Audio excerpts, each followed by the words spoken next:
Hello everyone, in today's video I will be narrating stories that I found off of Reddit. If you enjoyed this video, make sure you subscribe to my channel, like this video, and comment something down below. Before we begin this video, I would just like to let you know about my new store page, which can be viewed on my channel page. So if you're interested in buying anything and buy something, it's greatly appreciated. Thank you. But without further ado, let's get straight into these stories. It was the middle of summer and my parents had left for the weekend to go to our house in the Cape Cod. It's about a 2-hour drive away, so it's no big deal for them to leave me alone for a few days. My mom had some pulled pork and pasta for me to heat up to eat whenever I had some money if I wanted to order a pizza. Things were all good. The first night I was alone, I stayed up till 3 in the morning playing Xbox, so I woke up really late the next day. I checked my phone when I woke up and saw it was a little past 1. I had made plans to play some street hockey with my friends at 3, so I threw myself out of bed and stumbled into the shower. I take really long showers, so when my parents are gone I go mental. I was in there for about 45 minutes on my phone scrolling through Reddit and Twitter and whatnot, when I heard my front door open. The bathroom is directly up the stairs from the back door, and the thing is pretty loud when it opens and closes. I immediately froze, since obviously I was supposed to be alone. I waited for about 2 minutes, ears trained and trying to hear anything else. Nothing. I figured it was just the wind or maybe my parents were home early, so I turned off the shower, wrapped my towel around myself, and slowly walked down the stairs to check it out. Even though my house is old and each step on the stairs makes a super loud creak, I still took my time and tried to be as quiet as possible. I probably took 45 seconds walking down all 12 of the stairs. So when I get to the second to last stair, right before I could see around the corner to the kitchen, I take a little breath to compose myself. In my mind, I knew I was being stupid. There obviously wasn't anything in the kitchen. There's no way I wouldn't have heard another noise, and there's no reason for them to still be in the kitchen even if they were burglars or something in the house. After sort of mentally chastising myself for being such a wuss, I sort of chuckled to myself for being so stupid and just normally walked the last 2 stairs and turned the corner to the kitchen. Standing about 2 feet away from me in the middle of my kitchen is a man staring straight at me, perfectly still, with a massive smile across his face, just staring at me. The thing I remember most vividly wasn't his face or his smile but his arms. They weren't just at his side. He held them in the strangest, most abnormal position I've ever seen. They were where one would normally hold their arms, but he had rotated them to the point where they were almost completely reversed, as well as lifting them up and a little behind himself. Honestly, I think I almost had a heart attack right there. Looking back, I can realize how creepy the situation was, but in the moment I just took a step towards him and punched him as hard as I could in the jaw, sort of half slapping / pushing him towards the ground. The second I connected, I beelined up the stairs, dropping my towel in the kitchen with my heart beating out of control. I sprinted into my room and locked the door behind me. I quickly put a chair up against the doorknob like you see in TV. Almost without thinking, I immediately called 911 and nearly in tears told the operator what happened. As I sat on the floor of my room in practically the fetal position, staring at the door praying that a cop would be here soon, I noticed the light coming from the gap between my door had stopped. The guy was standing outside of my door. There's no words to describe the feeling I had. I was paralyzed with fear, watching the shadow across the bottom of the door shift in tiny ways. I stayed balled up, staring at the gap, praying the man would go away for what seemed like an hour. All the while, the 911 operator was asking, "Hello, sir? Sir, are you there? Hello?" I didn't want to make a noise, and even if I wanted to move my arms to bring the phone to my mouth, I don't think I could have. Eventually the light returned to the gap and I heard the faintest of footsteps, slowly creaking the wooden floorboards as he walked down the hall. It was silent for minutes as I just sat there curled up, unable to even speak. I heard banging on the front door and the sound of 2 officers entering my house. I finally felt safe, and I opened the door to the 2 of the men standing there as I almost cried. Nowadays, my parents don't even leave me alone home anymore, and I check every lock on the house before going to bed. Even working with sketch artists in a few lineups, the police never found whoever was in my house. I have no idea what he wanted or who he was, but regardless, let's not meet again, ever. I'm 29 now. This story happened 10 years ago. At the time I was jobless, and I found a job as a security guard in an office building. The office building was in a forested area, away from any busy streets, like secluded. The person who had the job before me had a car accident and apparently was paralyzed from the waist down. Nobody was interested in the job since you worked during the night and the office building was so big, it was just really boring. But hey, a job is a job. Once I started, a supervisor worked me in for a week, what to do, etc. This was my first night working by myself. I came to work and took the shift over from my colleague at 9 PM and he told me there will still be some people left in the building. Before I went up to the 15th floor, I closed the main entrance in such a way you could only exit when you're inside, so no outsiders could come in. After I did this, I went up to the 15th floor where these people still worked, to ask them if they needed to go anywhere else in the building, and if not, I could make my round and close off all the other floors, which I did. So I made my rounds and found nothing peculiar. I went back to my front desk. This was around 11:30 p.m. and the last people who were working on the 15th floor were just leaving. And the guy told me he was the last one to leave and wished me good night. Once the last person left, I went up to the 15th floor, checked all the offices and locked it down. I went down to my front desk again. Since there were no people left, I put on the alarms, which work on motion detection and also when you open a fire exit, on every floor, except the ground floor where my desk was. Within 5 minutes, I put the alarm on all floors. The alarm went off on the 10th floor and there was nobody on the building. The rule is if an alarm goes off, you first call the security company before you take action. I told them I would investigate the alarm and I would call them back once I checked it out. Otherwise, if I don't call back, they would send a police car to check it out, just as a precaution. I checked the whole 10th floor and I found nothing. Went back to call the security company, telling them it was a false alarm. I kid you not, the alarm on the 10th floor went off like 7 times in an hour, and every time I checked the floor, I couldn't find anything out of order, or even that there was someone there. Since this was my first day working alone and the alarm went off so many times, the security company thought I was screwing things up and wanted to file a complaint to my boss, which would mean I would lose my job I just had for a week. In retrospect, the following was the dumbest thing I could ever do, because the alarm went off again. Since I didn't want to call the security company again and cry wolf, I went up to the 10th floor without informing the security company. The only thing I had on me was a mag light, since security guards in the Netherlands are not allowed to carry guns. I went up to the 10th floor, checked the floor, and as before, found nothing. The only difference now was I pretended to leave, turned off the lights, and stayed on the 10th floor, listening if someone was there. In about 5 minutes, I heard someone or something moving. I was relieved and anxious at the same time. Relieved I wasn't wrong, and that there was something on the floor. Anxious because of what was on the floor. I turned on the lights, and tried to sound as manly as possible, saying something in the line of, "I know there's someone here, show yourself." As you can imagine, no response. So stupid I didn't go down to call for help, but stupid me went looking to whatever it was I heard on the 10th floor. I walked to the office I heard the sound from, turned on the lights, and found a little girl who couldn't be older than 13 with long brown hair, in white pajamas squatting and rocking front to back on a desk, looking straight at me. The scary thing was there was no emotion in her face or in her eyes. I collected my nerves and took the girl by the hand. I took her down to the front desk, offered her a Coke, but she didn't respond whatsoever. The only thing I could do was call my supervisor and told him about what I encountered. My supervisor's response was, "Stay there, I'll be right over." The time I hung up on the phone until my supervisor came, I just had this underbelly feeling with this girl, that there was something really wrong with her. Before my supervisor turned up, he called me and told me to call an asylum which was pretty close to the office building I worked at, just to check if someone was missing. Why would there be a 13-year-old girl in an office building with no houses nearby whatsoever? So that's what I did. I called the asylum, asking them if there was someone missing from the asylum, and I got the scariest response you can get. Yes, as a matter of fact, someone is missing. I gave them a description of the girl sitting next to me, and it was in fact the girl who was missing from the asylum. They told me she was really dangerous and that I should watch my back at all costs. They immediately sent people over to take the little girl with them. A week later, my supervisor told me the story of the girl I found, since he talked with the people from the asylum. It turns out the girl killed her mom and dad and little brother whilst they were asleep when she was 11. Even in the asylum, she wounded staff members, either by stabbing them with a pencil or in another case biting a piece of an ear off. To this day, we still have no clue how she ever came in the building. We checked all the cameras and there was no footage of her ever entering the building. I grew up in a very safe, very affluent neighborhood. It was unheard of for anyone to lock their cars or houses, and when someone new moved to the neighborhood, it was mere moments before they were welcomed with open arms and open doors. Despite being surrounded by what could be described as one large neighborhood family, my mom was very particular about house rules being followed, one of which was never going out alone. Walking to a friend's house, 3 of us had to go, so 2 could walk home together after dropping you off. It was rare, but occasionally just 2 of us would be able to sneak out from under her watchful eye and run to the corner store a few blocks down for some candy or soda. One sweltering day during the summer I turned 9. I found myself home alone and restless. I decided to take my sister's cool new 10-speed for a spin around the block a few times. Now, even though I was tall for my age, the bike was still a few inches too big for me. I decided that didn't matter, jumped on and started pedaling.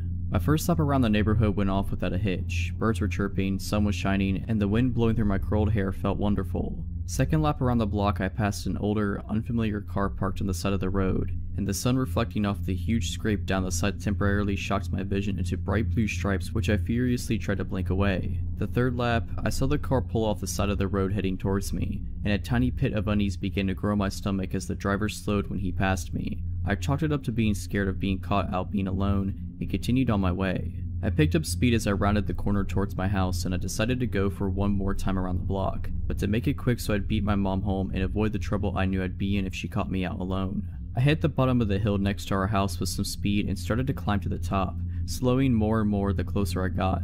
By the time I reached the top of the hill, I had to stop and catch my breath, teetering the too tall back at my hip. As I struggled to catch my breath, the hairs on the back of my neck stood up.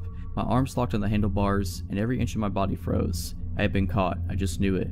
I heard a car creeping up behind me, and it just had to be my mom, but it wasn't. When relief should have washed over me, the unknown dread only deepened, further stiffening my frozen still limbs. I turned to see the same old car, with the same blinding scratch down the side, slowing down right next to me. The man stopped the car right next to my bike on the wrong side of the street, and through his opening driver door started to ask me if I had seen a stray dog running around, because his had come off the leash and run off. I froze. This cliche question is the one they warned us about in school, the one every kidnapper supposedly uses. I decided if I answered him firmly and rode my bike away that he would know his plan wouldn't work on me, plus he might just really be looking for his dog. This was my plan. My terrified body betrayed that plan, and a trembling no is all I could manage. As I fumbled my feet to the pedals of this too big bike, his car door flew open and out he lunged. No, I said again as I wobbled my way past his open car door, his hand brushing the back of my shirt and knocking my back tires. I pedaled as fast as I could the 50 feet to the next driveway I saw. I pedaled, legs burning, up the drive, running my front tire so hard to my neighbor's front tire that it bent the wheel. My body catapulted over the handlebars, and I burst through the neighbor's front door. Eddie, help. My neighbor was not home. I ran into the kitchen, still caught in hopes I was wrong.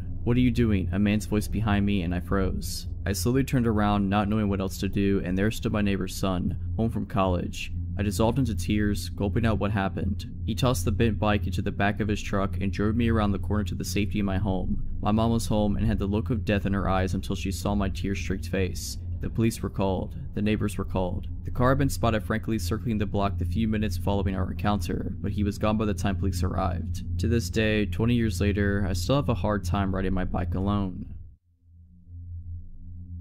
This all happened when I was 19. I'm not the best looking dude, so I've never had much luck with women, and I ended up on Tinder. I wasn't having much luck there either until the 3rd month of using it when a blonde woman named Katie messaged me. She was pretty enough that I just dismissed her as a bot. It wasn't until 3 days later that she messaged me again, which was odd because bots almost never message more than once. I clicked on her chat and replied, then looked at her profile. What I saw was pretty generic, but it definitely wasn't a bot's profile. We had been talking for like a month when she proposed the idea that I come see her. I was pretty reluctant as she lived nearly 8 hours from me by car, but I had to admit I really did like her quite a bit, and I had been thinking about asking her if I could come see her for a while now. After a bit more badgering from her, I finally said that I would take the drive to go see her. At this point, I had no reason to doubt she said who she said she was. We had video chatted every other week and called most days, and I just assumed I got really lucky. Things did get a little weird on the way there though. She kept messaging me, asking me where I was, and making sure I was still coming. At some points, when I took more than 30 minutes to respond, she would send me a slew of annoyed texts. Admittedly, I had chalked this all up to her being nervous about me coming to see her. I was pretty nervous too, so I couldn't blame her. I had a hard time finding the house at first. The directions she gave me were pretty confusing, and it was back through a series of gravel and dirt roads and a large thicket of trees.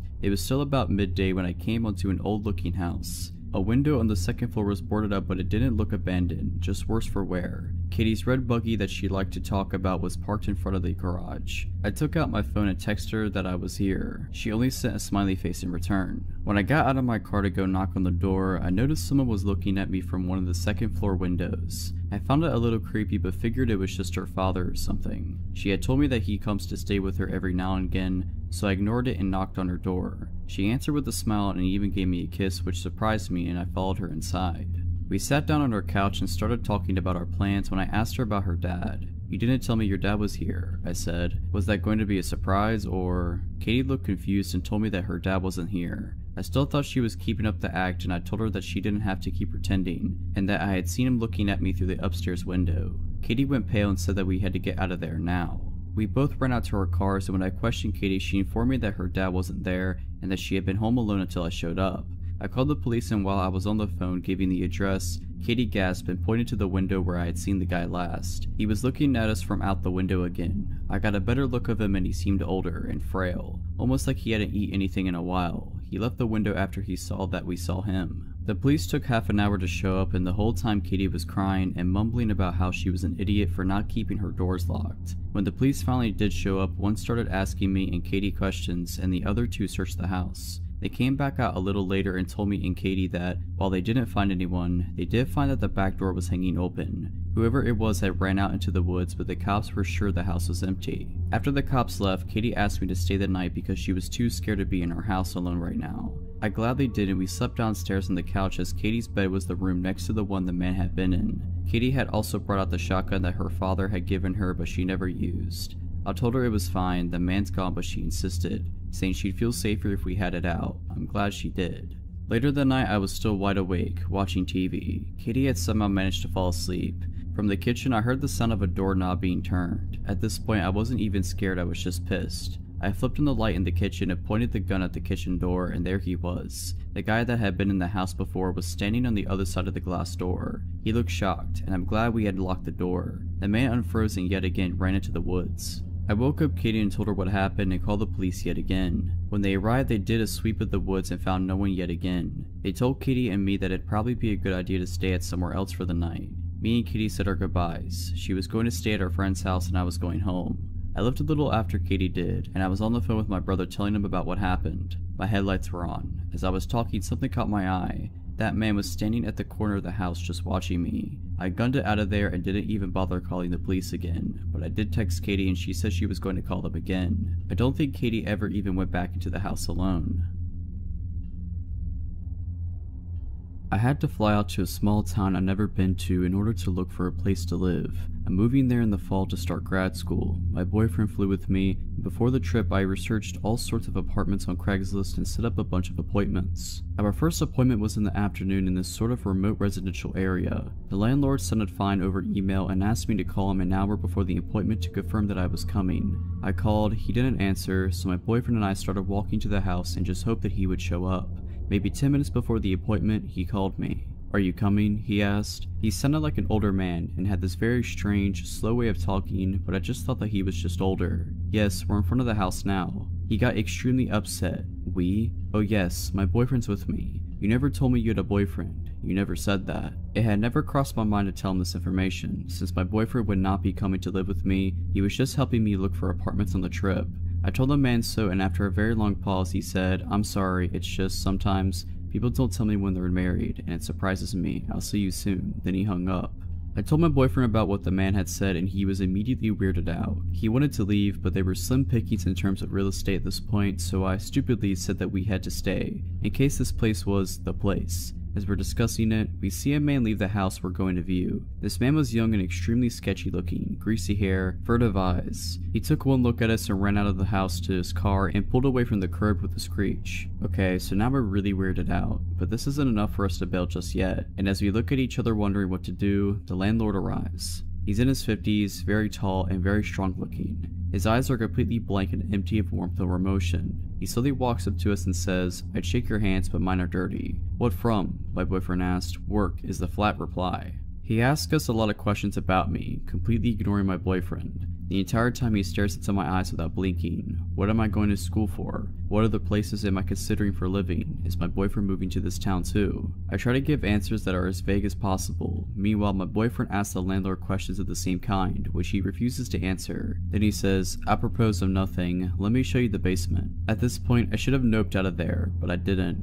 I kept thinking this was an eccentric old man from a small town. We're city folk, and that we were just feeling paranoid. My boyfriend, on the other hand, wanted out of there, but he followed us as the man led us back to the house, away from the street to this sort of detached shed. He opened the door and we saw that there were stairs leading down into the utter darkness. He flipped the switch at the top of the stairs and the light didn't come on. Normally the response for this is, "Oh, the lights are out," or something like that, but he just said, and slowly walked down into the darkness. Then he stood there without moving in the dark and said, "Aren't you coming down?" "There's nothing to see if the light's out," says my boyfriend. The landlord just stands there for a long time, then slowly walks up the stairs and closes the basement door without saying anything. He took us into the house. Weird and increasingly creepy things ensued. The front door, the only exit to the house, locked automatically, and when my boyfriend tried to fiddle with it, the man got really upset and told him to leave it alone. He managed to get it open secretly though. The man kept trying to box us into small rooms and, according to my boyfriend, kept reaching his hands into his pockets, only to take them away when he caught us looking.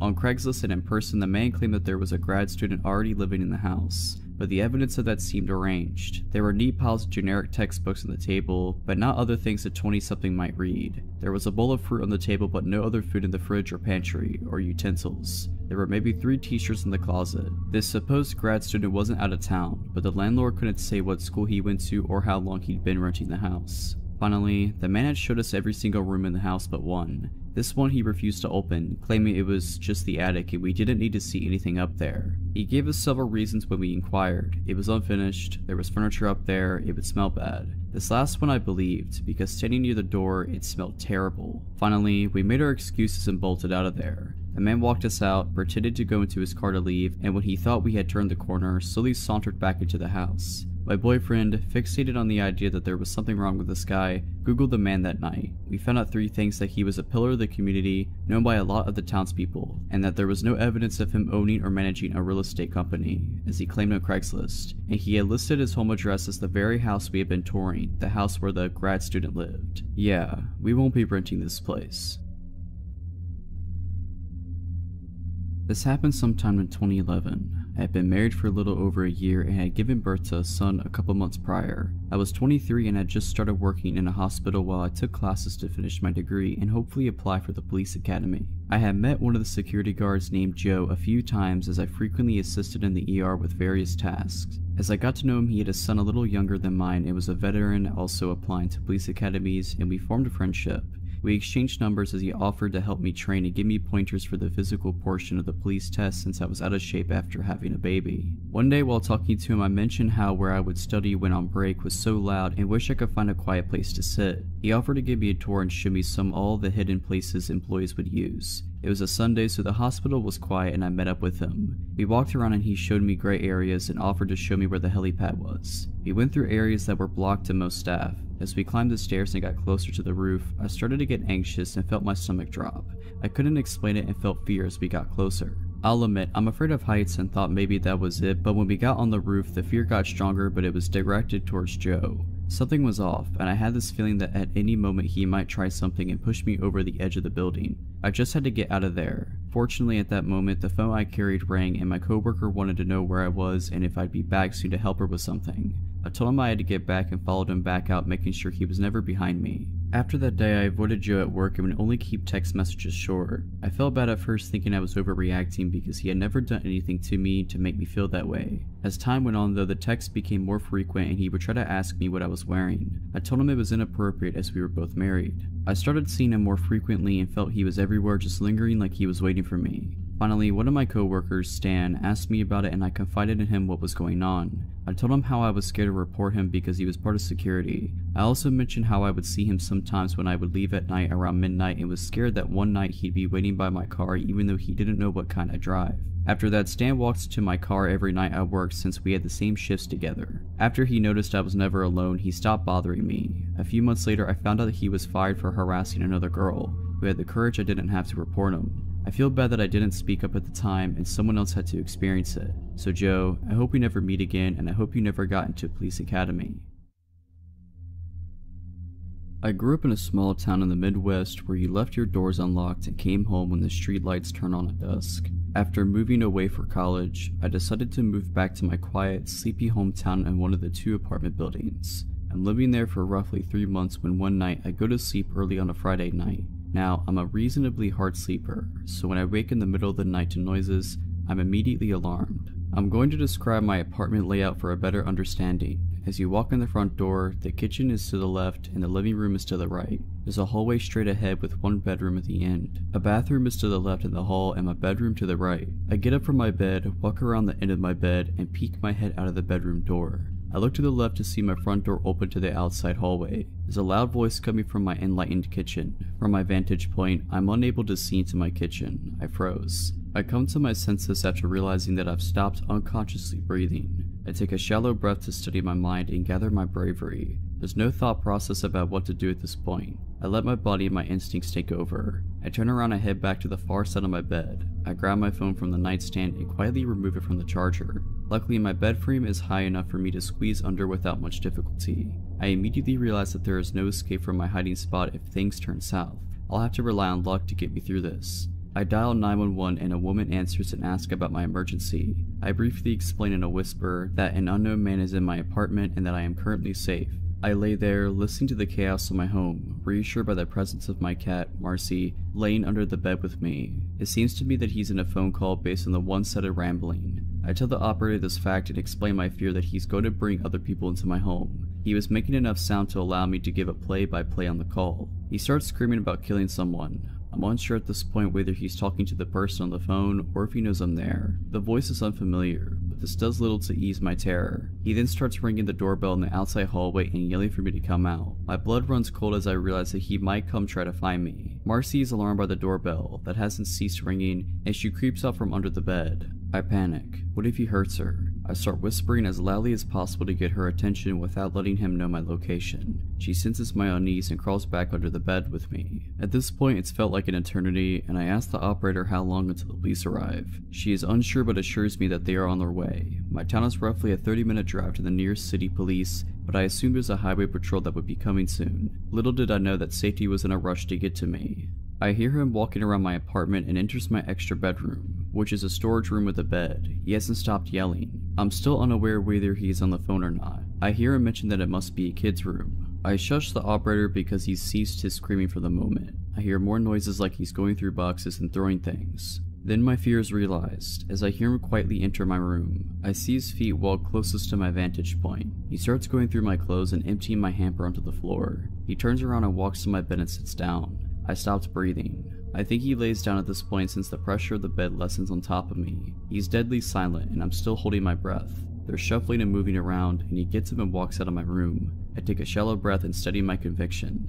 He starts making noise again like he's throwing and punching things. I inform the operator that he was just in my room and the police need to hurry. I don't know how long I can keep Marcy under the bed and concerned about what could happen if he finds me. He walks back into the kid's room quietly. I shush the operator again because she is continually asking for a play-by-play. I hear him breathing from the other room. After the quietest few minutes of my life, he yells, "Who's there?" I freeze again listening for movement, nothing. I'm starting to get lightheaded from my shallow breathing. The silence is deafening, and I fear he's trying to detect me. After a lifetime, I hear footsteps entering my apartment. I hear a man's voice say, "Hey bud, you're in the wrong house." I've never felt more relief in my life before this night or since. I hear my door close, and I crawl from under the bed and break down. The adrenaline and anxiety take over as soon as the feeling of safety washes over me. A female officer comes around to my side of the bed and puts her hands on my shoulders. I'm trying to keep it together and failing miserably. She let me put my clothes on, and I could hear 3 male voices coming from my apartment. The woman left and came back with a handful of clothes asking if any weren't mine. They all were, and I answered in kind.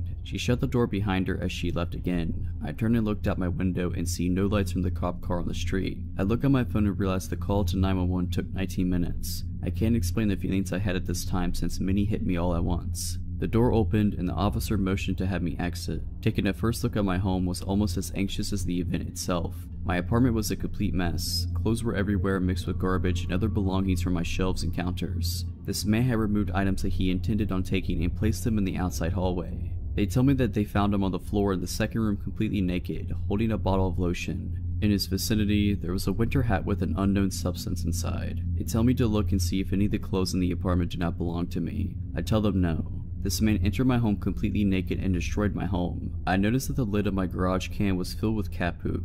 It seems that it had been separated from the rest of the bag. The rest of the garbage was littered across the outside hallway.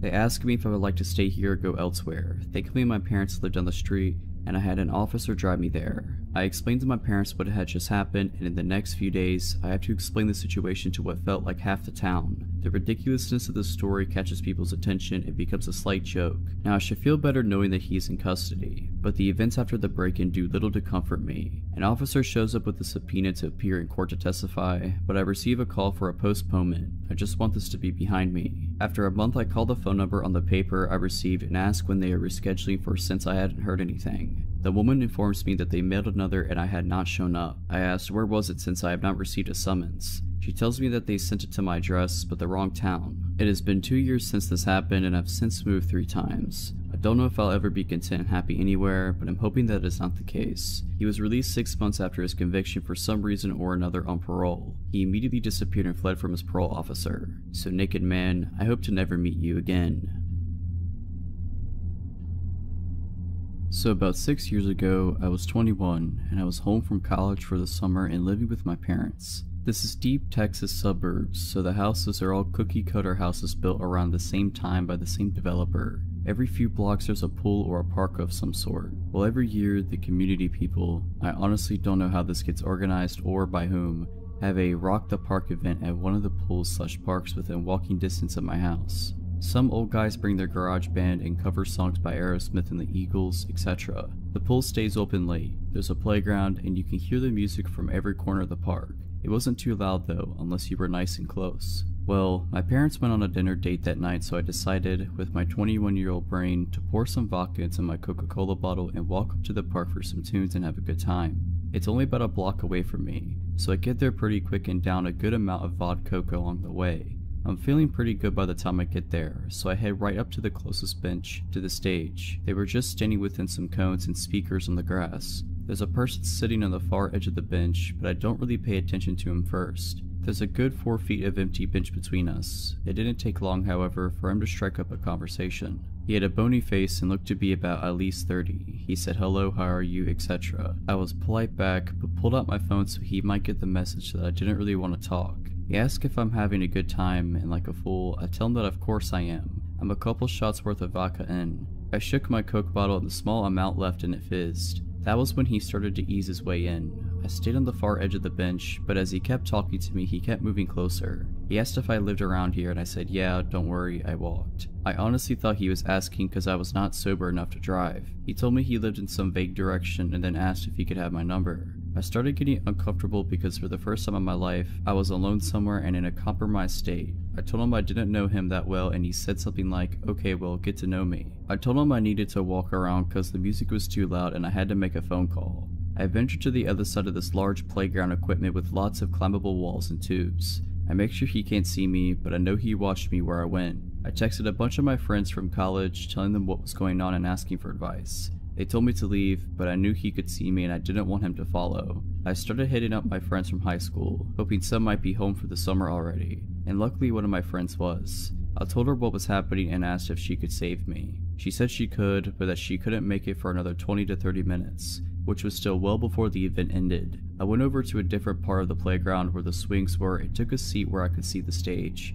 hoping maybe he'd forget about me and leave me alone. Sure enough, the moment I sit, he's approaching the swings. He takes the one next to me and starts trying to be like, what did you want to know about me? What do you need to know? I was like, actually, I'm getting really tired. I am probably going to go home soon. I just want to enjoy the music a bit longer without talking. That was when he became adamant about walking me home. It was a suggestion at first, but the more I told him no and that I'd be fine, the more aggressive he got about it. My parents wouldn't be home for another few hours, so if I did go home and followed, he'd know where I live and have me alone. He asked which direction I lived in and I pointed in the opposite direction of my parents' house. He got up and took a few steps in that direction, then turned back to me like he expected me to follow. I told him that I wasn't ready to go home, but it became very clear that if I was walking home that night, he was coming whether I wanted him to or not. He stayed near me for the next 10 minutes or so until my friend arrived. I saw her car pull up and immediately got to my feet like, hey, that's my friend, and I sped off towards her car. She parked and got out and started heading back towards the park. I was like, no, hey, we gotta go now, but it was too late. He followed me and touched my shoulder. He said, hey wait, you promised to give me your number. I hadn't, but I felt rather trapped and figured that if I gave him a fake number, he'd be satisfied enough to let me leave. Sure enough, immediately after I spouted off, he calls it and starts looking at my phone, expecting it to ring. That's when my friend goes, hey, didn't your phone die? And I was like, oh yeah, I forgot, I'll get you later man, text me. And I waved to him and we both sped walked back to her car. He didn't follow, but he watched us drive away. I told her to go to the opposite direction of my house and to take the long way around. So weird guy from the party that wanted to walk me home, let's not meet again. If you're liking this video, all I ask is that you make sure to subscribe to my channel and like this video. Thank you.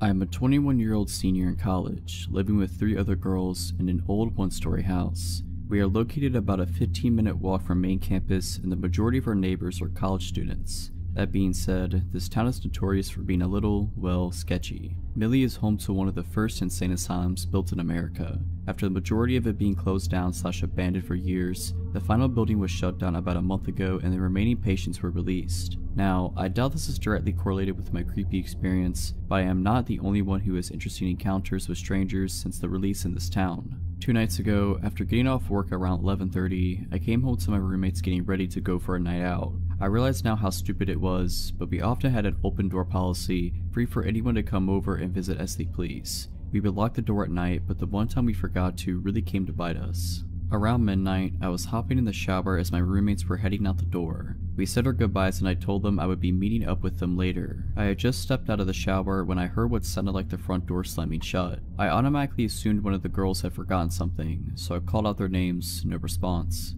I then hear footsteps in the hallway. I call out again, no response. Fear and dread came over me, and I immediately grabbed my clothes and ran into my bedroom. I threw my clothes on, leaned my ear to the door, and waited in silence to hear if someone was in the house. I hear nothing. I decided that it must have been one of the roommates grabbing something and leaving again, so I head into the living room to get my phone. 6 missed calls and it's still ringing.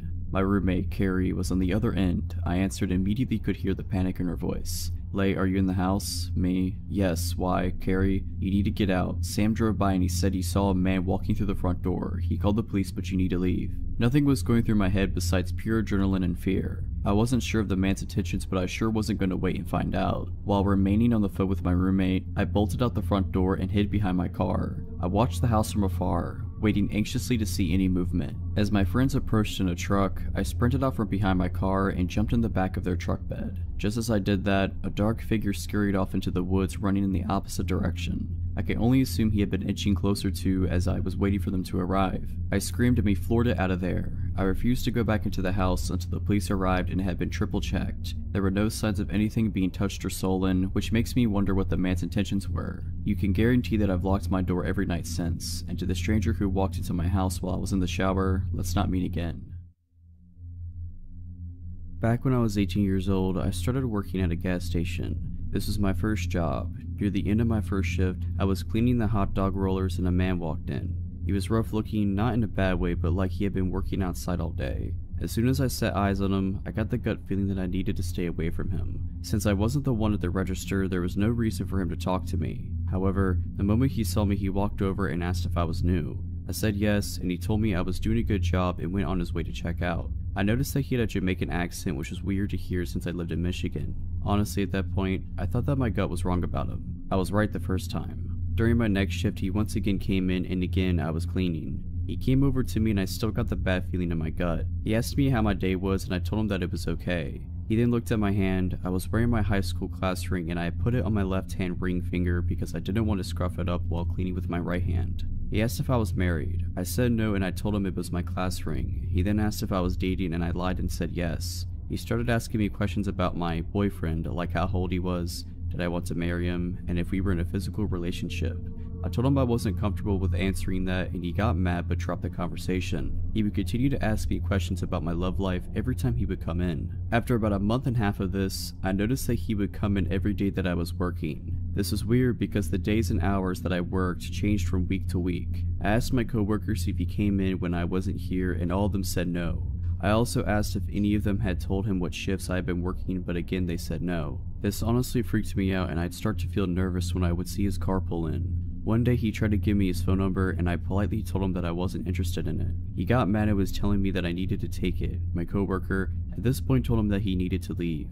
The next day he came in and asked me on a date, and when I declined, he told me that I was going to regret it. He asked me several more times and each time I said no. After a while of him asking, I told him that it was never going to happen and that I had absolutely no interest in him and never would. This only made things worse. He told me that I didn't have a choice and that he would be here when I got off work and that I was going to go with him. When he left, I called my father and told him what happened and asked if mom and he could come to pick me up at the end of my shift. He said yes. I didn't get off until midnight, and about 10 minutes before my dad walked in and told me to act like I was going to go to my car as normal, but he was going to be in there. A few minutes after, the guy pulled in and got out of his car and was just standing there. As my shift was over, I hurriedly walked over to my car. He started approaching me and I jumped into the passenger seat and slammed the door shut. When he got to my door, my dad rolled down the window and pointed his gun at him. The man ran off and I thought that it was the end of it since he didn't come back into my work the next few days. However, it wasn't. About a week later, I was at the store with my mom when I got the feeling that someone was following us, and sure enough, it was him. We got out of there as fast as we could, and from then on out, my mom and I were not allowed to leave without my dad.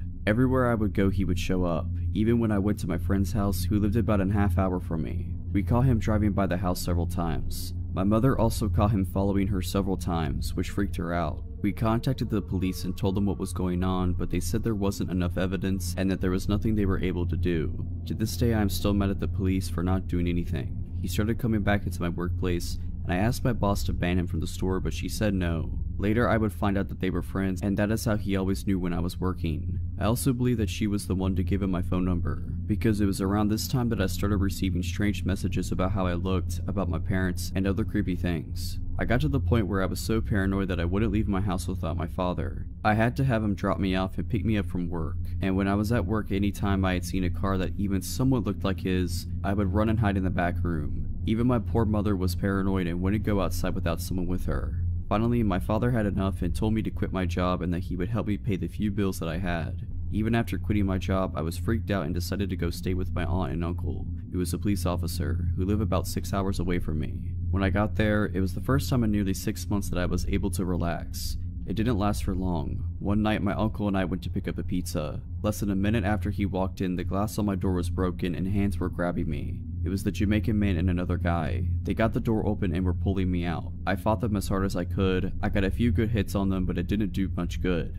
Thankfully, my uncle came out and both of them ran after my uncle when he announced who he was, and my uncle chased down the Jamaican man after I shouted which man he was. That day he was arrested. Later on, I found out that he was illegally here and was deported.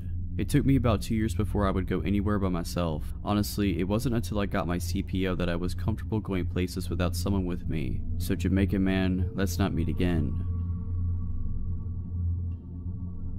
I was in college and I lived in a house with 5 roommates. I lived on the 2nd floor, and the way it was set up is important. There were 4 bedrooms on the 2nd floor and 2 bathrooms. 2 of the bedrooms each shared a bathroom, which was accessible only by the bedrooms, not the hall. So I could walk through the bathroom to my roommate's room and vice versa. My door had both a handle lock and a deadbolt, which I used every single night because it was a habit I'd had since freshman year. Because in dorms, drunk roommates or floor mates tend to wander in and wreak havoc if you don't. The door to the bathroom, however, didn't have a lock, so I could never secure that. One of my roommates had her boyfriend visiting, and he'd brought a friend with him. I hadn't spoken to the friend or gotten to know him at all, and I didn't really have any opportunities to since I didn't hang out in any of the common areas of the house, and frequently didn't even sleep there because I was casually seeing someone at the time. My first interaction with him was about 2 days into his visit. I was coming home around 6 AM from the house of the guy I was seeing, and I walked into the living room. When I came in, the visitor was alone and shirtless in my kitchen, which is open to the living room. He didn't even say hello, he just angrily asked me, "Where were you?" which I was taken aback by, because he sounded like a jealous boyfriend, but I told him I had been at my boyfriend's house and he said, "You didn't tell me you had a boyfriend." Well, of course I hadn't told him, I've never spoken to him. I made a weird face at him and went upstairs and didn't see him again for the rest of the day. I slept in my own room that same night, deadbolt secure. I woke up at around 7 in the next morning to him entering my room from the bathroom. Before I could say anything, he saw that he woke me up and said, "Sorry, I was looking for the bathroom." I replied, "Well, you're standing in it, so," and he retreated and closed the door. I didn't think much of it at the time because I was groggy and I just fell back to sleep. Now, despite all that, up to this point he didn't really creep me out, he just seemed weird. But later that day is when it got worse. I came home from my classes and went up to my room. He followed me and let himself into my room without knocking. The door had been closed, and I made it clear that that wasn't okay, but he was being friendly, so we chatted normally for a couple of minutes because I didn't want to be rude. Then he decided to say, "I think you're the one. The first moment I saw you, I knew you were the one and you're gonna marry me." Obviously, I was taken aback by this as this was only our 3rd interaction and we'd spoken for maybe 2 minutes total. I told him that I had no interest in marrying him, that I wasn't even attracted to him, and told him to leave me alone now. I decided to leave and called the guy I was seeing and told him what was going on, and he told me I could stay over at his house until this weirdo left. A couple of days go by and the weirdo was supposed to have left for good, so I went back to my house. I slept in my room that night with the door locked as usual. I woke up to hear someone trying to come in through my main door, but thought it was just one of my many roommates. Then, I hear the bathroom door open and someone walking into my room. I rolled over and he was standing maybe a foot away from my bed and said, "Hey beautiful, where have you been?" I said, "Weren't you supposed to leave? Why are you in my room?" He said, "I wanted to wait for you to come home. I couldn't leave without saying goodbye." And then he tried to climb into my bed with me and kept touching me while saying, "Scoot over, I want to say goodbye properly." To which I started yelling, "Get out of my room. I didn't invite you in. Leave now." I smacked his hands away from me and he got upset but left without much of a fight. I immediately left my house and went to my boyfriend's. The guy did finally leave later that morning.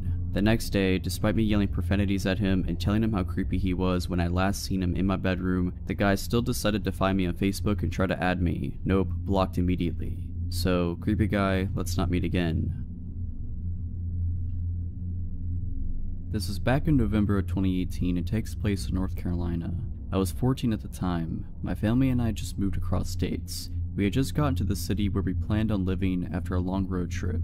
We were all hungry, so decided to go grab dinner before we went to pick up the keys to our new house. We went to this local pizza shop. Since we had our dogs with us, we hadn't moved into our house yet. We decided to eat in the car. I'm a pretty fast eater compared to the rest of my family, so I finished way before them. After I was done, I decided to bring my puppy out to do her business. We were standing just a little ways up from the car, playing in the leaves on the ground. I grew up in Florida, so I wasn't used to seeing piles of autumn leaves, so I was just living my best life, not paying attention to my surroundings. When a man taps on my shoulder, my dog notices him and immediately tries to jump on him, as she does with anyone, so I pull her back while I'm backing away from him. He looks to me in his mid-40s to 50s. He smiles creepily at me like it was forced. He says in his scruffy southern voice, "You have my dog, my border collie." Immediately a red flag goes off in my mind, as my dog looks very obviously like a boxer, nothing like a border collie. I just say nervously, "I think you're mistaken, sir, this is my dog." Not even telling him how my dog does not look anything like he was describing.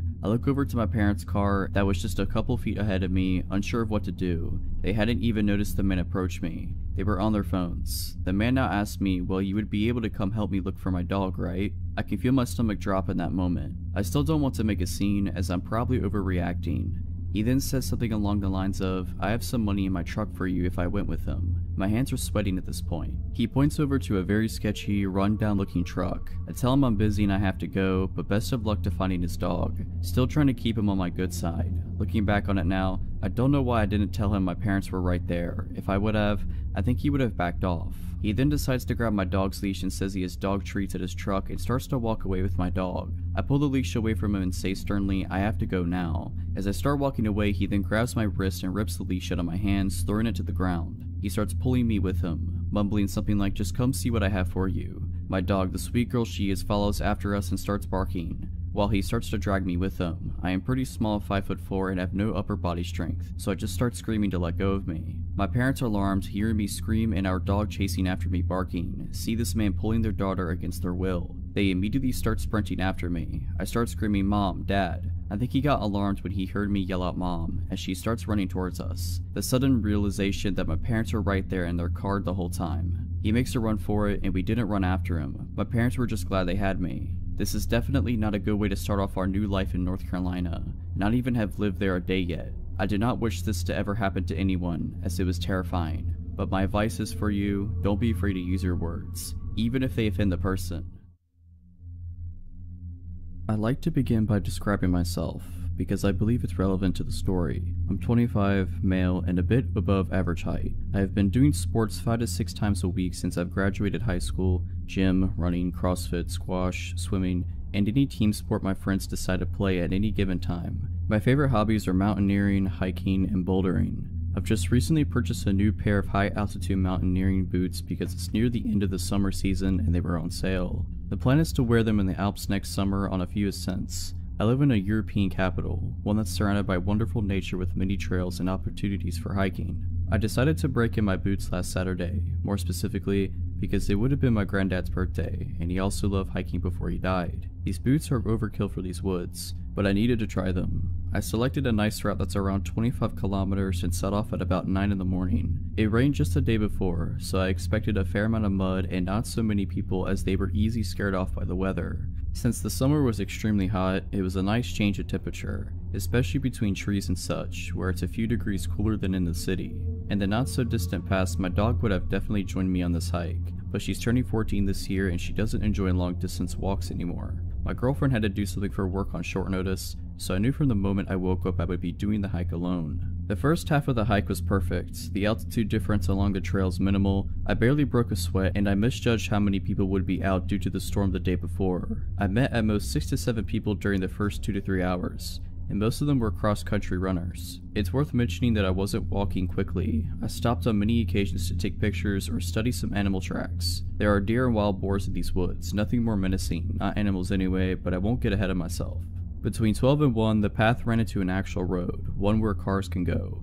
This road is asphalt, but deep in the forest and can only be used to reach certain landmarks that are also in the forest, so cars seldom go here. My trail required me to take this road for a few hundred meters. As I was walking along the road, I heard a car approach from behind me. It went past me, not too quickly or too slowly. It was an older, green SUV with a fresh registration. You could tell by the license plate. Probably an import. Anyway, I thought nothing of it at the time. Then I heard it come back. It drove me past for the second time, now very slowly, and I could clearly see 2 men sitting in the front seats, wearing baseball caps and sunglasses. Both had stubble beard game going on as well. I assumed they were gamekeepers, even though their cars have a crest on the hood and on both front doors. As I hike a fair amount, I know these things, I see them around quite a bit. They would also not be driving a car like this. They have Jeeps which are more suitable for the forest. Still, I felt no discomfort, and again, I thought nothing of it. Then, my trail left the asphalt road and began snaking in the woods again. I walked ahead serenely, gazing at trees and whatnot. Then, I suddenly had the strange sensation that something or someone was behind me. An engine sound was becoming more and more clear as well. At this point, the trail was quite narrow, but if, for whatever reason, you want to drive a car in it, you could, just about. Now when I turned around, the aforementioned SUV was basically in my face. It was an arm's length away from me, and it stopped just as I had. I looked at the driver, who was staring back, as I can only assume as he was wearing sunglasses. I calmly asked him, "What's wrong, shall I let you go?" in a polite tone as his window was rolled down. He didn't speak. He slowly started reversing, and he soon disappeared behind a curve. Now I was quite uncomfortable. I also noticed that he was alone in the car, unlike earlier. I listened intently, standing still, since I wasn't sure what was going on. At this point, I was not scared, but there was a faint feeling of unease in the air, and bad thoughts began gathering in the back of my mind. I heard the car and the engine stop just behind the curve. I heard a door open and shut, but nothing from that point on. I turned around and began walking towards my destination, at a much faster pace than before. Now I was a bit scared. I didn't understand why he didn't answer, and why he just reversed and left without a word. I wasn't sure what to make of it, and I had no desire to ask him again, or to see him again for that matter. I had just walked enough for these unpleasant thoughts to slowly be erased from my mind. As I had been drinking a lot of water as I usually do, I decided to use the bathroom. I saw a perfect spot, a very narrow path off my trail that led quite clearly to a little hunting tower. I walked over to the tower, put my bag down by the ladder that led up to it and began peeing. I was also interested in checking Google Maps to see where I was, but since there was no signal, I decided to check my map. I also had a sip of water. I had been camping there for a good few minutes before I headed back at the trail from where I deviated to pee. Right before I arrived back to the main trail, I thought to myself how extremely quiet it was. No wind, no noise of any kind, absolutely nothing. This made me realize, just a moment later, how alone I was. Except for the man who was standing maybe 50 meters away from me on the trail, in the direction where I was headed. I only saw this as soon as I stepped back on the trail, since the small one to the tower was well hidden by trees and you couldn't see the main trail, as it was running perpendicularly to the small one. I looked at him and I was instantly chilled to the very bone. He was dressed in tactical clothing, with a baseball hat on his head. The only reason he was standing still, I believe, was a moment of surprise that I had appeared from a place where he didn't expect me to appear from. At this point, I was fully and utterly alarmed. He was holding a rifle that had a scope on it. Had this happened without the incident with the SUV, I would have probably walked along the trail thinking he's a hunter. However, in light of the strange encounter with the SUV, from which the second man was missing, something in me snapped instantly. In hindsight, it's also illegal to hunt in these woods this time of year. I figured in the matter of 2 seconds that I was going to sprint through the woods until exhaustion, towards and past the tower, as it seemed natural to do at the time. If there was no malicious intent on this man's behalf, or the others, he'll just think I'm an idiot and forget about me in 2 minutes. If I'm right, it's the best call I will ever have made. He began running towards me. Adrenaline blossoming within me, I began sprinting away. I sprinted past the tower and deep into the bushes, not sparing my legs as I was wearing shorts and a thermal jumper. I crashed through branches, small trees, and slipped on several occasions. I really did sprint until I was exhausted. It must have been several kilometers. I even crossed some smaller trails but didn't even bother to look either way. My pulse was a billion the whole time. I began checking my phone for a signal, but nothing. I was already really angry at myself for not memorizing the license plate. After a while I began power walking, but still off trail straight ahead in a direction that I knew would sooner or later lead me out of the woods. When my phone got a signal, I told the story to several people frantically, but no one took me too seriously. They said I was overreacting and whatnot. You must have misunderstood the situation. Finally, I reached a trail that led directly to a cute little town that borders this rather large forest. It felt like an eternity, but I walked the last kilometer to the main square, took off my jumper and put it in my bag. At least I looked a little different from far away. I waited for a bus that took me back to the station near my car, rather anxiously. After the bus ride, during which I studied each car on the road, I walked back to my car, got in and drove home. My dog welcomed me like I was coming back from a 2-year deployment. Dogs are just amazing. She must have felt that something shook me up. The boots destroyed my feet, but they aren't meant to be sprinted in for long periods of time. I called the forest gamekeeper's office. I inquired about whether they have such cars in service as the one I come across. They do not. Their gamekeepers also don't typically work in pairs. Like 99.9% of the time, they are alone. I told them my story and they took me a lot more seriously than my friends, but they assured me that the police wouldn't. No one could have been legally hunting in the area during summer either. I've been reading local news, but nothing extraordinary has been reported yet. I really hope nothing will be reported either. Gentlemen, in the empty forest at lunchtime, let's not meet again. This happened a couple years ago. In 2016, I had just turned 18 and was in my second semester of community college. I was lucky to get to take a few specialized classes that were requirements for my major. These classes require me to drive about 45 minutes every Monday, Wednesday, and Friday to the main campus of my community college system. This is relevant because I was going to a town that I didn't know much about and didn't know anyone who lived there. There was a man in my class named Eddie. He was a big guy in his late 40s. We spent a lot of time in the lab for these classes, and he was stationed right across from me. I was a bit more naive and unsuspecting at the time and wanted to be nice, so I talked with him and my other classmates quite a bit. It was a lot friendlier to him than I would be nowadays. He started being overly friendly to me and would stand too close and ask too many personal questions. He'd flirt with me in class, to the point it seemed to make other people uncomfortable to watch. He also started staring at me a lot, with an intense look that scared me. Of course, being young and not wanting to hurt his feelings, I decided to ignore it as best as I could. I told my boyfriend about it, but again, Eddie hasn't actually done anything to me, so there wasn't a lot I felt like I could do. A few weeks after that started, all of us were hanging out in a small break room type area, studying for an exam in our next class, which was about 30 minutes away. I was sitting at one table chatting with some middle-aged women in my class, and Eddie was at the next table over messing with his phone. I noticed that I was going to get something from the vending machine and stood up. As I did, he tried and failed to discreetly turn his phone toward me and snapped pictures of me as I walked in the machine, got my drink, and bent over to pick it up. I realized what was going on as I was walking back to my seat, with him still taking photos, and I shot him a look. He put his phone away and just sat there staring at me. I was trying to look pissed, but honestly I was just really freaked out. I excused myself from the table and called my boyfriend near tears, telling him what happened. He was angry and said that I needed to tell someone, but I said no, I didn't want to make a scene. He tried to comfort me as much as he could, but I had to go to class soon afterwards. Our last class finished at about 9 PM, and since it was January, it was completely dark out when we all walked to our cars. I was actually texting one of my guy friends about what had happened when Eddie walked up to my car, stopped for a second, and looked at me through my windshield, then slowly kept walking, watching me through my driver's side window the whole time. He was parked nowhere near me and the wind chill was below zero, so he had to have made a point to walk by my car like that. I was terrified, and with my hands shaking, I started my car and drove home as fast as I could, calling my boyfriend on the way and crying. After that, I decided I needed to talk to my professor about what was going on. I was so nervous, but I asked her the next week if I could talk to her privately when class was over.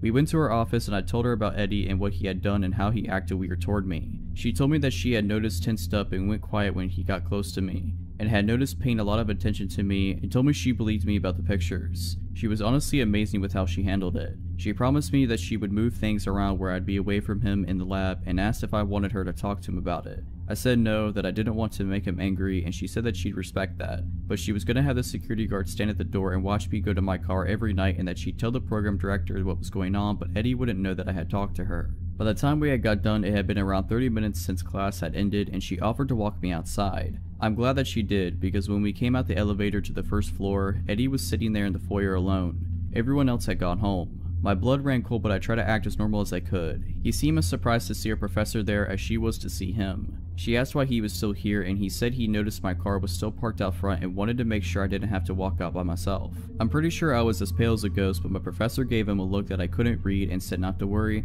She's walking me to my car from now on, and the security guard will be there every night. He said that was good and quickly said goodnight and left. It still chills me to think about what could have happened if my professor didn't walk me down to my car that night. I have no idea what he was capable of doing. After this, she rearranged our seating, made sure we were never grouped together, and I started making sure I walked out to my car at the same time as a few other women in my class. The security guard was usually in the foyer and we only had a couple months left of class, so there weren't really any other incidents, but I still caught him staring at me sometimes and he looked like pure rage. It's been a few years, and I don't go to that school anymore, and I'm moving to a completely different city soon. But Eddie, let's not meet again. I recently ran into an old coworker from our time we worked at the sandwich shop in the truck stop. We chatted for a while before he had to leave, but I started thinking about my stint at that place, specifically the creepy sandwich guy. In college, I worked some overnights at the truck stop. It was a pretty safe place in a smaller town, and there had only been 3 incidents in the 4 years the place had been open before I got hired in. 1 trucker got robbed, 1 group of ladies arrested for servicing the truckers, and 1 OD. I was never really worried, even though my coworkers seemed a little concerned that I was a young girl working overnights at a truck stop when there was only 1 other employee in the whole place. Usually it was really slow. Most of the time I'd get 3 or 4 truckers come in within the first hour, a couple people came in with the munchies and ordered 3 dozen cookies one time, but usually it was maybe 1 or 2 people an hour, if that, so I'd spend about 3 hours cleaning ovens, finishing dishes, deep cleaning the lobby, that kind of thing. And then I get to spend whatever time between customers doing homework.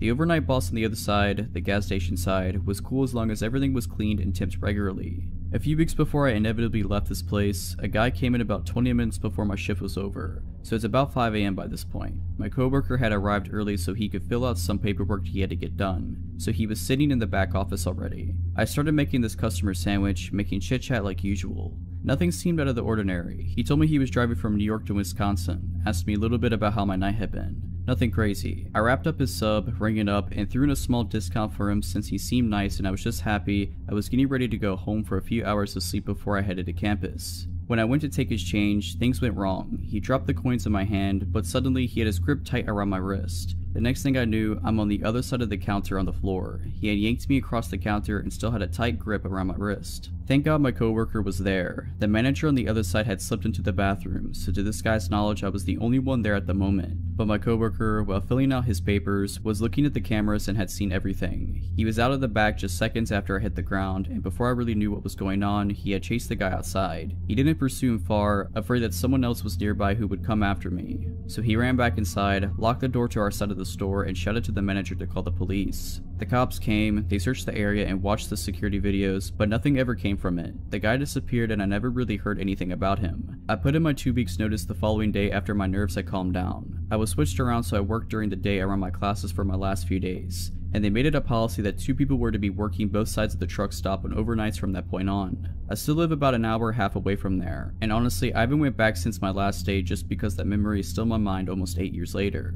So, creepy sub guy, let's not meet again. This took place about 8 years ago. I had been single for a very long time. My kids kept telling me to get back into the swing of things, but I just kept making excuses. My nephew told me about this dating site. He said that there was no harm in talking to people, so I did it. I put everything out there so there were no surprises when or if they met me. I thought that if they still contacted me after reading all I had described myself and we matched, then maybe I would have coffee with them. I met with one gentleman who was way too regimental for my crazy life and kindly declined any more involvement with him. Another guy seemed too pushy and acted like I should be honored to be in his presence, but then there came, we will call him Richard. Now please keep in mind I had very low self-esteem at the time. That being said, Richard seemed great. We carried on conversations for hours. He lived an hour and a half away, so all we could really do was talk to each other. We talked about our kids, dreams, goals. My daughter even friended one of his sons on Facebook. I was a secretary for some self-help meetings in my town, and he was going to school to be a counselor. Perfect, right? We talked for at least 4 months, but after a while, I noticed that he kept having small problems come up. Arguments with his mom with whom he was living, no money for gas, his truck broke down, his oldest boy was mad at him, just little things, you know? Not anything that would set me off, but it was his poor me to heck with it attitude. I tried to let that go and really be a positive influence in his life. His mother and boys loved me and told me that they had never seen him so happy. Time went on and we were still talking every day.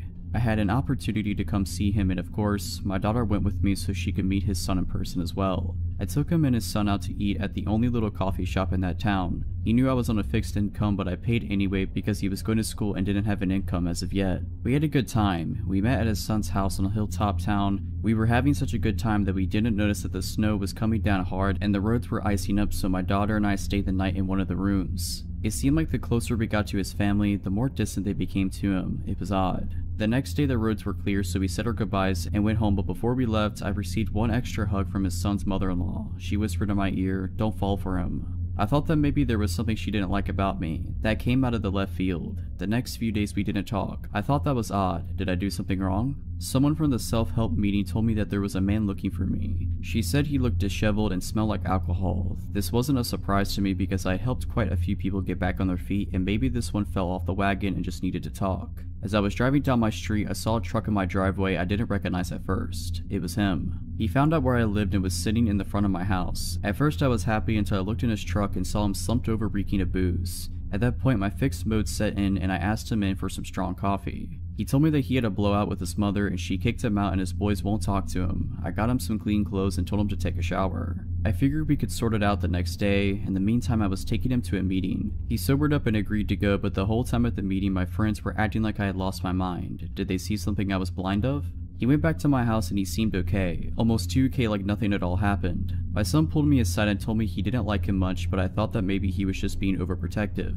I should have paid more attention. We went to the store because I wasn't prepared for the extra mouth, and I bought 4 2-liters of soda, a gallon of milk, and 2 monsters for both of him and my son, some chips and other things for dinner. After we ate, we all watched some TV and headed off to bed. I let him sleep on the spare bed in my room, but in the middle of the night, he tried to get frisky. At that point, no. My grown kids were in the other room and something just didn't sit well with me. Like he wasn't the same man he was before. The next morning, my daughter came running out of the bathroom angry. She said in a loud voice, "Someone peed all over the toilet." He didn't say a word. Later, we were all eating breakfast and he started to let food drop out of his mouth onto the table and floor and was spitting food while he was talking. He took 3 2-liters and drank them back to back, letting some run down his chin. Then, yes, there is more, he took the remote and started to set future recordings for his favorite shows and deleting a few of my grandchildren's. He set recordings for weeks in advance. Wait, what are you doing, my friend? This is not cool. I told him, but he acted like I said nothing. Then he went to the refrigerator and told me that I had to go to the store and buy more soda and stuff because it was all gone. Like it was gone. He even drank my son's monster and the whole gallon of milk. One day, mind you, only one. At this point, my daughter was also livid, so she contacted his son and he proceeded to tell her that Richard's mother kicked him out because he wouldn't get a job and was stealing money and eating her out of house and home. His other son won't talk to him because he keeps asking for money and won't pay it back. He himself was mad at him for lying to me by telling him that he was going to school when he wasn't and using me as his next big meal ticket.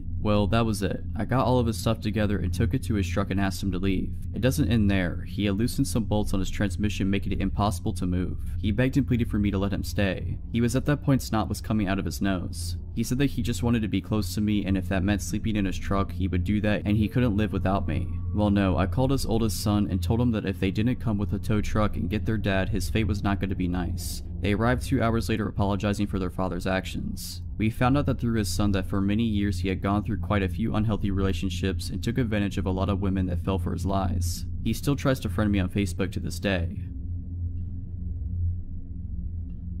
When I was 16 years old, I decided to surprise my parents with a bouquet of flowers for Valentine's Day. We've always celebrated this as a family holiday rather than a romantic one. I didn't have a car to drive to a florist, but my high school was within walking distance of a hospital boasting a gift shop that sells floral arrangements. Between classes during the week of Valentine's Day, I set off for the hospital by my lonesome, cutting across campus to walk through a network of side roads populated with specialty doctors' offices that kept odd hours. The sort of buildings where traveling doctors mainly hold surgery consultations or perform small procedures a few times a month. The trip there passed without incident. As I was walking back through said deserted roads with a vase of flowers in a tow, I noticed an unkept 1990s car close behind me. While my memory of the car is hazy, I am left with the impression that there were at least 2 men within whose faces I could not see. Initially, I assumed that the driver was simply afraid of hitting me, the reason they weren't passing by, so I made a point of dramatically trudging further into the grassy shoulder of the road, demonstrating to them that they could drive safely ahead. They still refused to pass me by, continuing to creep along behind at a slow pace. Beginning to suspect that the driver was more interested in me than a destination, I began to walk faster. The car confirmed my suspicions by matching my speed. Despite the impracticality of my shoes and the threat of spilling water from my vase, I commenced to run as fast as I possibly could. They hit the gas and again matched my speed. I realized at this point that the car was following me, that there was no one in sight to notice, and I needed to get away. I bolted into the first parking lot that I saw. The car turned in after me. Despite there being only 2 or 3 cars in the spacious front parking lot and there being no other sign of activity at the office, this car did not stop to park in the numerous spaces available there. The driver instead opted to pursue me in the partially under construction back portion of this lot, behind the office. It passed every available parking space to corner me against a pile of debris and rubble from the construction, coming to a diagonal stop less than 3 feet away. Before anyone could emerge from the vehicle, I somehow managed to scale the small prominence of rubble against my back. Base in hand, it jumped from its peak to land painfully on the other side, which fortunately was a plot of undeveloped land within sight of my high school campus. I took a quick peek back over my shoulder to see if they were still in pursuit, but the car had sped off after it reached the top of the rubble pile and was nowhere in sight. They had not parked in the lot at all. They had no business there. The driver was following me. I sprinted at top speed and didn't stop until I was soaked with sweat in the dead of winter and panting in the student lounge among my classmates, who didn't seem to care when I told them. In retrospect, I should have told an adult, alerted campus security, and called the non-emergency line at the local police station, but I was young, foolish, insecure, and afraid of getting in trouble for leaving campus when I didn't have a signed permission from permitting me to do so. I kept trying to convince myself that I had misread the situation or was overreacting. I don't know what I would have even told the police had I called them, as I was entirely ignorant of the subject of cars and I couldn't have identified the make of it if I had been asked, and I couldn't see the faces of the occupants. I was also worried that my parents would restrict my already extremely limited freedoms if they knew I had been in any danger. Whoever followed and tried to trap a 16-year-old girl with flowers at a doctor's office just before Valentine's Day of 2016, let's not meet again.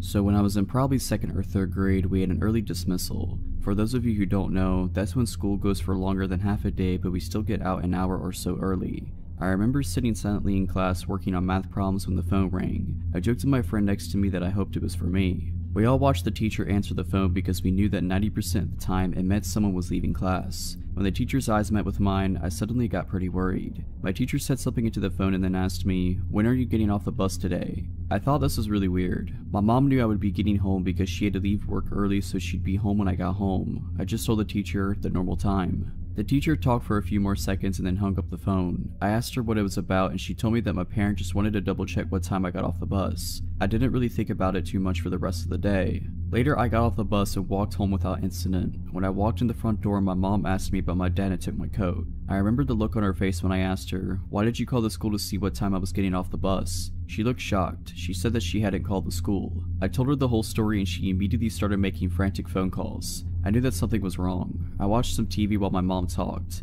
About 20 minutes later, my stepdad came home early from work. About 10 minutes after that, a state trooper pulled up. I was pretty scared because I thought that somehow I was in trouble. The state trooper asked me a few questions like, "Has anyone tried to talk to you while you've walked from the bus stop? Have you seen anyone parked at the bus stop who didn't have a kid get into their car? Has anyone tried giving you a ride?" The answer to all of his questions was no. I had never seen anyone suspicious as we lived in a pretty nice neighborhood and it was mostly old retired folk who live around us. My mom asked me to go upstairs to pack my bag as it was my dad's weekend for visitation. When my dad got there to pick me up, he was questioned pretty heavily by the state trooper. I had been eavesdropping from upstairs. My mom called me back down and I left with my dad for the weekend. My dad ended up teaching some basic self-defense, which I thought was pretty cool. I never heard anything about the situation and eventually I forgot about it. Fast forward to today. I was watching a horror movie when I then remembered the whole incident. I asked my mom about it and what she told me chilled me to the core. She told me that someone had called my school posing as my dad. This man knew my dad's full name, my full name, and my mom's full name. He kept saying that my mother wanted him to pick me up from the bus stop because she wasn't going to be able to leave work early. The school didn't even bother calling my mother. I believe that the only thing that saved me from being abducted was the fact that I had told the man that I'd be getting off the bus at the normal time, which was around 3:15. I had actually gotten off the bus at around 1:45. So creepy guy who wanted to abduct me, let's not meet. If you're liking this video, all I ask is that you make sure to subscribe to my channel and like this video. Thank you. For context, I'm a 19-year-old girl and was taking summer classes at a community college this summer. One of the classes I took was public speaking, which met Tuesdays and Thursdays. This guy, I don't even know his name, immediately gave off weird vibes. To get from our classroom that was on the second floor, he had to go down a hallway, down a stairwell to the first floor, through the main lobby, and out the sliding doors. He started waiting for me after class and followed me all the way down this route to my car. Didn't matter if I pretended to be on the phone, had both earbuds in, kept my head down, literally power walked away from him, gave him bare minimum responses, etc. He would wait for me, follow me / try to walk with me, and the whole way would be talking to me and asking me questions. Like asking me about each of the cars I drove to the school, since my family has to share cars. Even after I subtly dropped I had a boyfriend. So he definitely knows my car. I got a very bad feeling after a while of this happening and told the class's professor. She immediately took it seriously, notified camp security, and told me to always stay after class so she could walk me to my car. However, true to form, the guy stopped showing up to class for at least 2 weeks or so I thought it was fine and that the crisis was averted. And it was, until one day he showed up to class again. As soon as I saw him enter the room, my heart dropped. During this class, I slipped a note to my professor telling her he's the kid in the blue shirt, and she told me to hang around after class. I did, and so did the guy and another female student. Before he tried to talk to the professor about why he should pass the class despite never showing up or doing the work, the professor asked me and the other girl to wait in the hall. From the hall, we could hear him yelling aggressively at the professor. He eventually left and came out into the hallway we were waiting in and pointed at me and said, "Wait for me." Mind you, I have no idea who this kid is. I instantly got the creeps and rushed back into the room to tell my professor, who was equally creeped out. Having overheard our conversation, the other female student came back into the room approximately 10 minutes later and told me and the professor that the guy was just standing in the hall waiting for me. The professor called campus security multiple times, phoned the front desk multiple times, but she received no responses. So we took it to our own hands and came up with a plan to leave the classroom together, pretending to be in a very deep conversation with each other, walk past the guy without even looking at him, and walk down the stairwell to the main lobby. His eyes bored into us as we passed him, and we entered the stairwell. He stood up and followed us. The professor and I exchanged looks of terror but kept her cool act up, stopping at the main desk in the lobby and pretending to converse with the secretary. The guy passed us, still staring at us, and walked out the sliding doors where he was out of our field of vision. We literally had to track down the campus security ourselves and tell them everything that had happened, and my professor was furious. After we saw security camera footage of him lurking around, she contacted the local police because she and I both had that very strong gut feeling that this kid was not right and that we weren't safe around him. So that public speaking class was from 3 to 5 p.m. and I had another class from 6 to 8 p.m. So I would usually drive to Wawa or something in that hour gap. However, there was no way I was going anywhere because I knew the guy was waiting for me to do so. For over an hour me, the professor, security, and secretary, tried to figure out who this kid was. None of us knew his name because he literally didn't come to class, there weren't photo IDs next to the class roster, and approximately half the original class stopped showing up so we couldn't use process of elimination. All we had was the security footage of him. I was escorted to and from my next class into my car at the end of the night. The security officer asked me to point out my car, and when I did, he said, "Oh wow, so he was parked right next to you." Confused, I asked what he meant and he told me that he had been watching more security footage and the guy got into the car parked right next to me, waited in there for a long time, and then eventually left. The thing is, I knew for a fact that I hadn't parked next to anyone when I arrived at the school because the lot was practically empty since it was summer. After finally getting home that night, I was the only person home for a few weeks, go figure. Local police did drive-bys by my home all night in a well check. When I returned to the school 2 days later for my Thursday classes, I was informed of chilling information. Footage showed him waiting for me in his car on Tuesday after our shared class, which I had already been told, but it also showed him coming back to the parking lot at around 8 p.m. when my last class got out and sitting in his car. I never told him about my schedule or any of the classes I was taking. This whole time, my public speaking professor was filing reports, making complaints against the school for their incompetency, and even got a lawyer because she felt so uneasy about the kid that if he showed up again, she would walk out. I was in contact with the president of the entire college, the director of security of the entire college, police, etc. for days. They told me that he was banned from campus and everyone was on watch for him, and that if he was spotted he would be asked to leave. Until the director of campus security, middle-aged man, called me and told me that he identified the kid and talked to him, via telephone call mind you, and he told me that the guy, and I quote, just wanted to be my friend, and told me that whatever I was doing with the guy, you know, literally running away from him, probably made him think I was flirting with him. My professors were absolutely furious and excused me from physically attending class for the rest of the semester. I still don't know his name, and I hope I never have to learn it. My New Year resolution 2012 was to get in shape again.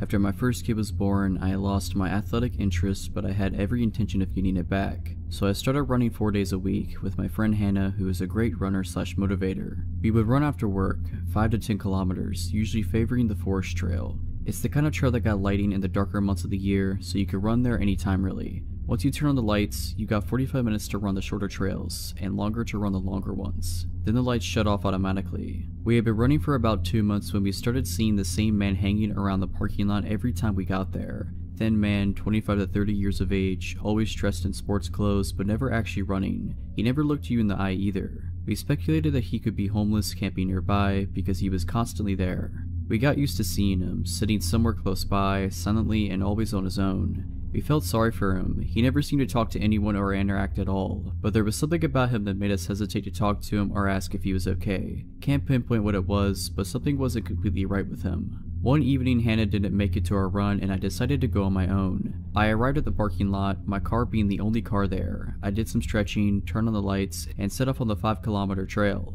I hadn't seen the thin, silent man when I started my run. Perhaps it was getting too cold to sit there now since it was autumn, dark, and getting closer to the freezing point. He must have been here though, somewhere in the shadows, because when I got to the top of the first steep hill, I could hear heavy breathing somewhere behind me. I look over my shoulder and I see him. He is running like a man obsessed. In regular shoes, not running shoes, with his arms moving in a really strange, stiff manner as he was made of metal. His hands like arrows, straight in an upward inward angle, sort of like a sprinter but more extreme, moving like a robot. He had never done anything to harm me, or anyone else as far as I knew, but the look in his eyes alone was enough to let me know that I needed to go. I started running faster, trying to create distance between us, and I could hear his heavy breathing getting even more strained. I ran like my life depended on it, adrenaline pumping through my body and giving me new strength. I tore off my necklace and threw it on the ground thinking, I must leave a trace if he takes me, something must be left behind. I tried screaming, hoping someone would be close enough to hear me, but I couldn't scream my lungs out and keep up the phase at the same time. He was still behind me, maybe 100 meters behind now, but I figured that if I trip and fall, or run out of energy, or fumble with the car keys once I reach the parking lot, then I'm screwed. So once I reached the sharp turn on the trail, I went off the trail and ran straight into the dark woods. I ran only a short distance and then I laid down flat on my stomach, my hands searching for a rock to defend myself with if he found me. I realized that I was wearing bright running clothes with reflexes and neon coloring. I had ever felt so visible in the dark before.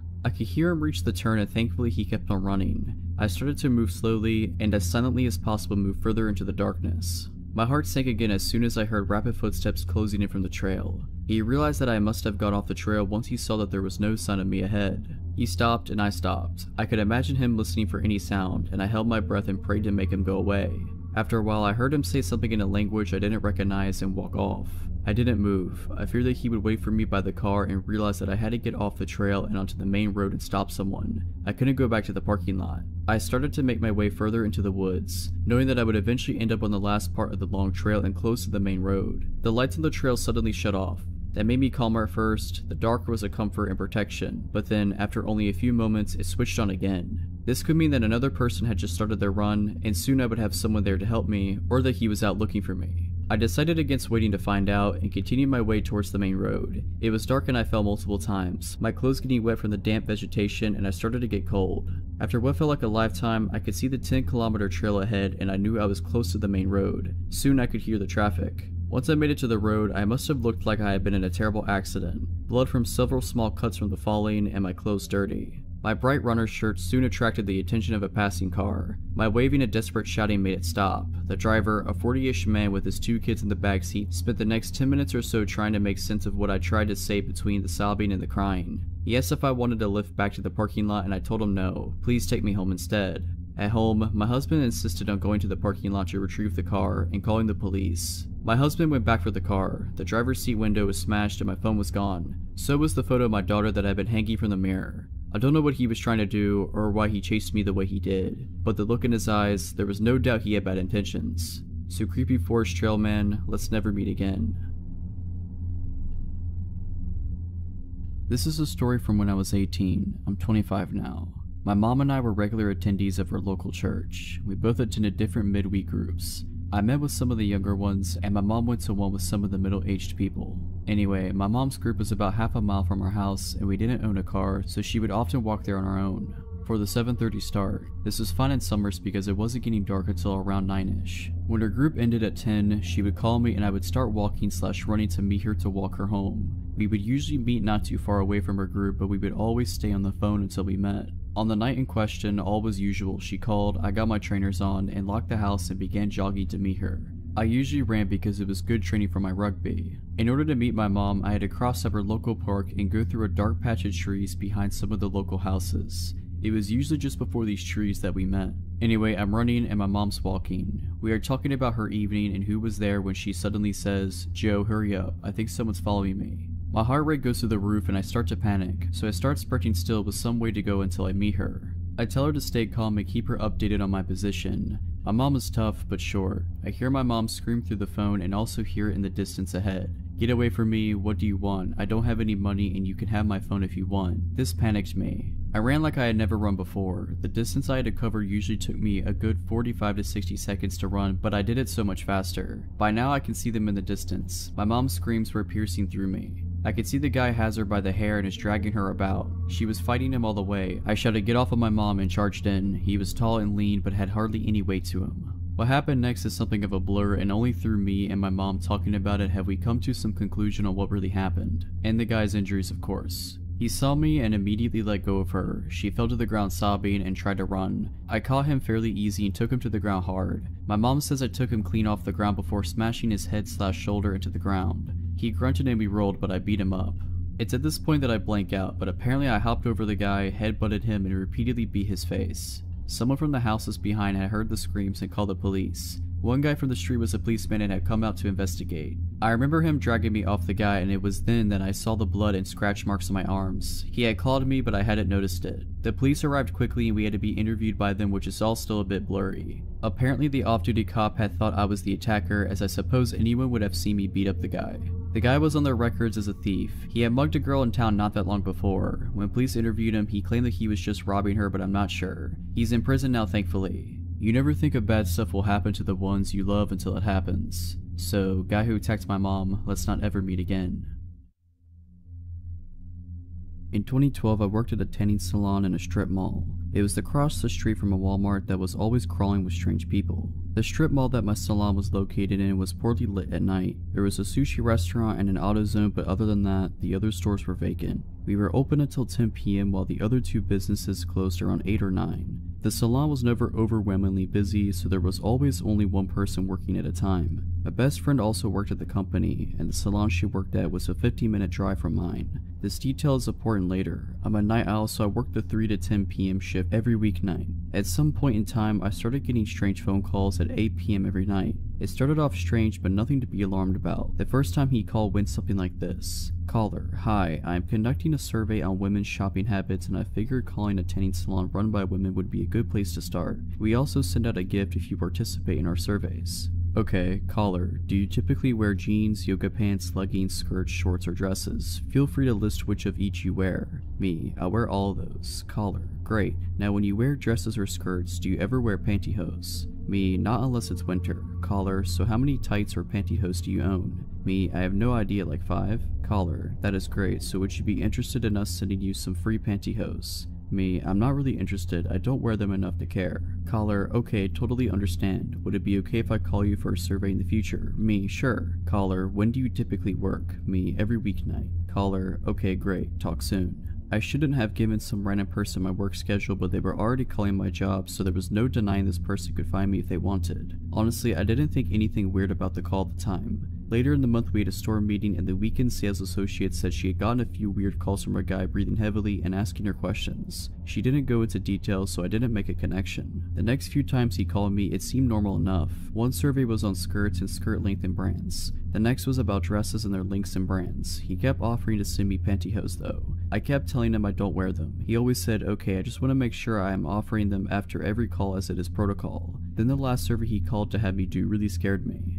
Caller, when you wear dresses and skirts, do you wear panties? Me, yes. Caller, what material are they? Silk, satin, cotton, lace? Me, I'm not really comfortable with this. I think I'm done with the surveys. Caller, come on, I just want to know what you wear under that dress. I'll bring you some panties and nylons right now. Me, no thank you, please do not come here, goodbye. I hung up and freaked out. I called my friend at the other salon and told her about what just happened. She told me the same guy had been calling her location trying to talk to girls about pantyhose and panties too. She said he had even described to one girl what she was doing while she was on the phone with him. The salon she worked at had glass front windows with a desk facing toward the window. My salon also had a glass storefront with the desk face the wall. The next few nights were not great. He realized we weren't picking up the calls anymore unless he blocked the number. We had to answer blocked calls because if it was another customer and they complained, we would be in trouble. He started changing up the time of night he called, spoofing numbers, etc.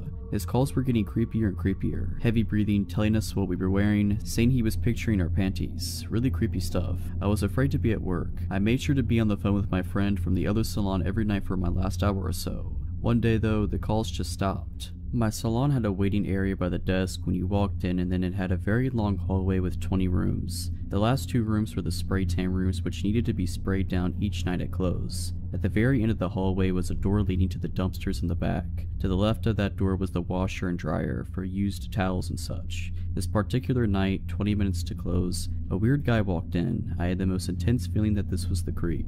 I acted normal and asked him his last name. I'd never been here before. Okay. I explained to him how much a single tan on a regular night cost, like $24. I explained our packages, etc., but I knew my words were falling on deaf ears. He just stared at me with his mouth wide open, breathing heavily. He asked for the most basic bed for 5 minutes. Okay, huge red flag. Why even come in? I put him in the bed and immediately got on the phone with my friend from the other salon. She was the manager at her salon, so she decided to close shop early and race over to me just in case I needed her. I had the back door propped open as it was hot in the salon and I wanted to get a cross breeze going while I cleaned the rooms. The dryer was also running, which could have impacted my hearing. I was in one of the rooms near the front sweeping when I realized it had been 15 minutes and I hadn't heard this guy walk toward the front door yet. I had hoped he would just leave while I was sweeping up in a room so I wouldn't have to deal with him. So I go down the hall to listen outside the room he was in. The room was empty. He clearly had not used the bed as there were no marks or anything and the glass remained clean. I called out to see if he was still in the salon. Sir, no response. I called my friend so fast. I had a horrible feeling of dread. Where are you? I yelled into the phone. I'm pulling up, relax. Did he leave yet? She asked. I frantically explained to her what happened and told her loudly so he would hear if he was still in the store. Bring your bat. My friend comes in about 3 minutes later with a steel bat. Together we started going in rooms one by one. When we got to the 6th room, we heard the back door slam shut hard. We ran to it and locked it. We still checked the other rooms, but we both knew what had happened. He had been hiding in one of the empty rooms and bolted when he realized what we were doing. I don't know what the guy's plans were for me that night, but I'm also thankful my friend was there to save me. So tanning salon perv, let's not meet. About 7 years ago, when I was 17, my parents were out of town for a weekend and left me at home. This is a pretty common occurrence. My parents trusted me. I would usually spend these weekends away staying with friends or family, as my parents' house is a bit creepy to be alone in, even during the day. We live in a small rural town where everyone knows each other, and generally it's pretty quiet and pretty safe. Saturday I was supposed to stay with a friend, but her parents decided at the last minute not to let me stay. It wasn't a big deal that I had to leave. I was somewhat prepared to have to go home because her parents got weird about company sometimes. I left her house, which is about 15 minutes away from my parents' house, at around 9:30 or 9:45.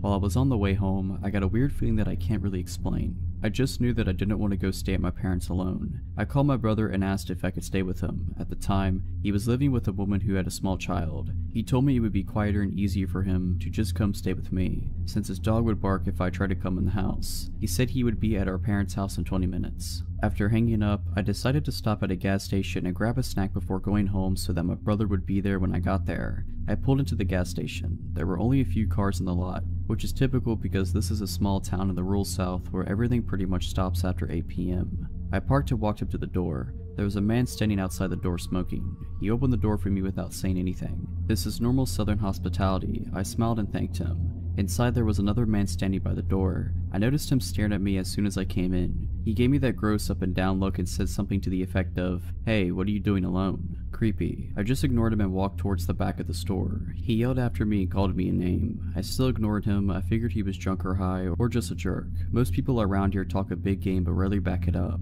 I wasn't scared, just annoyed. I got my snacks and paid at the counter. When I walked back up to the door, both of the men were gone. I was happy to not have to deal with any more catcalling. I began walking across the lot towards my car, which was probably around 100 feet away from my door. As I was walking, I looked down on my phone to see if enough time had passed for my brother to be at my parents'. When I looked up, the guy who had hit on me was standing at the pump staring. I looked at him for a second and continued walking. "Hey, you know you're supposed to answer a man when he speaks to you," he said. I remember saying something snarky back to him and getting in my car. He looked pissed at my sarcasm. I locked my doors as soon as I was in the car, started it, and was thinking of nothing but getting home to eat my snacks and hang out with my brother. I put my car in gear and realized the man had disappeared. I looked around before pulling out of my parking spot, only to realize that both men were sitting in a car facing mine across the lot. They were both staring at me and talking, occasionally even pointing toward me. I just stared at them, defiant and pissed. I didn't want them to think they scared me at all. While we were sitting having our staring contest, the man who had opened the door for me smiled and gave me the finger across the throat gesture, as in, "You're dead." I rolled my eyes and pulled out the gas station, annoyed. To my dismay, they pulled out behind me. I hadn't been scared up until this point because, as I said, most people here are a lot of talk with no follow-through. Instead of going home, I took a few back roads that connect back in a sort of circle to see if they were really following me, which of course they were. When they realized I was testing them, they drove up really close to me and started laying on the horn. I couldn't see their headlights, they were so close. I called my brother and told him what was going on. He told me to come home and he would handle it. I started driving home. The two guys were still in my car blowing the horn. Even with my detours, I was only about 3 to 4 minutes from my parents' house. I slowed down to pull in the driveway and was immediately relieved. At the end of my driveway, my brother was standing hands crossed in front of his stomach, clearly holding a pistol. I drove around him into the yard. The two guys actually started to pull in behind me until they saw my brother, then they hightailed it out of there. I have no idea what they would have done if I had stopped somewhere alone or kept driving. I'm thankful my brother was there. This past New Year's Eve, I went away for the night with my two best friends and one of their moms. I was home for the holidays from college, and my friend Sarah invited me to go to Palm Springs to celebrate New Year's with her mom and our friend Rachel. I didn't have any other plans, so I decided to go with them. We went to a cool city about an hour from where we live that is big on shopping and resorts. We planned to have a pretty calm night, watch the ball drop at a block party thing downtown, have a few drinks at a bar. Since we're on the west coast, the ball drop is at 9, so at around 8, we ventured from our hotel, walking to the block party about a mile away. On the way, we passed by a very lively bar. We decided to stop by and spend 15 minutes dancing, but didn't get any drinks. We continue on to the block party, get some dinner, a glass of champagne. The ball dropped and they had a DJ, so we spent about an hour there dancing. After we got tired of it, we decided to head back to the bar and hang out there until midnight. Once we get there, Sarah's mom pays for a drink for each of us, but leaves soon after that because she was tired. It's about 10:30 at this point, and Sarah, Rachel, and I are enjoying our drinks and having fun dancing. Rachel tried some of my drink since it was the one she hadn't had before. I went back to the bar to get a second drink, and that's the last thing I remember. The rest I've gathered from Sarah and Rachel. Almost immediately after getting my second drink, I asked Rachel to go to the bathroom with me because I wasn't feeling well, even though I was completely fine 10 minutes before. Once in the bathroom, I just collapsed on the floor, and I was almost unresponsive. Rachel, not worried, somehow drags my half-lifeless body out to where Sarah was waiting for us. Security, seeing my condition and assuming I was wasted, asked us to leave. Sarah and Rachel decided to take me back to the hotel about a half a mile away. By this point, I was unconscious and there were barely any sounds escaping from my mouth. They saw someone leave the bar at the same time as us, who was walking near us, but they were preoccupied with trying to keep my lifeless body off the ground. At one point, I threw up all over myself, the both of them, and the sidewalk, etc. The next part of the story we had to get from Sarah, and Rachel doesn't have any memory of this. Still struggling to carry me, the man they saw leave the bar approached them. He was hitting on Rachel, trying to get her to go grab a drink with him. She was very agitated and told him to leave. Her friend needed help right now. He didn't take no for an answer and continued to follow us down the street, asking if they wanted to get drinks with him, if he could help carry me and such. A middle-aged woman witnessing this came up and told the man off. Something along the lines of, "Stop harassing these young women or I'm going to call the police." He left after that. Next, by some miracle, an EMT and his wife enjoying the holiday ran into us on the street. He checked me out to make sure something wasn't majorly wrong and then carried me the rest of the way to my hotel and into the room, since my friends could barely hold me up.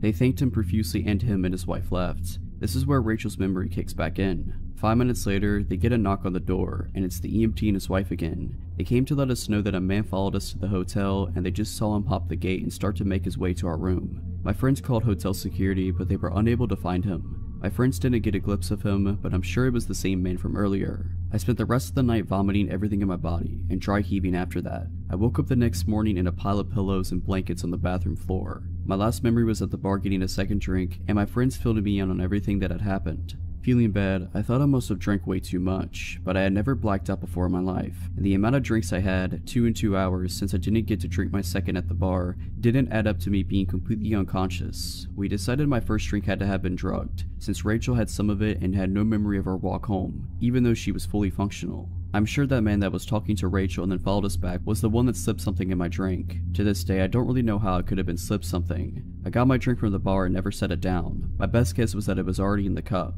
Thankfully, I had good friends and kind strangers protecting me that night. This happened back when I was in 4th grade. It's always stuck out to me as odd, but when I became an adult, it dawned on me just how dangerous it was. I had been invited to a friend's birthday party, which was to be held at a popular pizza joint that had a bunch of arcade games and stuff. This pizza place was right next door to a small movie theater, and the movie Titanic just had come out, so there was a decent amount of people in this part of the shopping center. My mom had to run some errands and pick up one of my other brothers, so she dropped me off along the way. She said she was going to stay until others arrived for the party, but I knew she had a lot to do. The place was familiar to me, and I knew my friends were either already inside or would be there shortly, so I just told her to drop me off and I went inside. My mom had also arranged a ride home for me from one of my friend's parents. No one had gotten there yet, so I had to look around at the different games and then went outside the restaurant to wait for my friends to show up.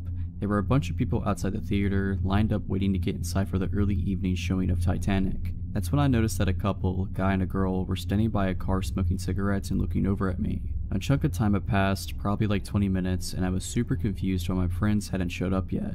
I knew for a fact that I was at the right place and that I showed up at the right time. I was going over all the reasons why they might be late when the cigarette-smoking couple came over to me and started talking to me. They asked me what or who I was waiting for. Obviously at first, I was hesitant to talk to strangers, but they looked to be my oldest brother's age, late teens, early 20s, so I had been around older people and wasn't too bashful or shy around them, conversationally. I explained to them I was waiting for my friends to show up for my birthday party, but they hadn't showed up yet, and they were all pretty late. The couple made some other small talk. They told me they were wanting to see Titanic, but when they showed up, all the tickets had sold off for the showing they wanted, so they were just going to hang out until the next showing, which they had successfully gotten tickets for. After a little while longer of waiting and talking with this couple, they asked if I was hungry. I said I was, and they offered to buy me pizza. As a hungry kid who was seriously looking forward to pizza, but was unsure if the party was still going to happen, I wasn't about to pass it up. We went inside and ordered and sat down. I ended up hanging out with this couple for a long time. They were being super nice to me, gave me money for the arcade games, bought me as much pizza and soda as I wanted. I had almost completely forgotten about my friends and the party that was supposed to happen, until I saw what time it was. Almost 2 hours had passed, and I started to get pretty nervous/anxious. I wasn't sure how I was going to get home. I didn't have a cell phone, this was 1997, and neither did my parents. My mom would be furious that A, no one showed up to the party, and B, I didn't seek out help from the restaurant or some kind of security guard or police officer, and C, I'd spend the 2 last hours with strangers, accepting food and money from them. I decided to ask this couple what I should do. This is where things started to get really strange. The guy turned to me and said flatly, "You don't need to go home."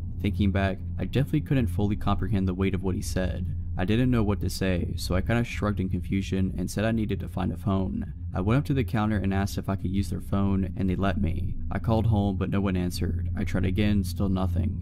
I then told the people at the counter that I was trying to get picked up, but no one was answering the phone at home. I must have looked pretty panicked, because just then the guy from the couple came over and put his hand on my shoulder and said, "Don't worry, we'll get this figured out." He then gave me some more money to play a few more arcade games while he figured it out with the guys behind the counter. No idea what they talked about specifically, but I ended up playing another game and then went back to the table we were at. The guy came back over and said that they were going to take me home. He was being super positive and upbeat about it and was insisting that it was no problem whatsoever. His girlfriend was also being very insistent and supportive of the idea.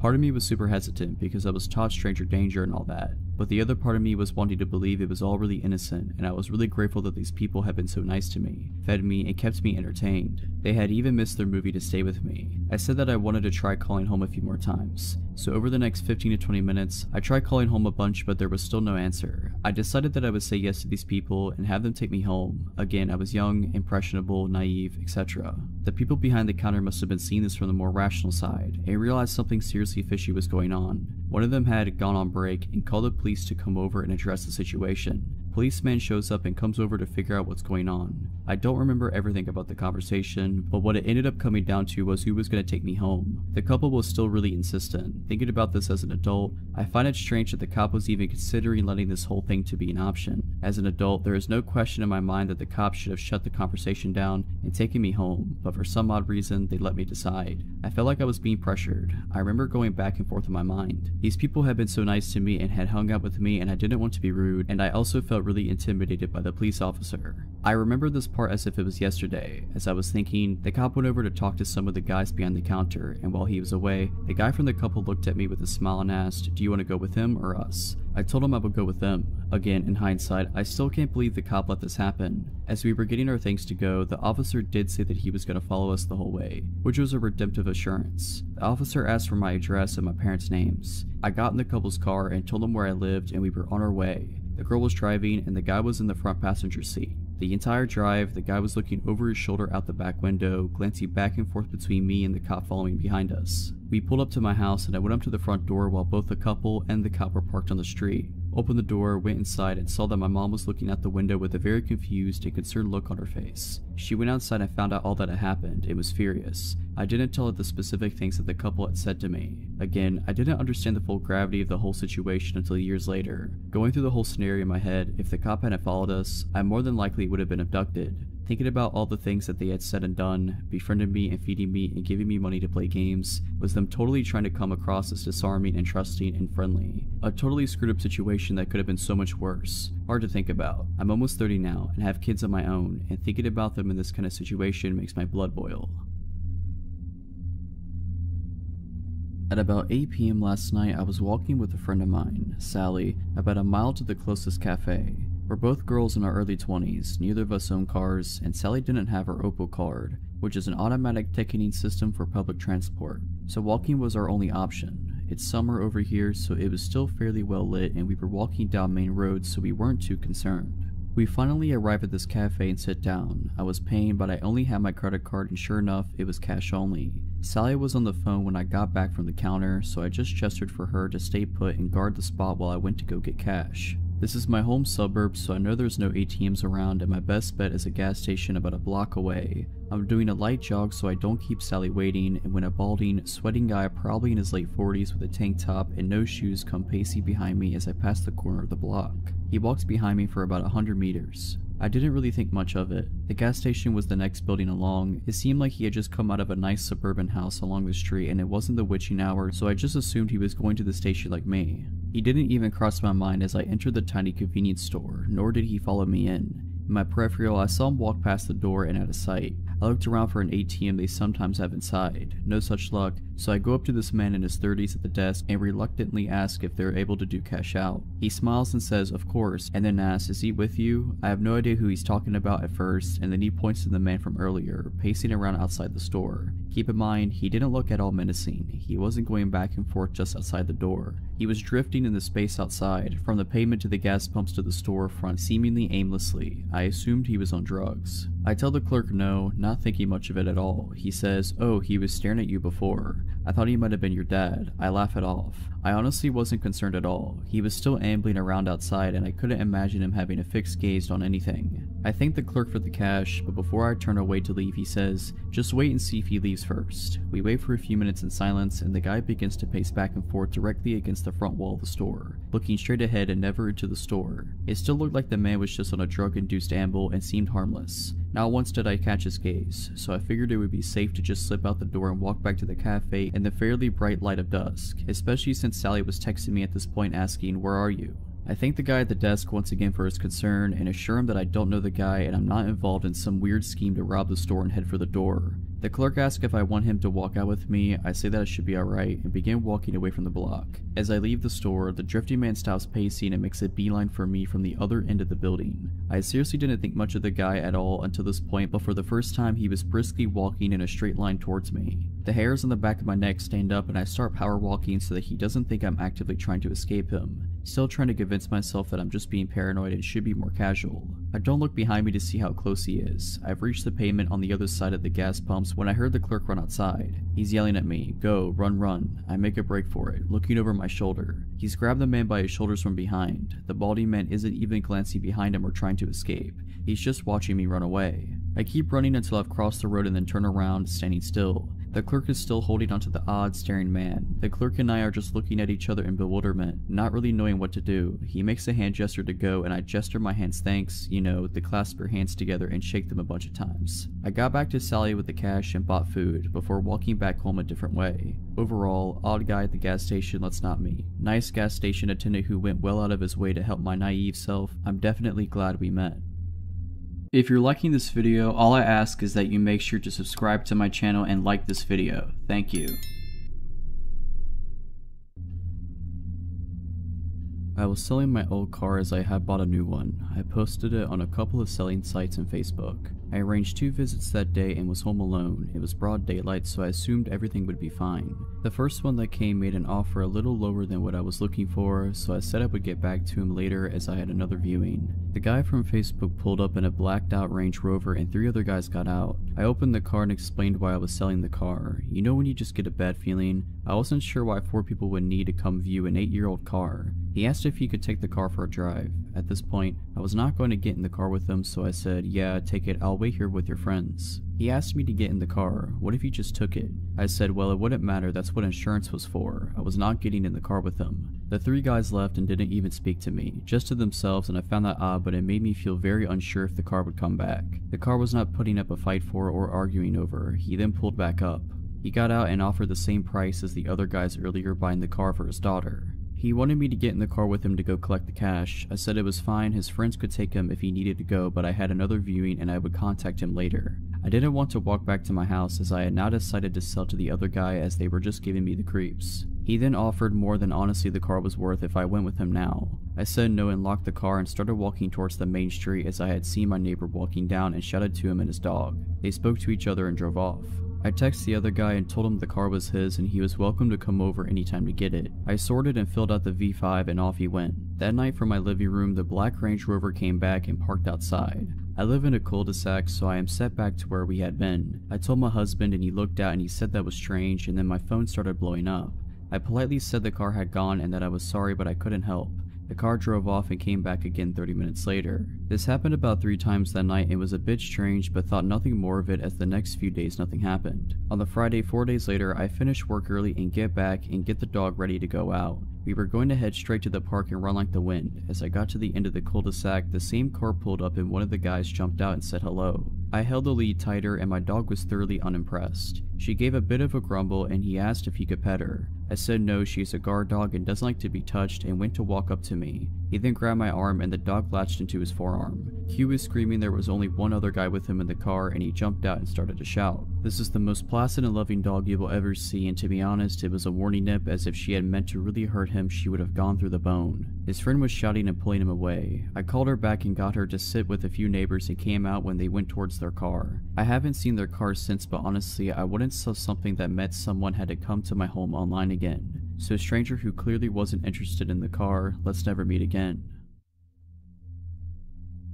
When I was 11, my single mom, 9-year-old sister, and 6-year-old brother moved into a beautiful, older, craftsman-style house. I heard it was around 80 years old back then in 1994. Soon after we moved in, we found out it was infested with cockroaches. I've never seen anything like it. You turn on the lights at night and they'd scatter from every surface. We had to store all of our food that wasn't canned in the fridge, so they wouldn't get into it. We tried bug bombs and professional exterminators numerous times with no effect. Those things really can survive a nuclear war. Anyway, they weren't the reason we lived in the house less than a year before fleeing for our lives. I remember my mom discussing our next door neighbor's creepy son with my grandma.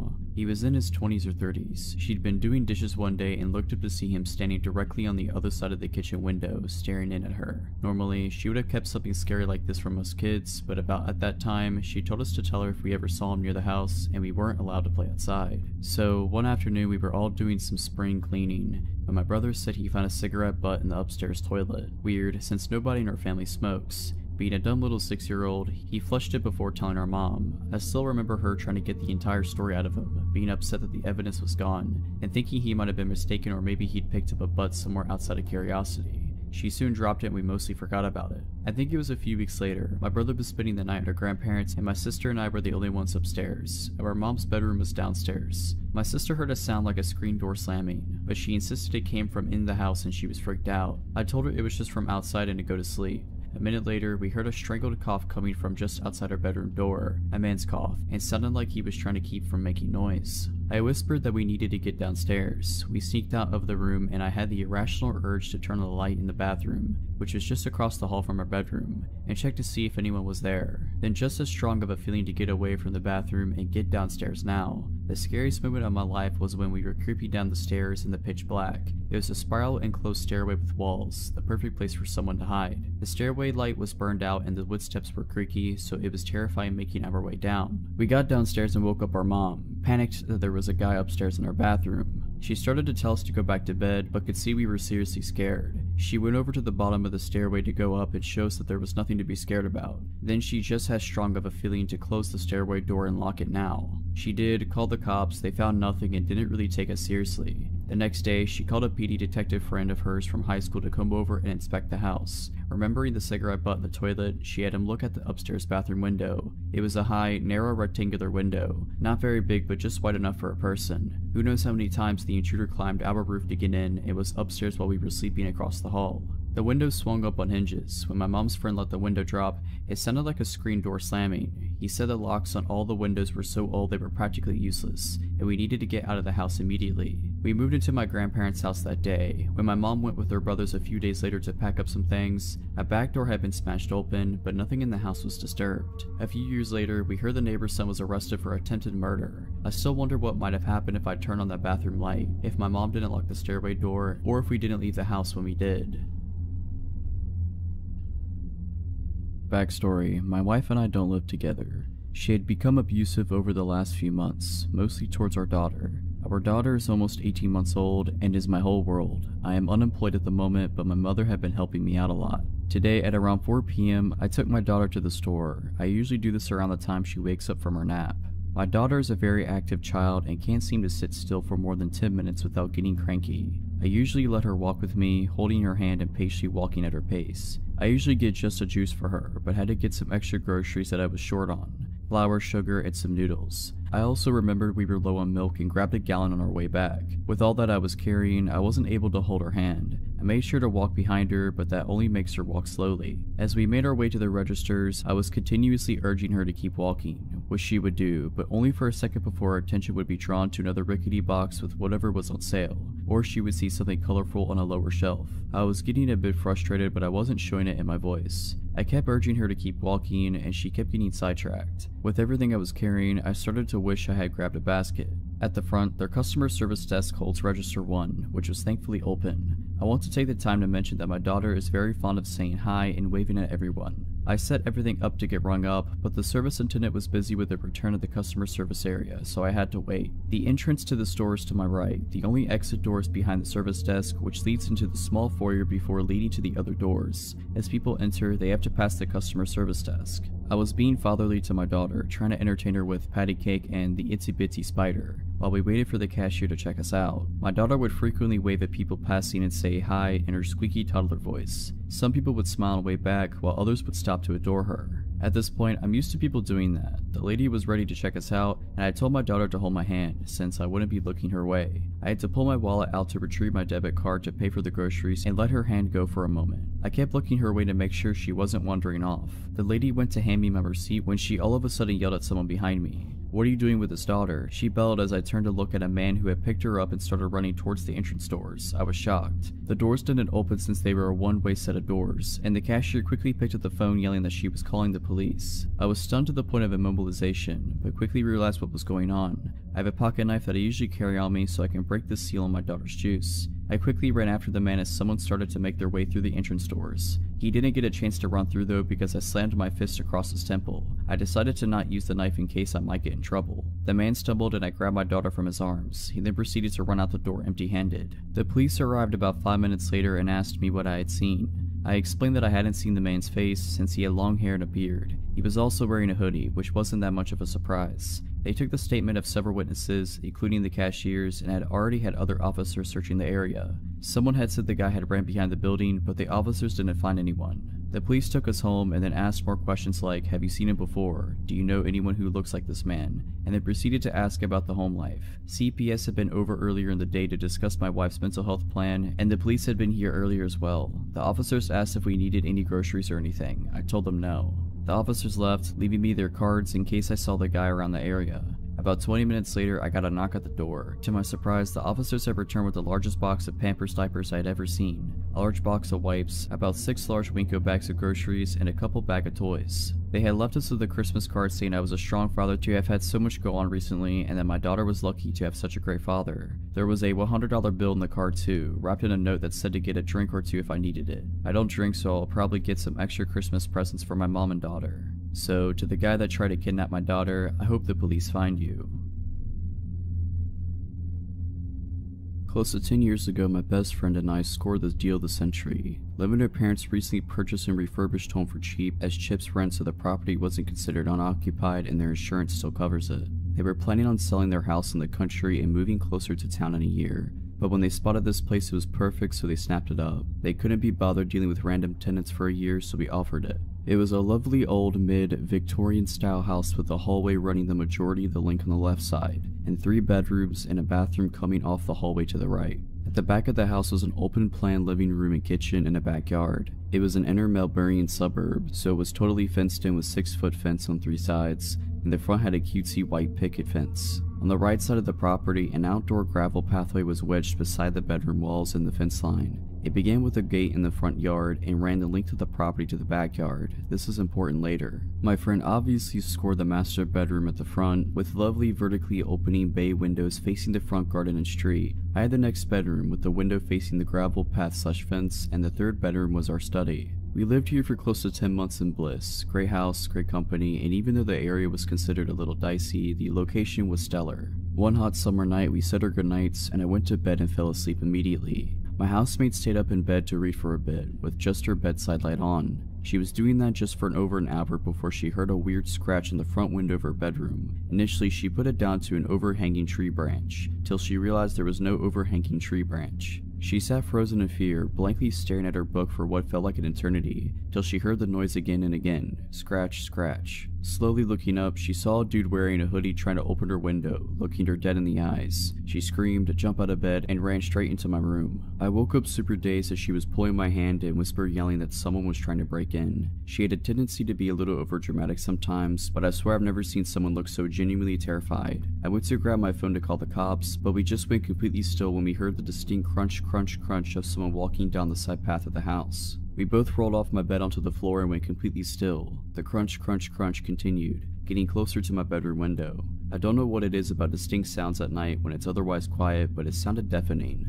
And then I realized why it was so loud. My window was wide open. I jumped up, slid the window down, and slammed the lock shut just as he reached the window. He looked at me, but he didn't react at all. He just calmly tried to open the window, but when he realized he couldn't, he continued down the pathway to the backyard. I was extremely terrified now, and my housemate was crying. I sprinted to the back door to thankfully find it locked, and ran back to my room and called the cops. I didn't know what the cops knew that we didn't, but they must have broken a land speed record to arrive all at 3 minutes later, lights and sirens off. We saw them go down the side path, guns drawn, straight to the backyard. There were some noises from the yard, then a knock at the back door a moment later, and the police identified themselves. Turns out the dude had vaulted the back fence, and another patrol car was headed to the next street over to look for him. The 2 cops at our place asked if we were okay, and then asked if they could come in and look around.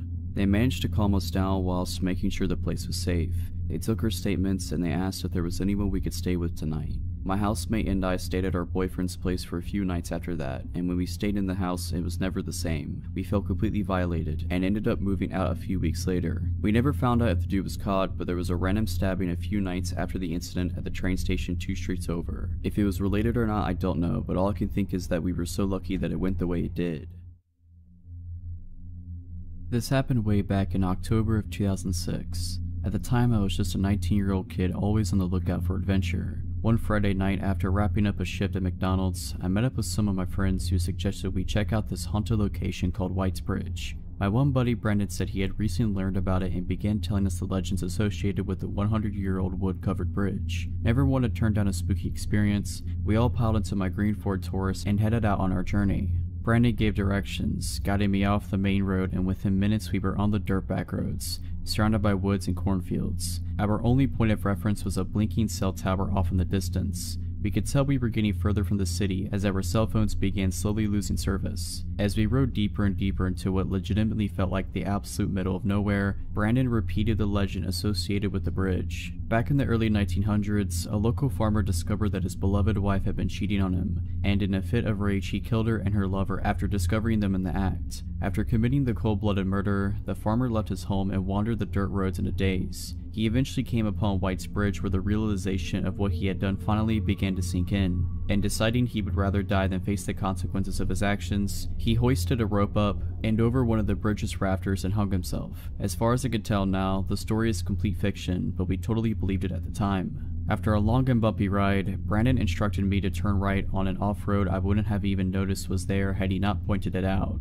I took the turn and there before us was White's Bridge. It looked like something straight out of a horror film, an old wood-covered bridge, aged by time, sitting alone above a river deep in the middle of nowhere. We parked the car on the side of the road and got out to explore. Immediately catching our eyes was a scarecrow lying abandoned at the entrance to the bridge. My friend Mike, who was known as somewhat of a risk taker, and a stupid one at that, picked up the scarecrow and lit it on fire. The hay body burst up into a ball of flames and Mike waved it around proudly next to the old dry wood bridge. Realizing the risk, I told him to throw the thing in the river and put it out, which thankfully he did. After making sure there weren't any rogue embers that could ignite the bridge, Brandon suggested we get back in the car and pull it onto the bridge. He explained that the legend was that if you parked your car in the middle of the bridge, put it in neutral and killed the engine, the spirit of the dead farmer would push the vehicle forward to get it off the bridge. Naturally, we had to try this. We piled back in and did exactly as he said. We parked halfway across the rickety old bridge and killed the engine. We sat in the pitch black, saying nothing, waiting for anything to happen. The only sounds were the creaking of the bridge, the river flowing beneath us, and footsteps. Suddenly, the back driver's side door opens and a woman abruptly enters the back seat, cramming in next to my two friends back there. She looked to be in her late 20s/early 30s, long straight black hair, slim, and wearing a plaid shirt and blue jeans. It's been a while, but this is essentially how I remember the conversation going. "I saw your fire signal for me," she said. Wait, what?" I replied, totally freaked out and at a complete loss of words. "I'm so glad you came. My boyfriend's car broke down that way. I need a ride back." My brain was doing its best to compute the situation. "I'm sorry, but who are you?" I asked. "What are you doing out here? I told you." She responded curtly. "My boyfriend's car broke down over there. Can you please just give me a ride so I don't have to walk all the way back?" She was pointing ahead, towards a narrow road that forked off to the right on the other side of the bridge. My friend Mike, the scarecrow burner, and never the gentleman added, "I mean, if you need a place to stay, you're more than welcome to come crash at my place." I got plenty to drink and I interrupted him. "No, lady, listen, I'm sorry, I don't know who you are. You just got in my car and this is all really weird. I'm sorry, but you have to get out." She glared at me in the rearview mirror. If looks could kill, I would have been done for, but you signaled for me. She responded in an irritated tone. "We weren't signaling for you, get out." She let out an angry sigh and got out, walking back in the direction from which she came and disappearing into the night. I started the engine right up and looked at my friends. They all had looks of disbelief on their face. Without saying a word, I put the car in drive and slowly rolled forward and off the bridge. We needed to turn around and go back across the bridge to get to where we had come from, and the only way to do that was to pull onto the side road that the woman said her boyfriend's car had broken down on, and then reverse. As I pulled onto the side road, my headlights illuminated the 3 posted signs that I hadn't been able to see from the bridge: "No trespassing, private property, and do not enter." Looking up the road, there was no sign of the woman. Wherever she went, it didn't appear she went that way. I didn't want to stick around though, so I backed up and crossed the bridge again, and from there began the journey home. We didn't have much to say on the ride home. I think we were all equally stunned, except for Mike, who asked if he knew anyone that would be awake at this hour that he could score some weed from. I visited White's Bridge a couple other times after that, but nothing of note happened in my subsequent visits. Sadly, some people burned down the old White's Bridge some years ago. It was rebuilt, but from what I hear, it's just not the same as the original. I don't have any plans to go and check it out. To the strange lady who entered my car out in the middle of nowhere at 2 AM, let's not meet. This happened in 2019. I was in my second year of college and living in a townhome about a 10-minute walk from campus. I lived with 2 other girls at the time, but they were all back at their parents' house for the holiday. I work in healthcare and was working Christmas this year. A little bit of backstory: there used to be 4 of us living there, but one girl had moved out due to issues with her boyfriend. He was a jerk who abused our kindness and allowing him to stay there, was only supposed to come every so often but basically ended up living there. We told her she needed to kick him out after an incident with him one night after he got physical with her and verbally abusive with the rest of us. She wouldn't listen and we told her we would have to talk to the landlord then. Long story short, she ended up moving out and left on bad terms with us. At this point, it was affecting everyone and we didn't feel safe with him there, etc., so she moved out. Okay, so back to the story. It was Christmas Eve and I worked the next day, so I was getting ready for bed, locked the doors, turned the lights off, and went downstairs where my bedroom is. I was scrolling on my phone for about an hour. It was Christmas Day at this point, when I heard what sounded like the chairs in the kitchen move. The kitchen is right above my bedroom. I thought maybe I was hearing the neighbors next door as we share the same walls and sometimes they can be loud, but I remembered one of them texting me and asking me to bring in a package they were expecting while they were all gone at home. The noise was short-lived, so I brushed it off. Next thing I know, my bedroom door is being opened slowly, but my phone screen is lighting up my scared jaw-drop face, so I can't act like I'm asleep. Where I'm laying in bed faces directly to the door, so we're just looking right at each other. So there I was laying in my bed while this guy has one foot in my bedroom with the door cracked open. It felt like an eternity, but in reality it was probably more than like 10 seconds of us looking at one another. He slowly takes his foot out and closes my door. I sit there just in complete utter shock. I couldn't make out what he looked like as my eyes were adjusting to the dark again from the phone screen. All I could see was a backwards baseball cap. I knew I had to call the police, but my anxious self knew if I called, it would alert my parents' phones that I called. Me being dumb, I was like, well, I don't want to make them worry. Also, I was scared he might still be somewhere in the house, and I didn't know what he would do if he heard me call. So I text the guy I was seeing at the time and tell him, some random guy just broke into my house and came into my room. He snapped me out of it and told me to call the police, and so I did. The dispatcher asked me if I felt comfortable to go unlock the front door for them so they didn't have to break it down, and I told her no way, I don't care if the door is broken, I'm not going up there alone. A couple minutes later I see flashlights shining through my window. I hear the police knocking at the door and announcing themselves. They got in and asked me where I was. I came out of my room and they came and got me. They told me to wait on the back porch while two of them searched the house and one stayed with me. They didn't find anyone and I said nothing looked like it had been taken. They even tried to get fingerprints but were unsuccessful. They then started asking me questions and informed me that the back door was unlocked and had no signs it had been broken. I told them I had locked it. Luckily the guy I was talking to stayed with me that night, but I still couldn't sleep. I kept having to go check every inch of the house over and over. I placed chairs under the door handles on the front door, back door, and my bedroom.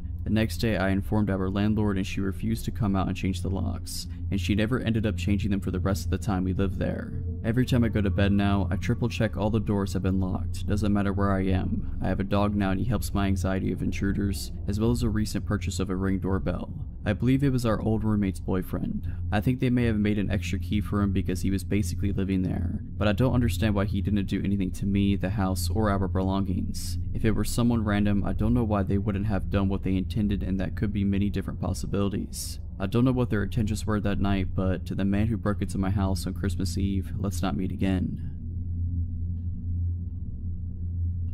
Over the summer, me, my fiance, and my stepdaughter, then 2 years old, went on a vacation to Presque Isle in Pennsylvania. We stayed there throughout the afternoon and decided to get dinner in a nearby town, Erie, Pennsylvania. We go there and see a water fountain that kids play in. We think our kid would like that, so we get food and take her there. Now it was kind of a pretty sketchy area, but there were also kids and it was still a little light out, like 6:37 p.m.-ish. Me and my fiance sit down and watch our kid play for a bit. At some points our kid wants me to run in the water with her, so I do. I kinda keep going back and forth between playing with her and keeping my fiance company. After playing with my kid for a while, I come back to my fiance. She looked kinda pale and said, "Go get our kid. We need to leave right now." I didn't know what was going on, but I got my kid. As I was turning to go back and get her, I noticed a group of about 3 really weird guys staring intently at us. When I looked over, one of them stood up a little bit and was giving me a stare. I grab our kid and start following my fiance who was booking it. As we were walking away, she tells me that somebody is following us now. I look over and see the creepy looking, shirtless dude getting into his old, beige sedan behind us. My fiance explains to me that the same man kept approaching her whenever I would get up to run around with her kid. At first he introduced himself and tried talking to her. She thought he was being benign but just trying to hit on her. When I came back, he apparently bolted. I sat with her for a couple of minutes and then went back to play with our kid. Apparently, as soon as I went, he returned. He asked her if she was married to me. She said that we were going to be hoping that it was the end of that. He goes away before I came back to sit with her again. The third and final time I go to play with our kid, he apparently came back. He told her that she thought she was a beautiful lady and asked if that was her daughter, pointing to our kid. My fiance said yes, and the guy said that our kid was also a beautiful lady and that his night was going to be made, whatever that means. Q and I come in and we book it. We're walking back to our car, which is kind of far away.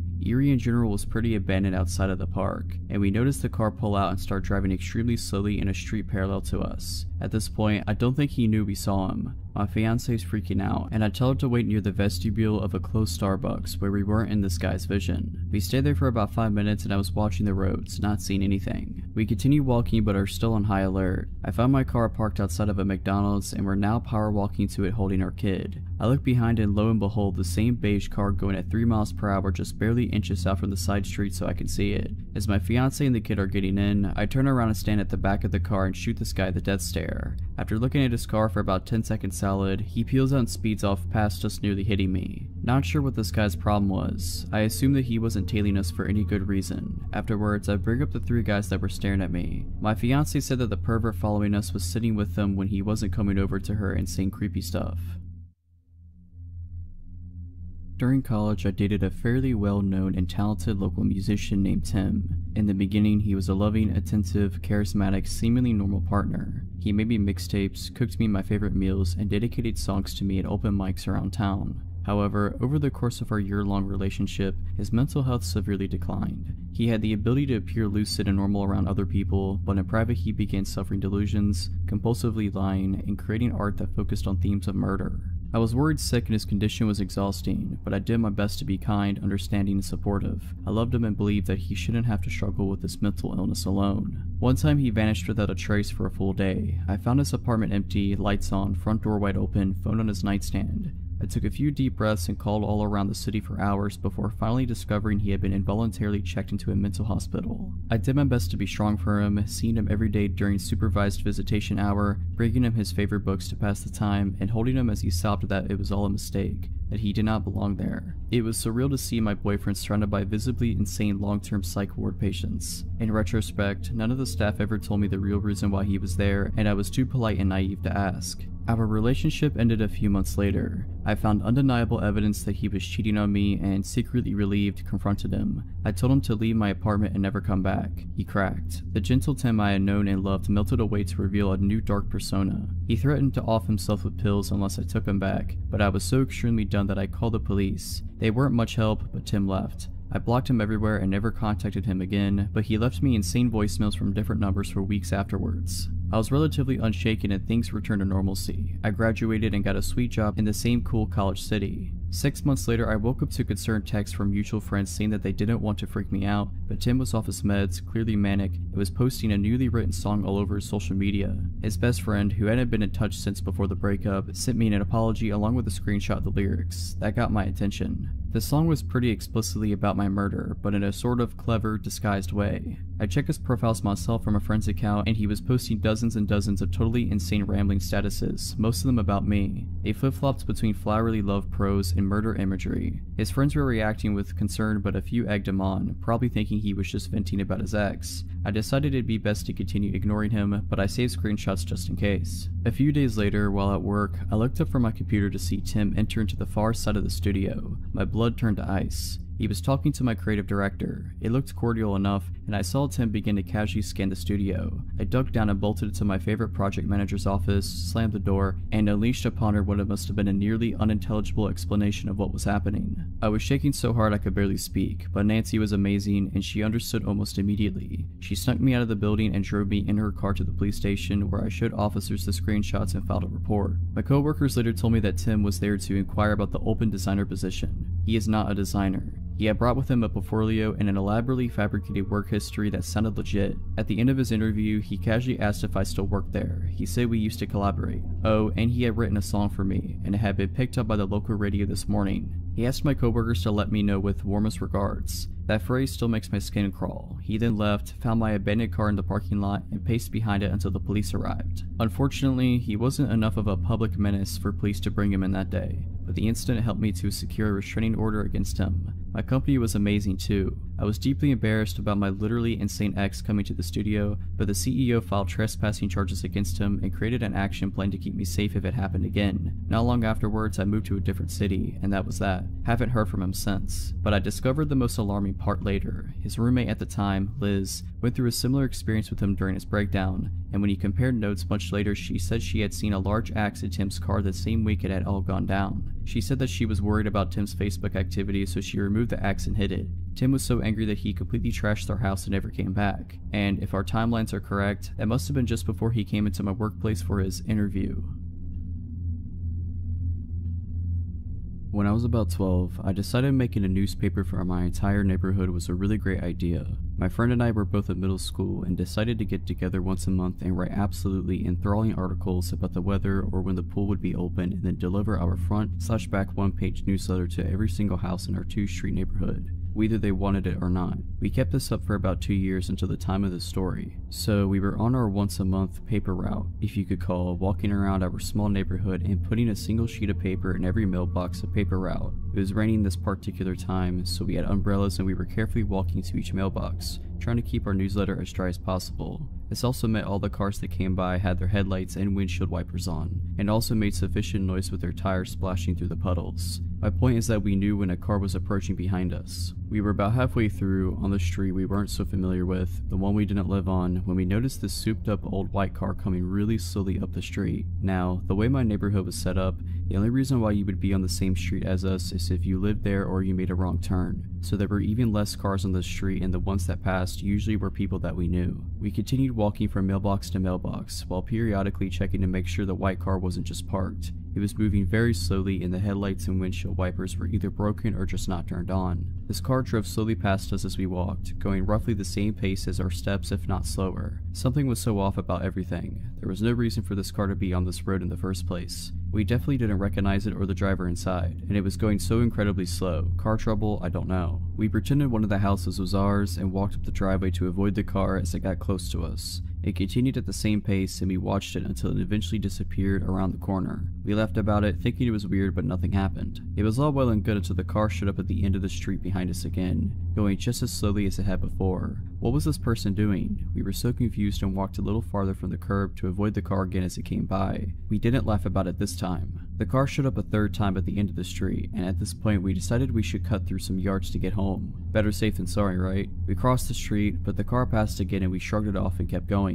The fourth time this car came around, it pulled up right next to us and the driver had his window down. Being 12 and living in a bubble, my friend and I hadn't really experienced shady people, but we knew something was up with this guy. He had a white towel draped over half his head, was wearing a white tank top, while we were in long sleeves and rain jackets, had his window down, and when he spoke his speech was slurred. We were polite and said hello, and he asked us what we were doing through his open window. We continued walking as this interaction took place because we knew this dude seemed sketch, but at the same time we didn't want to assume anything and be rude. When we told him we ran a newspaper, he immediately perked up and enthusiastically asked us about placing an ad. He also took his hands off the steering wheel and leaned over so he could get closer to the window. He smelled of cigarettes. My friend and I looked at each other. We knew something was wrong. We told him no, we don't place ads in our newspaper, even though we did. He told us we were pretty girls and probably cold. Our idea to cut through some yards was decided. We hurriedly said something about needing to go home, and he began shouting at us from inside the car as we crossed the street. We bolted to a neighbor's backyard when we heard the car begin to move quickly and hid in some bushes until we were sure the car was gone. We stopped writing our newsletter after that. Meeting a creepy person while you're alone in the rain in your own neighborhood was a good deciding factor for calling it quits. So, weird and probably high dude that tried to talk to a 12-year-old me and my friend, let's never meet again.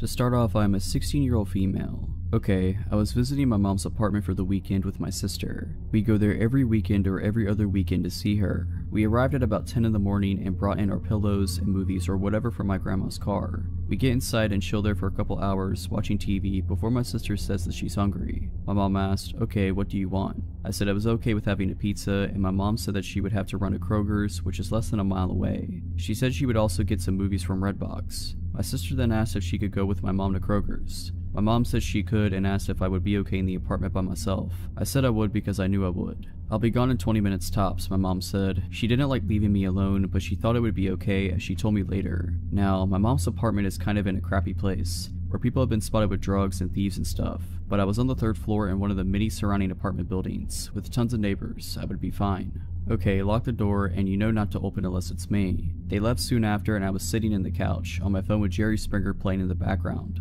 It was about 10 minutes after they left when I heard the doorknob jiggle. I looked up, not feeling scared right away, but also feeling a little wary. I should mention that I carry a pocket knife everywhere with me, and the blade is about 3 to 4 inches long.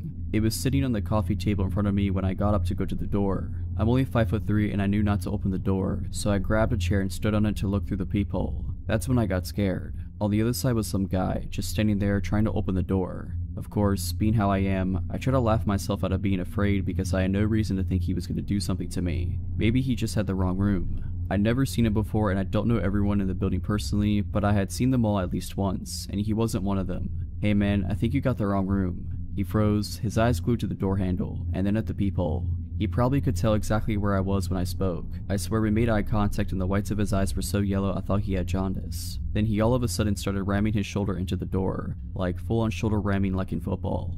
I jump off the chair and grab my phone and knife and run into a room with a window and lock the door. I call my mom's friend who lives in the apartment building across the street and start crying hysterically and said, "Jess, someone's trying to break in, call the cops, bring Chris, please just get over here." She didn't even hesitate, "I'll be right there." Within seconds of hanging up, I call my mom. The guy is still hitting the door and he's yelling in frustration now. My mom picks up after a few rings and I tell her what I told her friend, and she was coming with Chris and she needed to get here quick. She was frightened and yelled that she was almost there. By the time I saw Jess make her way down 2 flights of stairs and across the road with her boyfriend, my mom was flying down the road and was there within mere seconds of me calling. They all race inside and I hear everyone yelling in the hallway. I unlock the door and peek outside of the apartment and see Chris holding the guy against the wall while my mom hugs me and Jess is screaming at him. Long story short, the police arrived and took my statement, and the man first denied it by saying, "I thought it was my room," but then he ended up confessing that he wanted to see me and talk to me because he thought I was pretty. The police officers had him in handcuffs and ran a background check on him, and what came up wasn't surprising. He had a warrant for an assault charge on a woman and had been arrested for kidnapping. Yeah, I hope I don't have to experience that again. If you're liking this video, all I ask is that you make sure to subscribe to my channel and like this video. Thank you. I was 19 years old and the only female working at a shop specializing in automotive batteries and things of that nature. I had been working there long enough to realize that most of the clients were male and oftentimes made for some awkward situations. For instance, I would get talked down to and patronized quite a bit or flirted with to the point where I would be somewhat uncomfortable. However, this never really bothered me. One day during a particular busy rush, a very tall man who was maybe in his mid-30s came through my line. This guy had some very strange energy. He seemed a little off. However, it was my job to be professional and assist whoever came through my line. I brushed aside the uneasy feelings. I just wanted to ring this guy out and getting through the rest of the line that was now trailing out the front door. I greeted him and talked to him as I would any other customer while I was processing his transaction. Things were going fine until he realized I was almost done. He started stalling, making up weird excuses as to why he couldn't use certain credit cards, how he needed me to put his battery on hold and he would be back, etc. I told him that I would hold it for him and that he could come back whenever he found the time. I figured he would leave at that point, but he just stood there and just stared at me. Now that I think about it, he was more staring through me than at me. I was a bit uneasy but kept my polite, professional demeanor. "Sir, if you're not purchasing anything at the moment, may I ask that you step aside so I can assist the other customers," I said. He completely disregarded my question and, in a slow, raspy voice, asked, "So, what's your name?" I didn't wear a name tag specifically for reasons like this. Customers had found me on Facebook before and it was really unsettling. Thinking quickly, I threw up my nickname. "It's Rhea." "Rhea," he said as he kept staring. I just smiled awkwardly and said, "Yep, that's me." By this point, my manager had realized what was going on and he proceeded to ask the man to step aside as well. After hearing it from my manager, the man walked to a corner of the store by some shelving and continued to stare while I was ringing the rest of the customers out. A bit of time went by and the line had cleared up, but he was still standing there, staring and now smiling the most sickening smile I think I've ever seen. It made my skin crawl. Of course, my manager and coworker saw this too, and my coworker grabbed my arm and said, "Come on, let's go out back." As we were walking to the stockroom, my manager asked the man if there was anything else he needed. The man muttered that there wasn't and left. I wish that was the end of it, but of course he had to come back in to purchase the battery. When he came back the next day, we again had a line. He let people go ahead of him and waited until I was free before coming up to the counter to make his purchase. I greeted him again and tried to remain professional, but it was hard considering how creeped out I was. I was again met with the same stare and the same freaky smile. I can't remember the entire conversation, but at one point, the questions he was asking became personal / weird / inappropriate enough for my coworker to cut in. He looked at the guy and then at me and said, "Rhea, go take your break," before he basically pushed me out the way of the computer and rang the guy out. I stayed in the back until my manager came and got me, telling me it was safe to come out. We were all pretty creeped out but thought that was the end of it. A few days went by and we had all mostly forgotten about this creepy dude until he walked in again. This time though, he didn't look through the store, didn't approach the counter, didn't say a word to anyone. He just stood, jacked hood pulled over his head, in the corner of the store, staring and smiling. The smile had become even wider and more sinister looking, and at this point I started to freak out. I started shaking and feeling sick to my stomach. Then my manager cut the horrible tension by pretty much screaming at the guy, "Hey, I'm sick of you coming into my store and pulling this crap." The creep paid him no mind and kept right on staring. This pissed my manager off and he walked out from around the counter and told the dude, "Look man, if you don't quit coming in here and staring at her, I will not hesitate to call the cops. What you're doing is harassment, so you need to get out of my store." At the mention of police, this dude's smile dropped and he slowly sauntered out of the store. We never saw him again, but I was immediately taken off closing shifts due to fear that the man would come back and try to catch me when I was alone. About 3 years ago, I was in a long-distance relationship with a younger man, meaning he was only 17 at the time while I turned 19 in the relationship. His name is Peter. Peter was not a nice person to say the least. He thought that the first impressions he made on people were the only one he needed, and as such he stopped being nice, polite, or reasonable to people after the first meeting. I was young and saw past this, thinking I could somehow change him. However, this abuse towards people around me and myself eventually became too much and I broke off the relationship with him. The breakup went smoothly, all things considered, except he wanted me to say the words so he could play the victim. This had been a core element of our fighting because he hinted that he would wanted to break up, but instead of just saying it, he kept me on the hook and became even more abusive. I'm getting sidetracked, but the point was that I thought of the matter as resolved and entered a loving relationship with my current boyfriend shortly after this. Then came the day where Peter wanted to get his belongings back. I texted him a list of everything he had left in my apartment and he okayed it that it was everything. We also made an appointment for him to stop by my apartment around 3 p.m. the following Thursday. I have no intentions of letting him get back into my house nor being alone with him, since he suddenly seems to have many mood swings after seeing me in another relationship. He has been blocked from my Facebook account, but somehow knew I was in a new relationship, which was a major red flag to me and my boyfriend. Thursday came and I felt eager just to be done with it. My boyfriend and I are walking home from high school when my phone rings. It's Peter. He yells at me that he has now been waiting at the train station for over an hour. I try to reason with him, agree to meet him there with his belongings since he needs to catch a train. My boyfriend walks with me to the train station, but we arrive only to find it vacant. I live in a small town and the train station is mostly used during rush hours in the morning and evening. It is also located rather bizarrely among normal residences, and there are a lot of off alleyways leading all over town from there. I get a text stating that Peter can see us, but won't come out of hiding when my boyfriend is there. We leave his stuff on a bench at the train station, calmly replying that I'm not actually interested in meeting him. When I say calmly, I mean that my reply is calm. I'm shaking and my boyfriend is furious over this child's play. On our way home, I receive another text. This time, he states that he has a gift for me and it is in my mailbox. This freaks us out even more, mostly because this indicates that he might be waiting at my home. It is entirely possible that he watched us on the train station and then ran all the way to my apartment.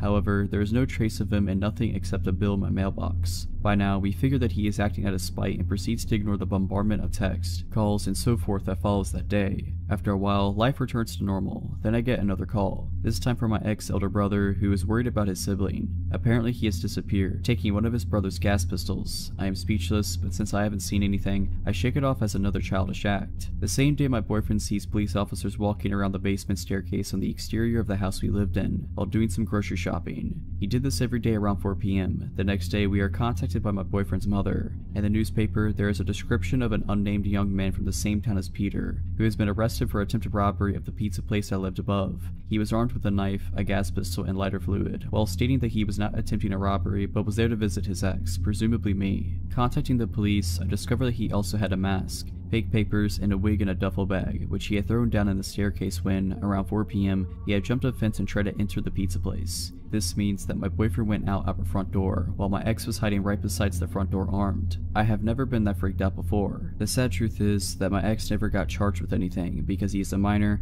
has a father with a military background and money. Luckily after this, me nor my boyfriend ever saw him again. So this happened when I was in 7th grade, a 12-year-old kid. At the time, it was just my mom, my brother, and I living in a rental in a rundown low-income area. We moved in during the summer before the school year started, and we were welcomed by our next-door neighbors, which wasn't too uncommon, but not super common at the same time for that area in Oregon. My mom worked 8 a.m. to 5 p.m. every day, so my little brother and I would ride the bus home every day from school. My cousin would also sometime ride back to my house with us and her parents would pick her up later. Important for later. One day when I came home, I noticed our small laptop we owned was gone off the counter. I figured my mom had moved it. Later when my mom came home later, we determined it was missing and that a lot of other things were missing like my iPod and wallet and my mom's safe with her handgun in it, and lots of family valuables. We called the cops and reported a robbery and they came to investigate. They determined the person probably slid through the doggy door leading into the garage and then entered the house through our unlocked garage door. Cops stayed in their cars on the curb all night and said they would stay on watch for our house more than normal. I was terrified all night night and my brother and I slept in my mom's room. The next day we locked all our doors. It was Wednesday and it was a random half day at my school, so I rode the bus home around noon, and my cousin came with while my brother went to a friend's house for the afternoon to hang out. I used the key under the mat my mom leaves for me, and my cousin and I hung out for about an hour or two until her mom came and picked her up. After she left, I hear the doorknob of the closet right next to the front door slowly open, and out comes the skinny, what looked like a 35-year-old man that I recognized as our next door neighbor. He seemed to be constantly shaking, intense eyes, had a really unhealthy look to him because of the extremely sunken face. Terrified, I'm in the living room just standing looking at him while he looks at me, with a surprised look on his face. I think he thought everyone left when my cousin did, until his face changed to an amused smirk when I believed he realized that I was alone in his house. He begins to walk towards me while I stand there shocked, not sure what to do. He grabs me really hard on the shoulders. He seemed crazy and excitable with his intense eyes. I instinctively jump and buckle my knees to allow my full weight to be the force that rips me from his grip and fall down. He then bends down for me when I heel kick him as hard as I can. He then yells and falls to his knees. I use that time to run past him to my front door. I open it and run to a kid I rode the bus with's house about 6 houses down. He and his mom were there and she called the cops and my mom while I waited. The cops got to the house and he wasn't there but had managed to steal a few more small valuables. I gave my testimony that it was our next door neighbor, and he was later caught the same day selling some of our stuff at the pawn shop in town. He ended up being a crystal meth addict, stealing our stuff to sell and pay for his addiction. He was super weak from all the drug abuse, which is probably why I was able to get away from him. He also was apparently somewhat high when he spontaneously decided to attack me, being that I was alone. He had apparently watched us for a few months, learning our schedules from when we left and got home. He took the time to take the key from under the front door mat while we were gone, get a copy, and then put the original back under the mat for my brother and I to use when we got home. The cops were surprised he was smart enough to do that, as he seemed to be mostly dim-witted with everything else due to the drug abuse. Either way, I testified against his physical attack, and he got a few decades of jail time, being that he was already on parole for drugs. I was terrified and slept in my mom's room for the next year. About 25 years ago, when I was in middle school, 7th grade, I had a real bad problem with bullies. I couldn't handle the ridiculing I took while riding the school bus, so I started walking 3 miles to and from school every day. The path I walked was pretty safe, mostly on a sidewalk and always on a busy road, with the last 2.5 miles being a straight shot directly to the school. Back then, there wasn't a stigma attached to kids being outside on their own, so this wasn't deemed unsafe or noticed by anyone, or so I thought. I lived alone with my father, parents being divorced, and my mother saw me on weekends. He didn't see any harm in the walking, and my mother wasn't aware of the bullying or the walking. I did not want her to know, so I continued unimpeded for over half the school year. Now, I wasn't really an active kid, and I sure didn't like having to walk 6 miles every school day, so I assumed this was the motivation for the error I was about to make. One day on the way home, a car pulled up on the shoulder and stopped, about 100 feet ahead of me. That car looks familiar. Hey, it's my father. He's gonna drive me the rest of the way. I started to jog up to the car, seeing him in the driver's seat waiting patiently. His hair looks darker than normal today. Wasn't the inside of his car tan and not red? The thoughts left as soon as they entered, and I caught up to the car and opened the passenger side door and started to get in. As I was tossing my backpack on the floor in front of me and swinging my legs into the car, I started saying, "Thanks, Dad," but the sentence never completed. Before I knew it, I had shut the car door and we began to move. This isn't my father. This man was much older, by at least 20 years, hair obviously dyed black, and hands propped at 10 and 2 on the steering wheel. The shirt he was wearing looked just like one my father would have worn. A short-sleeved collared button-down, brick red with black horizontal lines, not pressed, but not too wrinkled either. He was smiling at me, which probably would have felt warm if it was coming from my grandfather, but instead it felt menacing. I heard a click and looked over at the door, which had just been locked. I stared at the door for a moment longer, then turned and faced front and completely froze, terrified. "Hello, I saw you walking. I figured I'd come give you a lift." I did not move or answer. His voice matched his smile, deceivingly friendly. We were roughly a mile away from home, and half a mile from the next turn needed to head in that direction. All I could concentrate on is how I was going to get out of the situation. "Are you on your way home?" This snapped me a little out of my zone. "Yes, I want to go home," I answered. "Stay calm, talk normally, don't act scared." "Where is your house?" "I can take you there." Feeling just slightly relieved, I told him to take the next right turn. I felt myself begin to breathe, and I realized how tense I had been. My body relaxed slightly, and I finally moved and wrapped my hands around my backpack straps. We started to come up on the intersection, and I pointed ahead, reiterating that this was my turn. "Okay, but if you want, we could take a ride instead." It sounded like a question, but it didn't feel like one. The dotted line for the turn lane had begun, but he did not get over. Instantly, I tensed back up, and my grip and my gaze on the backpack straps tightened. Through strained muscles, I choked out that, no, I really need to get back home." He swung the car into the turn lane and began to make the turn. Wide-eyed, I glanced up and verified that yes, indeed, we were making the turn. Are you sure? I'll make sure you get home before anyone realizes you're gone. Grip tightening further, I abruptly stated that no, I need to get home now. My father's expecting me home now. He's waiting. I just hoped it sounded more convincing than it sounded to me. We completed the turn. Sigh, okay, maybe next time, we can meet at the same place tomorrow? Yeah, tomorrow's good. I just need to get home today, now. My eyes were firmly trained on the road ahead of us, hoping that if I just focused on the direction to home, I would get there. The turn into my neighborhood was approaching, and I informed him, again pointing towards the direction home. The next few moments were silent. As we came upon the turn, I reminded him, and to my slight surprise and incredible relief, he made the turn. For the first time, I had more hope than doubt. My old neighborhood consisted of mainly apartments, but in the back were a block of townhouses, which is where I lived. If you were unaware of the layout of the complex, the townhouses might go unnoticed. Right before we got to the area where I lived, I told him here, stop here. He pulled over to the side of the road in front of an apartment building. He unlocked the door and I hurried out of the car, backpack still in hand. I began to close the car door behind me. See you here tomorrow, same time? I paused for just a second and risked another look at the man. Still smiling, still terrifying. Yes, tomorrow, see you later. I finished closing the door and hurried off. I swung my backpack on the right way and briskly walked into the opposite direction of my house. I could hear the car still idling behind me, and it wasn't until I was able to turn off that road and leave his view that I heard him start to move. He had to drive up to where I was walking to turn around, and I glanced back as he was making an awkward turn, instead of going around the block to leave. He caught my gaze and gave a slight wave before driving off. My hand was in the reluctant process of waving back, but I was slow enough that he was gone before I completed the motion. I turned my head and kept walking, and the moment I could no longer hear his car, I ran, as fast as my legs and heavy backpack would let me. I ran around to where I could hide between two buildings, and hid there for a while, until I felt enough time had passed for me to feel confident he was not driving around waiting looking for me. It was probably 30 minutes, but it felt like hours to me at the time. I ran the rest of the way home, keeping a lookout, making sure he couldn't see me going through the backyards. I reached my front door, unlocked it, and almost spilled inside. I was moving so fast. It wasn't until I locked the door behind me that I felt safe.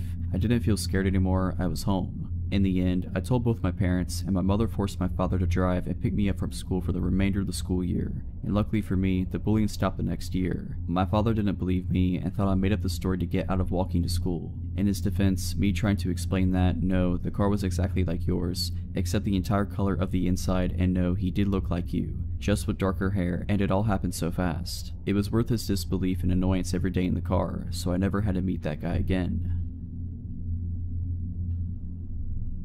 So this happened when I was 16, visiting my grandma, who lives in a small town in Poland. Just for context, it was summer and my family wasn't with me at the time. As you can imagine, living without my parents for a short time, my grandma's really chill was a dream. I could stay out late as much as I wanted to without my parents being able to prove it. Now at 16, you feel you're invincible. You don't really think about how many screwed up people there are in this world. Because of this mindset, I wasn't worried about walking alone at night. The day on which the story takes place was very hot. I remember shopping and hanging out with my friends until about 8 p.m. when it started to rain. Instead of walking home quickly, I decided to visit my aunt's house, hang out with my cousin for a bit, and walk home when the rain stopped. Well, I lost track of time and ended up leaving her house at about 10:30 p.m. At this point, the rain had mostly stopped, and this being my favorite type of weather, I declined my aunt's offer to drive me back, telling her I was getting a cab. I'm still surprised she believed this, but maybe she just didn't care. So I went on my way, called my grandma to tell her I'd be home in 30 minutes, but not telling her that I was walking alone. If there was one thing that scared me, it were the huge train tracks which you had to cross in order to get to my grandma's house the fastest. So I decided to take the longer way around through some sort of nature preserve. I'm not sure how to call it.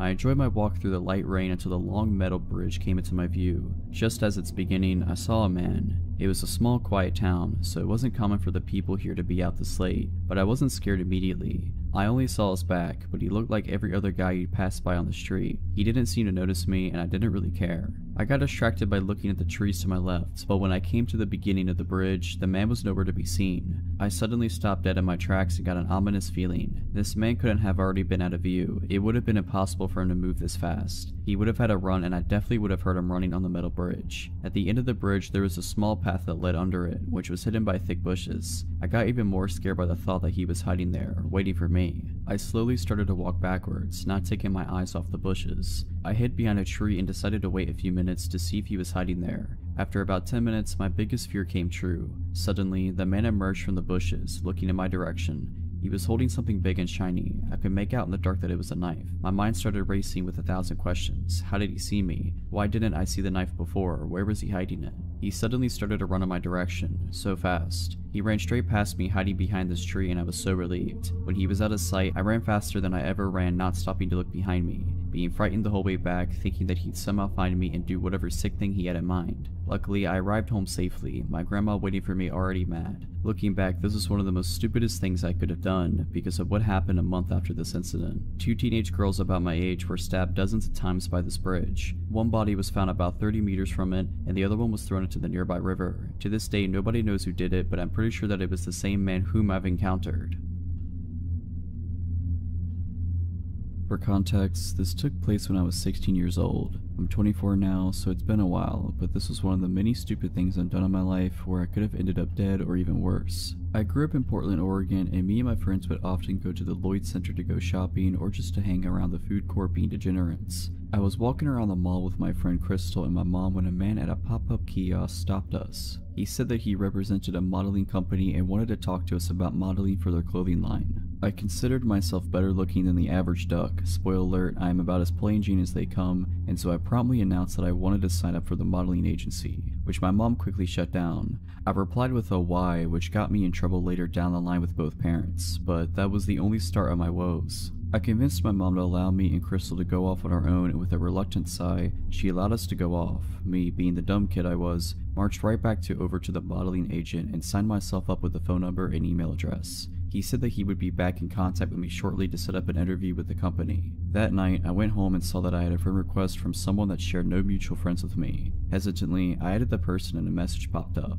Hi, I'm such and such from the modeling company. You signed up with our agent earlier today and I wanted to get in touch with you. I know you're in the Portland area, so we wanted to set up an interview with you next week at 9 p.m. at this location. Are you able to come speak to us? I responded with a maybe and logged off my computer. That's when my phone started to ring. I picked it up and it was yet another guy from the agency. This new agent asked me whether or not I could come and do the interview. I said maybe and bid him farewell. It was about here that my gut instinct started to kick in. Why would they set up an interview so late at night? And I googled the address and it was in an industrial park by the airport. I chose not to answer the onslaught of emails, Facebook messages, and phone calls that I was getting. This went on for about a week before I got radio silence. A guy on my Facebook blocked me. There were no more emails or calls. It was at this point I began to worry. What if I had allowed my career to not even blossom, let alone flourish? What if I had made a mistake? I was already in hot water with my father for telling my mom off at the mall the first time. So with school in my mind, I allowed the idea to fade from my mind of what could have been. About 2 weeks later, our home phone started to ring. My father answered the phone, and as soon as he started listening to the message,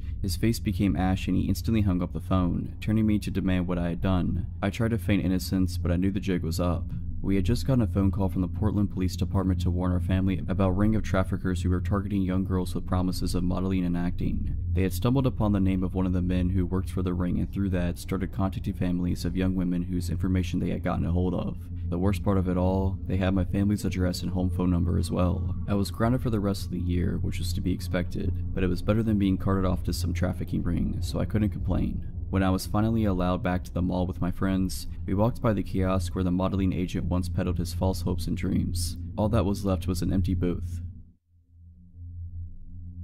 This happened about 4 years ago. I had just graduated from high school and was a month and a half into summer break. Needing money for college, I began working full-time for the school district I had just graduated from. Due to a music festival I wanted to attend as well as monetary concerns, I did not go with my family to North Carolina, which was fine by me. What 18-year-old doesn't want a house to themselves for a week? Furthermore, my parents' house is out in the country, so I had little to no fear about my neighbors complaining about parties or being bothered in any way whatsoever. But I was wrong. I often take the back roads home from my friend's house, but on that night I decided I wanted some McDonald's, so I took the main drag and came home on a different route. This way takes you past a mechanic shop not a mile away from our cul-de-sac. It was between midnight and 1 a.m. and as I passed the mechanic shop I noticed a car's lights turning on, or should I say light, for this car had only one headlight working. I remember thinking that it was strange that this car all of a sudden turned its lights on as I was passing, and began to become even more concerned when it pulled out behind me. But I tend to be paranoid by nature, nothing serious, but I always question if the person behind me is following me and whether they mean me harm, so I brushed this off as an unfortunate coincidence.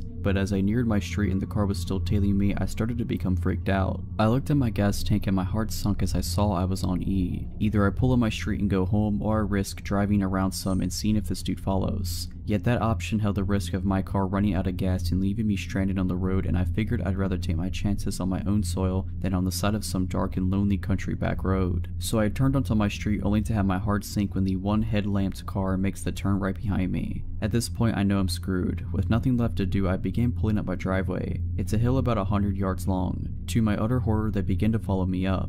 Looking back, I should have called the cops, but there was no love lost between law enforcement and myself, and at the time, I was too caught up to even consider calling them. If my family would have been home, this would have never happened. I could have called my dad and he could have grabbed his gun, but he, along with the rest of my family, were gone, 12 hours away at the beach. So when they began to drive up my driveway after me, I stopped to put my car in reverse. They responded by reversing as well, yet they stopped at the bottom, effectively blocking my driveway. At this point, I pulled forward again only to have the same jig and dance happen. They followed, I reversed, they reversed, and sat at the end, blocking my escape. I quickly pulled up and turned my car around to come at them head on. By this time they were halfway up my driveway, the furthest they had come up. Looking back, I was terrified, alone, and angry. Who did this person think they were? With my brights on and shining right into their face, I opened my car door and got out. I pulled out my pocket knife and held it in my left hand while I grabbed my hammer in my right. I used to keep one in between my seat and door. In some weird desperate mindset, I made a split-second decision to grab the hammer from the head with the handle sticking out. My hope was that it would be mistaken as a gun. I began yelling and pointing my hammer/gun at the car, screaming at them to get out and what do you want? All the while I held my hammer as a gun and prayed they would fall for it. Whether they did or not, I cannot say. Part of me believes they thought it was a gun due to my brights being behind me, making my whole front side a shadow, yet they could have just not wanted a fight. Perhaps they thought I was a girl or was timid and wouldn't resist so aggressively and violently. Who knows, but it worked. They slowly backed out of my driveway and crept around the cul-de-sac. As they were leaving my street, I ran after them, hiding behind my neighbors' houses, and at every driveway the car would slow down to a near stop, as if scoping out the houses. Thankfully, they didn't pull into any driveways and they turned off my street altogether. After I was safely in my house, I ate my McDonald's by the front window with all the lights turned off, waiting to see if they'd come creeping back. Thankfully they didn't, but that night I locked every door in the house, which I always did anyways, and slept with a hammer, machete, and baseball bat next to me and my pocket knife under the pillow. Complete overkill, I know, but I was terrified. Now I know where my dad keeps his gun, so if it ever happens again, I'll be better prepared. Last year, I was dog sitting for my aunt. The dog is small, sweet, and a little skittish. I had worked most of the week, so I was just living in the house for the time being. It's a nice house, not big enough to feel empty if you're alone, but not small enough to feel cramped. The only rooms I used were the kitchen, bathroom, living room, and the guest bedroom. My last day of work this particular week was a double shift. I was excited because after this I had 2 days off. I planned on using them to introduce the dog to RuPaul's Drag Race. I usually try to keep good spirits for a double shift because regardless of the time and annoying customers, extra money is always needed. My old job was a barista and cashier. Mornings are always busy and nights are slow. On weekends, people are more concerned with coffee and breakfast than anything else we may have to offer. I was having a nice time, actually, because this day was turning out to be not as hectic as the previous ones that week, one even involving a small fire. As the morning rush line was dwindling, the limited tables in the restaurant came into view and I started people watching. As I slowly scanned the customers eating bagels and reading the paper, my eyes met a man at a laptop. He had long, dirty hair and a bit of a stubble. He stared at me with a little too much intensity. I wondered if he found my people watching rude, so I decided to clean and restock instead. It didn't take long for a line to reform, so I returned to my register. Once again, after the line died down, I could see the few tables in the front. The man was still there and he was still staring at me. Every now and then he would look at his computer and then back to me. It almost felt like he was looking right through me, or like he could see every part of me. It felt so uncomfortable that I went and cleaned in the back of the restaurant, out of his sight. After the next rush, I took my break and sat far away from the man. He was out of sight and I was out of his. When I came back from the break, the man was gone. My manager asked if I had interacted with him at all. I told her about him making eye contact with me, but that nothing else really happened. She told me that the man had been watching 18+ content on his laptop and she had asked him to leave. So that was weird enough. The man had been watching that and stared at me. I really wish that this is where the story stopped. Hours passed and the rest of the day was entirely normal, despite me and a few female coworkers feeling a slight edge. We were in the process of closing, which is actually a process I really enjoy. We're well in and I'm almost done with my assigned jobs when my manager comes up to me again. She informs me that the man had found his way back in the restaurant at some point and she found him hiding in a back corner. She chased him out by threatening to call the police. She knew that earlier in the day, he seemed to be paying attention to me. She said I could finish up whatever I wanted or needed to, but afterwards she strongly advised me to get home as soon as possible. She also offered to walk me to my car. I took both offers and quickly got my things together and clocked out. My aunt's house was not far from work. It was a 5-minute drive at most, which was helpful because then I didn't feel the crippling anxiety for much longer. I got in the house and after triple checking that I had locked every door, got into my pajamas. But unsurprisingly, I was not ready to sleep yet. Now was the time to introduce the dog to RuPaul's Drag Race. I went into the living room. The living room consists of a couch, 2 chairs, a TV, a window, and the front door. Unfortunately, the porch light was broken and the window had no curtains. That had me a little stressed, but I was willing to take that over the only other TV in the house, which was the one that exists in the scary basement. Facing the basement TV included having my back to a sliding glass door facing the very dark woods. No thanks. I was setting up the TV when the dog started growling. I really didn't think much of it. As I said, the dog is skittish so he growls and barks all the time. I wasn't looking at him. I was muttering shush shush and figuring out how to work the TV. The dog didn't stop and started to get louder, so I finally put down the remote and I turned to face the dog. I froze. The dog was barking at the window and there was an outline of a man at the window, the exact same build as the one at the restaurant. I screamed and luckily that was enough for the man to run away from the window. I stood there frozen for a while. The dog had calmed down but I hardly felt safe, so I went into the kitchen, grabbed a big knife and called my mom. She did not advise calling the police, my mom never does, and instead came and spent the night with me. I told my aunt. I spent the rest of my time dog sitting, clutching the knife anytime I slept or took a shower. My aunt also gave me permission to have one friend stay with me every night. Nothing else ever happened. I never even saw the guy come into work again. A part of me wishes I knew who he was or where he went, or what he even wanted with me. I'm glad he was a coward and that all it took to scare him off was my scream and an extra small dog. The year was 1995 and I was 16 years old. I lived in a 3-bedroom, 2-bath house in a middle-class suburban community with my mother, 2 younger brothers, and our 140-pound Doberman, Turbo. From the front door of our house, relevant, you could see directly into our living room, which had an open concept floor plan with the kitchen and dining room. Our couch was on the wall directly in front of the front door. It was the summer between my sophomore and junior years in high school. My brothers and I spent a decent amount of time outdoors. I suppose anyone paying attention knew who lived in our house, and I suppose they knew that the only adult was gone when the only car was gone. However, prior to the man showing up at the house, I never noticed anything off, and I never noticed anything afterwards, so maybe we were just a random target. It was a Saturday and mom and the boys had run to the grocery store. In Nevada in the 90s, almost no one had air conditioning, so to cool off, you would open up all the windows and doors and use fans. On this particular day, I had the back sliding door and front door wide open to get a cross breeze. Neither screen door was locked. I was napping on the couch in full view of the front door in shorts and a tank top, with unlocked doors. In my defense, there was 140 pounds of protective dog muscle on the floor next to me, and probably only for that reason am I alive. Around the approximate time I expected my family home from the store, Turbo began barking. Assuming he was barking their arrival, I told him to shush and try to go back to sleep. Turbo continued to bark, becoming more and more intense and even aggressive with his barking. Finally, after 5 to 10 minutes of Turbo refusing to quiet and my family never coming in from the car, I sat up, realizing something was wrong. A man who I didn't know stood, seemingly frozen, staring at my frenzied and barking Doberman.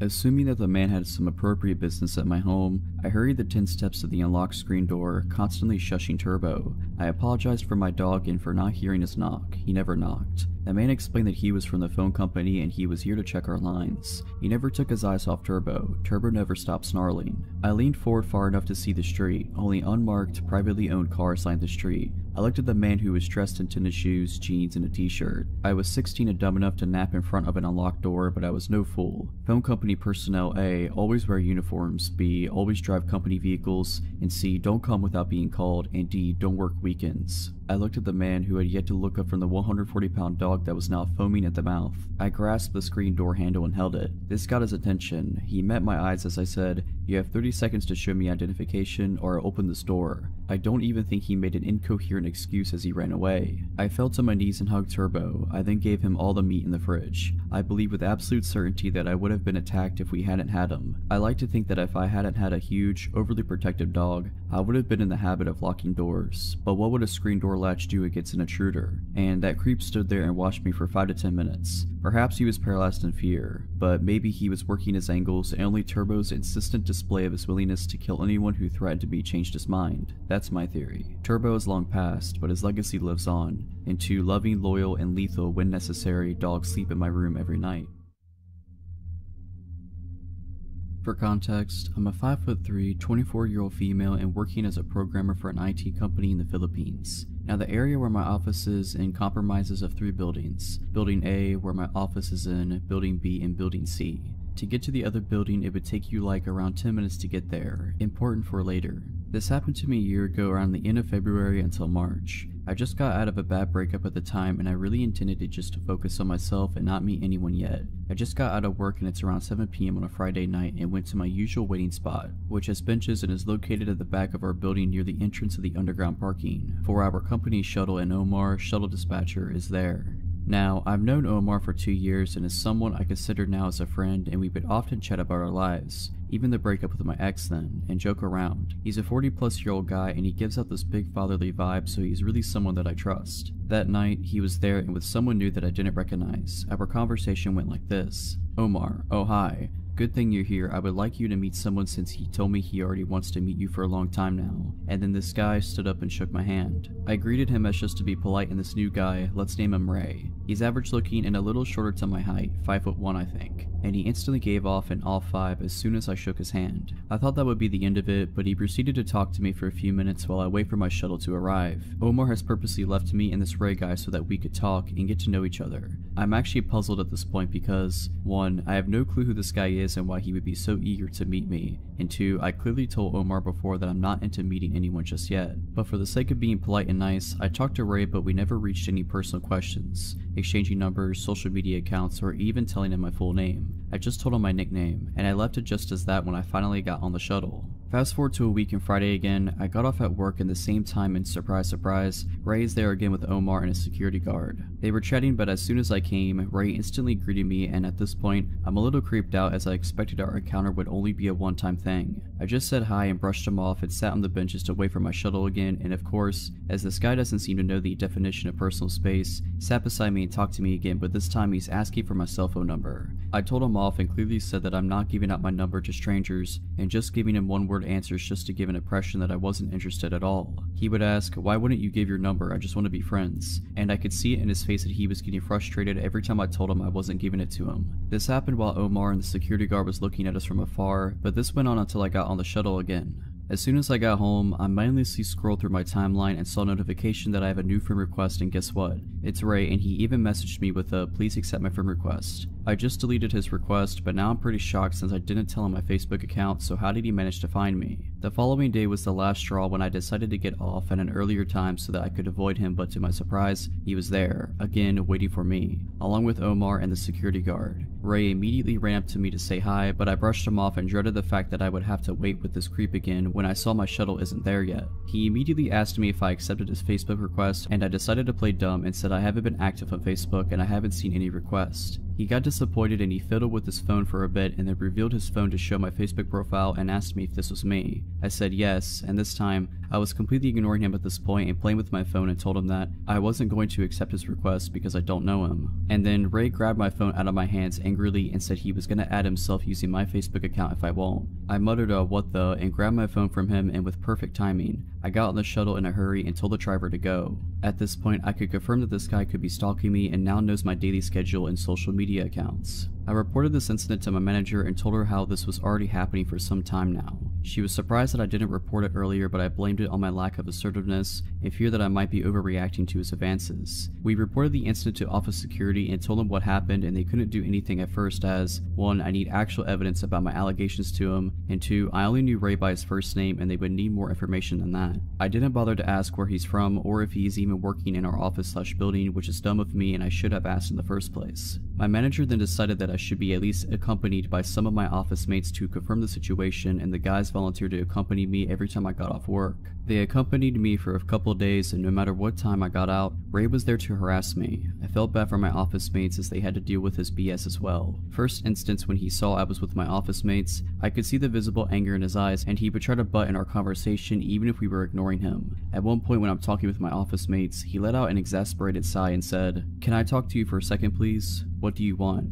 I just want to talk to you. If you don't, I'll leave. Okay, and then I went back to talking to my office mates. He butted in once more and asked that I should introduce him to my office mates when I didn't. He proceeded to introduce himself instead, which irked the heck out of my office mates and I, as his behavior doesn't seem normal at all. After that incident, my office mates and I told my manager what happened and how dangerous this guy might be. She decided that we should escalate it to HR and have them deal with it immediately. Gladly, HR responded and took the situation seriously and began to do an investigation on who Ray might be. Same day, they sent an email that after searching through records, turns out Ray wasn't an employee at our office and they might need to talk to building security to find out more about this guy. HR also requested our office security to escort me and observe the situation. I honestly felt relieved as now I'll feel safe for the time being while they search for who Ray might be. He still showed up even if I got out late or earlier than usual, but never went near me when he saw I was accompanied by security, but he would just keep his distance and stare at me, smile creepily, and linger outside my shuttle until it left. HR contacted me for a meeting with him and my manager about some news on Ray, and I was shocked by the information that they found out. Ray was not an employee of our building/office, but in fact, a temp in the security office in Building C. I then thought, okay, this creep is really putting an effort for someone who is clearly not interested, and if he's a temp, meaning there's a chance I won't be able to see him after this. But then what HR said chilled me to the bone. He was a temp assigned to work on the security cameras, meaning he had access to all the building cameras. It has been his way to spy on me and the reason why he was able to be there at the exact same time I got out. HR has already spoken to his supervisor and gave a warning to Ray, and of course, Ray denied the allegations even if I had witnesses against him. The supervisor wanted to apologize to me in person, but I decided not to as I just wanted this to be over with. After that meeting, I never saw Ray again and I reckon he must have been kicked out after HR issued warning against him. As for Omar, I never seen him as well and I felt bad, but he was also part of the people who enabled Ray and didn't do anything when I was clearly getting harassed. I received a bit of backlash from the security guards at the building for a while as well, hearing them say that I was overreacting and I should have accepted his advances, which was disgusting, as I heard the same thing being said by female building staff as well. Nothing strange happened for a few days, but then the security guard that was with Omar at the time when Ray was harassing me added me on Facebook, but I didn't make much of it and just deleted the request. I'm still working in the same office and building as of today and been totally shaken up by the incident that I decided just to keep my distance from people so I could avoid from this ever happening again, and to Ray, please don't meet me again. If you're liking this video, all I ask is that you make sure to subscribe to my channel and like this video. Thank you. This story is of my brief friendship with a guy that near stalked me, and I'm sharing it for some closure, I think. I started my freshman year of college at a university in my hometown that's pretty nice. I'm not going to share too much about it, but it has a smaller amount of students but enough that you don't really run into people often. I lived on campus and I was only 17 at the time. I had Tinder, of course, as I was fresh out of a relationship and looking to experience new things in college. I matched with this one boy, Asher, who seemed nice enough, pretty socially awkward, but I never really minded because I have anxiety issues myself and I'm really sympathetic to it. Because of that, I ignored a lot of warning signs I shouldn't have. We texted for a while and he seemed really nice and caring. He wanted to know a lot about me, which I wasn't too keen on sharing, but I told him the basics and we texted kind of regularly. He lived on campus as well and invited me to hang out. At that time, things didn't seem too sketchy, so I was completely down. When I first met him, that's when things started to get uncomfortable. We hung out in his dorm, which is pretty standard overall. I got cozy with him on his couch. I'd say almost cuddling, but not quite. Still, really standard. When we started talking more, I realized how uncomfortable things really were. He kept making comments that just put me off, but I tried to ignore them. Things like, I've never really cuddled with anyone before, sorry if I'm doing it wrong.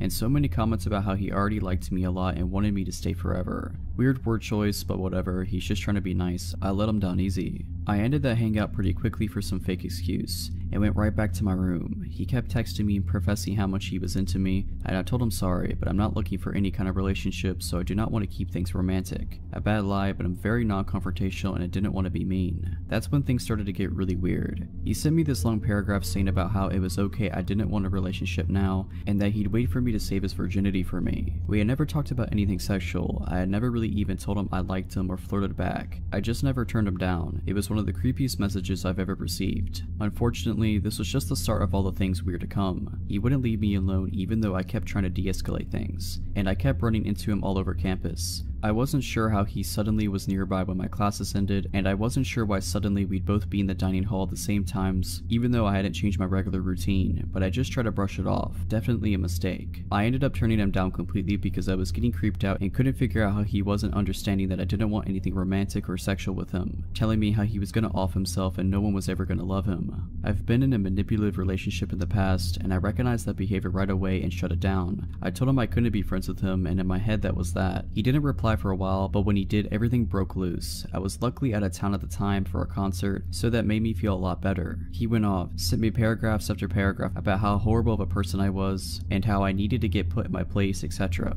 I could handle that, I just ignored it. Then once the regret set in, he made it his mission to win my love however possible. He apologized profusely, told me how he couldn't be all alone and I was his only friend, and how much he loved me. Whatever, terrible, but I didn't care about that. Then, I guess to prove his dedication, he did the creepiest thing yet. First, he told me he was outside my room. We did not live in the same dorm building, and you can't get into the buildings unless you live there. I don't know who let him in. I wasn't there, and my roommate was out, so that was okay. I texted back at that point and told him to leave and how wrong and creepy that was, and he pulled out his last resort. He just sent me screenshots of my contact in his phone. On Apple devices, you can fill in tons of information and have a note section. Everything was entirely full. He knew my home address, my room number on campus, my parents' and brother's names, my pets' names, my schedule. It was terrifying because I'm a fairly private person. My Instagram is my only social media and I do not share that much on it. I don't think I'll ever find out how he discovered all that about me. I blocked him on everything right away and reported him to school. The school did nothing at all. I still see him on campus, but it seems like he doesn't care about me anymore gladly.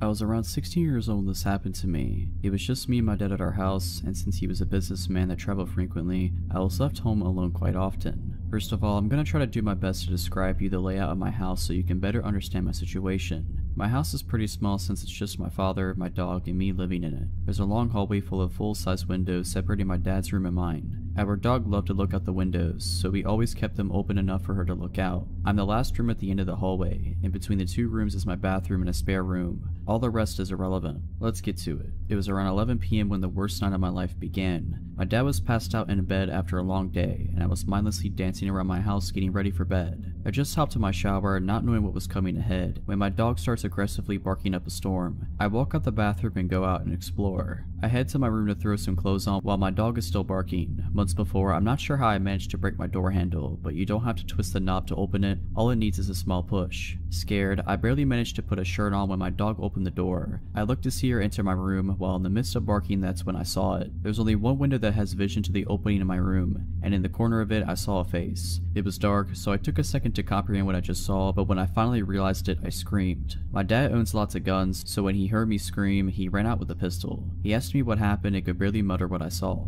He ran outside to see if the man with the terrifying face was still near. We stood out there for maybe a minute scanning the area. A man was casually strolling towards us from the opposite direction from about 100 yards away. I knew it was him. I got that feeling in my stomach that you can't mistake. It was like he was trying to cover up that he was there by coming from a different direction. But he didn't fool me. You better stay away from my daughter. You see what I have here, you know what this does. Holding up his gun, I could have sworn my dad was gonna shoot. The man brushed these threats off easily. My dad and I went back inside. He went back to bed like nothing had happened, but I could not sleep a wink. I kept thinking he was gonna come back and hurt me because of the threats to him. We called the cops the next morning and they came and scoped out our house. He looked around the house trying to calm me down, but I was still pretty shaken up. He went to the front yard and that's when he saw it. In front of the windows in the long hallway there were small bushes, nothing much. The cop from outside went to the window that had view of my room and there it was. If he tried to tell me the news without making me more upset, he failed. There were incidents in the dirt right in front of the window. That meant he knew where he needed to look for you, and it seems as if he had come here more than once because of the broken pieces of bush and the divots in the ground.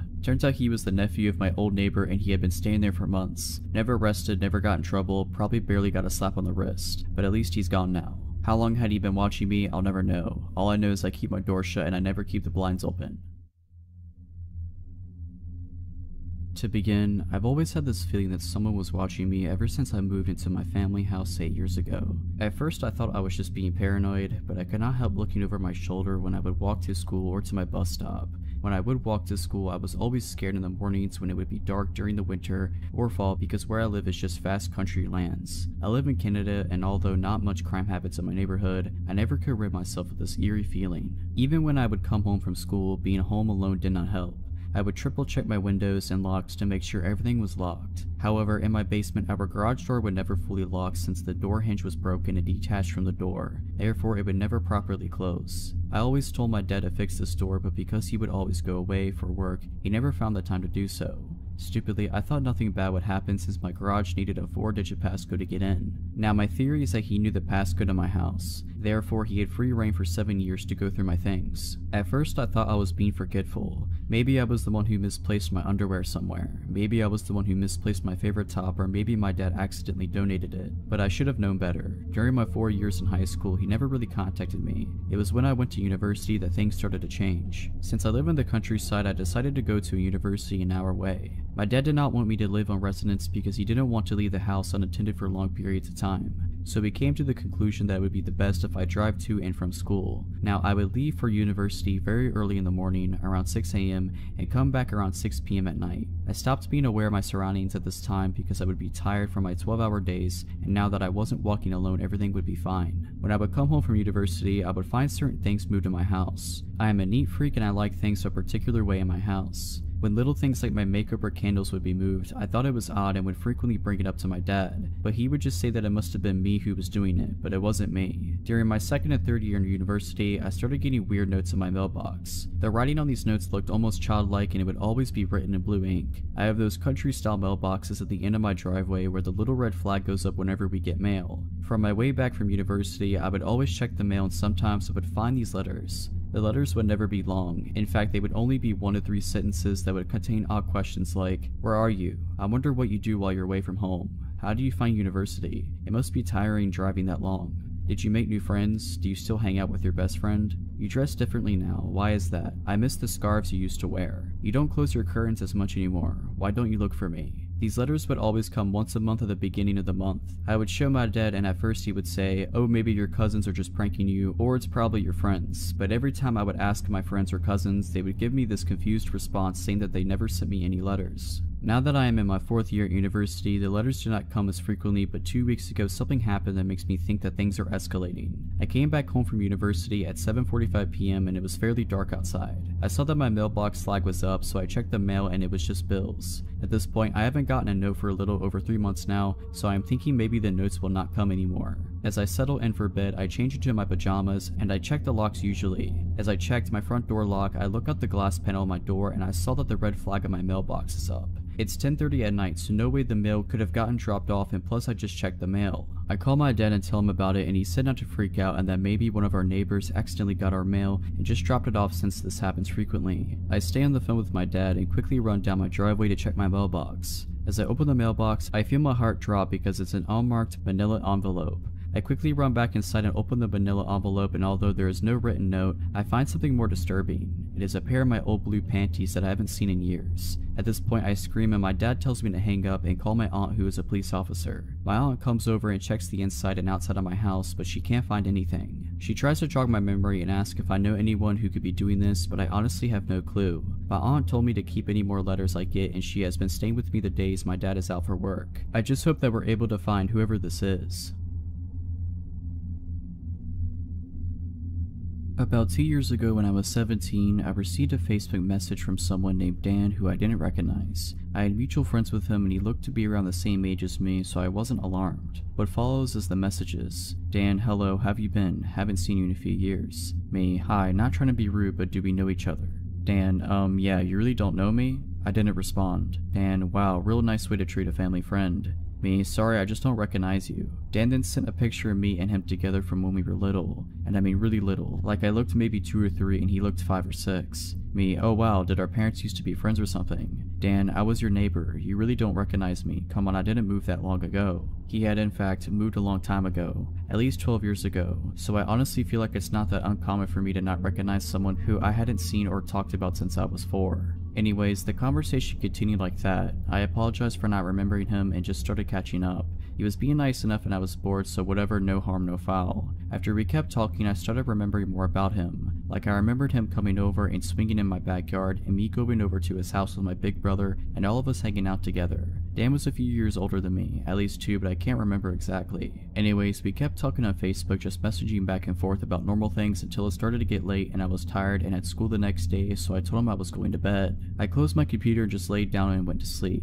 The next morning I woke up to a bunch of messages from him. Things like, "Good night beautiful," and "Sweet dreams," "Message me when you wake up," "Are you asleep yet?" "Can't wait to talk to you." Literally there was almost 50 messages. I was creeped out, but I opened the messages and glanced through them and just didn't reply. On my phone I have it set to where I don't get notifications from Facebook Messenger. At the time I was in a lot of group chats with different team sports and group of friends, so it was just easier to, at the end of the day, check my messages versus getting a ton of notifications all day long. Some point during the day I had gotten more messages from him that I just hadn't noticed while I was at school. He was saying stuff like, "Do you still live at insert address here?" "I did still live there." "Does your mom still freak out about you hanging with boys?" "My mom has never freaked out over boys." "Let's go out and catch up. Let me take you out and treat you right." It just kept going on and on with really random questions that weren't necessarily threatening but just somewhat creepy. He then talked about wanting to go on dates even though he didn't even live in the same state anymore that I live in, so I have no idea how he would have planned on going on dates with me. The messages just kept continuing over the next week, him telling me he wants to go on dates and asking me really weird questions about my mom, my brother, and my house, and then he started asking about his house that he used to live in. I didn't reply to any of his messages, but I was getting at least 50 a day.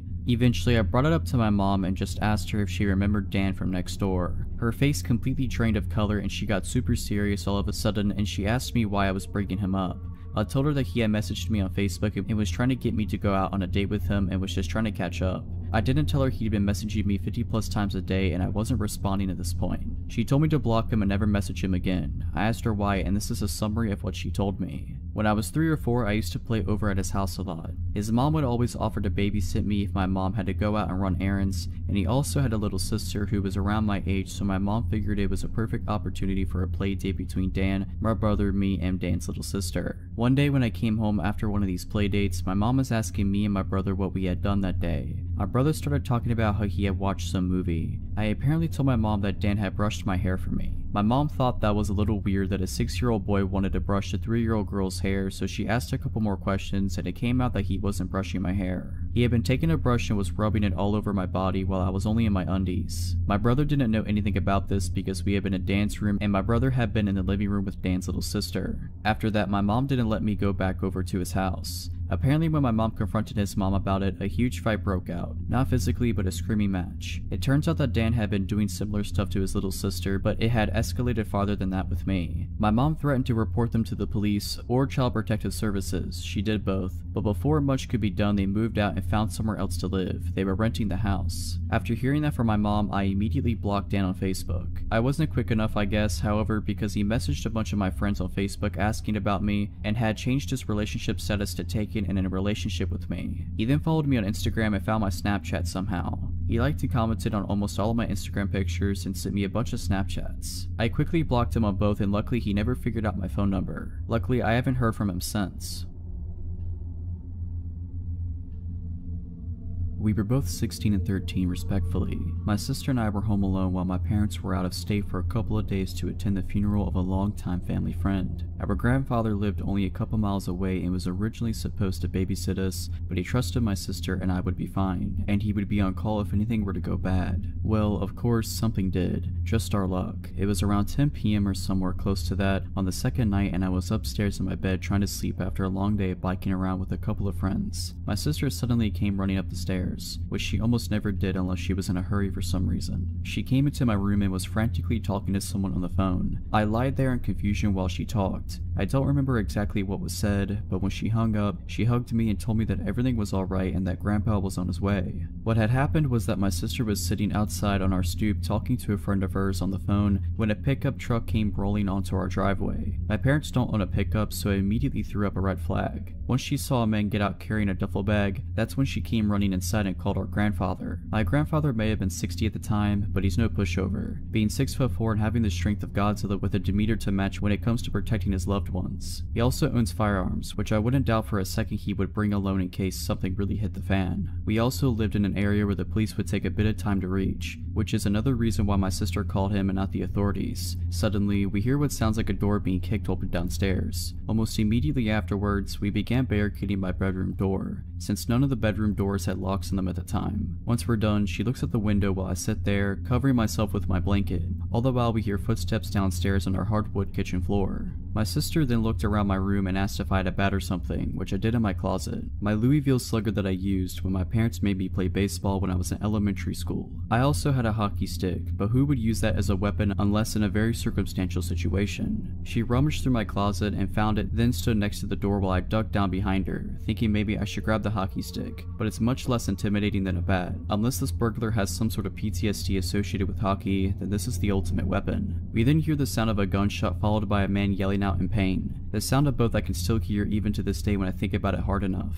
My sister and I are standing by the door, almost sobbing, when about a minute later, we then hear my grandfather yell out our names, asking if we were alright, to which we both yelled out simultaneously that we were. My sister and I pulled the dresser and various other objects out the way of my door, and we both went out into the hallway. We heard my grandfather on the phone with 911 as we stood at the top of the stairs. When the police and ambulance arrived, the man who had broken in was taken out on a stretcher, to which I later learned was shot in the abdomen. My grandfather had come in through the same back door and found the man in our kitchen looking through drawers. When he came at my grandfather with one of our kitchen knives, that's when he was shot. The man almost died from blood loss, but ended up surviving, and I hope he's learned his lesson, both through being incarcerated and by being shot in the abdomen and almost losing his life. But, of course, you never know with certain people, especially the nefarious ones. This all started my sophomore year of high school. I was 15 and at a new school, so I didn't have many friends yet. I was in that phase where I thought I needed a boyfriend to have validation, so I was actively trying to find a date for the homecoming dance. A classmate suggested a junior in one of her classes, whom I will call David, to be my date and got him to ask me out. He seemed nice, so I said yes, a decision that would haunt me for the next 2 years. David and I had fun at homecoming, so when he asked me to be his girlfriend, I said yes. It's important to know that he was quite the loner. He was very much into science and often spent alone conducting experiments in his room and even at school at times. I just brushed it off as him being quirky and figured I shouldn't get in the way of his passions. But it wasn't long before I realized there was much more to his nice guy facade. Over the first several weeks of our relationship, we would talk over the phone and David would make increasingly inappropriate comments about things he wanted to do to me. I was 15 at the time and he was 17, so not only was I incredibly uncomfortable, but he was also nearly an adult making these comments to a younger girl. I kept telling him I wasn't comfortable with the things he was saying, but he always laughed it off as me being prude. I was fed up after a while and finally threatened to break up with him, and that finally made him stop.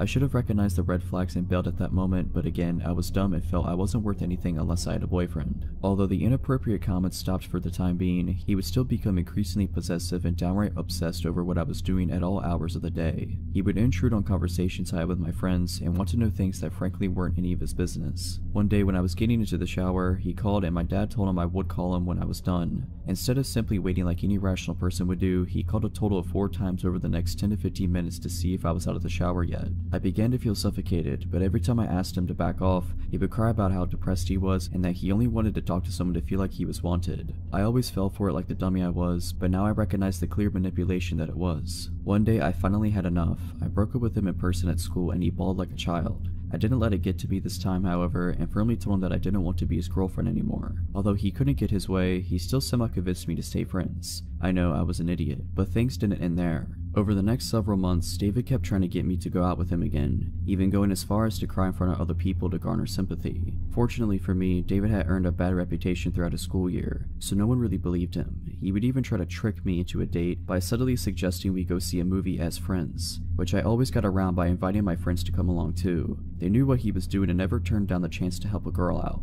In the last few weeks I spoke to him, he would sit on the phone for hours on end literally begging me to take him back, and thankfully I held on strong and kept refusing. One night his brother actually called me telling me he was crying hysterically. Eventually it came to a point where I told him I didn't want to hang out anymore. because it was clear that he would not stop until I became his girlfriend again. He agreed to not approach me anymore, but I wouldn't be writing this story if it ended here. The very next day at school, David came up to me like nothing had happened. I once again reminded him of the conversation we had the night before about how we agreed to not hang out anymore, but he acted offended that I would even suggest such a thing. Eventually, my friends and I convinced him to leave, but of course it didn't stop there. For 2 weeks straight, he would follow me around school, call my house and my cell phone.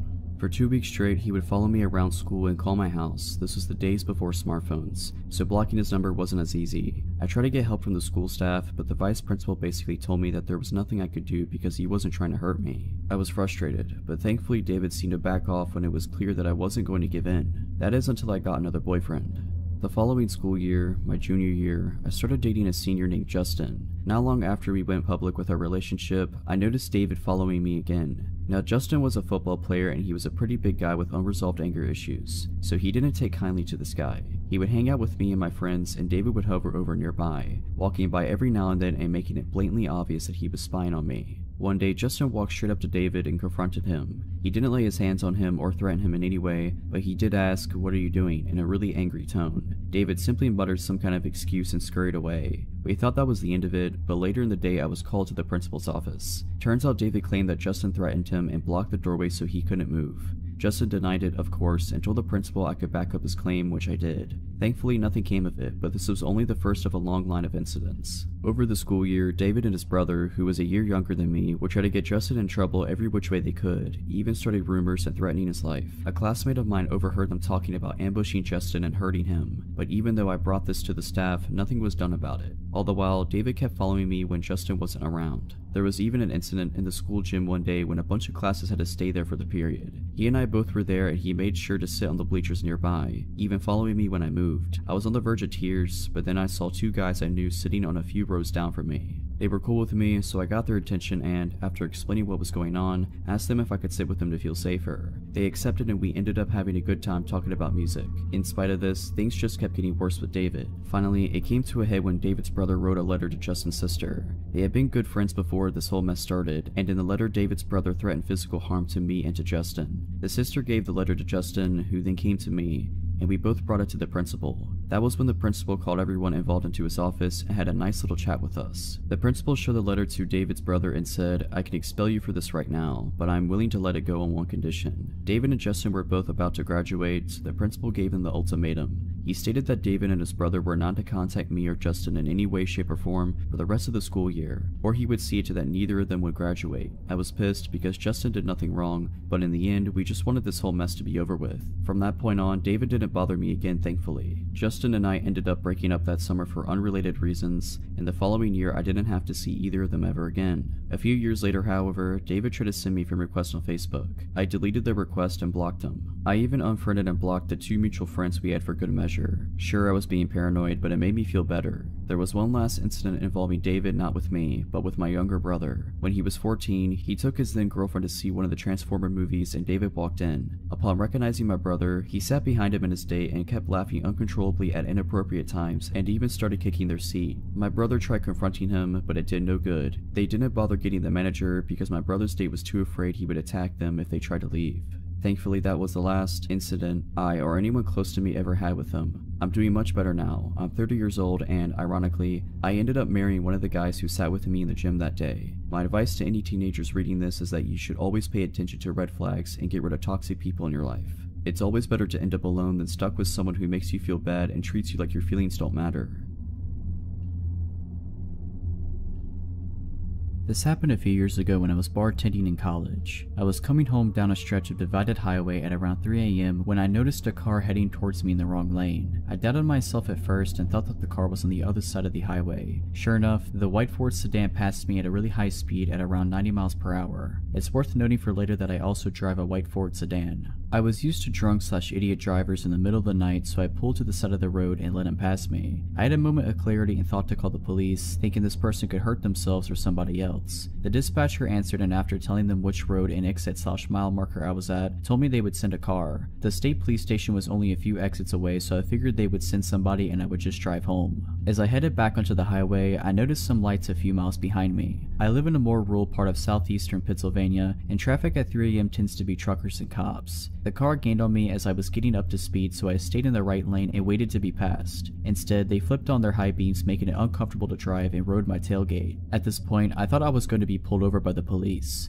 I drove a white Ford sedan and had just called out a different white Ford sedan, so I grabbed my registration from my glove box. Suddenly, the car behind me audibly slammed on the brakes and stopped in the middle of the highway. They must have shut off their car because the lights went out and I saw what looked like the same Ford sedan from earlier. Still, I thought this may have been a police car. They had a roof rack, and it could have looked like I had reached for a gun in my glove box or something. I panicked and called 911 for the second time and asked the dispatcher if they had sent a cruiser to investigate. The dispatcher was a little curt with me and assured me that they sent somebody out. Dispatcher, we have sent a trooper out to find the car, sir. Me, I only ask because somebody is following me and acting weird. It could be a cop, and I think I freaked them out by getting my registration. Dispatcher, are you pulled over? Me, no, they didn't turn on the lights. Dispatcher, let me try to get the trooper we sent out. As she was talking, the car again sped towards me and stopped inches from my bumper. Again, their high beams were on, and again, they slammed their brakes. I told the dispatcher, I'm pretty sure this is not the police behind me. The car sped to my bumper again and turned their high beams on, this time laying on the horn. Hearing this, the dispatcher asked me what was happening. Dispatcher, what's happening? Did you honk? Me, that's the car behind me. I don't think it's a cop. Dispatcher, I'll try to get the trooper again, but I don't think that's him behind you. For some reason, this is what shook me. Before that, I was thinking I would get pulled over and maybe get a ticket. Up until then, I was going to the speed limit and trying to avoid getting pulled over. I told the dispatcher, I don't care if I get pulled over, I'm speeding, and if they put their lights on, then I'll pull over. I started to accelerate and the person behind me just kept up with me. The speed limit was 55 and they kept on my bumper the entire time, but this time they were swerving. I tried to signal for an exit then bail on it, but they followed. At the next exit, I took the off-ramp and continued onto the on-ramp, and the car behind me followed the whole time. I thought about trying to go to a Wawa gas station, but the dispatcher and I thought that it would be unsafe. She was calm and talking to another person trying to send police to me. The other person, maybe a supervisor, asked if I could drive to the state police station. Realizing that I was one exit away, I told her I was coming there and she said that she would have troopers meet me outside. As I pulled off to the exit, the car followed me. I blew a few red lights trying to get to the police station, and the car tried to pull into the other lane to pass me or pull up alongside me. Once the police station was in view, I put on my turn signal and the car slammed on its brakes again, turned off their lights, and turned into a parking lot.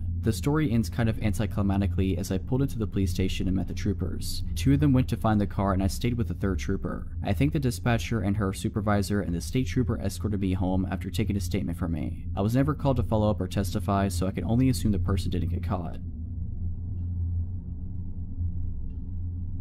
I don't drink as a general rule, but once a month or so I'll go out with friends and binge. My friends and I had a great night at a bar in the city and they left. I was chatting up a cute guy, so I decided to stay. I went back to his place. After post-coitus, I'm ready to head home, so I call an Uber to pick me up. I don't know where I am, I know the city I'm in, but not my exact location. I ordered the Uber, but it's taking forever, so I cancel it and try again. Pretty soon a car pulls up. I drunkenly mumble something like, "Is this the Uber?" and I hop in. Mistake. Ubers apparently are supposed to have some kind of marking on their vehicle. The guy pulls away and starts driving. We're chatting, I'm fumbling for a cigarette, and the next thing I notice is that we're headed for the highway, but in the opposite direction of where I thought we needed to drive, and we're going at a solid 90 miles per hour. Then I get a call from an Uber driver. He's there and I'm not, because I'm in the car with someone else. I start texting my friend frantically, counting off mile markers for her. Then I realize that's going to do jack, because she's probably drunk too, so I call 911, but I realize this guy is crazy. He's refusing to let me out of the car, so I've got to do it on the sly. It's been about 40 minutes now. I'm terrified. I don't know where I am. I don't know who this is. We're driving at over 100 miles per hour, weaving in and out of traffic. This guy is trying to get me to hang up my phone call, and also smoking pot, so I don't want to do anything that might provoke a violent reaction from him. I start chatting to the 911 dispatcher as if it's my friend, praying that they'll catch on. "Hey girl, it's me. Yeah, I'm with someone right now. We're driving past highway exit." "No sweetie, it's not my Uber. I thought it was, but it's not. It's a shame you can't come and meet me and bring friends." Thankfully, the operator catches on. He gets me to stay on the phone while he sends cops, and we develop a code. If I see cops, I'm supposed to casually put my hand out the window, which looks semi-normal because I'm smoking a cigarette. We pull into some random little housing complex, and he busts out some powder and forms two lines. I now have confirmation that he does drugs, which means he's probably emotionally volatile. I relay this to the operator in code, "Oh girl, I wish you were here right now. This guy just busted out the coke. You'd love it. He's taken a really big bump. Man after my own heart," etc. Pretty soon I can see the lights from the cop car, so I start waving my hand out the window. At this point I don't care if he's onto me or not. I don't know if he has a weapon, but I slump down on my seat just in case things get hot. The cops surround us, get him out of the car, and then once it's safe, they extricate me as well. They whisk me to the hospital for a drug test and evaluation, and that's where my story ends. On my way to the hospital, as I'm explaining all of this to the officer, I find out that of the guy's 40-ish years on this earth, he's been in federal prison for 30 of them, for violent offenses. I want people to learn from my mistakes, and if nothing else, call 911 and stay on the line. If you're liking this video, all I ask is that you make sure to subscribe to my channel and like this video. Thank you. For background, I'm a 24-year-old woman living in Australia and work at an establishment that caters for an adult audience. One night, as my shift is coming to a close, one of the patrons asked me to buy a drink, which I accept because employer policy. I talk him up to a couple of expensive drinks for the two of us, have a quick conversation, and make my excuses about my shift being over, but he should come back to see me soon. He starts to gaze at me and it feels uncomfortable. He stands up and with this creepy grin asks to walk me to my car. I know never to put myself in that position and politely decline, and I tell him I might see him next time. I walk out past our biggest bouncer and the guy doesn't follow me. Great, nothing extraordinary, just standard par for the course of my profession. But sadly, this isn't where our story ends. For this creep, it's only just the beginning. I'm off for a week after that night, but when I come back into work, I'm told a patron has been coming in every night for the last week asking for me. Says he wants to buy me another drink. Naively, I think, oh great, a bigger pay this week, and get set for my shift. The night rolls on and who should roll in but our man of the hour, and he asks for me. So I saunter over and he buys me a drink. The whole thing I'm sitting there with him, he just has this creepy grin on his face. Not like a normal creepy grin, that's just normal. No, this is the kind of grin where he knows something you don't and is very pleased with himself about that fact. So we're talking and I'm getting him ordering himself drinks and trying to upsell him where I can. About half an hour goes by and I make my excuses to leave so I can try to spread the tips around. But this guy isn't having it. He won't let me leave, and the more I insist, the angrier he gets. He's practically hissy at me by the time I give a look to one of the bouncers, who promptly comes over and diffuses the situation, giving me an opportunity to walk away. Great, crisis averted. Wrong. Bouncer doesn't throw him out, just gives me a buffer so this guy starts following me around the place, even attempting to walk into an employee-only area, which is where another bouncer finally notices and kicks him out. I finish my shift and walk over to my car. There he is, I kid you not, sitting on the bonnet of my car. How he knew it was my car I will never know. He wants me to give him a ride and tells me how pretty I look. He's spewing greasy slimeball creep lines at this point and I'm not interested. I try to give him a hint nicely and decline to give him a ride, but again he just turns to me and grabs me by my arm, insisting I give him a ride. I tell him to screw off and jam my key in his shoulder as hard as I can. He lets go and I push him with all my might so he falls down. I jump in my car, lock the door, and shove that key in the ignition. He's back up and banging on the window angrily to let him in. And I mean hard, so hard I think his hands or my window might break. I gun the accelerator and I'm out of there. When I get 5 minutes down the road and I'm sure I'm not being followed, I pull over to the side of the road and call back to work. I tell them what's happened and alert them that the other girls need to be careful leaving tonight. As I hang up the phone, I break into tears. I eventually compose myself, pull back onto the road and head home. I cry myself to sleep. Next morning, word has gotten around and owner calls me to make sure I'm okay. I assure him I am, but he insists I take some time off in case this creep comes back. He wants to put some distance between us. Makes sense. A week goes by, then 2, he's coming in every night asking about me and being told I quit and don't work there anymore. I lie to get him to stop coming in, you know, but he just keeps coming in and asking, clearly not buying it, and then suddenly 2.5 weeks in, he stops. Great, I am really needing money at this point, so I'm happy to be able to go back to work the following week. Time goes on and everything seems to go back to normal. Same old chances, but the good kind that leads to higher paychecks. Abusive guy doesn't come back in, I'm happy. I start being forgetful though. I think I leave a door closed when I leave the house, but it's open when I get back. Lights on or off, food left out, things ending up in different places than I remember putting them sometimes moments before. I'm losing it, but it's probably just the stress of everything that's gone down. One of my close friends who works with me reassures me that it's normal after being grabbed like that and it will pass. This keeps up for a month until one day I head out to work, get 15 minutes down the road and realize I forgot some clothes I'll need that night at work. I head back home only to find the lights in my front room on and the TV visible as on from the outside. I really am losing it. Good thing I came back, I guess. I head inside, grab my stuff, make sure to turn the TV off and the light out and head to the door. Suddenly I freeze. There standing blocking the door is the creep that grabbed me. I'm stunned, jaw dropped on the floor. Then after what seems like a lifetime of standing in silence staring at each other, him smiling, I scream what the. I'm screaming for him to get out and ask him what he's doing here, how he knows where I lived, all in one jumbled mouthful of confusion. He just stands there with that smile on his face while I'm loudly freaking out but stupidly not moving. I start gasping for air in a mixture of panic attack and bewilderment, then he decides to speak in my wake. The words ooze out of him and leave me chilled. "Welcome home, honey, you're back early." A switch goes off in my head, I throw everything I have on me at him and sprint to the back door. I'm out ski. I leg it faster than I have in my life, screaming bloody murder as I go. I hide in some bushes around the corner, tears running down my face, gasping for air. I check my pocket and my keys are still there. No phone though, I threw that at the stalker creep along with everything else. I sneak back to my house, jump in my car and nope out of there. I head to work, tell them what's happened and call the cops. Cops head to my house and send others to my work. Stalker guy is gone, but when they turn up, they search the house and turns out he's been living in my crawl space. I'm paranoid that's what all those doors and lights and misplaced things was about. I pack up whatever I can fit in my car while cops are still there, that they'll let me take, and I drive. Haven't been back since. I moved states, knew everything.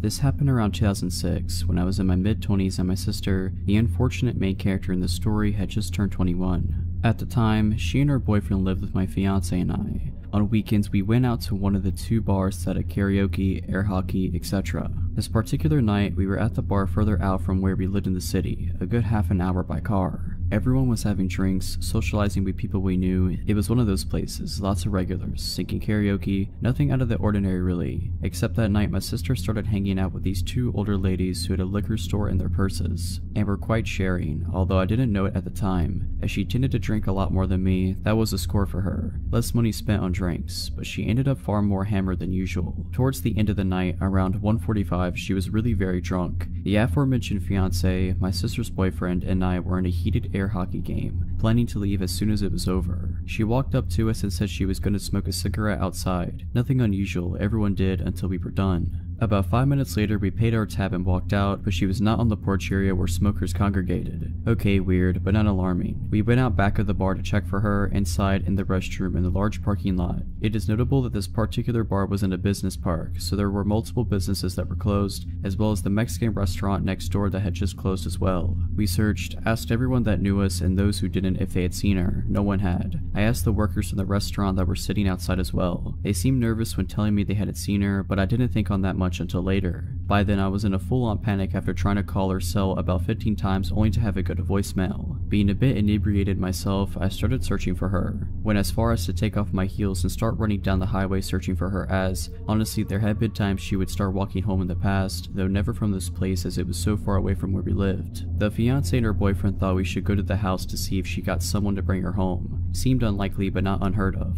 We get home and she's nowhere to be found. Just as we were about to head back and I was going to phone the police, I received a call from the PD on my phone. They indicated that they had my sister, that there had been an incident, and I needed to get down there. We rushed to the PD where we were taken into a room with my sister. Her face was red from obvious crying and bruises were starting to show on her arms and chest. She said that when she told us she was going outside, she thought we said we were leaving then, so she walked to the car. After a few minutes being drunk and tired, she sat down up against it to wait. A van pulled up and a young man was asking her directions to somewhere. She walked closer to try to explain when suddenly the back door flew open and 2 other men grabbed her and threw her in, taking off. They were rough with her, hitting her a few times while holding her down, saying they only wanted money. They snatched her purse from her, breaking the straps and searched it, quite haphazardly as they didn't find the $30 she had in it. After driving around a bit speaking in Spanish she couldn't understand, they pulled out a gun, making sure she saw it and put a bandana around her eyes, telling her that they'd let her go. She was driven to some woods by a neighborhood she did not know. The door was opened and they pushed her out, telling her to run, that if she took the blindfold off or turned around, they'd shoot. She ran and ran. Eventually she did take the blindfold off and came to the first door she saw, beating on it and screaming for help. The police were called, she was picked up, and now we are back to my being there, hearing what I feared had happened. Report filed, police did a search and did locate the bandana she ripped off, but as she was so intoxicated and terrified, she was not able to give a clear description of the van other than white older model or the 3 occupants other than young Hispanic men. The investigation turned up nothing as no cameras caught any of this. We even had detectives in our home who said, look, we need the truth. If you got drunk and just went home with someone and didn't want your boyfriend to find out, we will file charges against you. Aside from the bruises, broken broken person or trauma, there was nothing concrete to go on. That was unpleasant. I am still fairly convinced someone at the restaurant knew something given their suspicious behaviors when I asked about her, but the police were never able to find that link. All said and done, the guys were never found. Eventually we just moved on, in different states. It's now just a story in our lives. It still makes me sick thinking of what could have happened, but thankfully it didn't.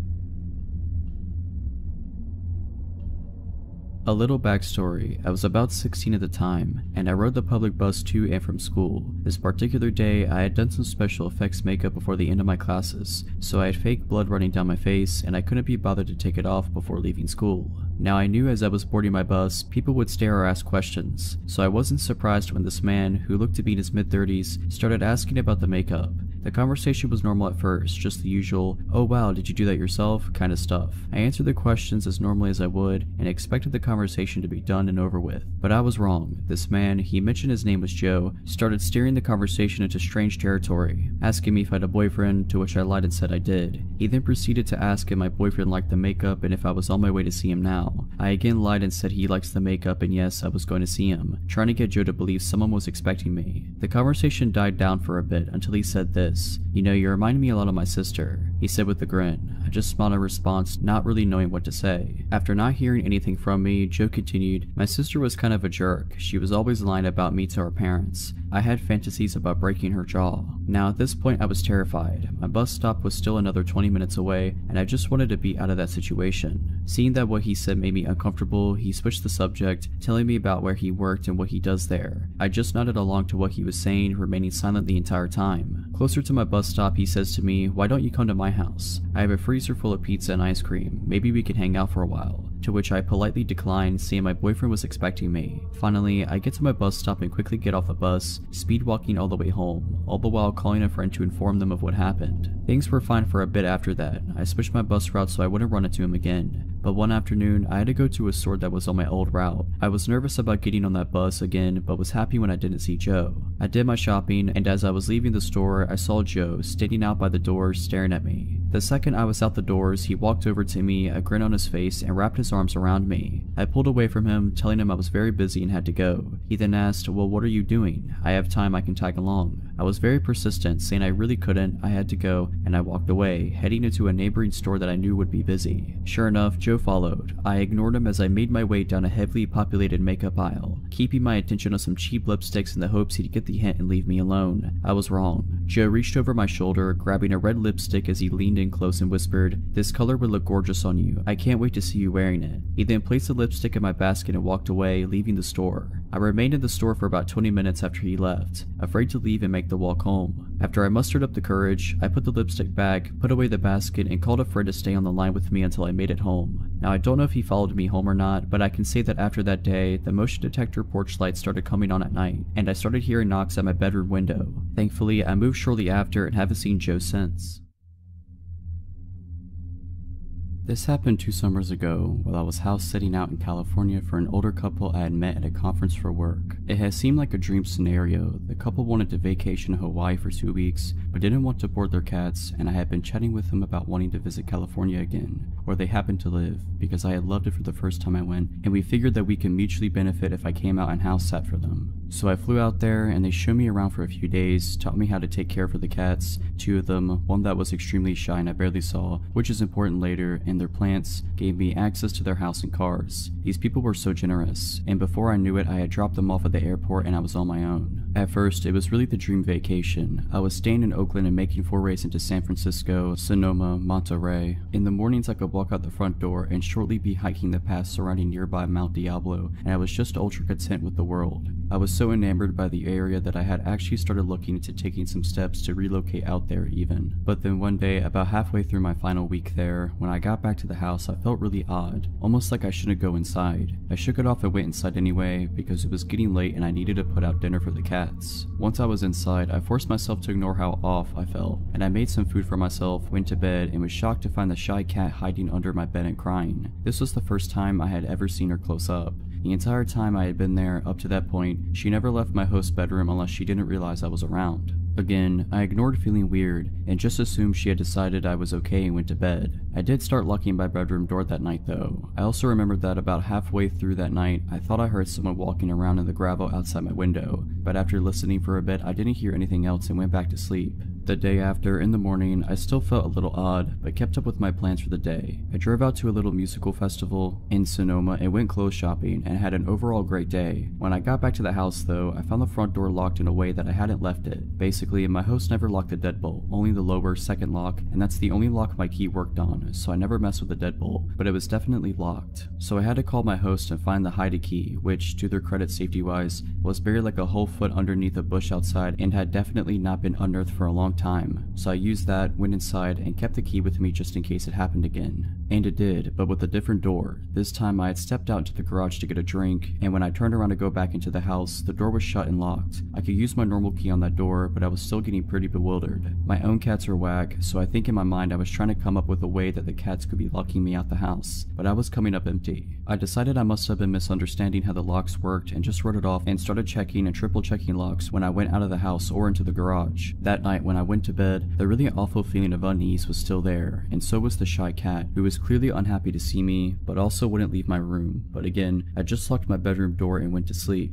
The next morning I felt awful, nausea, body ache. I had no desire to leave the house, so I decided to stay in and Netflix for a day. This vacation stay was like a full 2 weeks, so I didn't feel like I was in any hurry to get all the touristy things in anyways. But as the days went on, I started to feel that feeling of wrongness again, and it morphed into feeling incredibly watched. Around mid-afternoon, it got to the point that I was so uneasy that, even feeling awful, I decided to get out of the house for a bit to shake it off. I was getting a bit low on food, so I went to the grocery store and bought a couple food items that I didn't think would hurt my stomach, and then I left. When I got to my car, I started crying and my entire body was telling me not to drive back to the house. I couldn't not though, because I didn't want to neglect the cats, so I drove back, parked in the driveway, and convinced myself after about half an hour to just go open the front door. Once I did that, I thought I would get over it and would be able to go in and at least feed the cats, and then maybe I'd go get a hotel room after, but my body physically would not let me inside. It was like I was stuck in the entryway. I then made a deal with myself. I would yell into the house saying I had already called the police and that they were on their way. In panic logic, I figured that would make anyone in the house leave, so I faced the inside of the house, looking down the hallway towards the bedrooms, and I did just that. The second I had finished saying, "They're almost here, so if you want to avoid being arrested, you need to leave now," the light in my host room turned on and I heard some banging. I immediately hightailed it back to the car, called the police for real, and proceeded to have a mental breakdown while talking to the dispatcher. Once they got there, they checked the house and didn't find anyone. The double doors in my host's bedroom were left wide open. I'm so glad the cats didn't get out, and there was a pile of food wrappers in the corner behind the blinds, so they said it looked like someone had been there. What makes it so scary to me is that nothing was taken, and that based on the shape of the house, that would have been the perfect vantage point to see me in the living room as I stayed home sick. To explain this, the house was in an L shape, and from the windows into the garden that were in my host's bedroom, you could see into the living room windows. Also, the minute the police were gone, they said they couldn't prove anyone was there were no signs of forced entry, and we couldn't get a hold of my host immediately to verify if anything had been taken, etc., which once they were back, they verified that nothing had been taken, so they said they'd patrol a bit but nothing else. The shy cat was right back into my host's bedroom, and I didn't see her again until I left to go back home. So basically, I think the intruder had been there at least 2 days, forcing her to choose between two strangers, and leading her to choose the one that was at least a little less strange, me. It messed me up pretty bad, especially because they didn't catch the person, and didn't seem to have any desire to look, and I still had to stay in that house for the next 3 days. Nothing else odd happened, and I didn't feel off the rest of the time I was there, but the damage was done. I've never felt completely safe in a home without doing a complete search before bed since, but I am extremely glad my gut spoke up. I guess I'd rather have some residual anxiety than be dead. So about 5 years ago, I, male 26 years old, set out to travel the world. Being straight out of college had left me dead, ever more desperate for any job I was overqualified for, and generally depressed. I felt isolated and alone in my small town in Washington and found the only way to get out, travel. My high school buddy suggested I look into COMPILATIon and volunteering as a way to travel cheap, and so I did. The way it works is quite simple. You work for around 25 hours a week on some farm for food and housing. The draw is that since the community of cheap travelers is quite big, it is a great way to meet new people, get outside of your comfort zone and just let yourself live and figure life out. Fast forward 8 months and I'm a seasoned cow patty shoveler. I started out in Washington, Oregon, and went south to California. There, I was able to save some money I was paid under the table for some extra work and was now faced with a decision where to go in the world. The excitement of being able to purchase a ticket to almost anywhere in the world got the best of me, and on the advice of my volunteering partner, I chose it at random. I went to a randomizer website and clicked the country button, Georgia. The country of Georgia. To say I didn't know anything about it was an understatement, but the fear of the unknown made it exciting and exotic somehow, and so I did it. I purchased a ticket and started browsing for a farm that could host me. There were a few options, and most were remote and hadn't even had an internet connection. I messaged every single one because few ever respond, and got a response from one farm on top of a mountain. The pictures showed a traditional Georgian stone house with a large garden out in the back, a family with several cheerful children, grandparents having dinner, animals. It seemed warm and inviting. The description was written in good English, and the requirements for work seemed reasonable. I was excited. After I flew into Tbilisi, the capital, I followed the instructions that they have sent to locate the farm, which wasn't an easy task. Few in Georgia speak English, the roads are screwed since few have been maintained since the fall of the Soviet Union, and the country is generally poor. It took me around 20 hours of Soviet buses and taxis, weird serpentine roads and paths to get to the desired blue pin on my map. It was a dirt path leading up a steep hill into a national park up in the north of the country. There was nothing for miles on end but trees and their silence. As I got up that hill, I saw the house about half a mile away on even a steeper hill, surrounded by the trees. From that viewpoint, it seemed abandoned, overgrown, brown, and dreary. As I walked past the gate, Giri, fake name, the apparent owner approached me. He was a heavy, small, middle-aged guy with a big smile on his face. He shook my hand and in broken English started to show me around. He also smelled of booze. As he was showing me around, I noticed that there wasn't anyone there but us. I asked about his wife and kids and he brushed that aside and said something to the extent, "They're away right now." By this point, I am creeped out. From browsing around, it was apparent that the farm was in deep decline. Apple trees and crops were dying, the roof of the small barn caved in, and the house itself full of trash and smelling of mold. It was obvious that Giri was going through a rough patch, but I wasn't going to turn around and just leave in the middle of nowhere, without a plan, having not slept for the past 36 hours. It was evening, and after feeding me well and trying as best as he could to hold a conversation in English, Giri showed me my room on the second floor and I went to sleep. I almost immediately blacked out from the exhaustion and stress, and would have slept for 10 hours if I wasn't awoken by a strange noise in the middle of the night. It sounded like something metallic and heavy was being dragged across the wooden floor. In that sleepy in-between state, I listened to it for a few minutes, thought nothing of it, and went back to sleep once it stopped. In the morning, Giri, now sober and grumpy, asked me to repair some of the windows and doors in the house as he himself planned to go and fetch some components in a nearby village. Again, I got this weird feeling creeping down my spine. Something wasn't right. He didn't maintain eye contact and was evasive. There was no cell reception, no internet. Once he left, I checked around the house to get a general idea of the place, and it became apparent that the place was hardly ever lived in, like one of those abandoned houses. There was broken furniture, newspapers, and old photos on the floor, a shattered mirror. I took my phone and looked through the saved listing again. The photos didn't match neither the backyard, the garden, or the walls. Giri wasn't in any of them. It was a completely different house. Now by this point, I am full-blown panicking. I pack my stuff and start to leave when I see a group of 3 men going up that first hill. There aren't any other paths I can take, so I go behind the house and rush down this hill into the forest. After some time I stop and listen. I hear them in the house. They're clearly looking for me. Afraid of making any noise, I remain still, hidden behind a bush. I don't know how long I wait, but they were persistent. At some point I hear them leave, so I count until some large number and proceed back into the house and path, and once I find it's all clear, I book the heck out of there. Never ran this fast. But I am still in the middle of nowhere. No traffic, no public transport. I reached a paved road and start walking in the general direction from where I remember coming. Hours go by and finally a car drives by and stops. It was a really nice Russian family that gave me a ride to town. The listing disappeared from the website a few days later. I left, and I haven't heard from Giri since. I've yet to make sense of that experience. I have traveled since and volunteered too, and have yet to have an experience like that again, but I trust my gut feeling something was really not right.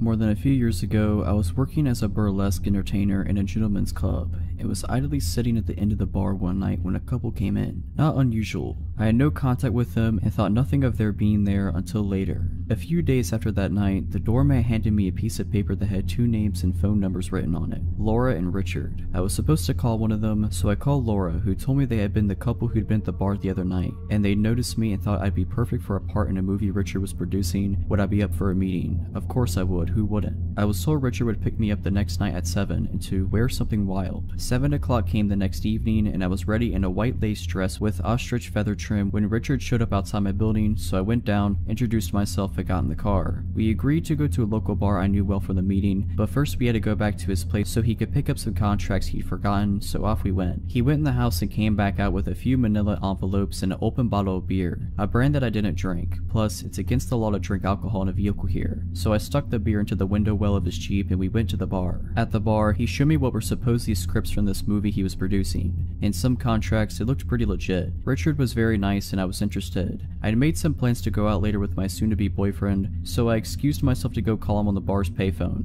and took my Corona that I'd ordered at the bar with me to the bank of phones. As a dancer, I'd been taught by the other older girls to never let your drink out of sight. My boyfriend wanted to get going to another club, so I went back to the table where Richard was and told him I had to go. He didn't like that and tried a few different things to get me to go to the movie set with him, saying I could meet Mickey Rourke and check out the set, but all I really wanted to do was meet my boyfriend, so I declined, took Richard's card, and left. I never heard from Richard again, but a couple of months later, the police came around to the bar I was working at. They had 2 big books of mugshots and a stack of Polaroids with them, and they wanted to talk to all of us about a predator couple who had been setting up meetings with dancers by saying they were in the film industry, then drugging them. They showed me the 2 mugshot books and asked if I saw anyone I recognized in the pictures, and I immediately identified Richard and Laura. They then showed me the Polaroids, which were trophy pictures of the couple in the act of attacking the poor drug girls, and asked if I knew any of the victims and where they might find them, in order to talk to the girls. I only knew a couple of women in the photographs, but there were a lot that this had happened to.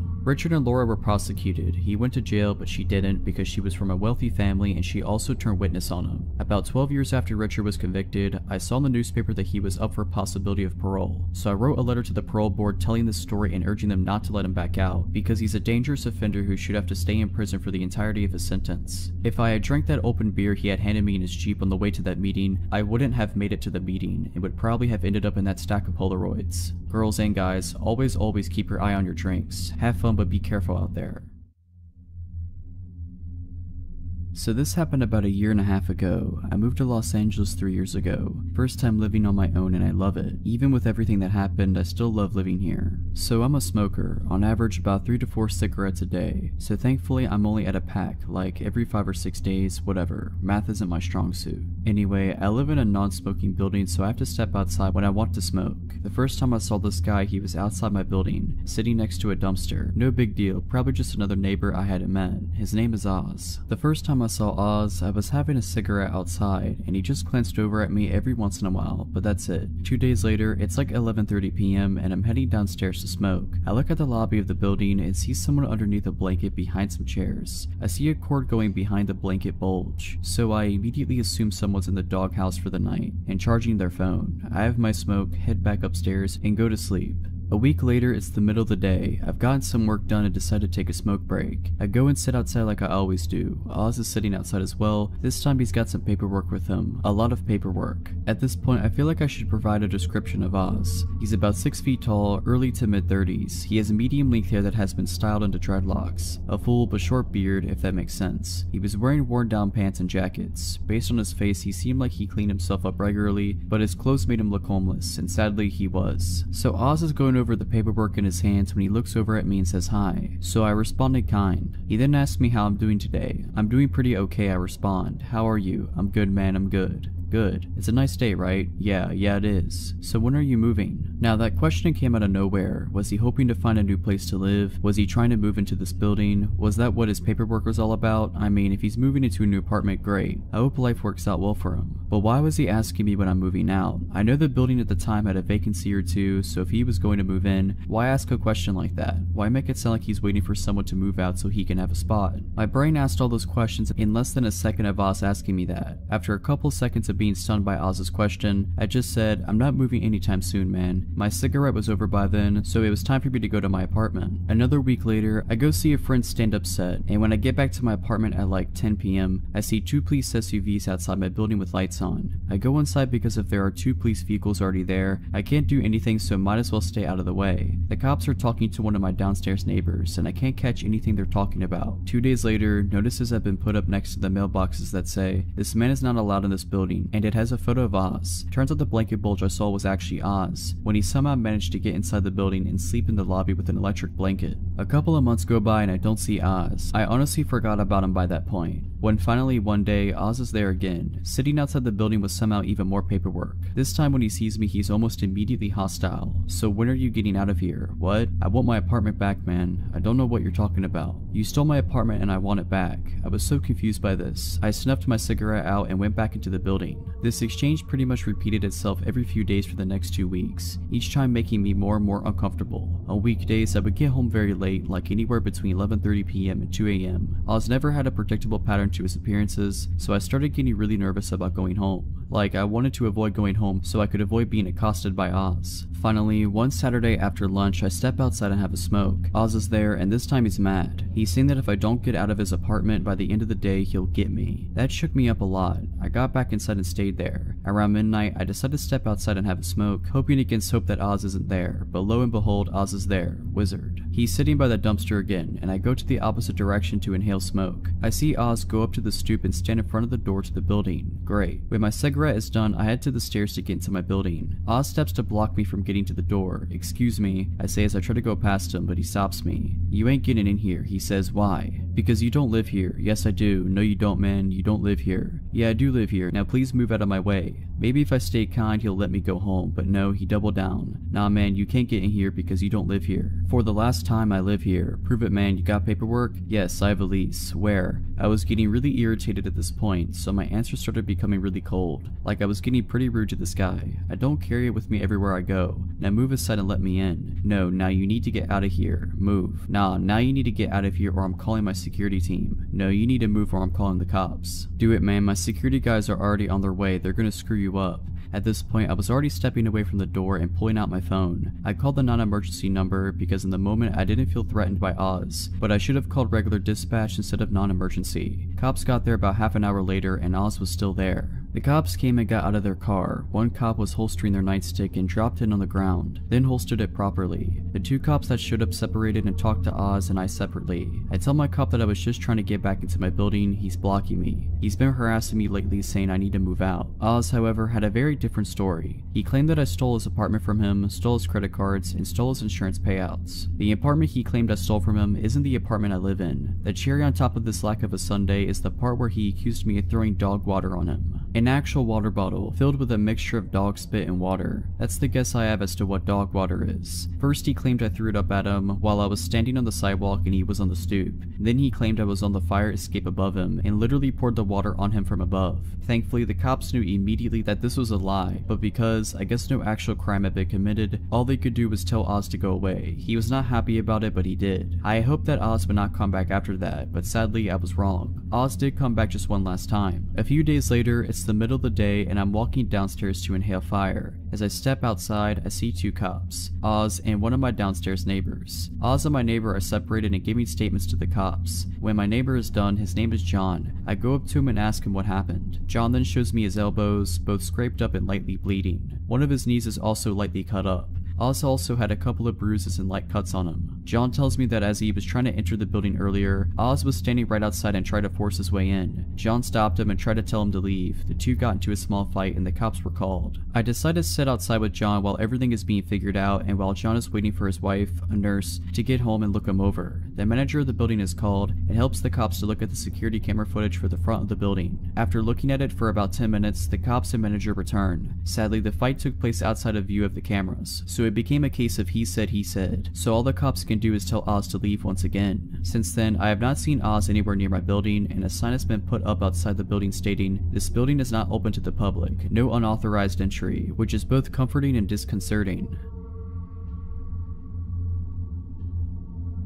This event took place quite a few years ago, so unfortunately I don't remember everything that happened, but I remember nearly all of it. Anyways, this happened when I was around 4 to 5 years old and on Easter Sunday. My family always gathers at my grandmother's house to celebrate holidays, birthdays, etc. So as we do every holiday, my mother and I started our hour-long trip to her house. My mother prefers to live away from all the city commotion, which explains the long drive. We were probably around 20 minutes away from our destination when my mom noticed that we were a little low on gas, so we pulled pulled into this old, almost rustic looking gas station with just a handful of customers inside. It was red and white with a few festive decorations outside and lots of Easter stickers on the 2 large glass windows that were on either side of the door. My mom, having taught me not to talk to strangers nor open the doors for anyone but her, trusted me enough to leave me in the car alone as she went inside briefly to pay for gas. She told me she would be right back before going into the gas station. It felt nice that day, so the windows in the car were down so we could feel the breeze while driving instead of the AC. While I was waiting on my mom, I remember adjusting the colorful paper clippings in my Easter basket next to me, then looking out of the backseat window. When I looked over, I saw a tall, older man, maybe around 30 or 40 years old, approaching my window.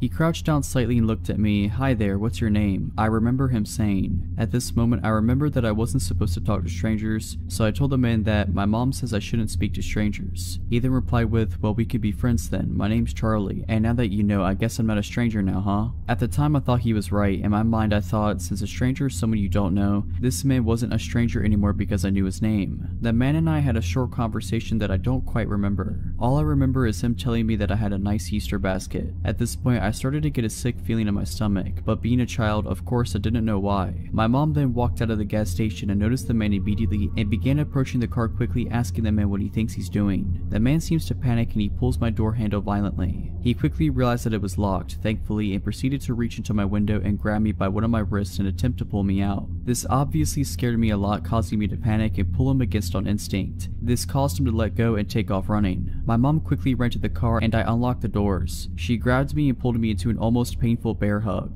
then inspecting me closely, repeatedly asking if I was okay. I ended up with a slight bruise/redness on my arm where he grabbed me, but other than that I was just shaken up. The reality of what had just happened set in at this moment, and I remember just crying and holding onto my mom right after I said I was okay. I don't remember anything after this point, but I recently asked my mom about it and she said that she called the police immediately after. To this day, my mom still says that this was the most frightening moment of her life and claims that if she had gotten there any later and came back to an empty car, she wouldn't have been able to live with herself. If you're liking this video, all I ask is that you make sure to subscribe to my channel and like this video. Thank you.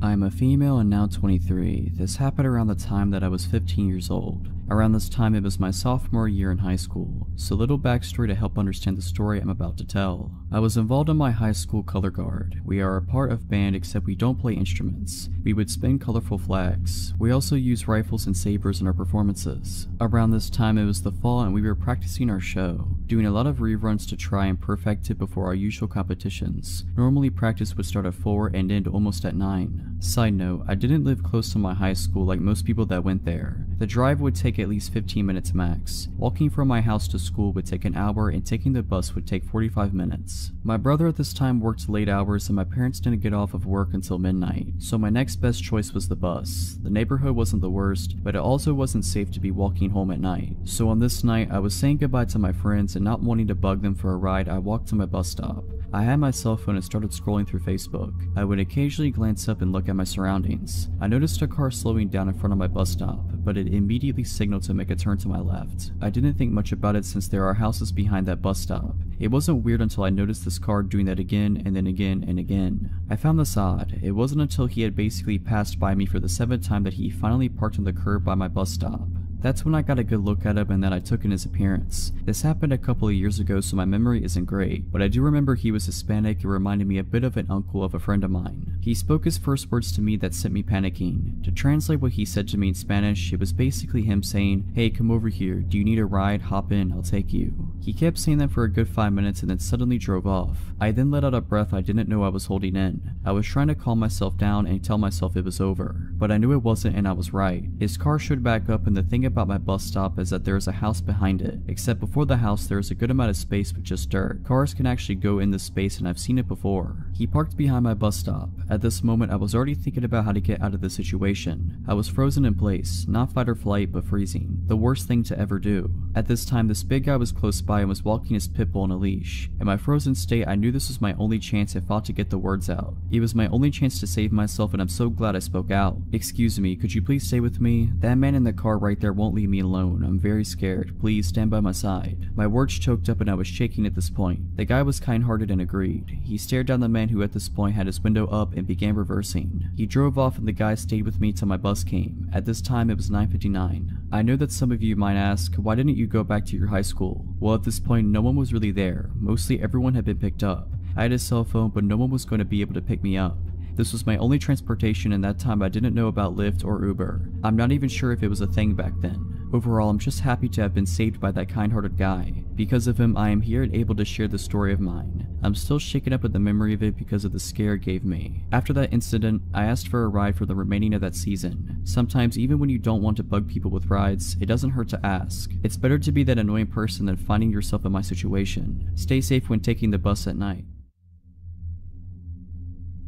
I work evenings as a dispatcher in a medium-sized Midwestern city. I was driving home at 2 a.m. when I stopped for gas. In retrospect, it was stupid to have stopped at all. The gas station was poorly lit and completely empty of any other customers, but I knew the shady areas of town and this was not usually one of them. As I was pumping gas, I noticed a middle-aged woman sitting on the curb across the parking lot. It was a cold night and had just started raining. The woman was not wearing weather-appropriate clothing, so she was drenched. When the woman saw that I was watching her, she called out to me from across the parking lot. My second of many stupid decisions that night was choosing to engage with her. I was worried for her, so I approached her to see what sort of help I could offer. "Hi beautiful, I'm just trying to get home, but no one will help me," she said. "I'm trying to get to City A, but the cab ride is $60 and I only have $40. Can you help me?" I don't usually give money to panhandlers, but this woman seemed genuine. The weather was terrible and my job centers around helping people, so I agreed. I told her I didn't have any cash, but if she would come with me inside, I'd take some money out of the ATM and give her a few dollars. But the ATM wasn't working. I apologized and told her there was nothing else I could do for her. She followed me back outside, idly chatting with me as I opened my driver's door to get in, and then she got in my car. I was too shocked to really say anything. I sat staring at her as she buckled herself into the passenger seat. As soon as she got into my car, her demeanor changed entirely. She no longer seemed forlorn, as much as she did extremely excited and restless. "Just take me to my aunt's house," she said. "She can give me money." Of course, alarm bells are going off in my head. Although my first instinct is to tell her to get out of my car, my gut tells me that would be dangerous. She'd already proven to be unpredictable, she seemed to be high, and I didn't know if she had any weapons on her. Forcing her out of my vehicle, I thought, had the potential to elicit a violent reaction. "Where are you asking me to take you?" I finally said. "Just start driving, I'll tell you where to turn." "No, if you want me to consider driving you somewhere, I need you to tell me where we're going," I say, with no real intention of driving her anywhere. "Don't worry, honey, I'm not gonna rob you or nothing, just drive." "No," I repeated. "Where's your aunt's address?" "Okay, it's on Street A. What's the house number?" As I was asking her questions, she got really agitated. We still had not left the gas station parking lot. I considered getting out of the car and going into the gas station to help, but A, she had seemed to know and be friendly with one of the attendants that was inside when I tried to get money, and B, I wasn't about to leave her alone in my car. Finally, she snapped at me and said, "Why are you asking me so many questions? I thought we were friends. You don't trust me?" "I work at a police department," I said. "It's my job to ask these sort of questions." She flipped out. She started yelling at me about being a snitch, about trying to get her into trouble, just in general losing her mind. At this point, I'm more scared than ever. I just wanted her gone, but my instinct still told me asking her to get out of my car wouldn't work, so I decided to take a risk. "I'm not a police officer, I just work at a police department. Why don't I take you to Walmart and see if they have an ATM that works?" My idea was to get her out of my car as peacefully as possible, then lose her in the store. She liked my idea and immediately calmed down. I knew that driving off with this woman in my car was incredibly risky, but it seemed like the best option at the time. As we're driving, she keeps talking to me. Her thoughts were erratic, bouncing all over the place. It sometimes seemed difficult for her to follow through one thought, but this is roughly how our conversation went. "I'm glad we're friends now. I have about 5 or 6 people trying to get to me. I'm going to come to your work tomorrow so we can go arrest them together." "Okay, we can talk about that tomorrow. Tonight you said you're trying to get home?" "Yes, honey, I'm trying to get to City B." "City B? I thought you said you needed to go to City A." Yeah, City A, that's what I meant. That's why the cab ride is $40. It's far away." "The cab ride is $40? Yeah, you said you have $40. "I do. I have $40, but the cab ride card is $60. Silence. Are you sure you can't take me to my aunt's house? She lives close by on Street B. I thought you said she lived on Street A. No, I meant Street B, but it doesn't matter because she won't give me my money anyway. You sure you just can't take me to City A? It was obvious that this woman was utterly full of it, because the details of her story were constantly changing. When we pulled into the Walmart parking lot, she finally got out of my car, only after I got out first, and followed me into the store. I told her before we went to find an ATM I needed to use the restroom. My plan was to call the police from inside a stall, but she followed me into the bathroom, and that's when things got really weird. She grabbed the crook of my arm and whispered into my ear, "If you don't got any money to give me, that's okay, but let me ask you something. Do you want to do it in the stall?" I told her no as forcefully as I could manage, bolted into a stall, and locked the door as fast as I could possibly manage. As soon as I had a barrier between us, I said, "You know, I have some friends at the police department that can probably help you better than I can. I'm just gonna call them and we can figure this out together." Again, at the mention of the cops, she started screaming at me. I just kept reiterating that the police would help her. She snapped at me that she was just going to leave and stormed out of the bathroom. But it wasn't over. I waited to make sure she was really gone. Sure enough, not 60 seconds after she left, she came back into the bathroom and started banging on the stall door.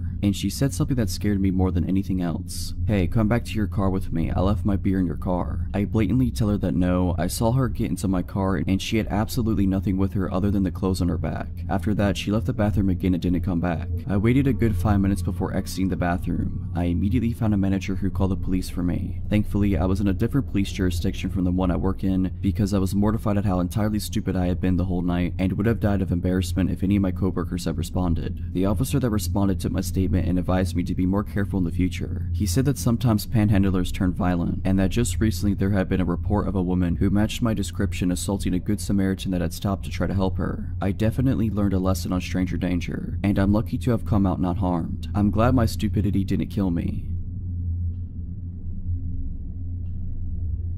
This happened a few years ago when I was around 20 or so. I was hanging out with my buddy Matt at my apartment, located in the downtown area of a medium-sized Midwestern city. We were drinking whiskey, watching comedies, playing tunes, etc. He mentions that he has a close friend, Emily, who used to live in my apartment building with her mother. She now lives across the street from me, and he thought it would be a swell idea if we met because apparently we are very similar and I was single at that point in my life. He rings her cell and tells her to come by my place. She arrived at my apartment and I instantly became fond of her. She was hilarious, very pretty, and a musician just like me. She was around 30 or 10 years older than me. My friend Matt was 35. I've always had friends that are much older for some reason. We played songs together and laughed hysterically for hours. Matt decided to go home, leaving us two alone. We chilled for a while longer, ended up making out, and I got all of her contact info before she told me she's going home and that we should meet up soon. Over the next few weeks, we developed a strong relationship, and we hang out almost daily. I would throw some pajamas on and walk across the street and we'd get wasted and watch movies. It was awesome. After arriving home from my 10-day trip to New York City, things got really weird. The day I returned, she asked if she could come over, so I unpacked my stuff and then told her to stop by. She rings the buzzer, takes the elevator 7 floors up to my apartment, and lets herself in. I was talking non-stop about all of the awesome things I did and people I met in New York City, and I could immediately tell she didn't want to hear any of it. She would change the subject every time I brought it up, and eventually she said, "Can you stop talking about New York? I really don't care." I was surprised to hear her speak like this. The Emily I had been getting to know was not like this. She was caring and passionate and an amazing person, so I thought. Fast forward to a few nights later. I had just gotten home from a working 12-hour shift and I collapsed in my bed, ready to pass out for the night. It's about 9 p.m. and I get a text from Emily that says, "Hey, what's up?" I don't feel much like replying at that moment. I am too exhausted and our last hangout was too weird for me to comprehend, so I am still trying to decide how to deal with that. I plug my phone into my charger, turn the lights off, and fall asleep.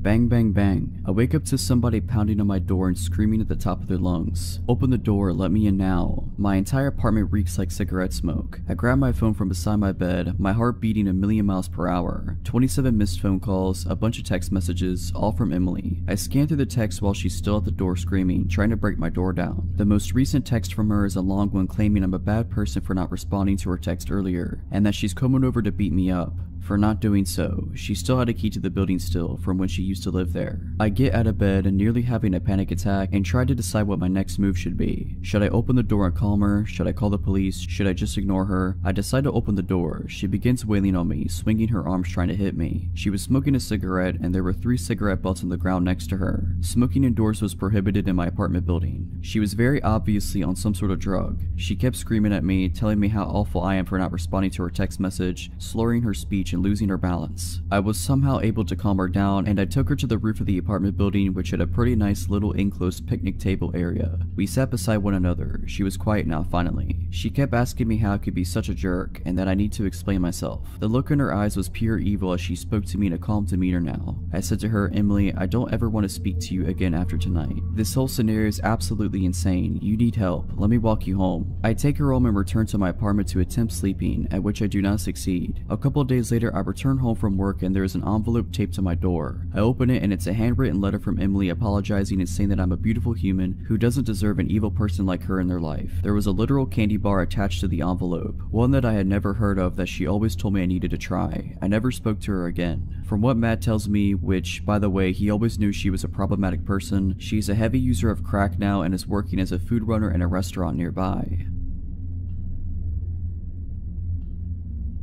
This happened on Saturday. My girlfriend, Tess, my puppy, Jack, and I are all getting ready for a road trip.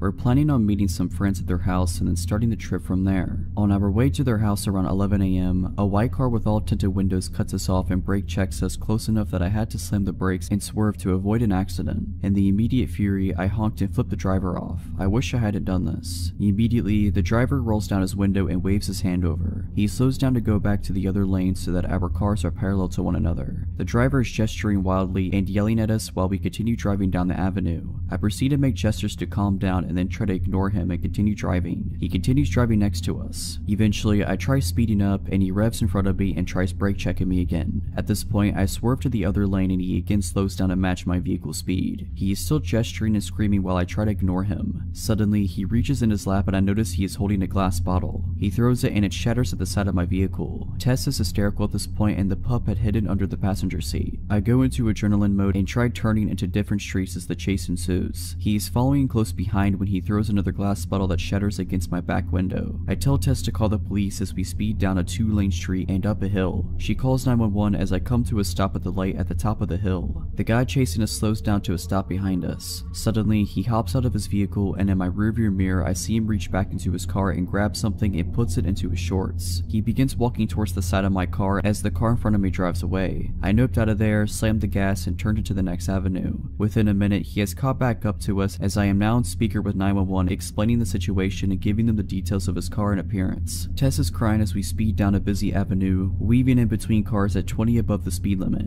I'm updating the 911 lady with where we are and she tells me to drive to the station. At the next red light, he yells out audibly, "Do we have a problem? Don't flip me off." I'm trying to gesture that we do not have any problem. He's still trying to get me to get out of the car. The light is still red and he again hops out of his vehicle. I again floor it through the red and he continues chasing as I make way toward the police station. We're now accelerating and brake checking each other as he tries to drive off the road. I make gestures that he should continue following, hoping to get him to the station. About a block from the police, we get stuck in a busy intersection. There are many cars around as he again walks up to my car. This time I'm boxed in and Tess is panicking. I'm looking for any escape options to no avail. The drivers around us notice and many put their windows up and lock their doors. He comes right up to my window, slaps it with his palm, and asks one more time, "Is there a problem?" I again say no. The 911 lady tells me to not engage over the phone speaker. He says good. He gets back into his car and then speeds away. 20 minutes into this horrible car chase experience, we end up meeting with the cops and they say that there was nothing they could do, even though I updated them with more details of his direction and where he was last. We calmed down and then we continued our road trip.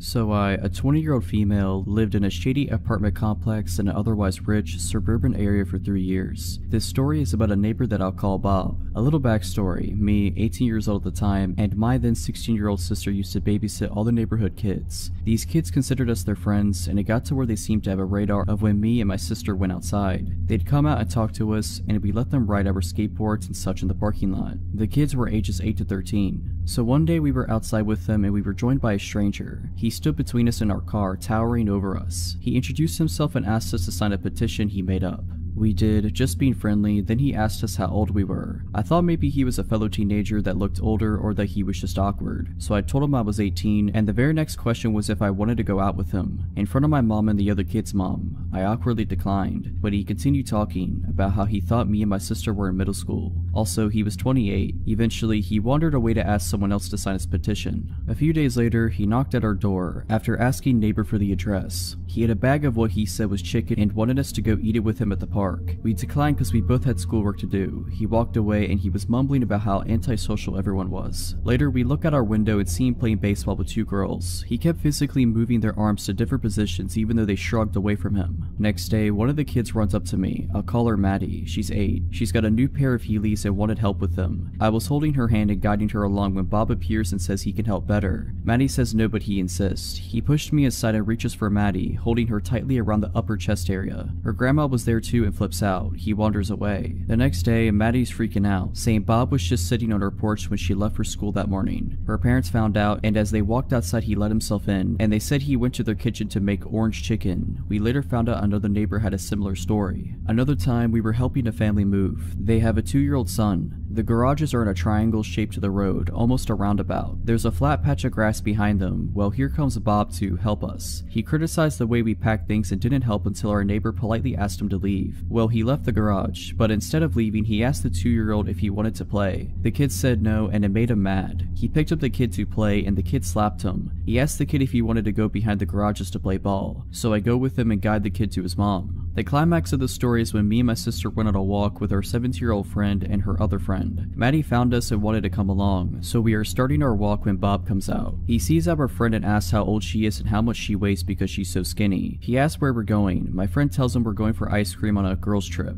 We didn't ask her to say that. He's like, "Aw man," and stomps away. We continue our walk, but halfway through we have a weird feeling. I look behind us and Bob is running towards us. He yells at us for hiding from him while also telling Maddie how pretty she is. An older neighbor sees this and asks him what's going on. He tells them that we're being mean and he needs to go write a song about us. He leaves, but we see him sitting at the park. Well, he saw us and again comes running. We stop and he asks which one of us is over 18. Maddie's dad is here at this point and tells him we aren't interested in him. He explodes, telling the dad to screw himself and that he's so rude. Maddie is crying and the neighbor who saw us before came to check on us since he saw Bob running. Bob goes inside, muttering to himself. For weeks we don't see him. A single dad and his 5-year-old daughter move in and we are introducing ourselves to them. My mom kind of tips him off that there's someone in their building who is a little off, especially around Maddie. The dad says he's seen someone like that giving kids candy at the pool when the kids looked uncomfortable. Well, here comes Bob, as if on cue. He immediately tells the girl in front of her dad that she looks like a movie star and that she's so pretty. He asks to play with her, but the dad says no and they go inside. Turns out they're next door neighbors. We still didn't see him much, but other neighbors were telling us stories about him. There's a woman who's alone most of the day with her 2 kids under 5 who told us he watches her when she goes to and from her car. Also, Maddie's parent continued to see him watching her. Then one day we're again babysitting and here he comes. Only this time he's swinging nunchucks. Maddie screams and hides in our car. Bob strolls over with his nunchucks and starts talking to us all casual. Then his head cranes to look into the car and he says, "Where's Maddie?" We told him she wasn't here and he walked away. By then, most of the kids were afraid to go outside when they saw him. He had a habit of wandering around the complex. We could tell by his height and lanky gait. A few times we'd see Bob with his dad. Those times, neither of them glanced at us. Then one day he just stopped showing up. We'd see his dad and brother come in and out all the time, but never him. We only saw him again a year later, and it was only for one day near Christmas, and then he disappeared again. So I don't know what happened to him, but it was just one of our weird experiences with neighbors in the 3 years living there.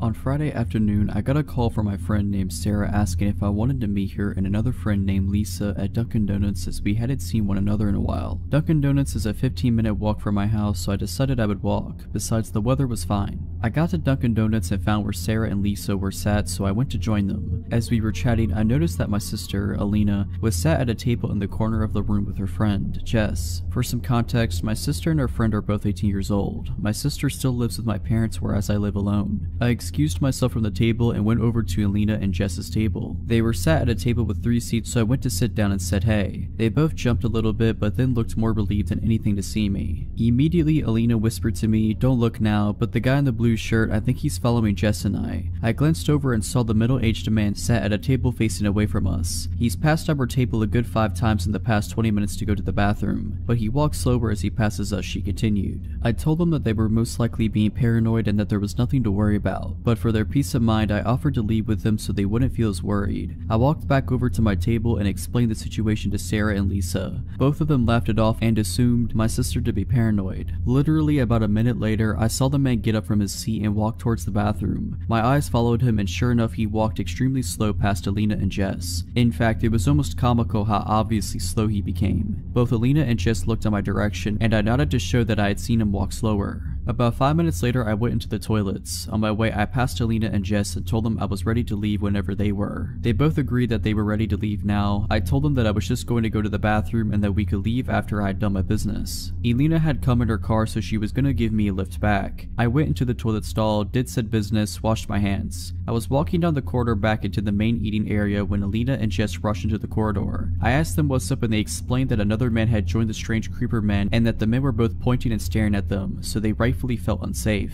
We walked back into the eating area. I put my money on our table and explained to Lisa and Sarah that I was taking off and I would explain what was going on when I got home. We all got into Alina's car and left the creeps in the car's rearview mirror. After a 2-minute drive, we reached my house. Just then I remembered that I had been meaning to return something I had borrowed from my mother, so I asked if Alina could drive me to my parents' house as she was going there anyway. I jumped at the car to get what I needed when my phone rang. It was Alina. She explained that a car had driven past and had pulled into a driveway. She said the driver of the vehicle was the creep from Dunkin' Donuts. I looked out of my window and sure enough, there was a car which didn't belong to the owner of the house parked on their driveway. I got the girls into my house and locked the door. I instructed Alina to take a photo of the car and its license plate, and I told Jess to call 911 as she gave the operator more information than what I could. Alina took the photos and we sort of gathered around Jess as she was speaking to the operator. She had finished telling the story and I heard the operator assure us that the police would be at my house soon. A few minutes passed and there was a loud knock at the front door followed by a loud voice shouting, "It's the police." We all did a sigh of relief as I went to open the door. Jess told the operator that the police were here and she hung up. I was in the process of unlocking the door when I thought to look through the spy hole at the top of the door. I peered through and it wasn't a police officer, it was the same guy.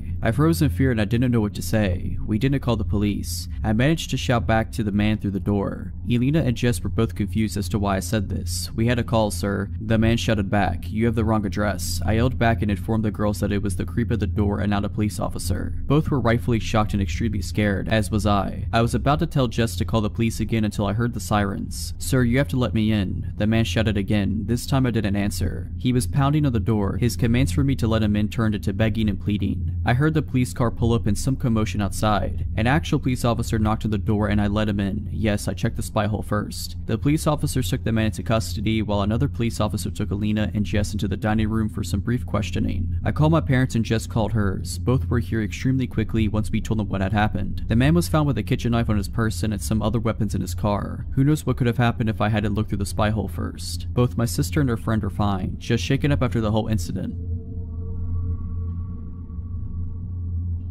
Back when I was 17 or 19, I worked at a small local bakery. There were less than 15 employees spread across all the night and day shifts, so we only had a few people working during the day. One of these people was Dave, the delivery driver. Dave immediately gave me an off vibe. He was in his mid-50s and way too friendly to a teenage girl, but the boss told me straight up that yes, he could be annoying, but no one worked harder than he did, so just ignore his antics. When I signed the paperwork, they never asked me to submit to a background check. In hindsight, that should have been red flag number 2. Over the course of the year or so that I worked with Dave, I tried very hard to ignore him. He was rarely outright creepy, but he was always just a bit too friendly. He would stick around long after his shift was over to talk to me and the other pastry chef on shift. He always wanted to lick the bowl after I made Rice Krispie treats. He would always stand in front of the racks of equipment or ingredients, just enough that sometimes my hand would brush him while reaching for something. He always stood just a little too close. He was constantly asking me about my life, what I liked, what I did for fun, if I had a boyfriend, almost daily. He would tell me how a nice girl like me should have a boyfriend, how maybe a boyfriend would be good for me. I let this slide because sometimes older people can say things that were meant differently in their time. Then it was concert invites. Every other week he had tickets to one concert or another. Once he figured out my genre of music, it was almost exclusively tickets to bands I desperately wanted to see. But I also knew I should not go anywhere with him. I don't like to associate with coworkers outside of work anyway, and I had seen way too many red flags about Dave to trust him for even a second. My birthday came. He brought brought me a t-shirt. It was 2 sizes too small. He told me to try it on. I said no. He told me to try it on after work and text him a photo. He gave me his number. He asked for mine. I said no. He asked for the other pastry chef for my number. She had my back and refused as well. He also brought me 2 tickets to a band I'd been wanting to see. VIP section, 21+-year-old only. He said he could get me in, but I had to go with him and him alone. I refused. He told me he could get me booze. I declined. For months and months this continued. I brought it up to one of my bosses, but they laughed it off as classic Dave. When he wanted a hug on his birthday and hugged me without my consent. That's Dave for you. Offering to get me booze or pot? Ah, Dave, you scamp. When he pulled up his shirt and showed me his abdominal scar from a snowboarding accident, well, that's just Dave. No respect for boundaries, but a good worker. I seriously considered having one of my male friends come in under the guise of being my boyfriend just to placate Dave. I was repulsed by him, but he hadn't really done anything to classify himself as a predator. Besides asking for my number, he had never tried to harass me outside of work hours. And besides the odd hug or two that I was too afraid/shy to refuse, he hadn't gotten super physical. Then one day, Dave was gone. His name disappeared from the employee roster.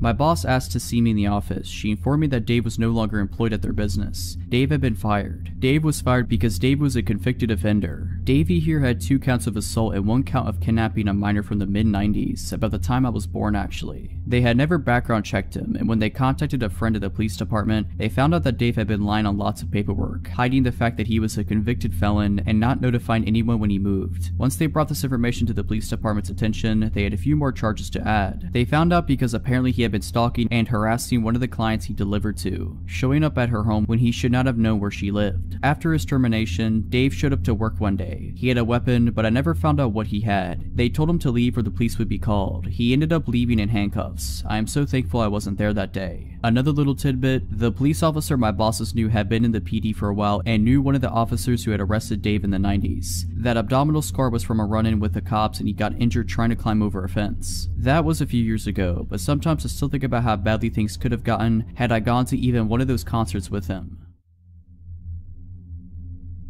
This happened when I was a bartender about 4 years ago, but I think about it often and has changed the way I operate throughout life. I now refuse to go to any store alone after midnight. For the story's sake, I will tell you that I was 25 and a blonde at the time. On a busy Friday night, I was bartending with the bar manager and he had noticed that they were very low on some bar necessities after the dinner rush. Lemons, limes, bitters, that kind of thing. So I was sent out to go to a 24-hour grocery store down the road to pick up the odds and ends that we would require to get us through the weekend. I picked up everything that was asked for me without trouble at the store, until I got to the liquor aisle. There were 2 country-looking guys that were probably around my age in the aisle and they were staring at me and whispering to each other in a way that made me uncomfortable, as I assumed they were making comments about me. All pretty innocent so far. Before they could approach me, I grabbed what I needed very quickly and power walked to the self-checkout. I really booked it out of there because when you're a bartender, it's kind of like you are on stage and are required to be charming and interact with people that you otherwise absolutely wouldn't be able to tolerate unless you're getting paid to, thus why I am not a bartender anymore. I get to the self-checkout and the 2 guys are on me. I'm scanning my stuff and they use the scanning station next to me. I get a better look at them now that they are right next to me. One is taller, muscular, and average looking. The other is shorter and more plump.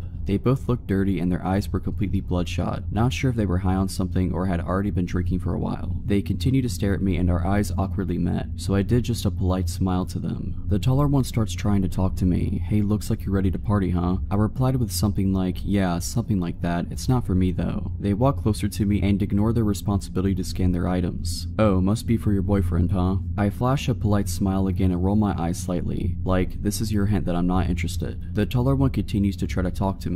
You could come hang out with us tonight. We could show you a real good time if you know what I mean. I reply with, no thanks, I'm good. I have plans already. Well, the tall one starts to get upset that his moves aren't working like he hoped and starts using a more threatening tone and moves very close to me, like 2 inches away, but I ignore him, staying focused on the scanner. I don't think he had showered in a few days by the smell of him. He gets a little louder and says, I see how it is. You probably only screw doctors and rich men like that. You think you're too good for us. We can show you that you aren't. We can teach you a lesson. Now, I'm not sure in what context he meant, but it definitely wasn't good. Still not looking at him, I turn away so my body is blocking his view of my purse, which I set on the scanner to grab my 4-inch pocket knife out and slide it up my jacket sleeve in case I need to protect myself, acting like I am searching for my wallet. I do this, however, in view of the self-scan worker standing at her podium and look at her with wide eyes trying to communicate that I do not feel safe and I might need help.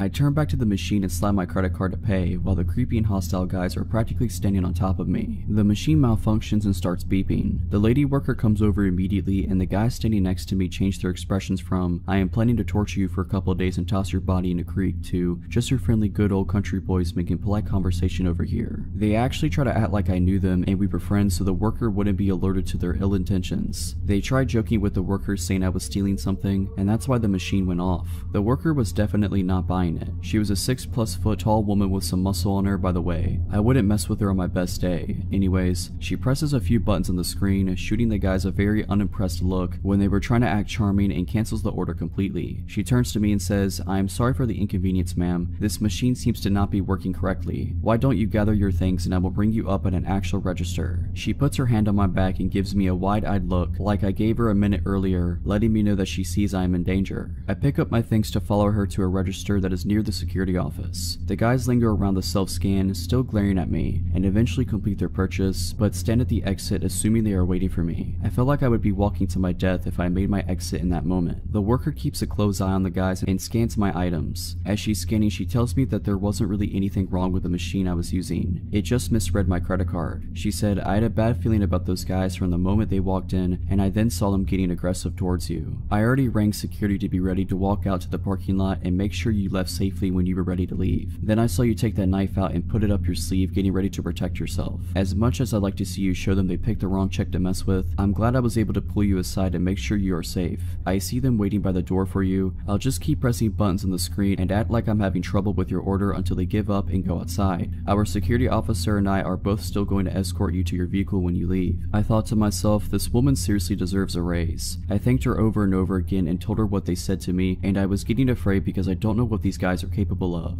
As I'm talking to her, my bar manager calls me to see what's taking so long. I explained what was happening and he was obviously very concerned and ready to come up there himself. By the time I hang up, the guys had given up and walked out to the parking lot. The worker said to give it another few minutes because she had a feeling they may still be in the parking lot waiting for me to walk out and see which vehicle was mine so they could follow me. My instant thought was, no way, they have to be gone by now. I was wrong. The worker and security guard escort me out, and as it was after midnight, you can imagine how empty the parking lot was. Towards the back of the lot, there sat an old big pickup truck running with the lights on pointed towards the store. It was a huge parking lot, and it wouldn't have made sense for them to initially park like that, so I'm assuming they moved the truck to sit that way so they had a full view of when I exited the store to go to my vehicle. It was like being stalked by very hungry lions. When I unlocked my car and they saw that me, the worker, and the guard were looking directly at them, and that I wasn't getting in my car until we watched them leave, they then peeled out of the parking lot. I mean, they seriously did a burnout to establish that they were pissed and trying to intimidate us or something. I thanked the worker and the guard over and over again, as I am certain they had just saved my life, or at least saved me from having to live with whatever those guys were planning on doing to me. I did write a long letter to the store manager and to their corporate location describing how their employees protected me and how grateful I was. I really hope that earned her a promotion, bonus, or raise. She didn't know me at all and was ready to protect me, which really isn't her job, but she did it anyways. Needless to say, I do not go late night shopping by myself anymore. Never will again.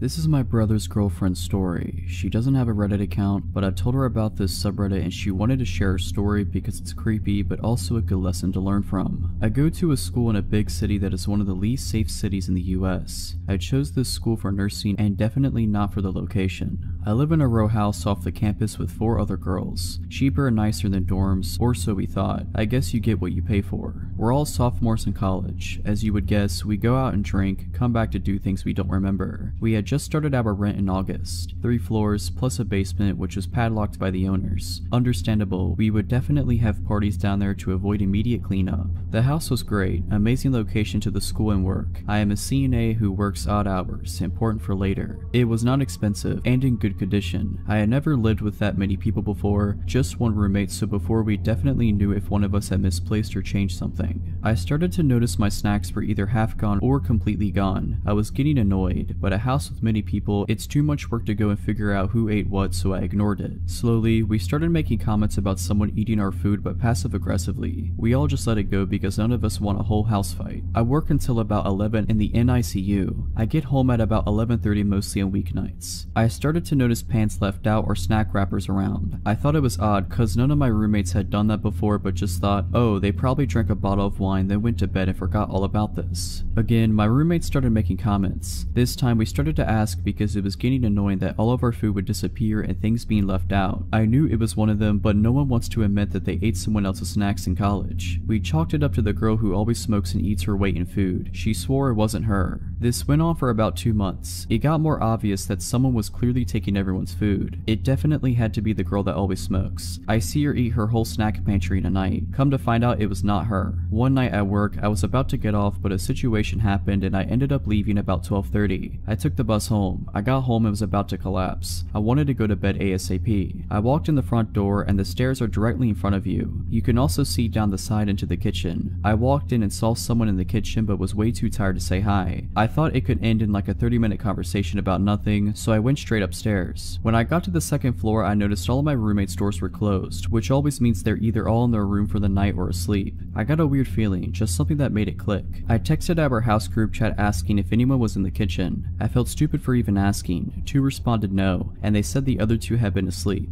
I knew it wasn't any of my roommates down there at that moment. I dialed 911 but didn't press call. I crept into my roommate's room across the hall. Thankfully, she didn't have her door locked. I whispered telling her I think someone is in the house. She gave me the widest eyes ever and almost looked like she was going to cry. She didn't suspect anything like I had, but for reference, there was a shooting in the house 2 doors down only weeks earlier by an intruder. She mouthed to make the call. The whole time we were dead silent. We didn't hear anything at all. I was starting to think I was seeing things after such a long day at work and was regretting that I dialed, thinking I'm going to look like an idiot when they show up and I was just exhausted and dreaming. We explained what's going on and they said that they will send someone ASAP. That actually does mean right away since it is a big and dangerous city. The police showed up and I didn't even want to go downstairs, but the operator confirmed it was them, so I did. The police come in and look around. I'm thinking, I look so dumb right now. They ask if there are any other floors. We tell them technically the basement, but it's padlocked, so not really. They check the basement just in case, and well, they were right. A man had been living in the padlocked basement. The lock was pulled off the hinges and just kind of propped against the wall. We never looked at that though. We rarely went out back.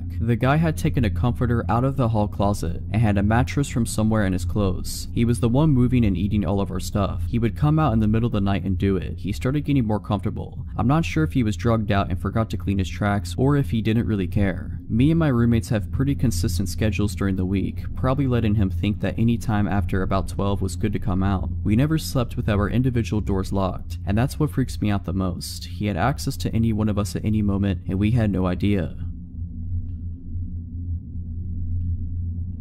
A little backstory. When I was 19, I lived with my mom in a ranch-style house on a road that backed up to a large field. On the other side was the main highway. About a half mile down from me was a loony farmer, and about a mile on the other side of me was pretty much a drug house. I guess someone used to live there, but it was run down. I will say that they were pretty quiet. Other than those 2 houses, we were isolated. At the time, I was working full-time and going to school full-time. One of my classes ended at 10:30 p.m. I often wouldn't get home that day of the week until about 11:15ish. I was driving home one night and I noticed some guy walking down the road. He had a yellow shirt and track pants. I remember his outfit because it was weird. It wasn't weird to see people walking down my road because of the whole drug house thing, but I instinctively looked over at him when I drove past. He turned and smiled and waved, which freaked me out. So I speed the half-mile home and pull into the driveway, weirded out. I made sure all the doors and windows were secure and then sat on the couch to be a paranoid freak and wait to make sure the dude walked past my house. Except he didn't, and there was another guy with him, dressed in darker clothes. They actually walked up my driveway and started playing around with my car, testing the handles and stuff. In my hurry, I forgot to grab my phone from my car, so I was kind of worried that's what they were after until the guy in yellow started approaching my door. I'm freaking out, so I go and wake my mom up. She's bleary and I'm trying to explain the situation when we both hear the doorknob turn very slowly. Good thing it was deadbolted. She got out of bed, walked to the door, and then yellow shirt knocked. I perched up on the couch so I could get a good look at him and his friend, still in the driveway. The porch light was on because of the sensor. Yeah, my mom said, "You dropped your wallet." I told my mom that I had my wallet, it was in my purse. So she calmly told him that she had her wallet and it was too late to be knocking on people's doors. I remember perfectly what he said next, even though this was about 6 years ago. Okay, I'm not a bad guy, just so you know. We were all pretty still. No one moved, not even the guy at the door. Not even when the porch light went off. Then he tried the handle again. My mom told me to call the cops so she could get the gun and I told her I didn't have my phone. So she walked to the kitchen to grab hers from the charger. She handed me the phone and walked to the bathroom. I stared out of the window into the backyard. Then she went to her room to grab her Ruger. I was talking to the cops and explaining the situation, all while watching the two guys, explaining that they were two suspicious guys at our door when my mom came back out and said, "One in our backyard too," which explained why she had looked out the bathroom window. She glimpsed him from the kitchen and went to get a more discreet look. My mom walked back over to the door with her gun and loudly said, "If he tries the handle again, I'm just going to open the door and shoot him." I don't know why she said that instead of waiting for the cops to arrive, but the guys took off down the road. I told her and she rushed to the bathroom, where the guy apparently in the backyard saw his friends running down the road and sprinted off too. They were going in the direction of the drug house. The cops searched our house and our yard and went to the drug house, where they found 5 dudes hanging around. One was the yellow shirt guy and I'm assuming his friends were with him. They did get arrested and nothing weird like that ever happened again, but I was on edge for a while. I still make sure the doors are locked at all times every day, even though I live in a much nicer area now. If you're liking this video, all I ask is that you make sure to subscribe to my channel and like this video. Thank you.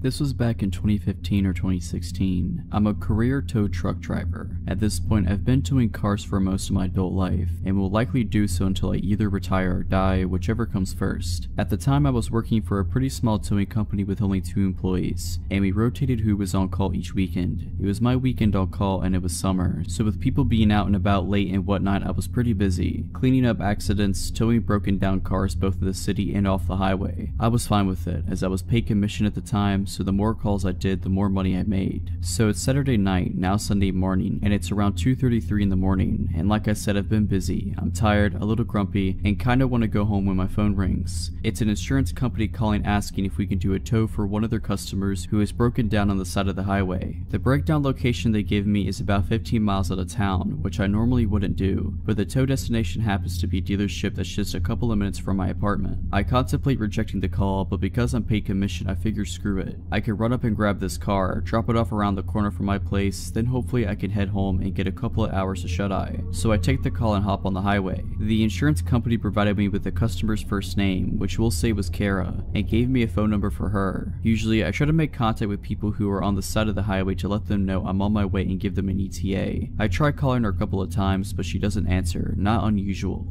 After a short while, I see hazard lights up the way on the shoulder, so I turn on my strobes and start slowing down. As I approach, I notice that not only is there the late model car that I'm looking for, but there's another car on scene as well that doesn't have its hazards on, but it's parked in front of the car I'm meant to tow. This is annoying but not uncommon, as I need to be able to get in front of the disabled car in order to load it, and sometimes people don't realize that. But because the other car is there, I instead pull up behind both cars. You do this so that as the tow driver, you're the one that has to make the weird maneuver of pulling off the shoulder and back onto the shoulder, and that the other car just has to drive straight forward on the shoulder. Otherwise, if I pulled up in front, then the other car would have to go around me, and it's unprofessional and unsafe to make them do that. Standing in the trunk of the late model car, which is now directly in front of me, are a man and a woman. The woman is probably in her early 20s and dressed to the nines for a night out. She's about 5'1" or 5'2". She's wearing tight leather-ish or something pants, a halter top, long black hair. The man is probably around 5'10" and skinny, maybe 150 to 160 pounds, wearing a dark hoodie and dirty jeans. They're standing very close and facing each other. She has her arms crossed and he's leaning down talking to her. I step out of my truck and approach them both, introduce myself.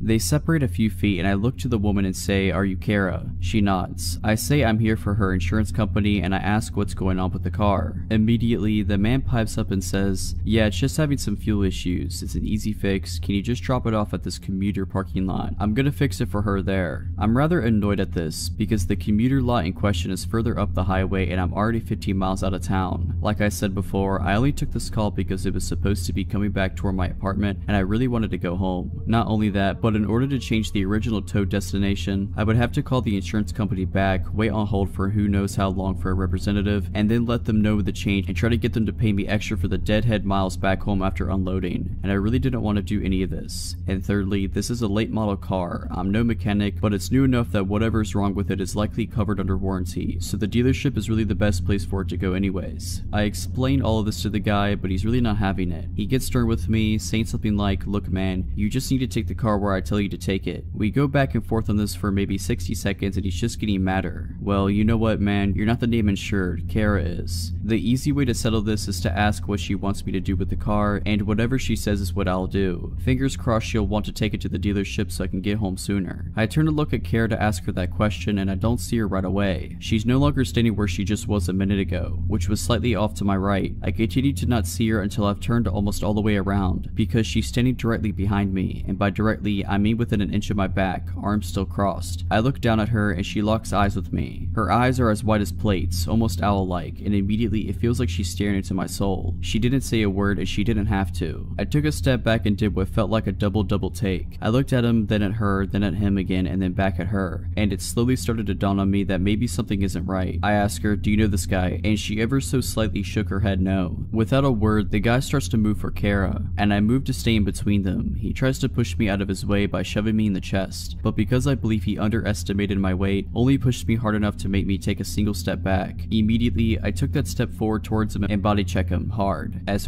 I could, hard enough to completely knock him over basically onto his back. Because we rotated during the back and forth push bit, Kara is now in front of me to my right, somewhat between me and the guy who's trying to scramble to his feet. I reached out and snatched the poor girl up by her waist, spun her towards my truck and yelled for her to get into the driver's side, and she does so. I turn back to the guy who is standing up again at this point and he's breathing hard. He gets right up in my face but doesn't do anything, just breathes at me. I stare him right in his face and tell him, "You need to go." I'm shaking now and I'm absolutely terrified. I don't know if he has a weapon, I don't know if he's gonna try to fight me, and I don't know what I would do if he did. After probably around 15 seconds or so, which felt like eons, he kinda huffs a bit, smiles one of the creepiest smiles I've ever seen, and starts to back off. Sucking his teeth and rubbing his hands together, he slowly walks backwards a few steps, then makes his way to the front car, gets in and drives off. I stayed motionless, watching him until I could no longer see his taillights. I got Kara's car loaded up on the tow truck, and as we made our way to the dealership, she told me through tears that her car had shut off while she was driving, and she pulled onto the shoulder and called her parents because she was on their insurance. Her parents made the call to the insurance company, who eventually dispatched me to her location. While she was waiting, a bit after she made the call, the guy pulled up in front of her and walked up to her passenger side window to try to talk to her, asking if she needed help, etc. And she told him she was fine, that a tow truck was coming, and that she didn't need help. He persisted and she tried to tell him off and eventually tried to roll up on the window. Apparently he stuck his arm in the window and got the door unlocked and opened the door. In fear, she jumped out of the car, leaving her phone inside, and ran to the back of her car and stayed put there because it was in the line of sight of traffic. Apparently he was pretty lewd with her, and whenever she tried to go back to the car, he would prevent her from getting in. Several minutes later I showed up. Who knows what would have happened had the timing been any different. Her parents were waiting at the dealership when we arrived, and she told them what had just happened. Her parents gave me a $20 tip, which was all the cash they had on them at the time, and Kara gave me a very tight and clearly heartfelt hug before I left. I never saw her again.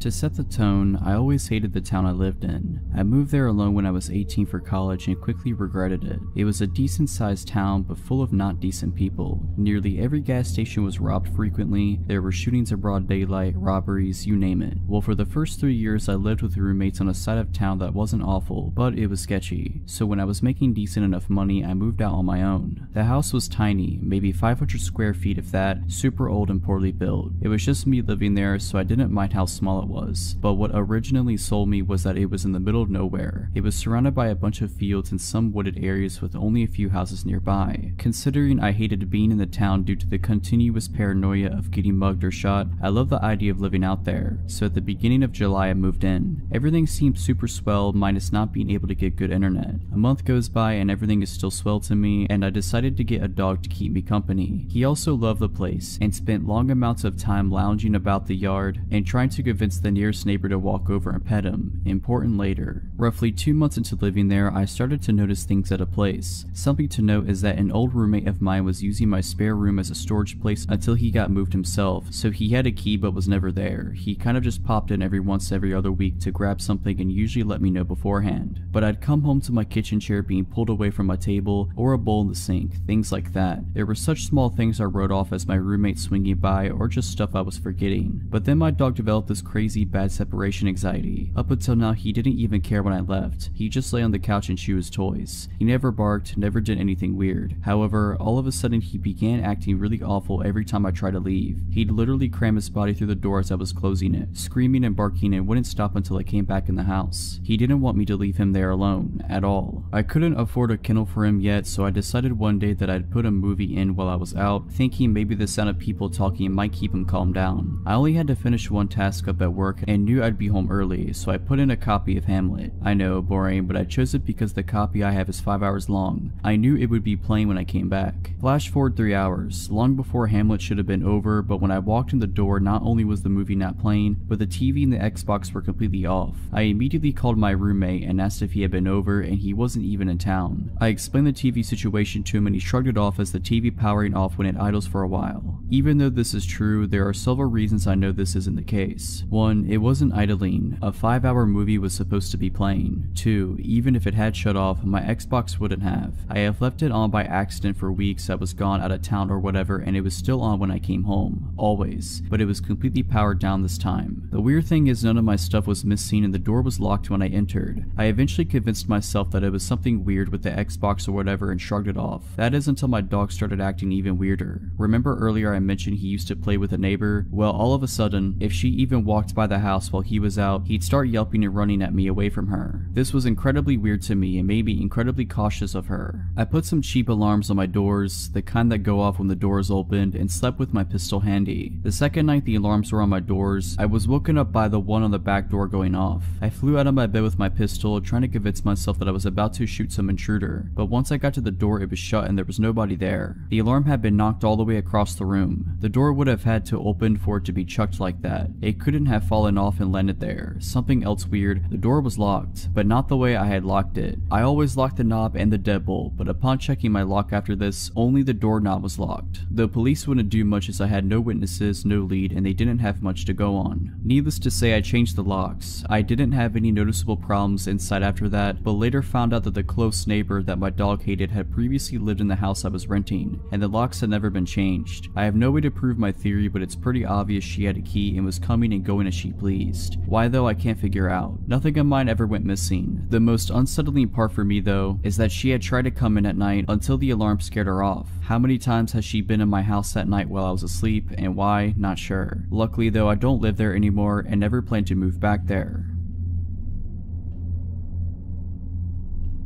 A while ago, I was staying in an upscale hotel in the safe area of a large Midwestern city. I am a 16-year-old female and I was in a room all by myself with my parents a few doors down. In theory, this isn't unsafe by any means, but I had bad luck on this particular trip. Our first night there passed without incident. Me in my room, my parents in theirs. I watched a pay-per-view movie and ate way too much from the snack bar. I didn't have any reason to feel unsafe. The next morning, we did the usual tourist stuff that one does when visiting a new city. As we ate a breakfast in the hotel restaurant, I noticed a man who looked to be in his 60s staring at me for an abnormally long amount of time. I ignored it and chalked it up to him thinking I looked like his granddaughter or something. The next night, my parents allowed me to meet up with a friend for dinner who lived in the area. He met me in the hotel lobby and we had a nice dinner and then went back to the hotel for drinks. Yes, I am underage, I had a drink, my bad. Coincidentally, the same man who had been eyeing me earlier was at the bar. This time, I knew I didn't remind him of his granddaughter. Even with my buff guy friend next to me, his eyes traced my body. I felt unsettled and mentioned it to my friend Ethan, who glanced over and also seemed really weirded out by how obvious this guy was leering. We left the bar quickly and by now it was around 12:30 a.m. Ethan walked me to the elevators of the hotel and once I pushed the button, I left. I wish I would have asked him to stay, because no sooner had he walked away that my creeper came, rounding the corner, and stood there waiting with me for the elevator. I felt so uncomfortable knowing that he would be seeing what floor I was going to, but it hadn't occurred to me to get off on a different floor at the time, and even if it did, he planned on following me, so it would have been just as bad a move. When we were in the elevator together, I tried to keep my eyes averted from his, but they literally bored into my body. He kept trying to step closer and I kept backing up, too scared to even speak. What freaked me out more was that he hadn't pressed a separate elevator button, so he planned on getting off when I did. When I got to my floor, I almost ran to my room, and the guy just stood at the end of the hallway, waiting to see where I was going. I stayed in my room for 15 minutes until I was sure he was gone before I I told my parents what had happened. They were freaked out and told the hotel staff, but there was no sign of the guy and it was really late, so I just locked my door and tried to get to sleep. I had almost drifted off when I heard a knock at my door. I obviously wouldn't just go and open the door at nearly 2 a.m. Instead, I turned on a light and froze. At this point, my intuition had kicked in and I knew it was the guy. I was near tears, but the knocking kept continuing, harder and harder, so I finally shouted and asked who it was. The voice that replied to me was the most chilling thing I had ever heard. High-pitched but growly, almost giggly, and so disturbing I could barely describe it. "It's hotel staff. Please let me in." I was terrified. A look through the peephole confirmed that it was the same creepy old guy. I locked myself in the bathroom and called my dad's phone. He has a habit of always keeping his ringer on, so he answered me almost immediately, and I tried to tell him what was wrong through my tears. The guy before I managed is at my door, and what happened next gives me nightmares. My dad naturally went into superhero mode and opened his door to find the old man in just a robe, whacking it. It's pretty obvious to piece together what he was planning. My dad slugged the dude in the face and made sure he didn't move an inch while my mom called hotel security. We pressed charges and the guy is in prison now. Some backstory before I begin. These events started when I was in 2nd or 3rd grade, 2002 to 2003-ish, and ended during the fall of 2015. I'm a 21-year-old female living in Canada. The RCMP are involved in the story, which stands for Royal Canadian Mounted Police. When I was in elementary school, I was friends with a girl named Jessica. We had a group of 5 or 6 girls that we always played with. Jessica's parents were divorced, and I often went over to her dad's house after school because they had a trampoline and a slide. Her dad was a totally normal dude. His name was Richard and he held a job as a pilot, which is definitely a job that requires mental stability. Jessica came over to my house as well, and her dad would always come pick her up after the play date, so he was familiar with where I lived. And I think 2nd or 3rd grade, Jessica moved away to live with her mom. I didn't fully understand what was going on as a child, and I still don't know what happened, but something had gone wrong with her father. We didn't hear much from Jessica, but around her birthday the following year, Richard invited our group of girls over for a surprise birthday party. We arrived at the party and we were waiting for Jessica so we could surprise her, but Jessica never showed up.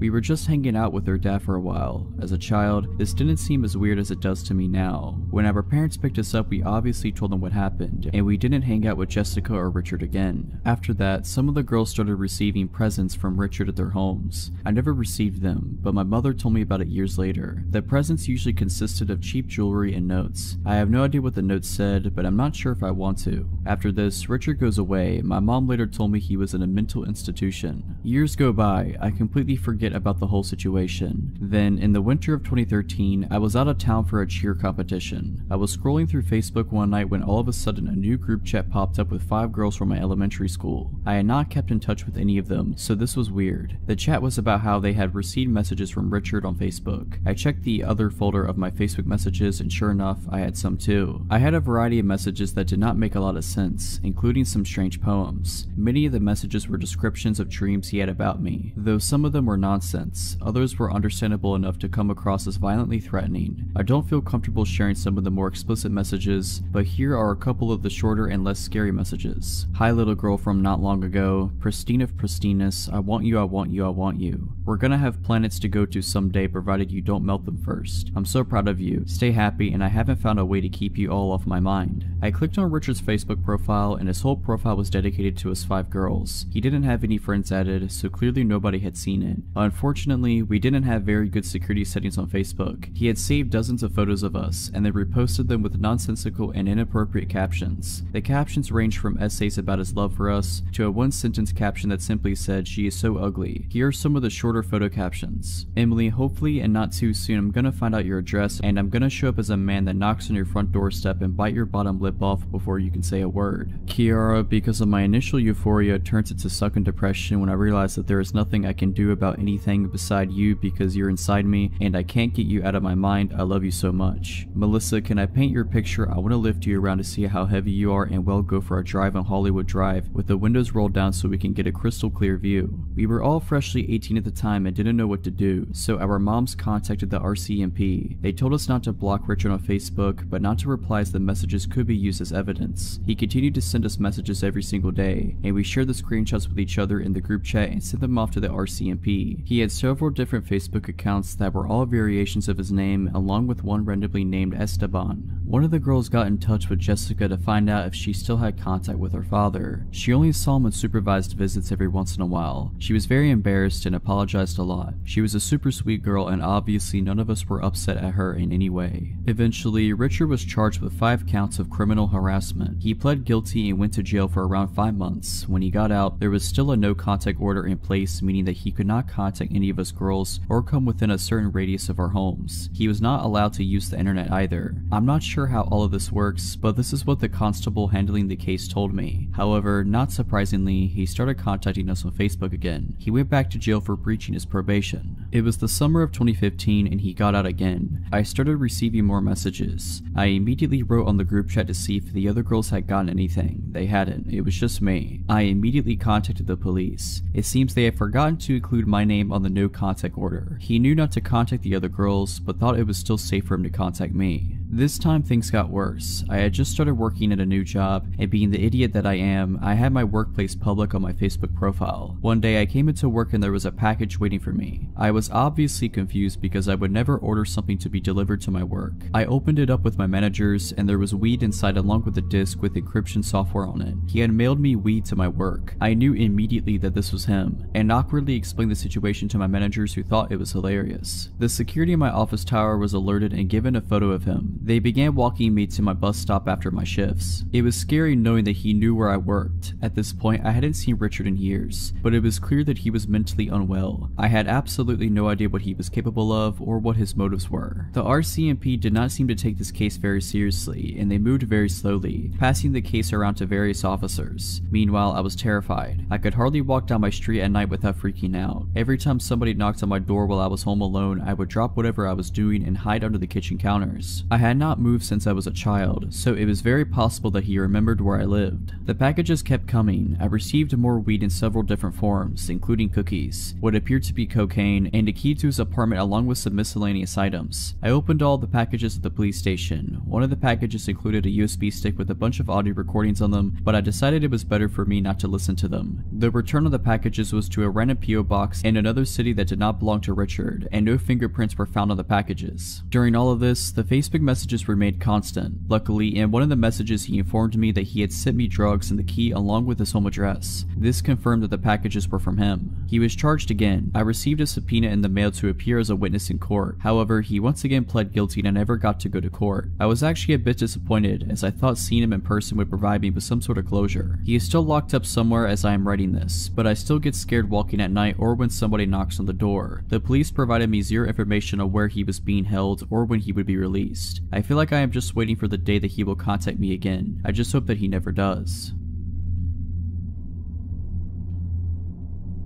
I had just moved out of a share house in the suburbs and into my own 1-bedroom apartment in the city. I'm a male and at the time was around 25 years old. My apartment, while old and small, was located about 500 meters from one of the most popular night spots in the inner city. As I was in my mid-20s and out on my own, this was the perfect place for me. This was because my friends and I were quite social and would frequent bars and nightclubs in the city, and the taxi fares were starting to add up. Also, this new apartment was close to my work, so it made sense. I got settled in right away and invited my friends over for pre-drinks before hitting the clubs. Due to the limited space in the apartment, this meant that some friends were inside and some were drinking on the walkway just out front. We had the music up and I just started drinking, but between songs, I could hear the couple next door arguing. Now, the apartment was old and bad, which meant thin walls too, so I pressed an ear to the wall in order to listen in. I hadn't met any of my new neighbors at this time as I didn't take long to move in and I didn't really see anyone during.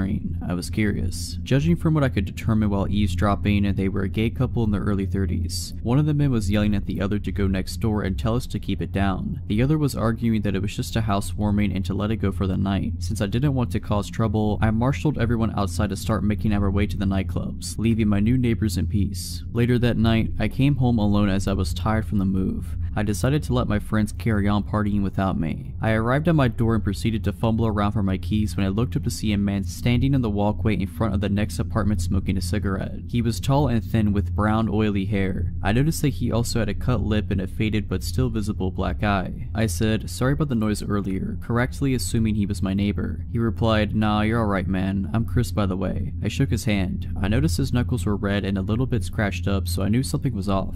I apologized for the noise and said, "I hope I didn't cause any trouble for you." He withdrew his hand and with a soft but cracking voice said, "Nah, that's okay. Rick just gets a bit cranky sometimes. I'm used to it." With that, I finished off the conversation and told Chris that I'd see him later. It was about 2 a.m. at this point and I just wanted to sleep but couldn't help worrying about the potential domestic abuse going on next door. I decided to just keep an eye on it for now as I didn't have all the info. For all I knew, he could have gotten into a fight with someone else. As the weeks passed, I noticed that my new neighbors got drunk regularly and would argue almost every time. I could tell that Rick was the dominant one as his voice was a lot deeper and Chris seemed to be afraid of him during their shouting matches. This is why I kept my distance and never really socialized with them. I would even overhear them arguing about me and that Rick thought that Chris liked me, etc. I would just tune all of this out with headphones and video games, not to mention an active social life and full-time work to keep me occupied. I did find myself avoiding having guests over because of the neighbors. I would opt to meet people out as their arguments could be quite upsetting. This was working out fine enough for a while until Christmas Eve that same year. I was arriving home after coming from last-minute Christmas shopping. I was getting ready for a night of present wrapping as I was to visit my family the following day for Christmas. As I arrived home, I noticed 2 police cars outside and Anna, an Asian woman who lived a few apartments up from Chris, was screaming. I asked her what was happening and all she said was, "It's just so sad," while sobbing. I could see 3 officers trying to restrain somebody and there was blood on their uniforms. I came just a little bit closer to see Chris's oily brown hair in the center of the affray. His face was bleeding from his jaw where he had apparently been slashed by something sharp. They got him to his feet and I could see that his cheek had been cut so deep that the skin was flapping open as he struggled and resisted with the police. I recoiled in shock and went to comfort Anna, who was crying uncontrollably at this point. Suddenly, Rick's voice boomed out from nowhere. "You see what you've done, you loser." This frightened me and my instinct was to get myself and Anna to safety. Even though the cops were here, they had their hands full with Chris and I certainly didn't want to get involved in such an ugly fight where knives were involved. Anna refused to come with me and said that she would be fine. I looked around to see where Rick was as he kept yelling at Chris the whole time. The 3 cops struggled to restrain him. I could hear Chris whimpering apologetically in between. I couldn't see where Rick was, so I decided just to go to my apartment and lock the door. As I turned to go, I froze in horror as Rick's voice boomed, "Where are you going?" A deep chill went down my spine as my brain struggled to reconcile the fact that these words were coming out of Chris's mouth. I felt panic grip me as I realized that all this time Rick and Chris were the same person. All the fighting, laughing, drinking, and carry on that I couldn't help overhearing over the last couple of months had come from one solitary person, a lonely guy in his small 1-bedroom apartment. For some reason that made me feel sick. I learned later from Anna that this wasn't the first time the police had to come take Chris away. Anna explained that he spends a couple of months at the local psychiatric hospital each time. His father owns the apartment, so it's here waiting for him when he gets out. I moved out a few months later, and while it is a sad situation for Chris, I really do feel him.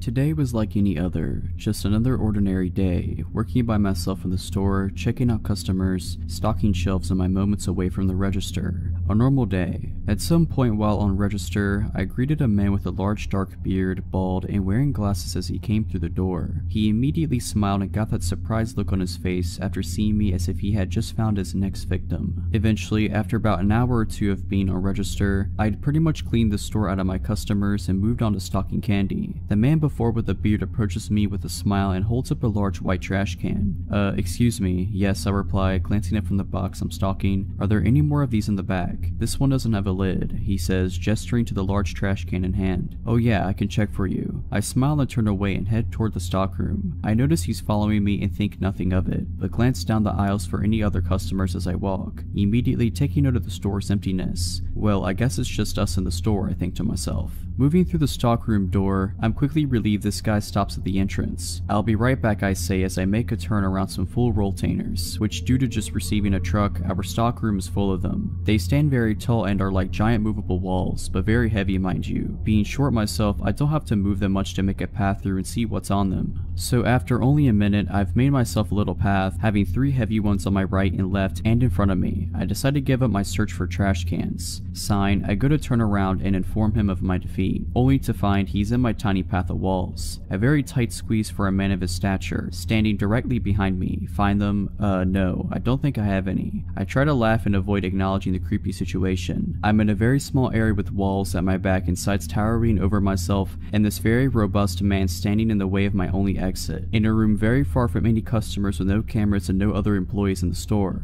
I'm helpless and increasingly growing scared at how this man isn't moving to let me out. I go to voice that I need to return to work after a solid minute goes by, but I am not able to get out a single word before he says in this creepy, almost shy voice, "You're just the cutest little thing, did you know that?" Within an instant, I'm scared and feel ill attention from this guy. Surprising myself though, I choke out without thinking. I just heard my bell. What? He looks confused but doesn't budge. I just heard my bell. There are people up front who need to be checked out and are looking for me. I stand nervously knowing full well neither of us heard the familiar ching from the service bell I keep on register. "But what about my trash can?" he asked, stepping forward but taking a glance back toward the trash can. And again, with lightning thinking, I blurt out, "I'll mark it down half price, no big deal," laughing and trying to act like nothing is out of the ordinary. I slip by him, seeing my opening at his turning around. I try my hardest to walk away, pretending to be calm as I exit the stockroom, then sprint to the front of the store the moment I was out of sight. He wound up leaving without purchasing the trash can. So, creepy guy who I expect to pull something like that again, I hope you and I don't meet again.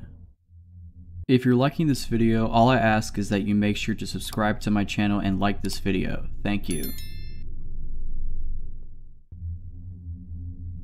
My fiance and I threw a dinner party one time to celebrate his mom completing chemo. I hired a caterer. We were expecting 25 friends and family, so it was more than the kitchenette of our single-story ranch house could handle. We'd also only just moved in, so didn't have a lot of cooking staples. The caterer said he'd bring everything 75% done, but he needed to finish off some dishes in our kitchen. I told him that was fine as long as he was finished by 5, because the kitchen is centrally located and we'd prefer everyone be finished before the guests arrive due to the intimate nature of the occasion. He said that would be fine. He arrives as scheduled at 12 p.m. We gave him until 5 and the guests aren't even arriving until 6, so it's plenty of time. He smelled bad. It was more than a sweat smell though. It smelled like a sun-baked diaper, and that made me uneasy because he was going to be preparing food for sick prior and young kids. I just made sure he washed his hands and then left him to his own devices, worrying I was being presumptuous. Throughout the entire process, he keeps pulling me aside to ask me questions and have me taste things. I was super busy because my husband had to work during the day and pick up the surprise guest right after, so setting up the deck, decorating, putting together the slideshow equipment, coordinating the surprise guest, we flew in her sister and I had to make sure she got an Uber at the airport and her hotel had worked out, etc., and just a million other little details. So every 10 minutes being asked things like, "Do you prefer this with paprika or without? With this, fine, whatever you think. Tasted to be sure," was getting old. When he was still there at 5:45, after 2 gentle reminders, I flat out told him I needed him completely out by 6 no matter what. He apologized and said there had been a delay because our oven wouldn't stay up to temperature. I never had a problem with our oven, but I figured he's the professional, maybe it was a subtle problem. A little before 6 rolls around, a few of our friends start trickling in. I decide to tell him whatever's done is done and whatever isn't he should just put in the fridge, but he's nowhere to be found. I go out on the deck to ask my friends if they'd seen him and he's out there, alcoholic beverage in hand, out of his chef whites and now in a t-shirt and jeans, mingling with my friends. I walked out just in time for him to introduce himself to my cousin-in-law as a good friend of mine. Nope, too weird for me. I met him in person for the first time barely 6 hours ago. I told him he needed to leave, now. So he goes inside and gets his bag and makes a beeline for my bedroom. I'm taken aback. I say, "Excuse me, where are you going?" And he says, "To change." So first of all, we have a guest bathroom clearly visible. Second, why can't he wear a t-shirt and jeans home? I tell him I'm not comfortable with him going to my room, but he insisted to only be a second and goes in and shuts and locks the door. I couldn't even get a word out before he went in and I felt helpless. I was going outside to ask one of my friends to help me usher him out, but at that point my fiance got there with my aunt-in-law. I had to explain the situation to him, nearly in tears at this point, and he was like, "What? He went in the bedroom? Why?" So he pounded on the door, and the caterer came out, still in a t-shirt and jeans, and my fiance said, "You shouldn't be in there, you need to leave." And the caterer said, "Excuse me, but this is not your house. It is not up to you to decide." And my 6'4", 260-pound fiance tells him, yes, actually, it is his house, and puts a hand on his back and guides him to the door. The caterer says, "I thought she lived here," referencing me, and he says, "Yes, my fiance lives here with me,"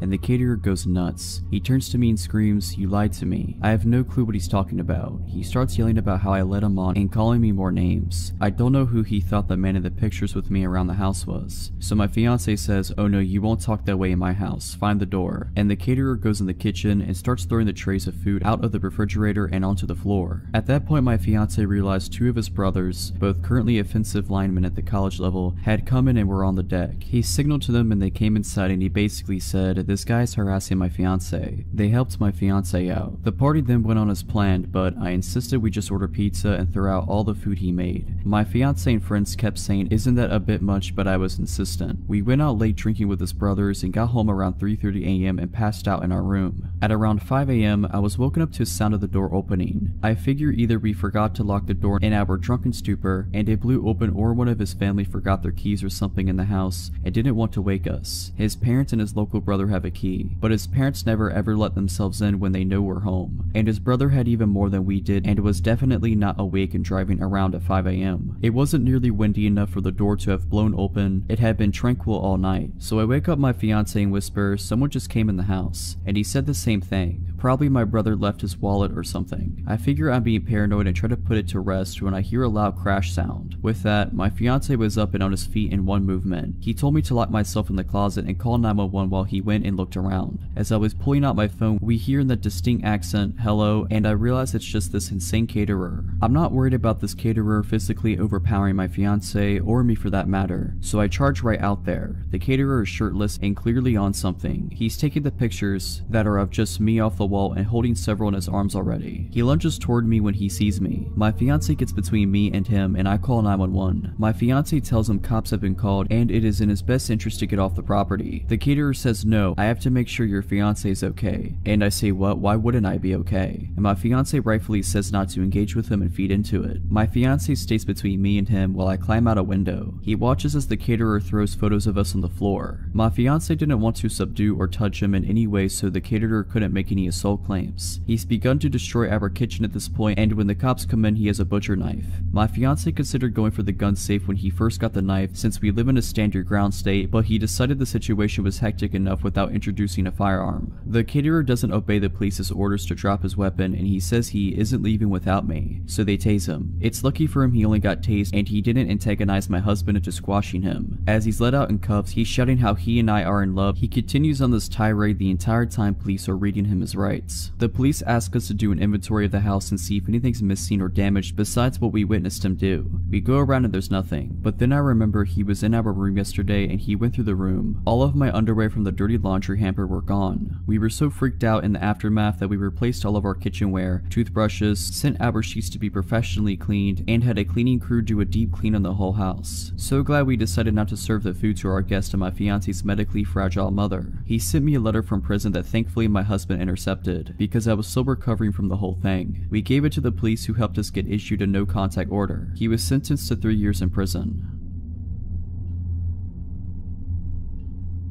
This happened in May of 2015 in California, which will help those of you who are familiar. I had graduated college in June of 2014, moved back into my old hometown, and started a consulting company with my boyfriend, which is going very well. We had just finished a contract in the Bay Area, and were beginning a new one about 8 hours south in Torrance. He moved down there first to start setting up, while I took care of loose ends at our closing contract before moving down to meet him. The day comes and I pack my car and head down south to I-5. For the uninitiated, it's a straight highway with little in the way of scenery aside from the occasional strip mall, and its monotony has a reputation for putting drivers to sleep at the wheel. I pass a strip mall with gas and a fast food joint and decide to fill my car and my stomach. I go to park in the food venue's parking lot, but it's completely full, so I park across the street at a hotel, which at the time I didn't think anything of. I go inside to eat my meal, then cross the street to get back to my car. I'm well into the hotel parking lot when a pickup truck pulls down the aisle and cuts off my path and stops, with the passenger side facing me. The driver is alone and a clean-cut white male in his mid-30s. I don't remember anything about him except that he looked very generic and buttoned up. The way he pulled in front of me to block my path didn't initially set off alarm bells, as he has done it pretty organically. He rolls down the window and the dialogue follows. "Excuse me, miss, but could you please tell me where the grocery store in town is?" "I'm sorry, I'm not from here, so I couldn't say." "Oh, where are you from?" Good question, I don't know, not here though." I didn't say that to be rude. I had just moved through so many cities at that point and was on my way to a new one. I wasn't sure how to answer. He laughs and makes a joke, then asks me where I'm headed. I mention that I'm moving. I will say he was very charismatic, and at this point I just think he's trying to flirt with me. And if I hadn't been so exhausted or in a relationship, on another date it might have worked. He makes another comment about how unpleasant moving can be, and then gives a warm chuckle and extends his hand to shake mine and goes, "Well, I'm glad I got to meet you. I'm Scott." If you recall, the truck is in front of me with the passenger side facing me. I actually take a step forward to grab his hand, and then got the delayed response of every alarm bell that should have gone off earlier. I'm in a hotel parking lot. He asks me a question that establishes I don't know where I am, another question that establishes I'm alone, and another question that establishes I'm not expected at my destination for many more hours. The thing that connected all these synapses, when he extended his hand, he didn't make even the faintest effort to make it accessible to me. He didn't lean over the seat or move toward me in any way. His hand was hovering comfortably over the center console, waiting for me to grasp it, which in order to do I would have to lean well into the car. Again, I had already taken a step toward him and begun to raise my hand to take his when the sirens went off. I rocked backwards back to where I was standing, and I just remember looking in his eyes what felt like forever, feeling everything click into place while also half convinced my imagination was just running wild. His hand still waiting, I lowered mine and felt my eyes slightly narrow with suspicion, and slowly said, "I'm going to walk away from your car now, Scott." Boom. Truck burns rubber with thick gray smoke as the guy guns it out of the hotel lot at 100 miles per hour. He must have floored it. Regrettably smart on his end, because I didn't have the license number or anything to offer the police. In the immediate minutes following the event, I felt relieved but hadn't really processed the full weight of what happened. Unfortunately for me, I had many more hours to think back and analyze the whole interaction to shreds. The car was somewhat lifted. There could have easily been another person or even 2 to 3 other people hiding inside. I still get creeped out about thinking how close I came to taking his hand, and how fortunate I was that I didn't allow my reaction to be driven by manners, as criminals often take advantage of. This happened when I was in high school long ago. My mom just recently found the paperwork about it when she cleaned out her office upon retiring from the police department. I remember being upset and scared when it happened, but reading the details as an adult, it sounded even worse than I remembered. I was a 17-year-old female working at a flower and gift shop.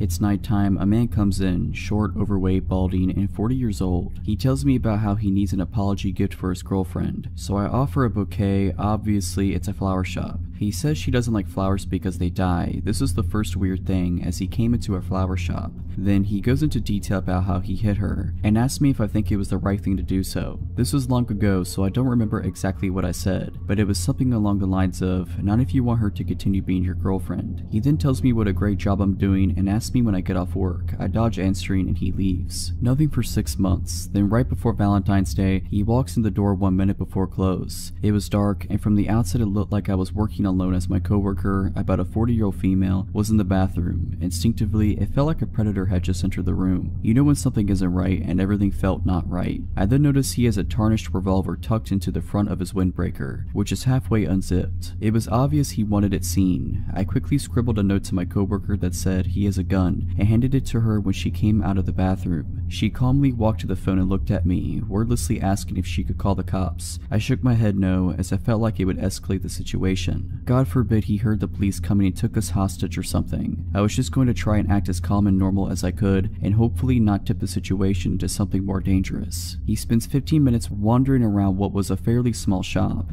In retrospect, he was probably waiting to see if my coworker would leave, as it was now well past closing. Finally, he places an order for pickup on Valentine's Day, which gives me his name and info, which I'm going to for sure file with the police report. He buys a card and pulls out a wad of $100 bills, which he slowly thumbs through as though looking for the right one with which to pay for his $40 order. I ask him if he wants a bag, as it wouldn't be very inconspicuous if he just showed up at home with the Valentine's card. He replies, "No, I didn't feel like being inconspicuous tonight," which seemed like an obvious reference to the gun hanging out of his coat. He leaves. We quickly lock the door and watch him sit in his truck outside. We were not about to exit the shop until he was gone. Finally, he pulls out of his parking spot and moves to another spot further away and continues to just sit there. I don't know how long we waited, but he finally left. I called my mom crying. She called the police, who came to the shop the next day to take a report. I told my best friend at the time what happened. She told her mother. Her mother happened to work with the man and informed security at her job. She said he was very weird, creepy, and liked to talk about weapons a lot. Security at his job, it's a large company with government contracts and things having to do with tech and security, pulled him into the office and questioned him about it. He claimed it was a glove in his pocket, not a revolver. The police were pissed that this company made contact with him about it before they did, and he successfully dodged the cops' multiple calls and visits to his apartment. My mom, much to my teen fury at the time, made me quit my job, which was devastating as I loved it there. In retrospect, totally the right call. I never saw him again.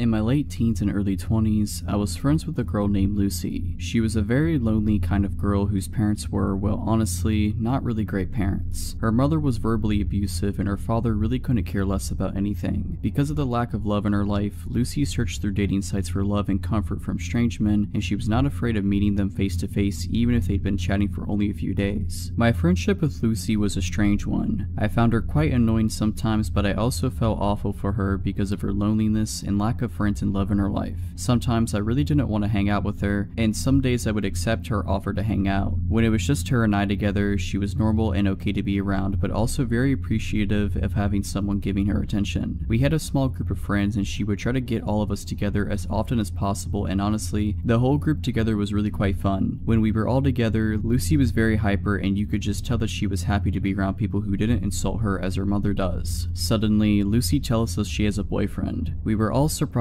because we knew she met a lot of guys online, but we had never heard her say she was dating someone. A few days later, she sets up a day for our friend group to meet Trevor. None of us were looking forward to it because we thought he was going to be like all the others, a temporary boy toy. When we met him, we all felt awkward. He barely spoke a word, he wouldn't look directly at any of us at all. Lucy would try to be funny, but he would just give her dirty looks. Needless to say, we thought he was a weird one and could tell he didn't care much for her. As the days went on, Lucy kept telling me how much Trevor did not like me. She kept saying he thinks I am using Lucy for her money. Not sure how he thought that since I paid for everything for Lucy. To keep this piece of the story short, I think he was trying to find reasons to convince her to get rid of me. I got a terrible vibe from Trevor. He dressed like he didn't care about life, he never smiled, he didn't shake our hands when first meeting us, he stank of weed and really had an overall uncomfortable feeling about him. After months of Trevor trying to convince Lucy that I'm a terrible friend and she should not hang out with me anymore, she started to do as he said. She would start to hide me from him. If she and I were together and he would call her on her phone, she would lie and say I wasn't there. If she was with a group of friends, he would have her swear I wasn't there. When he was going to be joining the group on an outing or just hanging out at her place, she would tell me I couldn't come. Lucy will do whatever a boyfriend says just to keep pleasing him so she doesn't lose them. Now here's where it gets scary. Lucy calls me one day and says she wants me to come hang out at her place. I agreed. She came to pick me up and we went to her house and watched TV for a bit. We then decided since the day is nice outside, we would take her two dogs for a walk to a nearby pocket park and would later return to the house to have lunch together. While at this park, she receives a phone call. Now let me say that Lucy is not a private person whatsoever and has never ever walked away to answer a phone call until this day. She walked far enough away that she knew I would not be able to hear anything she said. This was suspicious to me, but not enough to question it. The call ends as she begins walking towards me with a look on her face as if she is trying not to smile. She tells me, "So I need to bring you home now." I was slightly confused as we had only been together for about an hour, when we usually spend the entire day together, and she would never want me to go home. She would even frequently beg me to sleep over to avoid being alone. So anyway, I said okay and we walked to drop off her dogs at home and we got into her car and off we went. About 10 minutes into the car ride, I realized she isn't going in the direction of my house, so I questioned it. "Where are we going?" She smirked but didn't respond. I asked again, laughing uncomfortably. "Seriously, where are we going?" She continued to smirk but didn't want to answer me. I started to realize she was heading in the direction of where her boyfriend lived. I asked one last time with anger in my voice, "Where are you taking me?" Her only response was bone-chilling to me. "Trevor wants to talk to you." I wasn't having any of this. I insisted and demanded she let me out of the car, but with her evil smirk and same response, she said it again. "It's okay, he just wants to talk to you." I was furious at this point because this creepy guy who looks like he wants to kill someone, who also despised me, wanted to talk to me. Why can't he talk to me on the phone? Why do I need to go to his sketchy apartment? She absolutely refused to let me out of the car. She had the doors locked, as if I wasn't able to unlock my passenger door. I waited until she reached a red light. I grabbed her wallet from the back seat and took out her bus pass and bolted out of the car. I had no idea where I was or where the nearest bus stop was, but I was not about to let her crazy boyfriend do whatever he wanted to me. She yelled for me to get back into the car, but of course I ignored her. She sped off furiously. I immediately blocked her number on my phone. I removed her as my friend on social media and immediately warned the group of friends not to talk to her because she has gone nuts. I have not spoken to her since that very day, and she also lost the other 5 friends of the group as well.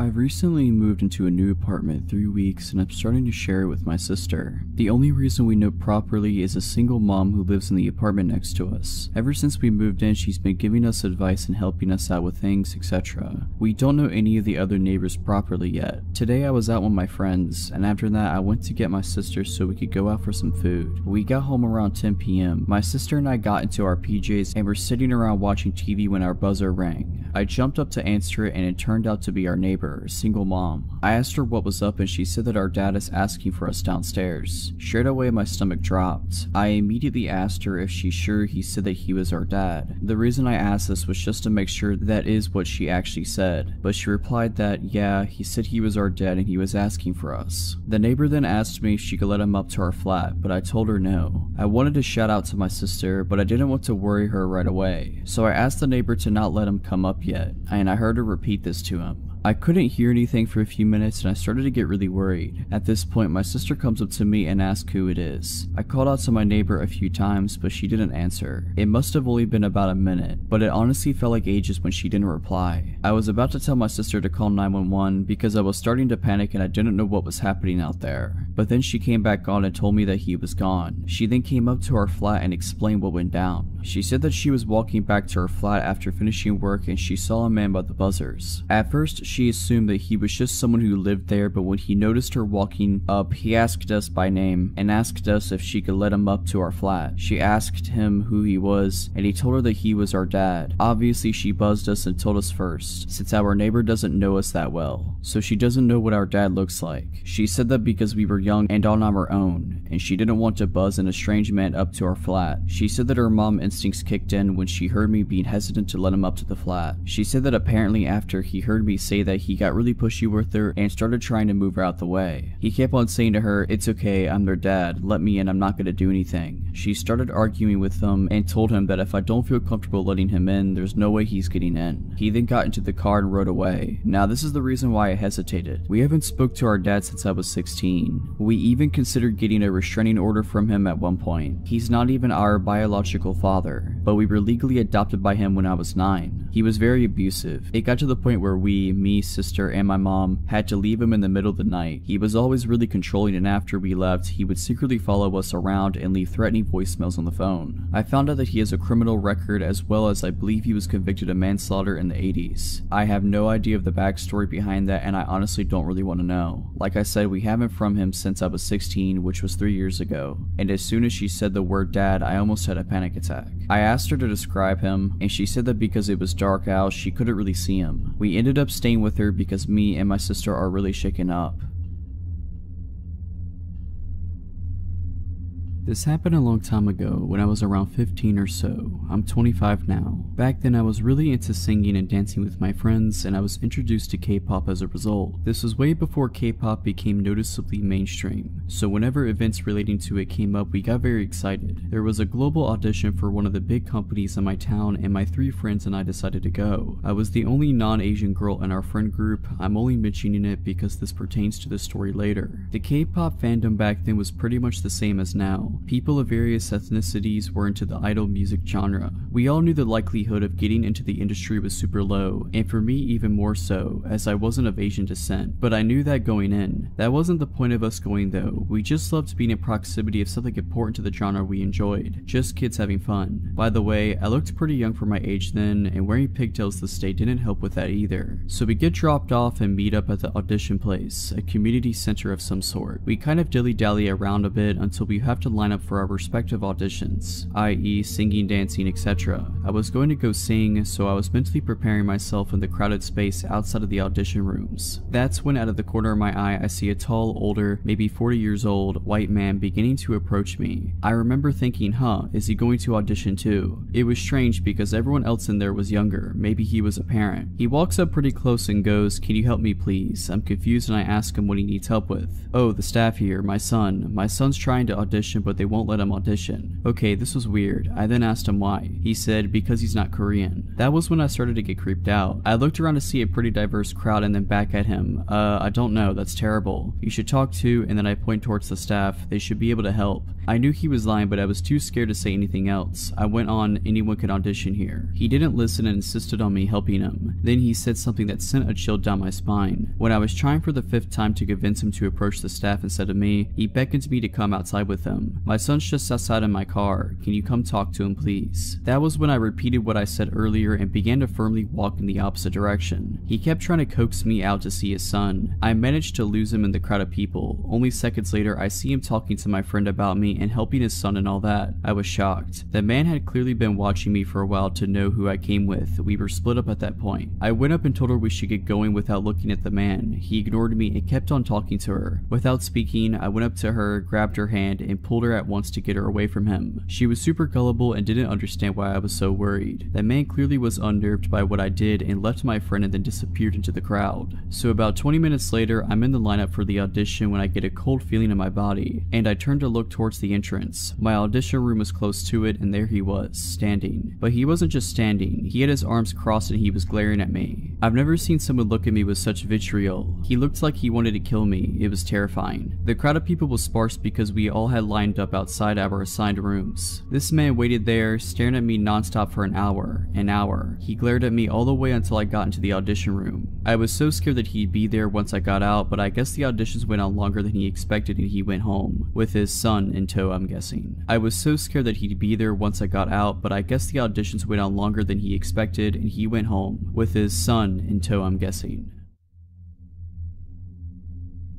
I've worked a few odd jobs in my life. My first job was a summer job at 16 during summer break at a dairy farm. I absolutely hated it there and made it harder for me to find the motivation to even try finding work again when the time came. I don't really remember how I was first referred to the job, but the following summer, I ended up working as an office assistant for a self-employed photographer. My parents knew her because she used to be a member of their church, and my sister attended her 4-H program when she had it. By that time, her health had begun to take a hit as she claimed it was a mixture of things from chronic Lyme to fibromyalgia. I had also been warned by my parents that she was a little off. She was very religious and claimed to have had real encounters with demons, even participated in a few exorcisms. I'm an atheist and a skeptic, so I never took her story seriously. Aside from the weird things she would tell me, she was mostly harmless and working for her was not hard. The job basically required me to do a lot of data entry, as well as help prep her photos with some minor touching up and the addition of her company watermark before uploading them to a site where her customers could browse them and then pick which ones they wanted to order. She primarily photographed horse events, dressage, stadium, and cross-country jumping, etc. And for the first several months, my job stayed in her living room, which is basically my office space at the time. Eventually, I was talked into tagging along at shows where she trained me as a photographer, and soon I was shooting at the events along with her. It was boring work, I won't lie. I'm not a horse person, but things didn't get weird until a year later when I learned the hard way it was not her that I needed to worry about. She had 2 sons, one who was out of state, the other one was in the Navy. The latter of the two, a guy called Nate, I had only heard small things about. When he finally returned home and I met him for the first time while working in her living room, he seemed like a nice guy, a little odd but not concerning. He was obsessed with movies, and being a bit of a movie buff myself, whenever he would venture to the living room to strike up a conversation, it would always be about whatever movies we were into or were excited to see. I should point out here that I was 18 by this point and he was in his mid-30s. At some point he got it in his head that I was interested in him, though he never said anything directly to me. I had to find out about it from my parents. My mom worked as the secretary at her church and Nate knew it. I can only guess my boss had told him. One afternoon, Nate showed up at my mom's desk and started gushing about me. He talked about how much fun I was, how he loved talking to me, how he was planning to take me to the movies and take me to this church, and all these other plans he had for me. My mom was beyond uncomfortable, as was the pastor who happened to overhear it, and when I got home that night, she told me what had happened and suggested I make sure not to lead him on. I was completely baffled because I hadn't done anything. We never even discussed the possibility of doing anything together. I made an effort to acknowledge him less when he was around and keep the conversation short while stressing I had work to do. Eventually, he got his own place and moved out of his parents' house, so I figured the problem had solved itself. A couple years later, I had moved out, my boss's company had closed, and I was working someplace new. I was friends with both my boss and Nate on Facebook, and around that time I was finally coming out as an atheist, something I couldn't do when I was still living at home. One night, my old boss messaged me, asking about a ring I had on my finger. It was a black ring with a white solid star in the middle of a black circle. Already knowing where she was going with this, I told her it was just a ring. She started accusing me of wearing a pentagram because she didn't know what a pinnacle was, and that I was promoting Satan. I tried several times to explain to her that not only was it not that symbol, but that also paganism has nothing to do with Satan anyways, but she refused to listen, so I just ignored her. It was typical behavior of her and not worth the argument. The next morning, I had a message from Nate telling me I needed to come to his church with him. I told him no, and the messages I received back gradually grew angrier and angrier. He went from asking to demanding I go with him. He told me I was lost and that I would not find the answers I needed by living the life I was. Eventually, he outright said he thought the fact that I was wearing a pentagram was disgusting and that I was opening myself up for possession. Knowing there would be even less of a point in arguing with him than there was with his mother, I went ahead and blocked both him and her, deciding I was done with the both of them. Then, he started showing up at my workplace. He would always search through the store until he found me, and then once he did, he would corner me and not stop talking to me no matter how many times I tried to dodge him or tell him I needed to get back to work.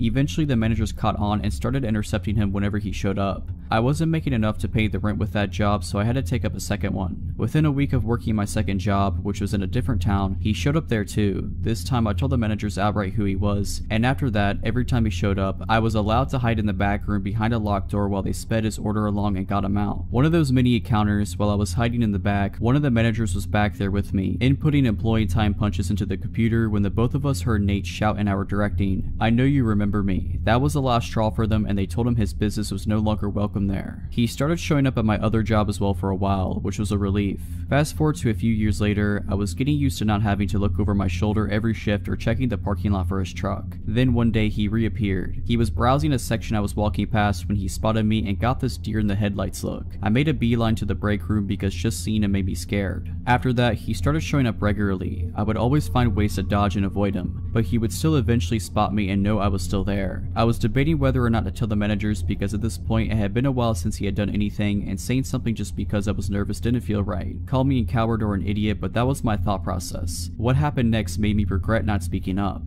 It was bound to happen eventually, but one night he managed to catch me while I was at the customer service desk. He approached me and said hi, and I immediately started to look for someone to signal over so I could make a break for it. But before I could say a word, he said something that made me feel sick. "How's your little girl doing? She's 3 now, right?" I looked at him horrified. I had him completely blocked from all of my social media. I had his number blocked. I was living at a new address, and I had not seen or spoken to his mother since she confronted me about my ring. I had not told either of them I was a parent now or that I was married, and I was not friends with anyone who knew them, but he knew. "How's your husband doing too?" he asked when I didn't answer. "He's good, he's a good man," I said, trying to reinforce the idea that I was not available to him and that I had no desire to have anything to do with him. "Where does he work?" At this point, I felt like I was gonna pass out. Thankfully, another employee approached just to gather some reshelves, and I got out of there. As I was leaving, he called out behind me, "I'll see you again, we'll talk. We'll go out and do something together, we will." I reported him to the managers, telling them everything about the encounter, including all the information he had on me and my family that he should not have had. They were able to pull up his face on CCTV. I haven't seen him since the incident with my managers. I think he may have gotten scared off. Turned out one of my coworkers used to work with him too at a different job, and she also made a complaint about him to the managers. I don't know what they did with that information afterwards, but I know he hasn't shown up since. It sounds like they plan to call the cops if he sets foot in the store again. With 2 employee complaints of stalker-like behavior, they refuse to ignore that. When I was about 7 years old, my father bought a few hundred acres in southern Mississippi about 1.5 hours west of Mobile, Alabama. He built a small cabin on top of a hill that was in the middle of a large field surrounded by woods. This house was about 5 miles from a paved road. To get to our land, it took nearly 10 minutes of driving down dirt roads from the main highway, which was south of the house. About a quarter mile north from the house, he built a small lake, more like a pond. It was about as long as a football field but wider. To get to the lake from the house, you could take Route A, which was a hard-packed dirt road that was lined with dogwood trees. It was beautiful in the spring. Route B was about 100 yards east of Dogwood Lane, and we named it Vampire Trail because it was always so gloomy. The trees blocked out the sun on the brightest days, and it had a slight decline as you walked toward the lake. I say walked because this trail was not for vehicles. Thick woods filled the area outside and in between both trails. One morning during the fall, my parents and my little sister had gone to get ice cream and do some shopping. This trip would take them at least an hour or 2. I was 10 years old, so I decided decided to go fishing while listening to Bama play Ole Miss. The game was the usual Bama win, so I thought I could ease the boredom of a blowout by fishing in the well-stocked lake, so I carried my pole, small radio, and my small ice chest. I had an Airedale Terrier named Bull that never left my side, and it was on this day I realized how awesome he really was. Onto the lake we went. Picture a large oval, roughly the size of a football field, but larger with an L-shaped pier in the southeast corner. Vampire Lane opened up to a more severe decline to the shore and then the small pier. Across the lake on the west side there was a narrow tree line that separated the shore from Dogwood Lane. The north side of the lake was the dam and the south end in thick and swampy woods. Fortunately for me, I realized later. About 5 minutes after I threw out my line and 2 Bama touchdowns later, I got that feeling. It's a feeling I have come to recognize well, and it may have saved my life this day. The feeling of being watched by something dangerous. Bull must have felt it too, because a few seconds later I could hear him growling low and staring across the lake to the west, to the tree line that separated Dogwood Lane from the lake. I turned my head in that direction and almost immediately my eyes lit on what I thought to be half of a silhouette of a large man behind a tree. It was too far to make out details, but close enough to be sure of what I was seeing. Almost 5 minutes went by, and right before I scolded myself for an overactive imagination, the half silhouette moved behind a tree slowly. Bull stood and growled louder, and I told him quietly to stop, and I turned my head north towards the dam while keeping my eyes and attention rooted to that tree. Over the next 10 minutes, which felt like hours, I watched while this figure moved slowly from tree to tree, always north and always facing me. The saying, "scared stiff," was something I found to be true. For some reason I thought it was important that whoever or whatever it was did not know I was aware. I finally realized that the figure's path was bringing it closer to the dam, which would make its path to be shorter and easier. My paralysis broke and I casually put down the fishing pole and started walking towards Vampire Lane. As an adult, I was in the army for 11 years as an MP, but not turning to look over my shoulder during that walk was the hardest thing I have ever done. In my mind's eye, whatever it was screaming across the dam towards me. When I hit the tree line, I broke into a run. As I was running, Bull dashed ahead of me and my anger turned into admiration as he stopped some 20 yards ahead and faced north until I passed him. He continued this action the entire run home. My dog was watching my back, just epic. Although I can grasp the awesomeness of this now, at the time I was so scared that I was literally sick. Even at such a young age, I knew that a large man watching and trying to creep up on a 10-year-old boy was up to no good. When I reached the cabin, I immediately locked the door and got one of my dad's shotguns as well as his .38 revolver. I sat at the large front window, my eyes glued to both trail openings in the woods between them. My family returned shortly after, and for some reason I did not mention what happened. I never felt safe there again. When me and my friends or my little sister wanted to go anywhere other than the area around the cabin, I made sure my parents were with us. What scares me the most though is the fact that our closest neighbors were about 2 miles northwest of us, with thick woods in between as the crow flies. Who or what was watching me from the woods that day, guess I may never know. I sometimes wish I could go back then, as a grown man with military training as I am now. Bull lived a full life and was put to sleep peacefully as a very old but great dog. The best dog I have ever known. This happened a few years ago, and since then it has made me look at people very differently. I used to work in a strip mall out in a fairly rural area. Most people are recognizable even if you don't know them personally. People from out of the area frequently stop on their way through to other towns, so it's not like there are never out-of-towners, just that they might be easy to spot. Like in many places, we have a few homeless folks that hang around the shopping center, and they occasionally ask people for change or food. It could be a nuisance, but the folks that worked at the shops kind of kept an eye on them to help them out or to keep track of how they are doing. There's this one guy, let's call him Shane, that over the course of years has slowly gotten in worse and worse shape. He would be filthy and was clearly not doing well mentally, and was usually intoxicated. He always had several layers of clothing, and the pants that he wore on the outside of his other pants always sagged, making it hard for him to walk. He'd go missing for days and then show up again. We'd wonder what happened to Shane and ask around a bit, and a few days later he'd appear again. He was always so dirty. I always wished there was a way we could get him some help, but I didn't really know what to do. One day I was out in a major city that is about 80 or so miles away from where I work. I happened to see a well-dressed, very well-groomed gentleman that looked exactly like Shane, but at that moment I figured my eyes were deceiving me. This guy has an expensive looking shoulder bag, a new iPhone, and an Apple Watch. We were both in line at a popular food truck, and it was usually a long wait to order and get your food. Most people just mind their business and scroll on their phones while waiting. This guy, on the other hand, is staring daggers at me. I keep avoiding looking that way, but I keep glancing to see if he's still there, and at the time I want to look at him because I'm so curious about how much he looks like Shane. I glance his way and I have to stumble back because he's practically right up against me. me. He has such intense eyes. He sort of whispers to me, but really intensely, and tells me he knows where I'm from and what shop I work at. He gets closer and I can tell he smells good, and I can even smell his minty breath. I ask how he knows, and he just smiles. I ask again and he smiles brighter, exposing a perfectly clean set of teeth, minus one tooth. I'm almost positive Shane is missing that tooth. I edge away, feeling more than a little uncomfortable. His order gets called up, but they say his name is James. The next few days I don't see Shane anywhere around the shopping center, and I ask around and no one had seen him for a few days. Someone says they hope he's okay, another person shrugs and says they wish they could do something to help him. The next day he is here, filthy as ever, grimy teeth, dirty fingernails, and wearing all his layers. He sits on the curb outside my shop and asks people for change. I decide to venture out and confront him. I'm 100% sure it's him, but I don't understand how he could get so filthy and smelly in such a short time. I ask him if he was in the city, and he looks at me through bloodshot eyes and mumbles that he'll kill me if I tell anyone. This takes me aback and I look at him puzzled. He slurs again that he will kill me if I tell anyone that he's not actually homeless. He starts to get worked up, but I ended up calling the police because I didn't know at that point what he was capable of. He wandered off and I haven't seen him since. If you're liking this video, all I ask is that you make sure to subscribe to my channel and like this video. Thank you.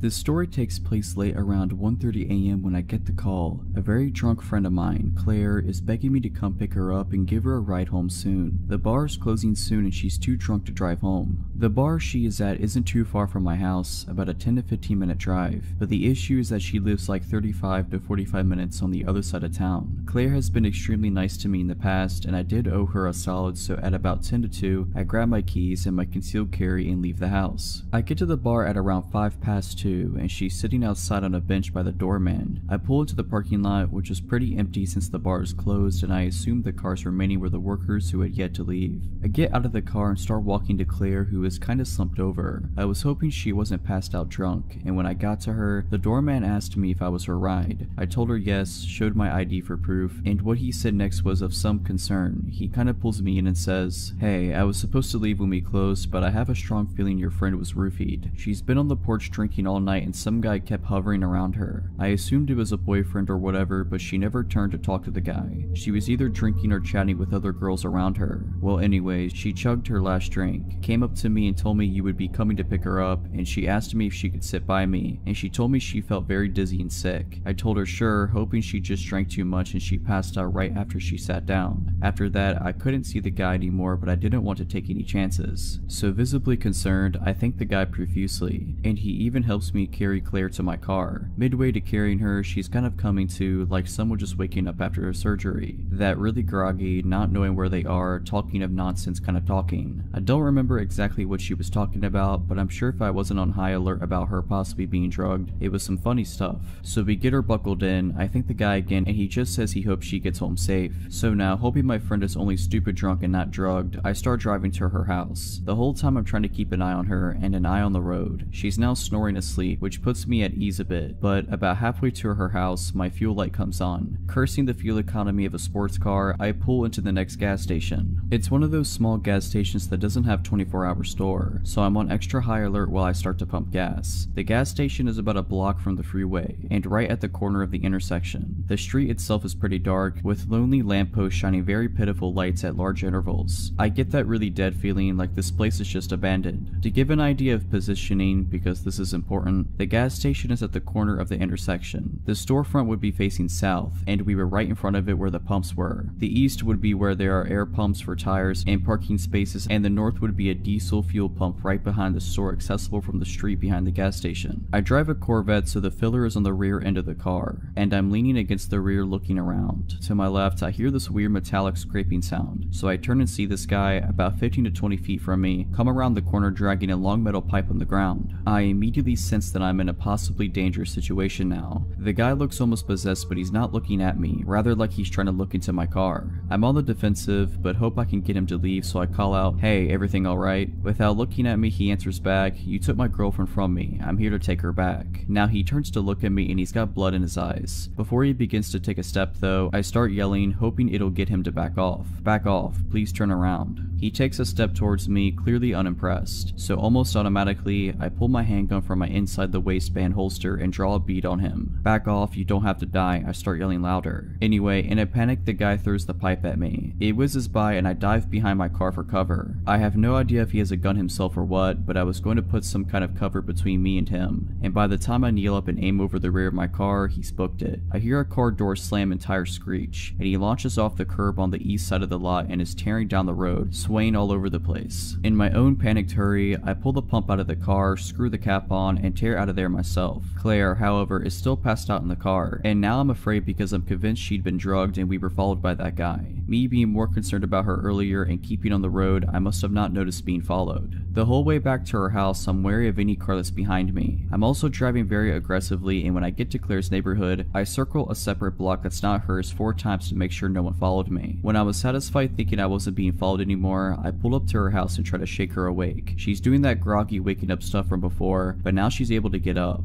I'm able to walk her. Thankfully, I was worried I was going to have to call an ambulance if she didn't wake up, and I get her keys from her bag. I managed to walk her inside, and at this point she's kind of coming around, asking me what's going on, where she is, etc. I tell her she's home and get her to lie down. She's completely lost looking, and her eyes start welling up. She clings to me and starts sobbing. She's still very out of it, but I'm guessing she realizes something bad was going on or attempted on her. I was able to get her to lie down and get her to sleep. I write a note for her which pretty much said, "Hey, I'll be in the next room, we're going to the hospital in the morning to get you checked out." Fast forward to the morning, she's sick as a dog, and after she expelled some demons from her stomach, I drove her to the hospital where she got tested and treated. I still shudder to think what might have happened had I not had my CCW with me. Claire still doesn't remember much from the night except calling me and wanting to sit next to the doorman. They did a urine test at the hospital and found traces of rohypnol, roofies. In the days after we went to the bar and let them know what happened, I gave as good description I could of the guy. Claire decided against filing a police report, and I respectfully went with her wishes. My advice is, either be with friends you trust when you go out, or at least be vigilant if you're by yourself. That night could have ended badly in 1,000 different ways, but thankfully everyone made it out safe.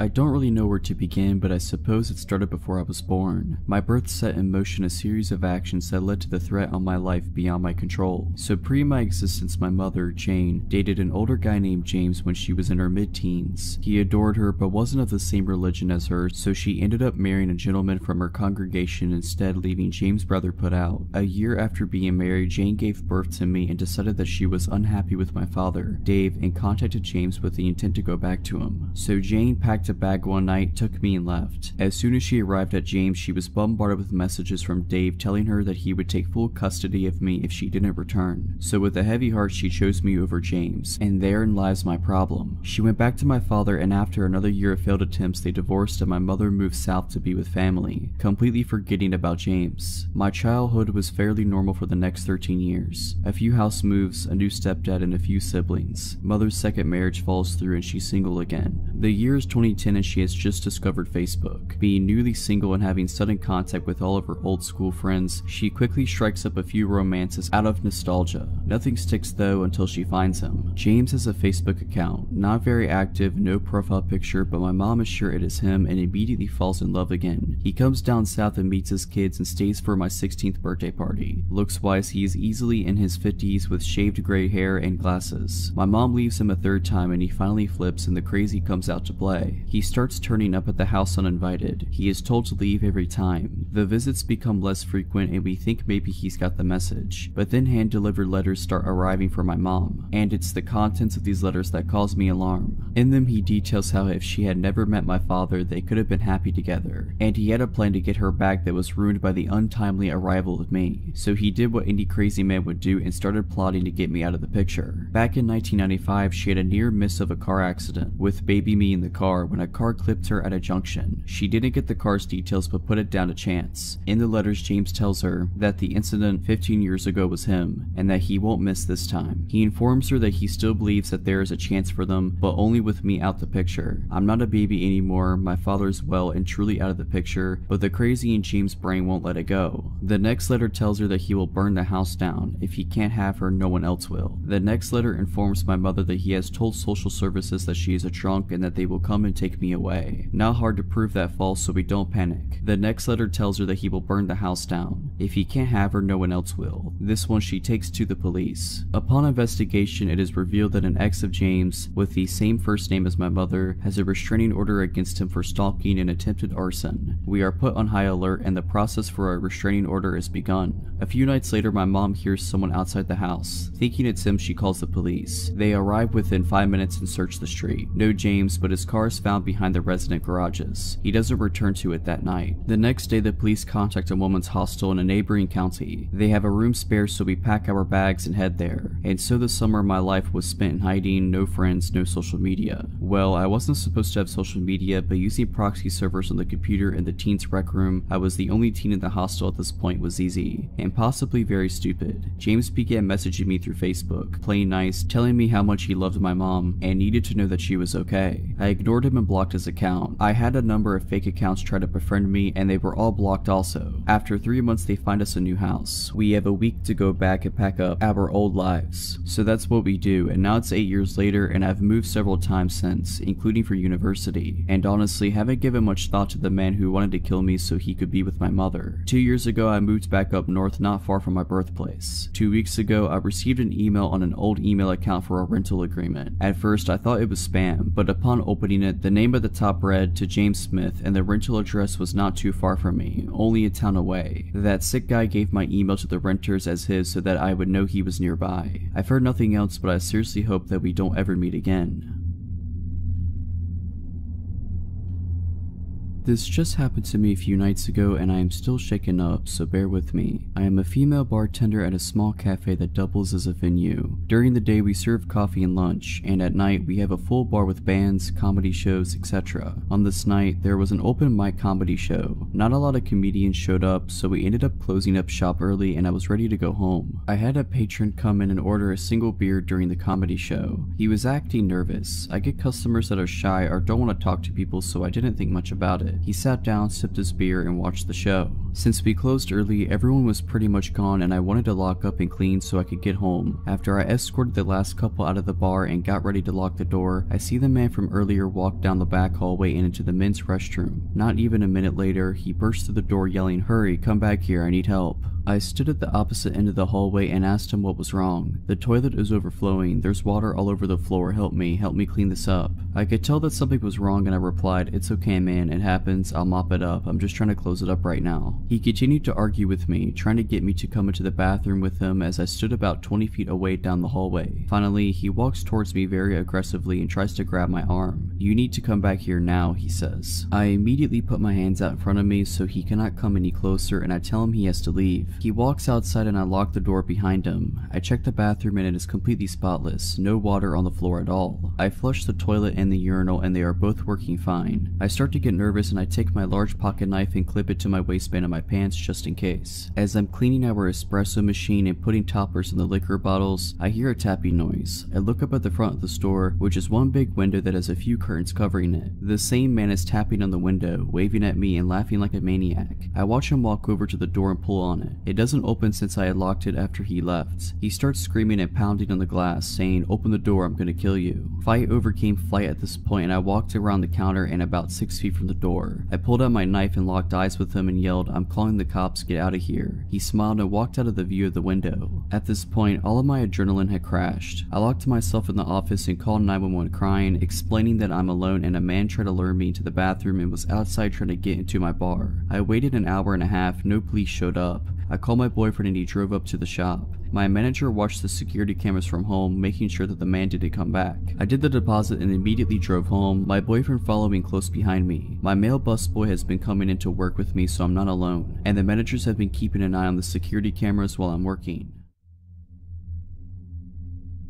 This story happened more than 10 years ago when I was still a student. A bit of backstory. As with most students, I was always broke and had a few ventures apart from my part-time job to bring me extra money. One of them was house and pet sitting. I have always had a love for animals, so when this couple contacted me to ask to house sit for them for the last few days before they returned for their overseas trip, as the last sitter had bailed on them and their 6-month-old golden retriever puppy would be alone, I jumped at the opportunity. The fact that they promised to pay me the full 2-week fee for staying there less than a week made it just more appealing. Little did I know how bad it would turn out. I got the details, got the keys from the agent, and headed over to the house as it was already after 5 p.m. and almost dark, as it was early spring. I got to the house, which was a really nice place, but it bordered a not so good area that was and still is prone to crime, house break-ins, robberies, etc. The first 4 nights went without a hitch, watching movies, jacuzzi, and just generally enjoying myself. The owners would have returned on the 5th day, fairly late at night. I went over to check on the dog. I got a call from them at about 10 p.m. saying their flight got delayed, so they're going to stay in a hotel and do the 3.5-hour drive back the following morning, and asked if I could sleep there again that night, which was fine. I was already there and had my overnight bag still in my car. I called my dad to let him know of the plans, as I was still staying with my parents, and he specifically asked what the address was. I normally did not give them details like that because I was old enough to look after myself.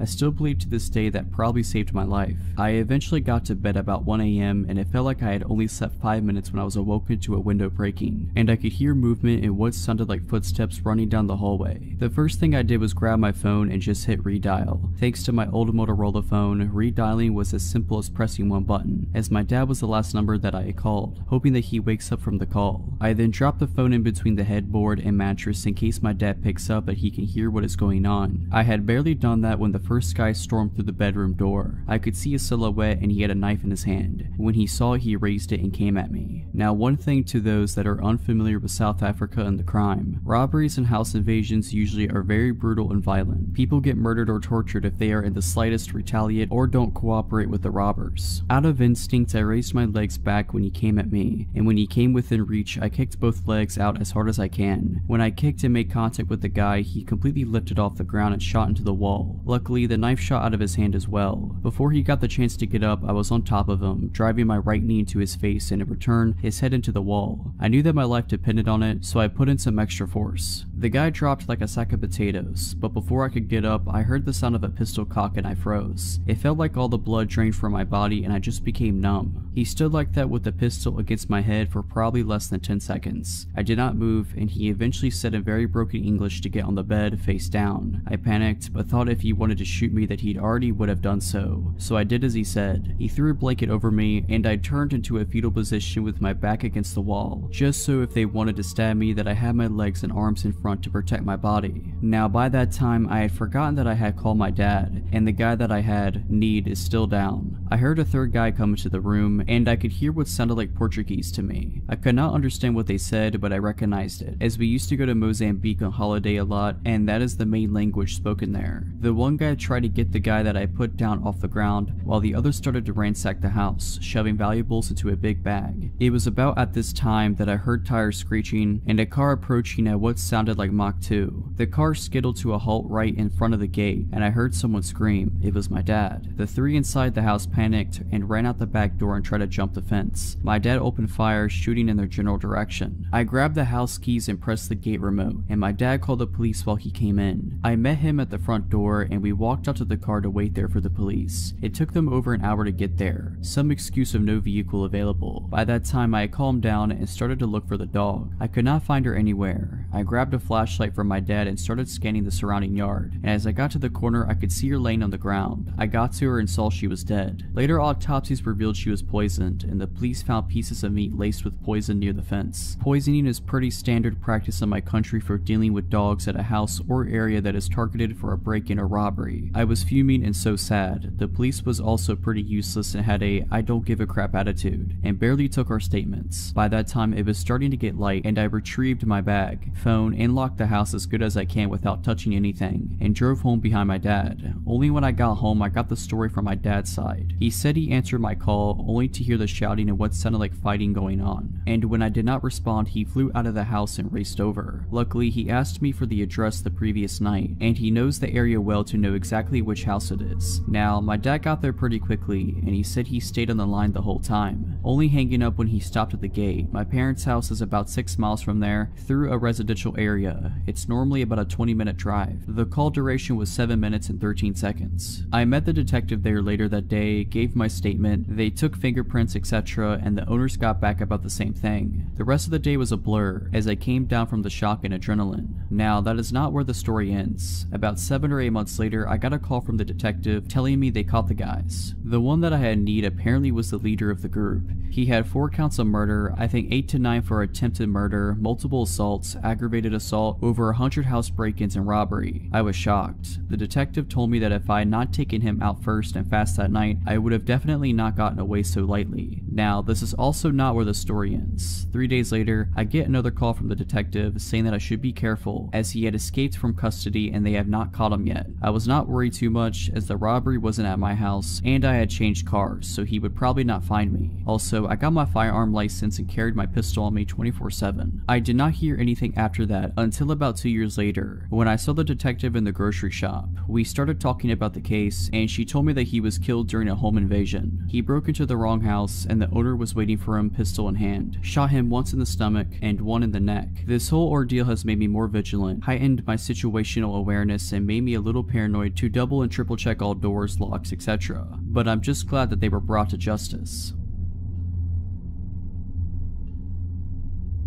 Back in the winter, I had returned home to New York City and was getting used to the usual schlep on the subway to get to and from work and around the city in general. I had just left a cancer fundraiser event around 7 p.m. and was only going a few stops over to where my house was on the N train. My little sister and I sat chatting quietly as the train began to move. A medium-built man with a gray pea coat and a beanie made contact with me and hurried over. He bent down close to my face, extending his arm out for a handshake and said, "Hello there, you are very beautiful. How you doing? What's your name?" I sort of just recoiled back, giving him a confused, "what are you doing in my personal space" kind of look, shaking my head in a clear disinterest to make his acquaintance. All of a sudden, it was like a switch flip and his previously sweet tone turned to an ugly rage. "You think you're better than everybody? Get out of here, clown." He screamed at the top of his lungs and I noticed everyone turning and staring in our direction. "Screw you anyway." He made a waving off gesture while I kind of just sat there staring at him wide-eyed, wondering what he was going to do next. His entire stance was very aggressive. He then stopped screaming and to my surprise made a direct pass to try the exact same thing on my sister who was right next to me. "Wow, you are beautiful too, can I shake your hand?" And he reached directly next to me to touch her. I extended my arm and said firmly, "Hey, leave my sister alone and back up out of our space." This guy smacks my hand out of the way. Now he's fully pushed my buttons. I stand up and realize I'm about eye level with him, so he must have been around 5'9", maybe 5'11" at most. "Don't touch my sister," I said, and I was officially heated. This part is a blur as I don't remember what he said when he pushed me and we began to scuffle, but I landed a very sweet uppercut on his jaw. This enraged him and he had me on my back within seconds, kicking me and screaming, "I will kill you." After what felt like an eternity, 2 good people of the subway had run up behind me and grabbed him off of me. I heard one guy say, "Leave her alone, dude," and when I looked up I saw several horrified passengers staring at us as we engaged in a full-on brawl. Adrenaline was pumping through my veins, so everything was bright and my vision was pinpoint and I felt numb. The conductor said something over the speakers about holding the train at the platform, and I stood there shaking as the guys threw him onto the platform and made a barrier between the platform and door as he attempted to get back into the car, clawing at the air and sputtering curses at me, staring me dead in the eye. The subway doors finally closed, locking him out. He pounded on the doors as though possessed by a demon, screaming so loud you could see every vein in his neck as he pounded on the glass. His eyes were so bloodshot they almost glowed red, and his voice was so loud it pierced through the entire car. "I will kill you." Then the subway car pulled away from the station. Someone pointed to the ground. He had dropped his cell phone in the altercation. It was unlocked. I found out everything I could about this crazed stranger. His name, his social media handle, saw all of his selfies, the fact that he had been trying very hard and was unsuccessful at getting laid. His text messages revealed he was a drug dealer of some sort. I suspected crack because of the prices, increments, and wording of the text, which would also kind of explain his violent outburst. I had seen my fair share of crazy in New York City, but it hadn't gotten this up close and personal in years. I was shook and emotional following the attack. I went to the police station with my aunt and uncle soon after to file a report. I gave them his full name and they said they had a lot of people in the system with the same name. I said, "Well, I have all the specific info I got off the phone." They said they couldn't use anything off the phone without a warrant. They ended up taking his cell phone from me and nothing ever really came of it, except for the huge bruise I had from getting a blunt kick to the thigh. An officer came by my house a few months later with some photos of extremely similar looking men, none of which I could confidently identify as my assailant. Haven't heard a single thing since I filed the report and I couldn't find the guy on social media again. I just hope the man is found and arrested.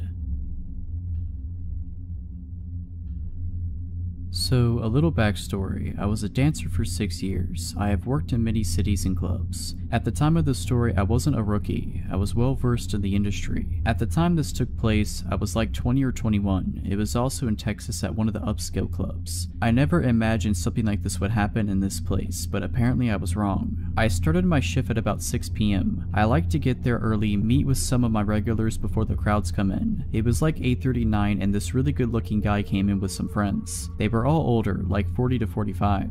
I grabbed some of my hustle friends and we went and sat with them. It wasn't hard to convince these guys into a VIP room with a bottle service. But this is where it kinda gets weird. The guy I was talking to wanted a separate room for just us. I thought maybe because his friends seemed rowdy and wanting to party hard, he wanted to have a more relaxed area. I wasn't complaining because this meant I wouldn't have to share my cut of the room, so stupid me saw dollar signs and went with it. We get some mixed drinks and shots. Now a lot of the guys that come into strip clubs really want to let loose and brought drugs as well. These guys had just about everything besides crack, meth, and heroin. I was definitely a party girl at the time too, so yes, I partook in some of these. So at this time, we were all hanging out in one room together. I took a little hit of coke off the back of my hand and continued drinking. After we were all hyped up and ready to party, my guy pulled me into the other room. This guy was like 6'4", obviously worked out a lot and was attractive. I, on the other hand, without my heels was 5'6" and was like 120. I sat down in his lap and I started talking to him and laying down my moves to get him to empty his wallet basically. We were having a really good conversation and my bouncers were really good about checking up on the girls in the rooms because they were pretty secluded on the second floor. After about 20 minutes of talking, something snapped and all of a sudden he literally put his hands around my neck, lifted me up and slammed me against the back of the couch. The couch backs were tall and padded, so it wouldn't have been heard on the other side plus with all the music. I was literally frozen in fear. After almost 3 years of dancing, I had never been in this situation. He started calling me names, spit in my face, and his grip on my neck would get tighter when he would feel me take a deep breath like I was going to scream. Luckily, there were also VIP rooms across the large overlook and a bouncer noticed me kicking and flailing. I faintly remember, like all the bouncers, running into the room. They had to pry me out of his hands. When I was finally back sitting on the couch, they had him on the floor outside the room and his buddies acted like they didn't even know him. My manager grabbed me and carried me like a baby to the dressing room, asked me if I needed any medical. I said no, I was just really shaken up. His buddies talked to my manager and basically gave me guilt money for that happening. Apparently he was going through a bad divorce and just snapped on me instead of his ex. When I was 18, I was living in a small town. I was friends with rowdy skaters around and they helped connect me with this dude who sold weed. He was 29 years old I think at the time. He gave me pretty good deals and lived nearby. I wasn't driving at the time so this was convenient for me. His name was Max. Max had always struck me as a weird dude. We had normal weed buying interactions that never lasted more than 10 minutes. Buy some weed, maybe smoke a bowl, that's it. He'd often tell me he could drop it off at my house but I never let him because as I said before, he was weird. I wasn't afraid of him, but was definitely aware that his offers to deliver to me were weird. One day in May of 2018, I was invited to a bonfire by the same rowdy skaters that introduced me to this guy. I had no idea he'd be there, nor was it important to me at all. I brought the guy I was dating at the time. I said hey to everyone including Max. We stayed for a couple hours and some of them played some music on their guitars. Nearing the time I was leaving the bonfire around 11 p.m, Max was getting upset about something and threw his guitar into the bonfire. I didn't know what he was angry or upset about and paid no mind to it. This happened as I was leaving with the guy I was dating. I went to bed and woke up to paragraphs on paragraphs of crazy texts from Max ranging from 1 a.m. to 5 a.m. Like a constant stream of texts stating things such as, "You know how much I loved you, you are cruel." He would go back and forth between saying, "I would give you the world if you'd let me," and "You really do deserve him though." He said really scary things like, "You are a predator and should be snubbed out, just wait," and "You are stuck, I will either love you or hate you to the fullest extent my powers behold. Right now I pray the worst death on you and that guy you're with." To top it all off, he said, "Losing you is like losing a mother to me." He told me to tell him I never loved him and that I wouldn't hear from him again if I did. So that's what I did. I said, "I never loved you, do not message me again." I left it at that. I didn't get a response nor did I care to get one. Max had never expressed any romantic interest to me, asking me out or anything. This was all out of nowhere and he was 11 years older than me. I was barely 18. That night he cut his long hair off and posted photos naked on Facebook, curled up in fetal position talking about being a statue of shame. It's as if he had a breakdown, but I had no intention of causing that and didn't think I would even offend anyone by bringing this guy I was seeing. Everyone else seemed to like the guy that I brought. About a week later, Max texted me pretty late at night and asked if I had seen the flowers he spread along my sidewalk, saying that he stole every flower in the vicinity of my neighborhood that night. I asked how he knew where I lived and said I hadn't seen the flowers, so he must have had the wrong house. I also told him he shouldn't do that as I never felt anything for him and so on. He told me that he had heard I lived on the same block as another one of the skater guys I had, and he wasn't wrong. The skater guy I lived by was on the other side of the block and I never walked that way, so I never saw the flowers. I blocked his number and didn't hear from him again for weeks. Weeks later, I woke up after a rough night and there were loads of flowers on the sidewalk right outside my house along with a little bouquet at the top of my walkway. I was pissed. I wasn't scared yet and stupidly I unblocked his number and texted him asking why there were flowers outside of my house. This confirmed that this indeed was where I lived. I still to this day feel so stupid for texting him and making it known that after weeks he had found my house. He responded saying, sounds nice, that was me. I blocked his number again. About a week later, I was out of town and my roommate texted me a photo of a heart with a peace sign inside of it and my name written under it drawn in chalk outside our house. When I got back into town, I went to the courthouse and began the process of getting a stalking order against him. When I left the courthouse, I went to Max's work and told him he needed to stop this behavior and that he was stalking me. He looked me in the eyes with no facial expression and said, if you don't leave, I am calling the cops. I got angry and said loudly, call the cops, I was just talking to them about you, and left his work in a rage. Soon after this, I began driving again. I once drove by him and he noticed it was me. The next day, I woke up with my car covered in flowers. I presented my case to the judge and she put the stalking order in place. He was served with it by police officers and I thought that was that and he wouldn't be bothering me again. I was wrong. After the stalking order was served, he made several other chalk messages on my sidewalk, left random gifts for me like chalk, and beheaded my little pony heads on beer bottles. I always brought these things to the police station, but they said I needed to catch him doing it, take a photo or get a security camera.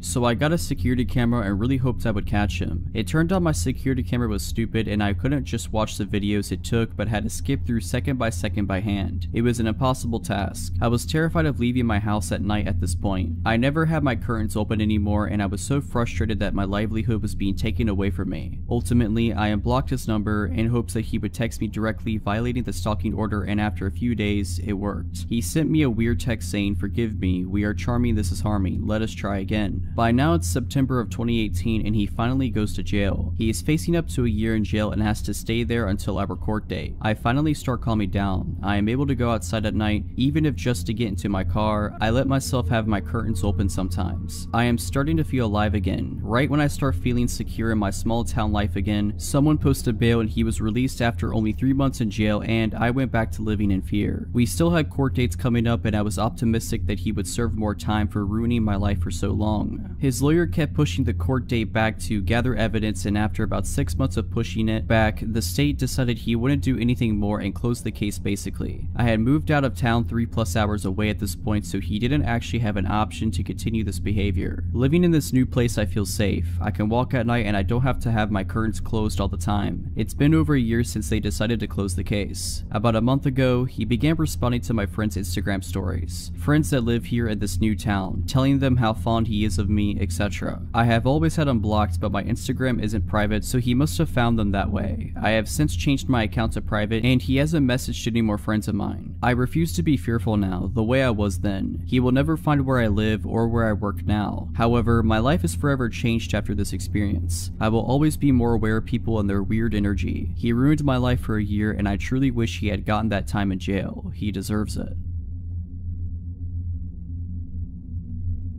So I, a 19-year-old female, was at a house party a couple days ago. I only really knew a couple of people there and it was packed. I hung around with my 2 friends there for a while having some drinks. After a while, my friends went into this room that everyone was hotboxing. I didn't go because I really didn't feel like drinking and being stoned at a party where I barely knew anyone, so I just mingled for a bit, then went on my phone talking to my other friends. I noticed this guy that keeps staring at me up and down and instantly felt my stomach sink. I instantly had a bad bad feeling about the guy. I looked back down at my phone and sent my location to my friends, just letting them know where I was because things were changing from feeling chill to sketchy. There were a bunch of cans of soda in the kitchen, so I got up to grab a Sprite instead of having any more drinks. As I'm there, the same guy that kept looking at me comes in and started trying to get me to take this drink in a red Solo cup. I was like, nah, I have a Sprite, thanks though. He kept trying though, and I was getting annoyed because he kept being super pushy about it, and I'm pretty blunt, so I just said, look, I don't want your drink or your company, and walked away. I thought that'd be the end of it, and pushed it to the back of my mind as one of my friends came out from the hot box room stoned and happy. We hung out some more, and my friend wanted a cigarette, so I went out on the balcony with her. As we're there, she put her cigarettes on the ledge, and as she's talking gibberishly, her arm pushed her cigarettes off and they fell down into the yard. I was gonna go downstairs and outside with her to get them, but she told me she had to grab something from her car anyways and that she'd be right back. I decided just to wait there for her. I'm on my phone and hear the door open, and I expected it to be her. As I'm about to say that was quick, I spin around and now I'm face to face with that guy from earlier. He just grabbed my face and kissed me, and I pushed at his chest and said, dude, did you not hear what I said? He proceeded to say something in Spanish. I can't speak Spanish, but I could tell it was Spanish. I told him to screw off and went to push past him to go back inside, and he proceeded to push me up against the wall outside and try to kiss on my neck. That's when I pushed him away as hard as I could, but he then let go of my wrist and grabbed my throat hard while maintaining eye contact and smirking at me the whole time. Just when he used his other hand and grabbed my butt, my friend came back from getting her cigarettes, poked her head out, saw what was happening, and she tried to intervene, but he pushed her with his other hand. I heard her say, oh nah. She grabbed the closest guy to the door from inside and brought him out. Random heroic guy from inside then grabbed the crazy throat grabber, putting him in some type of hold, and started screaming at him. He got kicked out, pretty sure someone punched him in the face too. Everyone was super apologetic and said they didn't even know that guy and weren't sure who he even was. I wasn't about to call the cops or anything because I didn't want to get the party busted, but I went to the bathroom and immediately broke down crying. Called my friends. My friends here weren't sober enough to drive, and they came to get me. I have a couple finger mark bruises on my neck still, and I'd hate to think of what would have happened had my friend been distracted by something and not came outside when she did. All I know is I'm not going to a party where I barely know anyone anymore. That was scary. This happened when I was 4 or 5 years old. I was at a rather large toy store with my dad and sister, who is 2 years older than me, so that I could pick out a birthday present for a friend of mine. My dad and I were looking at the Lego aisle they had available, while my sister was shuffling around, bored out of her mind. At some point she wandered away. I was looking at the box of a castle set, wishing that it was my birthday coming up, when my sister returned and tugged on my dad's arm. What is it, sweetheart? He asked without looking away from the box he was holding. I think he also wished it was his birthday coming up. There's a man. Oh, never mind, he's gone now. My dad looked at her, putting the box back on the shelf. What man? He asked. There was a man who asked if I wanted to come see his puppy, and I said that I'd have to ask you first, but I don't know where he went. My dad took the box out of his hands and put it back on the shelf, then took my hand in his and put his other hand around my sister's shoulders. Well, let's go find him, my dad exclaimed, and began leading us toward the checkouts. Now, like I said, this toy store was rather large, and we were walking pretty fast. When we got near the checkouts, my sister pointed at a man who was just about to leave the store and said, "That's him." I could see how she recognized him from behind, as he had very long hair. It went halfway down his back. I remember him having a black winter coat on, which was strange because it was a pretty warm day. We walked even faster until we were at the nearest checkout, and my dad said to us, "Stay here with this nice lady for a second," referring to the cashier. He then ran up behind the man, who was now almost out the door, and threw his hand on his shoulder so hard I could hear it. My dad spun him around to face him, then began yelling, "Where's this puppy you wanted to show my daughter?" People around started looking over at the commotion, and my dad continued, "You wanted to take my daughter to see your puppy. Where is it? I want to see the puppy too." The man was stammering and stuttering and trying to get away, but my dad had a firm grasp on the guy's shoulder. Turning his head to where we were standing, my dad yelled to my sister, "Is this the guy who asked you to come see his puppy?" My sister silently nodded her head and then looked at her shoes. I think she thought that she was in trouble. I didn't blame her. Our dad was yelling really loudly, "Is the puppy in your car? Where's your car? Is that it over there?" He pointed out the glass door into the parking lot. "Or is that your car? Is that where the puppy you wanted to show my 6-year-old daughter is?" I remember thinking that if he just let go of the guy, he could lead us to the puppy. Before I knew it, 3 men in yellow jackets had come some, there was a word on their jackets which read security. My dad let go of the man and the security guards held him instead. My sister was crying by this point. My dad walked back to us, once again taking my hand in one of his own, and putting the other around my sister's shoulders. He asked the cashier if she had a phone he could use, and she took us to the office. He called our mom to come pick us up, then assured my sister that she was not in trouble. In fact, she was in the least amount of trouble anyone has ever been in the history of the world, simply by coming and asking for his permission to see the puppy. I asked him if we were still going to see it, and he just looked at me and said, "Sorry son, the puppy ran away." Our mom came in just a few minutes, and as we were leaving, there were police cars pulling up. "Are they gonna help find the puppy?" my sister asked my mom, but she said no, they're here for something else. After a while, I remembered this incident and recently asked my dad about it. Apparently when the cops searched his car, they found rope, duct tape, a knife, pliers, and a hacksaw. My dad and sister testified at his trial and the guy got 20 years.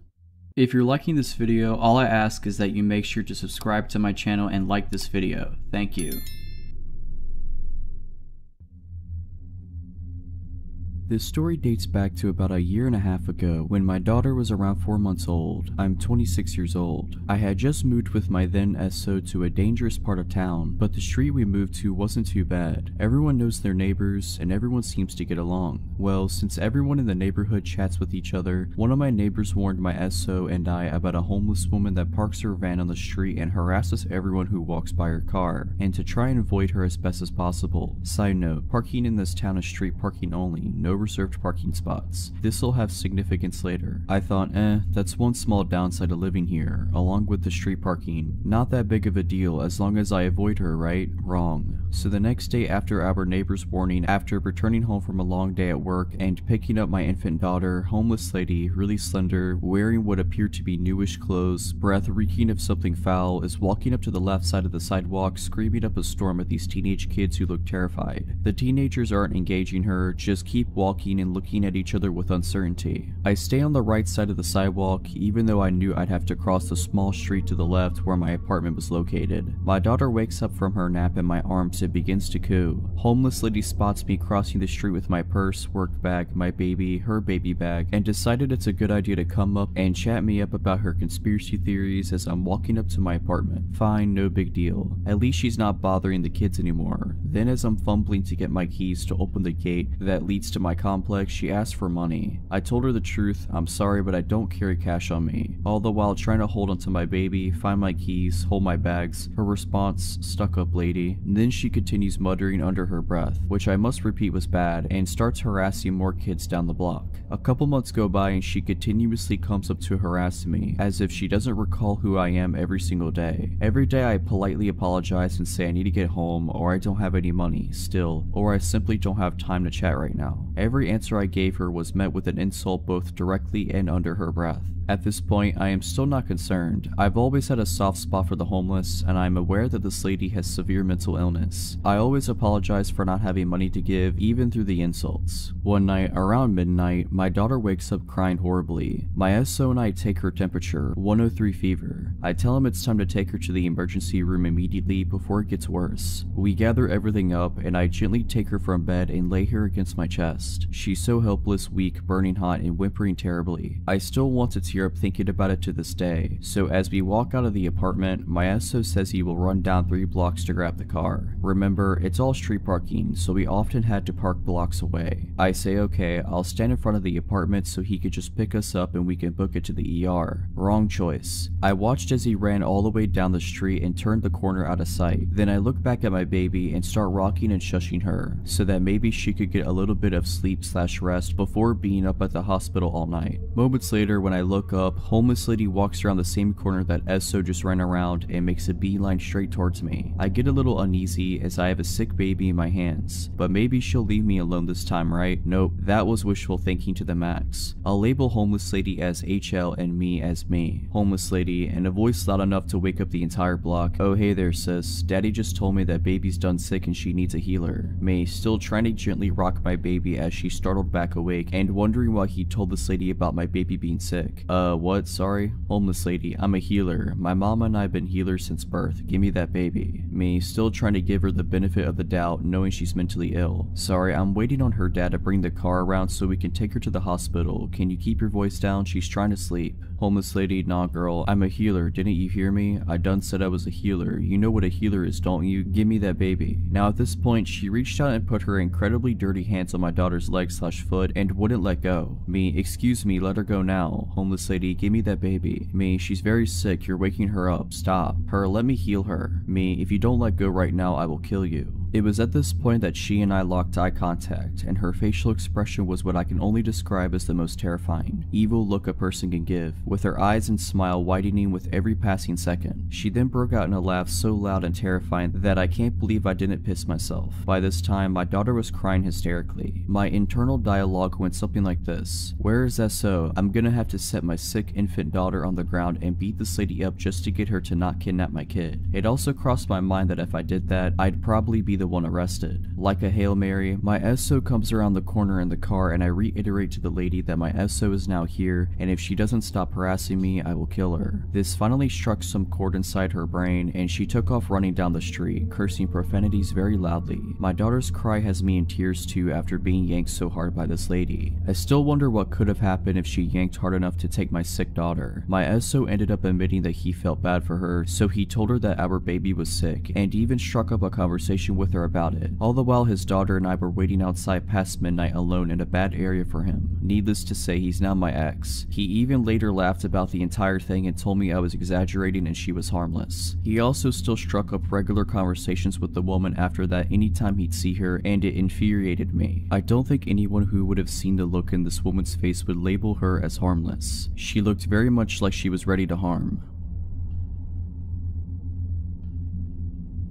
From 2006 to 2011, I worked in the electronics department at the local Walmart in the small city I lived in. Through those 5 years I had worked there, I had plenty of creepy encounters with strange customers, especially considering the state hospital was directly across the road. This story isn't just a regular old creepy encounter, but something that would lead me to being stalked for nearly a year. It all started in 2010 on a night I was working second shift. I was doing my end of shift ritual when a woman in her late 40s interrupted me. She was with a little girl no more than 3 or 4 years old. "Excuse me, I need help with my cell phone." She spoke softly and proceeded to tell me her problem. I need to turn my phone into a straight talk phone. The girl earlier said you could do it. I said, sure, let me see what I can do. She handed me a 6-year-old phone from Verizon, and I knew as soon as I saw it I wouldn't be able to do what she wanted. I explained that she would have to buy a new phone from Straight Talk and transfer her old number. Basic stuff really. Now, I always took my job seriously and held myself to the highest standard of customer service.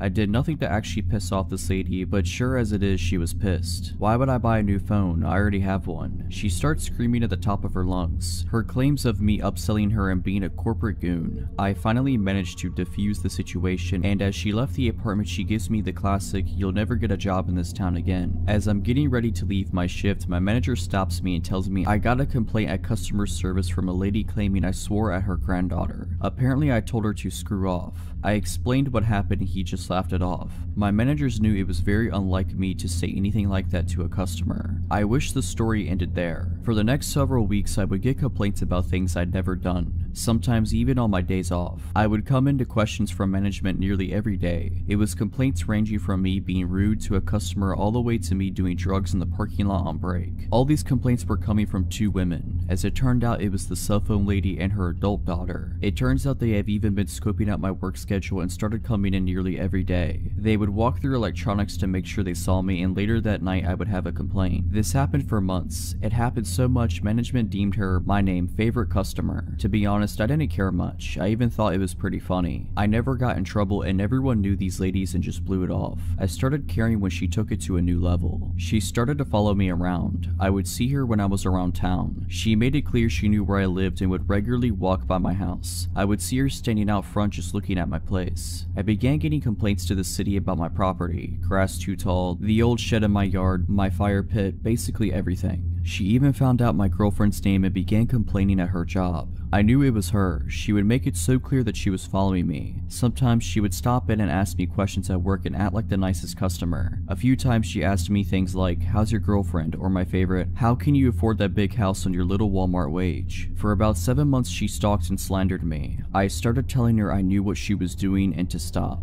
but she played it off. I couldn't report her. She never once threatened me. She was just making my life hard. By this time, everyone in my life knew about this woman. One night, I'm grabbing dinner with my friends from work and we're joking about it when someone says, "What if you just counter-stalk her?" At first, I thought it was a terrible idea, but this convinced me it would work and they would all help me. So we hatched a plan. It went as follows: find her job, find her name and address, make complaints in the same manner as her, find out all the rumors she told about me, make it clear that we know, show her that we have numbers. I found out her information easily enough. Turns out she didn't live anywhere near me. I was even friends with a few of her coworkers. They would keep me informed on crazy stuff she said about me and even told her to stop. We began doing exactly what she was doing to me. We did this for about 4 months. The more we dug into her life, the more I found out about how obsessed she was over getting me in trouble. She had claimed that I assaulted her. She urged others to report me and follow me. She told police I was a potential drug dealer. Eventually we won though. She started putting together that there were 6 of us digging into her life and asking questions about her. My last month at work I didn't get a single complaint. In fact, I never even saw her anymore. The day after I quit though, I heard she was in the store complaining about a new person after asking one of the managers why I quit. I'll honestly never understand why she was so bent on destroying me. I just told her to buy a $20 prepaid phone.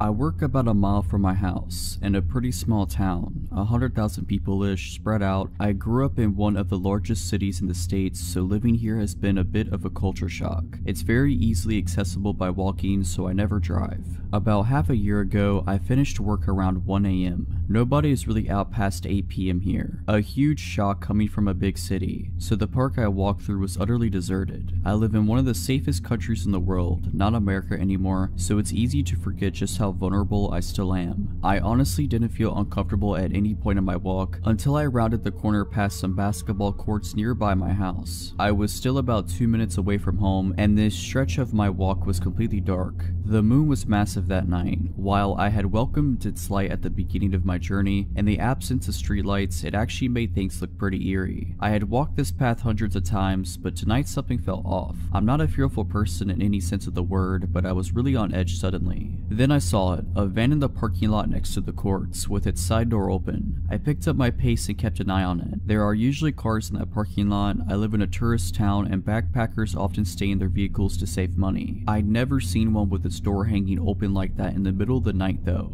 I was so focused on the van that I missed the man walking out from the trees near the courts, until he was a mere 30 feet behind me. He was walking fast, and there was little doubt that he was heading straight towards me. I was at a loss for what my next action should be. Screaming wouldn't do much. I was still too far away from any residences. I usually carry a glass water bottle with me for protection. We have very strict laws on weapons, but had left it at work that night. My phone was dead. Everything I knew better than to do, I'd done. I hesitated running on the off chance that he didn't mean to act sketchy. I also knew I couldn't outrun him. I saw a little dark blur darting across the library parking lot at the back of the courts. It didn't even register to me what it was. The whole situation was so surreal. The guy was behind me now, and judging by his footsteps, he hadn't veered course. I quickened my pace, felt out my keys in my purse, and slipped them in between my fingers. I heard a slight jingling noise and everything suddenly made sense. The blur was Apollo, the large black cat that often walked me home on the stretch after the park. Tonight, he was doing that weird cat run, where they get really low to the ground with their ears back. I had an impression that he was angry, but he was moving too fast for me to see his face properly as he rushed past me. I kept walking, but the heavy footsteps were retreating now. I didn't dare look back, and kept moving forward quickly. Apollo was suddenly by my side, still staying low to the ground and stopping every few feet to look behind him and hiss. Then he would do that weird cat run to catch up with me. He walked the whole way home with me, as he had done so many times, but I'd never seen him act like that. As we neared my gate, he visibly relaxed and flopped on his back. I coaxed him inside the gate before giving him some massive hugs and head bumps. I stopped walking home by myself at night and still saw my sweet little cat friend often. I never saw him behave that way again though. Apollo moved away 3 months ago. I still miss my little buddy and often think about how strange that night was. I wish I'd turn around to see him chase the guy off. I've heard so many stories about dogs protecting people, but rarely about cats. I am 20 years old. I live in the suburbs in a small residence of 6 houses. My gate is very often broken, including today. That means 80% of the time it is wide open, so everyone can fit into the small courtyard. My house has 1 floor. There are 4 bedrooms including mine, and downstairs there is a guest bedroom which is used as a treatment room because I have big health concerns. This is where all the equipment, medicines are stored, like morphine and doses that could kill an average person, and this is where the care takes place. Also, I have a dog. I am very close to him. He is a little bit all of my life. He feels everything to the point of feeling my epileptic seizures before they happen. To recognize the nurses who are arriving, he recognizes by the sound of their tires when they arrive in the yard. He never barks except when there is a problem. And finally, a nurse spends 4 to 5 times a day to give me care at home, including infusions. This is important for the story. That morning, like every morning, my liberal nurse arrived at 8 a.m. For the rest of the story, I'll call her Sandra. She takes care of me as usual. That is to say, an infusion of a painkiller. She replaces the antibiotic diffusers, she makes me do blood tests, and remakes the cassette of my morphine pump. We usually chat about everything and nothing. She tells me stories with patients during the treatment. My nurses are an integral part of my life. They have looked after me for 6 years now. She leaves after 40 minutes and says, "See you later. I'm sure I'll be a little late, don't worry." That day, I have a medical appointment in the morning, and I'm alone all day because my parents are working, except the nurse's passage every 4 hours. Once back from my meeting, I sit on the sofa with my dog while waiting for my nurse. After a while, I hear the tire noises. I get up because I think it's the nurse, but my dog started to growl behind the door. I look at the time, 11:50 a.m. I tell myself that it is a bit early, but sometimes instead of going after, my nurse exchanges me with the patient from before. I hear a knock. Surprised, I go to open it. Usually the nurses come in like that, and I see a young woman standing, whom I have never seen. She said to me, "Hello, are you? My name. I'm Camille, a 3rd-year nursing student. Your nurse will be a little late, so she told me to come and start preparing and she will arrive." I'm not wary at all. I'm used to students coming, but I'm just a little surprised that Sandra didn't warn me, because usually she warns me in the morning or sends me a message, and then she never leaves a student alone when it's the first time we see each other. I tell myself she must have forgotten to tell me. I bring her in and show her the way to the treatment room. I take out the things for treatment while she washes her hands. My dog is weird. He growls at her as soon as she approaches me and he turns around me. I was embarrassed, so I left him in the living room and closed the door to be quiet. I don't really care what she does, so I let her do it. I'm on my phone at the moment. She begins to put the IV on the infusion stand and takes a syringe. Normally, we rinse my central catheter with a syringe of serum already made. You just have to open the packaging, and there I see it's not a pre-made syringe, but a syringe that she has prepared. I look up and see that the ampules for my treatments are intact and have not been opened, yet I did hear the sound of the ampules breaking. I'm starting to think it's weird, and there she starts to approach me to inject the syringe when I get a message from my nurse. "I'll be there in 5 minutes. Can you start pulling out the material?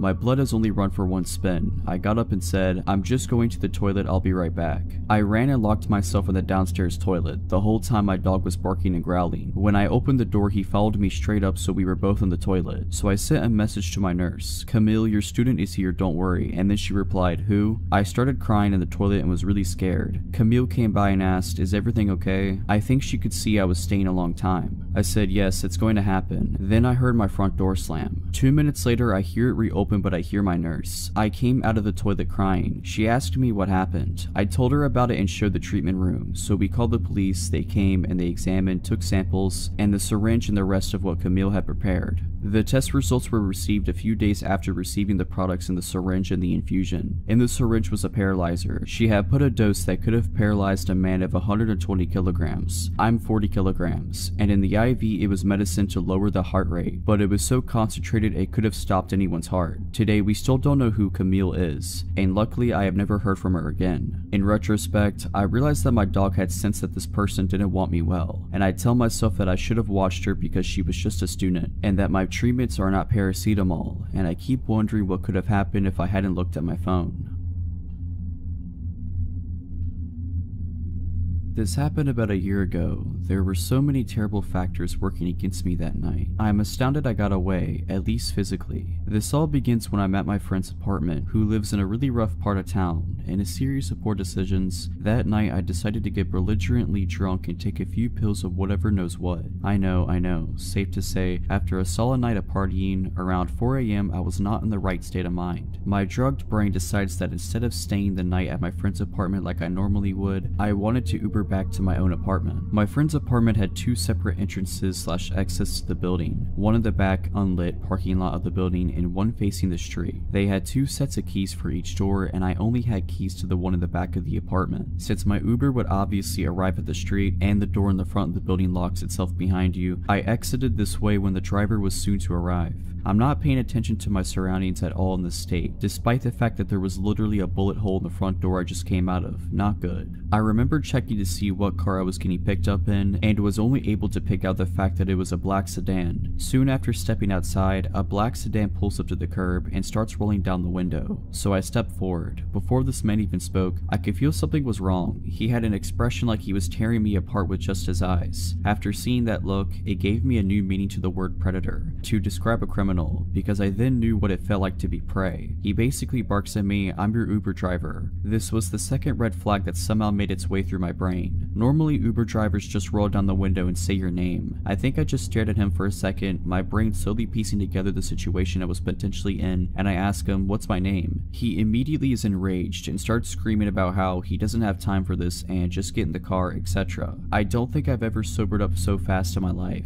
I'm completely panicking. Obviously this wasn't my Uber. Quickly checking the license plate, I immediately see it's not a match. Meanwhile, this guy is still screaming at me, and I have absolutely no idea what to do. If I bolt in either direction, this guy could easily outrun me or have a weapon. I'm also pretty sure at this point that if he's trying to nab a random girl off the street, he must have a weapon of some sort. I can't run back into the apartment door right behind me since it locks behind you, and I don't have the keys nor the time to unlock it. Running towards the back door would do nothing as well, as he's idling right by the mouth of the driveway towards the back parking lot, and again I would have to take the time to find the right keys and get in. If I screamed, I'm not exactly in the type of neighborhood where someone would try to be vigilant, and I can still hear the music radiating from my friend's third floor apartment. I knew they wouldn't hear me. Also, it's 4 AM and absolutely no one is around. It was the absolute worst feeling I've ever felt in my life. Everything in me wanted to run, but I felt that if I did, it would be the end of me. But if I kept standing there, staring in shock at this screaming man, the result would be the same. From when he started screaming at me to this point, I'm guessing only 20 seconds has passed by. Just as he's looking like he's getting ready to get out of the car, another black sedan pulls up right behind him. Checking the license plate as quickly as I can, I realize it's my actual Uber and make a full sprint to the car. Really only like 6 steps, and throw myself in, screaming at my real Uber driver, "What's my name?" The poor dude looks terrified, but responds with my name quickly, to which I reply, "Get me out of here, that man is trying to kidnap me." If I was in this Uber driver's position, I think I would be too shocked to react as quickly as he did. But my dude flew out of there, offered to call the cops for me, which I declined and now regret, and then walked me to the front door of my apartment, ensuring I got inside safely. Truly an incredible human being. You can rest easy knowing he got the fattest tip my college student bank would allow for, although he deserved much, much more.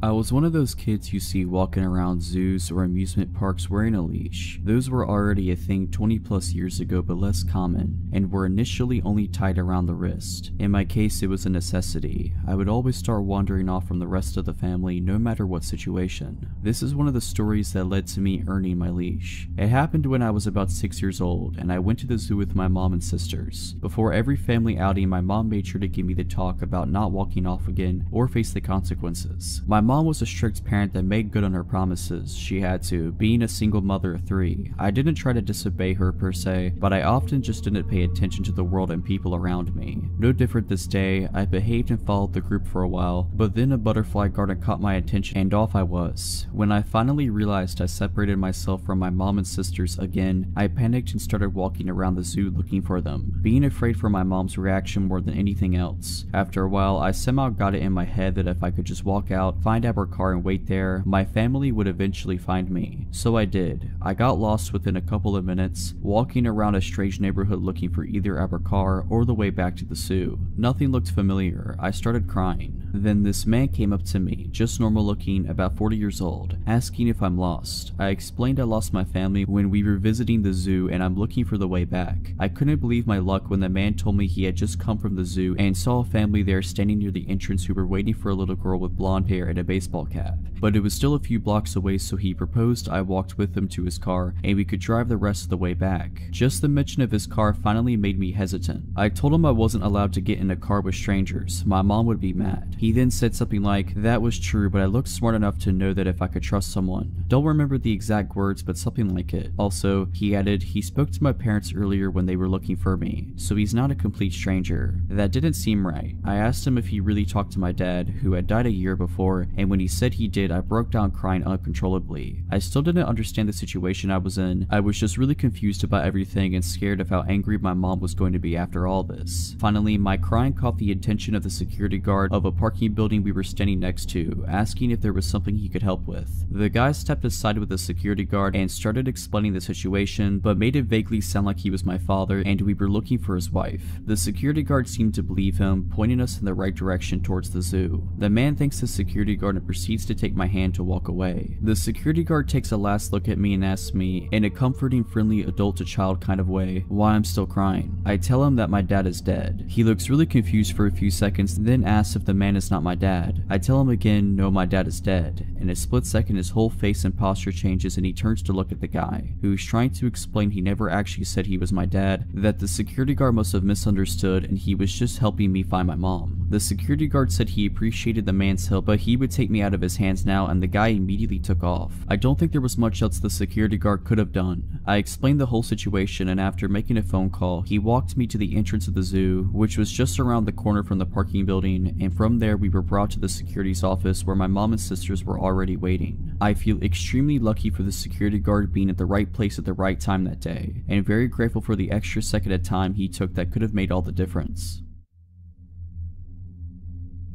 I, a 24-year-old female at the time, was 21 years old. I lived in a larger small city in the Midwest. At the time, I had no car, a bicycle, and hardly enough money for the public buses. I worked at a retail battery, lighting, and repair store. I worked full-time and only lived a little over a mile from my job. Because of my willingness to learn and my close proximity to work, I often worked all sorts of hours, mostly by myself. This time I wasn't the person closing and had a coworker, Joey, 22-year-old male, who came in for a part-time shift after he wrapped up classes at the local college. We had a close friendship and we often stood up for each other and stood in when we were flustered or needed to go to the bathroom in the back. Joey received a phone call for a possible repair on a smartphone, possibly LG low-tier phone though, and he wasn't 100% sure if it was a phone that we could repair. He asked the young female caller to stop by for a consult. She had quickly agreed and said that she would stop by at around 5:30 p.m. This was a night that I was supposed to get done at 6 p.m. and catch the bus at 6:12.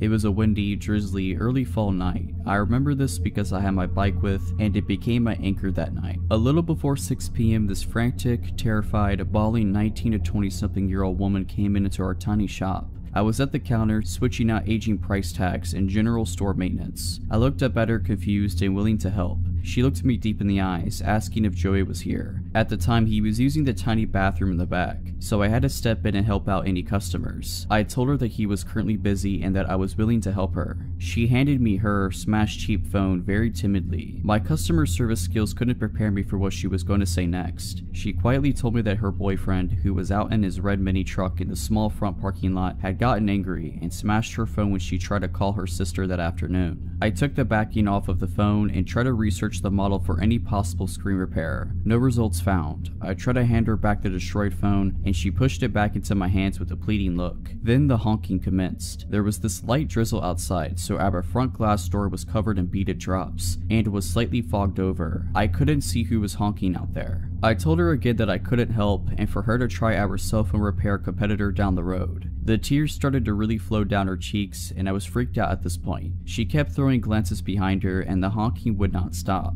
I shook with fear and rage at this point. I myself was in a domestic abuse situation at the time and knew what this girl was experiencing. I broke my lock stare at her and tried to look at our system a second time for a replacement screen. Nothing again. I looked up from my computer and saw a shadowy figure of a young man pacing in front of the store. I was just happy that the honking stopped, but I was increasingly shook up. My whole body vibrated with fear, and I whispered across the counter if she needed me to call 911. She slammed her hands down on the counter and said that I couldn't do that. She begged me not to. At this point, Joey came out from the back and asked me what all the honking was from. We had a lot of elderly, farmers, lazy, and disabled customers that would honk their horns for us to pick up heavy battery cores from their cars. He thought that it was one of those situations, but with the looks on our faces, he knew something horrifying was happening. The young guy stopped pacing outside and began banging on our front door. Joey took the girl's phone from my hands and said for me to go in the back and lock the back employee-only doors. I did what I was told and grabbed my bag, my bike, and my jacket. I looked at the clock in the back and it read 6:14. I spent 15 minutes with this girl, both of us feeling like trapped animals. Joey did bodybuilding during his free time and was a gentle, non-confronting, short but stocky guy. I was a short, obese, kind lady that would respond either of two ways, like a doormat or ready to stand my ground. I knew that I couldn't fight a customer and neither could Joey. Not because of physical reasons, we'd lose our jobs and we had no idea what to do. The young guy threw the door open and the wind kept the door open. He had this manic, hateful look about him. A total predator he was. He was slim but muscular, early to mid-20s, and was soaked by the rain. He took the broken phone off the counter and took the girl in tow. He hurled insults at us and I gave the girl a pitied look. He slammed the door back shut and both Joey and I stood in absolute silence. He snapped out of it and ran to the front door and locked it. I told Joey to call our manager from our store landline and stood around while he did. I noticed that the guy had moved his truck to directly in front of our door. He was watching us from his truck, watching us behind the counter as we were on the phone with our manager. I had to leave to get home. The last possible bus came at 6:42, and I couldn't pedal my way home in the weather and all the circumstances that had just occurred. The time was around 6:18, and I just needed to cross the busy highway and down the sidewalk by 1/8 of a mile to the nearest bus stop. Joey, the guy, and I played the waiting game. It was 6:23 when the guy finally left our parking lot. I told Joey that I would leave at 6:25 so I could arrive at the stop safely. Joey opened the front door and I threw myself on top of my bike and pedaled harder than I could ever imagine. Now mind you, our store was in an industrial shopping area at the very edge of town. We worked next to a sub shop and worked across from a strip mall with a bullseye store and a local chain grocery store with other retail stores and a bank all in that large lot. It started to downpour, and as I tried to pull out of our parking lot straddling my bicycle, I caught a glimpse of the red truck looping around the sub shop.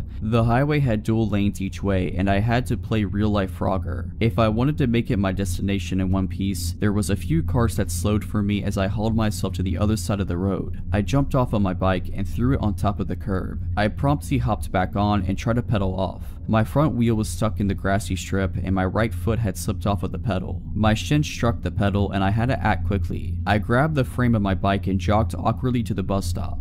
The red truck pulled into the bank parking lot of which I had just passed. The truck pulled around and went out through the entrance across from the sub shop and took the closest lane to me. He went at a crawl and turned at the red light so he could circle the main parking lot of the shopping center. There was 3 ways to get into that parking lot, one to the left, one in the center, slightly off to the right across of the sub shop, and the other far to the right next to the grocery store. I stuck to the sidewalk since it felt safer and was in front of people. The truck patrolled the parking lot, the hunter stalking its prey. I felt cold, sore, and cornered just like an injured animal. There was a couple of cars that pulled into the left entrance of the parking lot, causing the truck to stop from re-entering the lot again. I almost collapsed in the bad small bus stop, and I felt my phone buzz. I saw that it read Joey, so I rested my bike on my person to answer the call. Joey told me that he was watching, and even though he had an elderly couple in the store that he was helping, that he wouldn't allow the guy to hurt me. I started to cry. All of this had just gotten to me. The red truck looped around once again and again. I saw the bus pull up early at 6:39 and I couldn't be happier. I knew the driver since I used the buses to get around town, errand shopping, and to get to and from work. I had my stupid bike to worry about. I hung up the phone with Joey, putting my phone in my jacket pocket, and strapped down my bike in the rack that was in front of the bus. I struggled since I shook and my bike was slick from the rain. I got on the bus and turned to the open bus doors and saw that the truck took a left at the center entrance of the lot. I could finally let my guard down. I sat at the front of the bus and my hands shook at trying to get the $1.25 for the fare. The driver said that it was okay and that I could take my time with the change. I kept my backpack on and pulled my damp phone from my pocket, dialing Joey's number, letting him know that I was fine. In under 15 minutes I made it to my apartment safe, but deeply disturbed. I took my bike in so it wouldn't draw any attention to where I lived. All of this gave me an idea to leave my own domestic abuse situation. To this day I wonder about that girl and hope that somebody more daring and and stronger than me called the cops on her abuser, that she had the strength to leave that violent man for her to write her own story and to recover from all of it. I'm currently doing significantly better in life and finally have my own car, and I live a couple states away safely from my past life, even though I'm states away and it's been 3 years now.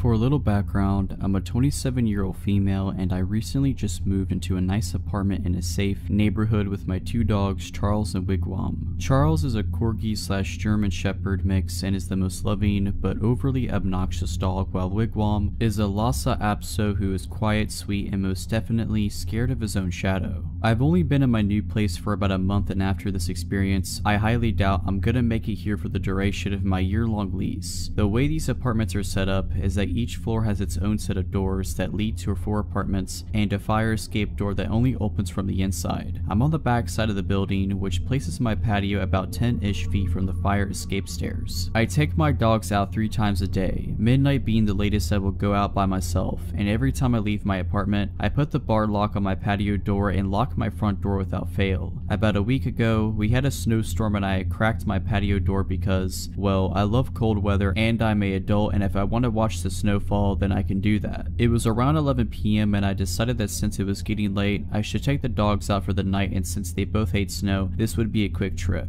I go to lock the patio door and decide against it because I'm on the 5th floor and I'm only going to be outside for a few minutes. I get the dogs ready, grab my keys, and lock my door as I leave the apartment. I get down to the designated pet area with my beloved snow-hating dogs and let them do their thing, and then back to the apartment we go, and we get back in safely, or so I thought. This is where I thought I was losing my mind, but in actuality, stuff was about to get real. As soon as we walk into the apartment, my dogs run over to the patio door and I notice the door is shut and the bar is locked. Mistake number 2, I immediately think that's strange, but didn't connect the dots. I go into the kitchen to get dog treats, and both dogs start going crazy and growling at a large cedar chest in my living room, and as I'm walking to see what all the commotion is about, I see a pair of eyes creeping from under the chest lid. I stood there for about 5 seconds before I realized what I was seeing and calmly walked backwards to my front door, opened it, and told my dogs let's go outside, and they ran out without leashes, and I immediately get them and myself in my car, lock the doors, and call the police. The police show up in less than 5 minutes and they go up to my apartment, and after about 20 minutes, 2 officers are dragging a 40-ish-year-old guy out of my building in cuffs, and the plot thickens. This dude had been watching me since I moved in and had been stalking out my place, waiting for an opportunity to get inside because he knew I lived alone. If that's not creepy enough already, he had a fanny pack since it's still 1990, and he had a pocket knife, needles, ketamine, and a picture of me from the day I moved in, and his plan was to sneak in through my patio door, wait for me to fall asleep, and whatever knows what else. Needless to say, I didn't sleep for days because I thought he would come back. Luckily, the guy is still in jail, but I'll never forget those eyes.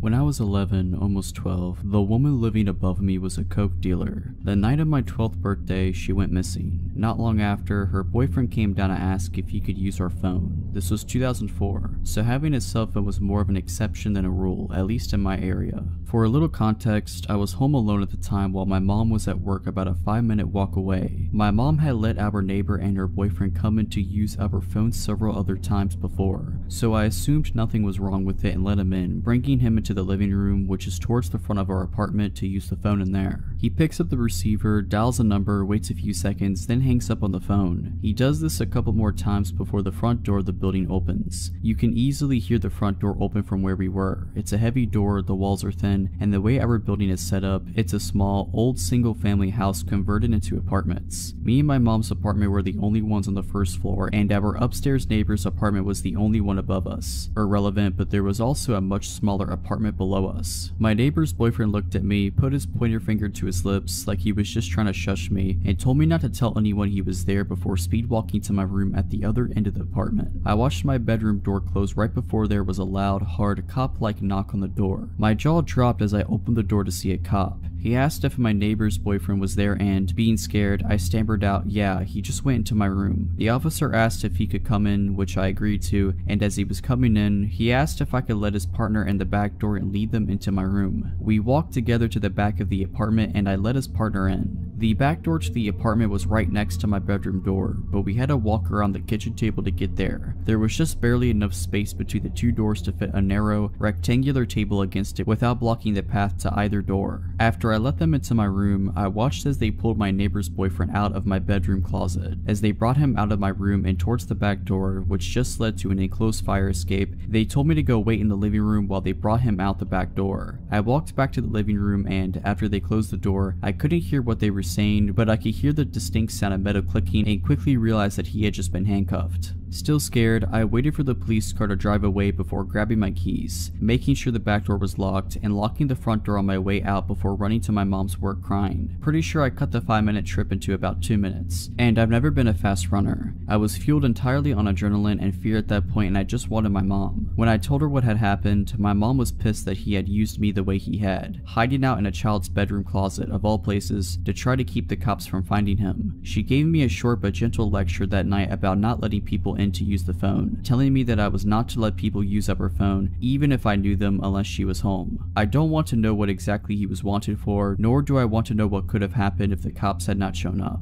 I don't know if he had known that the cops were on their way and had to come to my apartment specifically to hide from them, or if he was up to something else and knew that the cops were at the front door of the building. If you're liking this video, all I ask is that you make sure to subscribe to my channel and like this video. Thank you.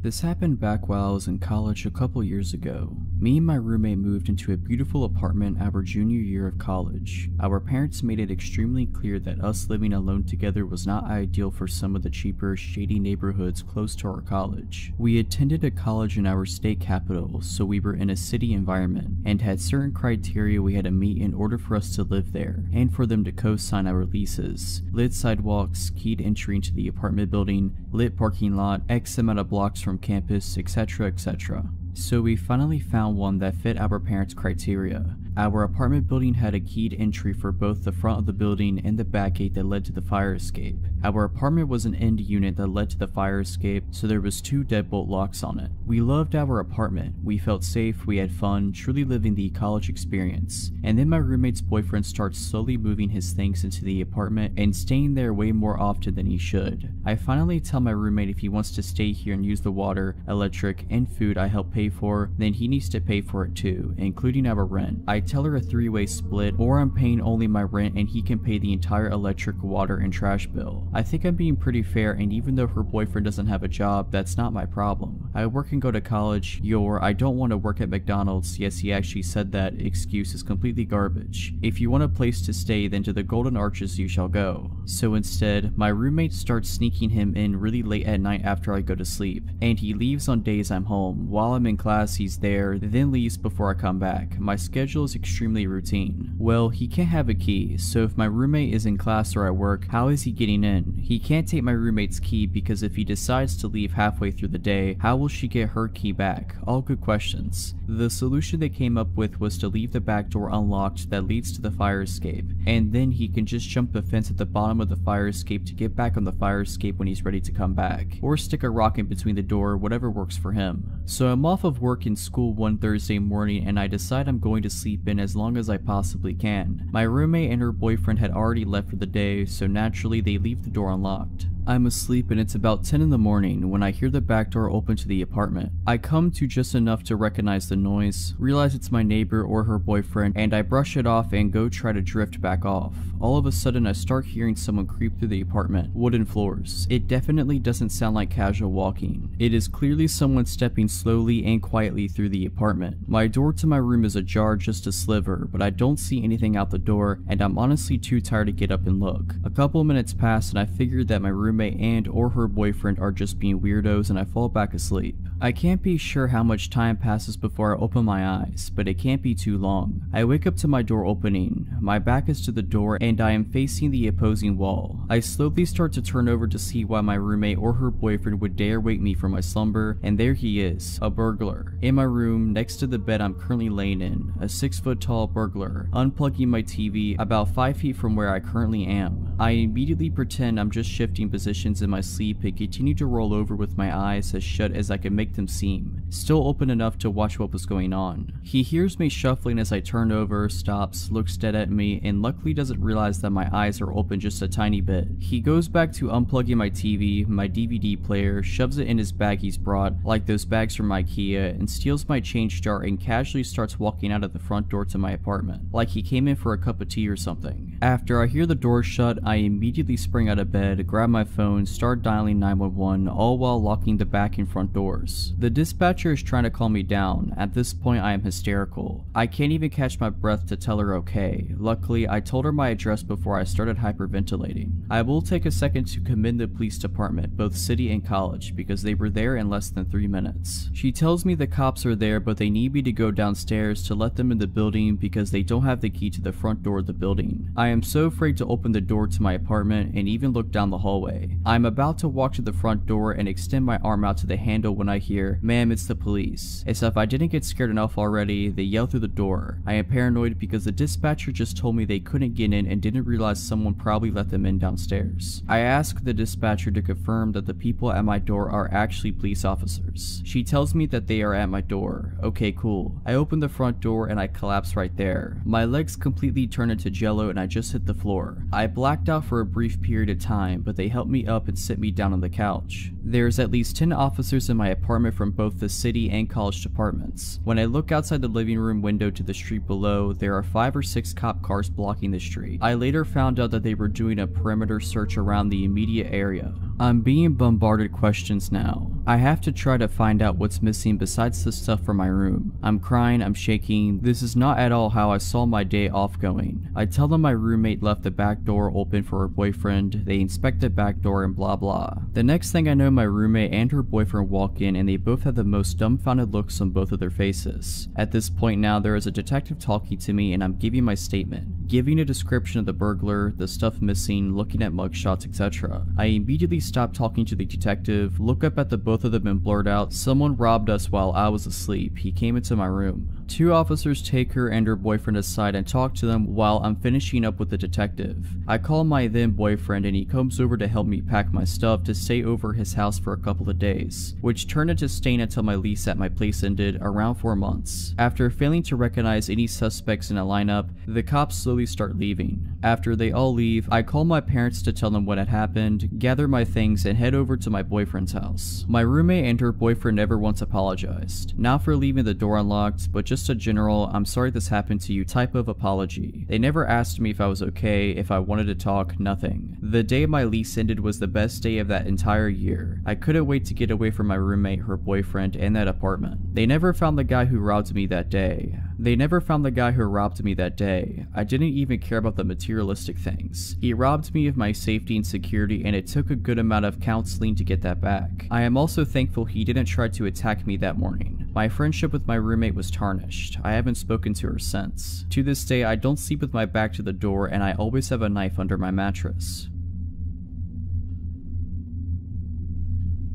This happened to me 2 to 3 years ago. I was around 23 at the time. I am a female and I live in Romania. One night I was coming home from class, masters. Classes start after 6 p.m. and end at 10 p.m. At around 11 p.m. I had to take the subway for about 12 stops. The destination I have to get off at was the end of the line for the subway. At the time, there wouldn't be many people in the subway. All I need is my headset and my music and I am good to go. Said and done, I plug in my music. I pick the furthest chair in the subway, away from the only 2 people that were taking the subway with me at the time. So far so good, until I see, with the corner of my eye, a silhouette approaching me and sitting right next to me. It was a man, fairly built, dark hair, wearing glasses, a black shirt with a black hoodie, and a sickening smile. He doesn't engage in talking with me, but would just stare at my phone as I would browse through my music. I can hear him breathe heavily, not like painfully, but still like he was feeling something very strong. I feel uneasy, so I decide to change my seat and go even further behind, trying to avoid him. him. I pick a new chair, sit down, plug my headset again, and proceed with the remaining 6 to 12 stops on my way home. I see the silhouette growing bigger and bigger and a breeze running on my skin as I realize the guy is again sitting right next to me. Glancing in midair, dead eyes, a big smile, staring right into my phone. I panic. There are still 4 stops to go. I have nowhere to hide. I look after the other person in the subway trying to sit next to her, thinking that strength comes on numbers. She is no longer there. I start shaking a bit, but not allowing the creeper to notice me being vulnerable. I stand up, go to the door, and just decide to stand until my stop comes. This way he won't sit next to me, right? Wrong. He comes straight after me and sits on the chair right near the door because he couldn't see my phone, on which he was so focused so far from that angle. He fixates me right in my soul with his eyes and says, "Hi gorgeous, why are you avoiding me?" I am freaking out as I look at my phone trying to call my boyfriend or message him, and he stops me by saying, "I know no one will help you. You would have sent an SOS message by now. I know you didn't." That moment I realize I am cornered. He has been focusing on my phone to see who I was talking to, trying to figure out if I panicked, trying to see if I would ask someone for help. He cornered me bad. I had the luck to reach my stop as I would delay any reaction or ignore him so that he would repeat whatever he wanted to say. I drop off and run for the exit, not looking back.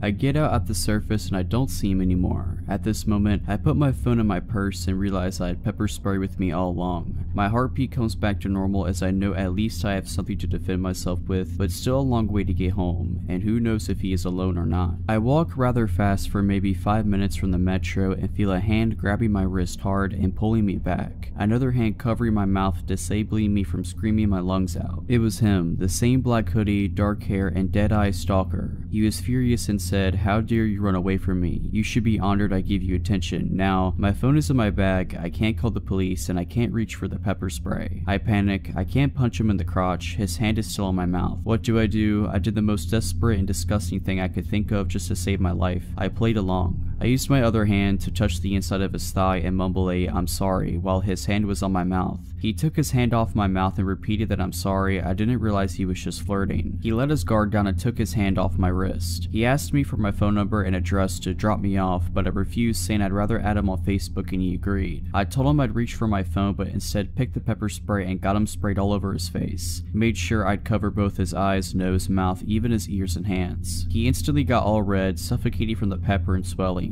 I called the police, told them what had happened and what I did. They asked me if he is immobilized, and I said yes, as the effect wears off in 45 minutes. The police arrived there 5 minutes later to see me shaking like a leaf and a man on the ground, swollen like a pumpkin, throwing up and swearing me between gasps of breath. He was arrested, and the police told me they had been looking for him for the past week as they discovered the body of a 24-year-old woman in his apartment, a lady with red hair. I have red hair too. The woman was his girlfriend, and ever since he's never gotten back to the apartment. I do not know what he wanted to do with me. I can understand why he targeted me due to the similarities, but I just hope I don't ever have to meet him again.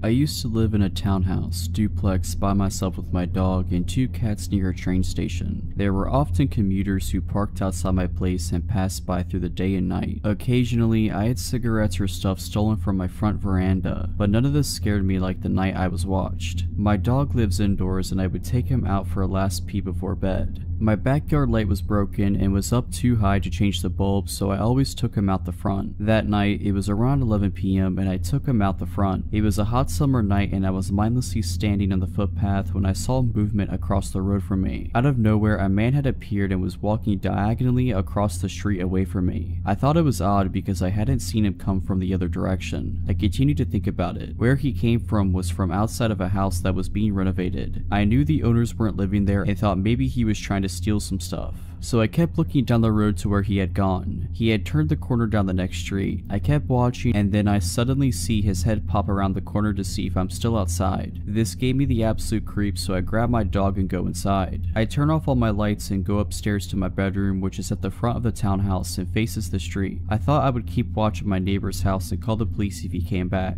I peer through my blinds, which cover sliding doors coming off a small balcony, and like clockwork, I see a dark figure walk down from the corner and down my street. street. He's moving towards the house across the road, and then I suddenly lose sight of him. A tree in front of my townhouse obscures my view for a moment, and then he is there. He's not just there, he has stopped at the top of my driveway, just standing there. I kid you not, his arms were out by his sides and legs apart in an unnatural stance, like he was preparing for something, like he wanted to come kill me. My heart is racing so hard I can barely hear, and I'm standing there slack-jawed looking at this would-be assailant when one of my cats comes to see what's happening. My cat slides his body between the blinds and window, further opening it, and I see this person, this man looking up towards me. I'm thinking surely he sees me. If he does, this doesn't stop him. He starts walking down my driveway undeterred and fixated. I lose sight of him under the balcony and awning. By this time, my eyes are watering in fear and tears are streaming down my face. I don't know what to do. I go sit in my bed. I pick up my mobile and dial my dad, who lives in a suburb away. He answers. I whispered to him what was happening and he said he will be there as soon as he can. I lie down on my bed and lie as still as I can, tears rolling down my cheeks, pure fear, not knowing what this man was doing downstairs and if he could get in. What if I hadn't locked the doors? And then it dawned on me, why am I lying here in the dark crying? Turn a light on. So I did. What seemed like a lifetime but was probably just a couple minutes later, my dad arrived. He had an umbrella with him. I live in Australia, so no guns, but he could have at least brought a knife.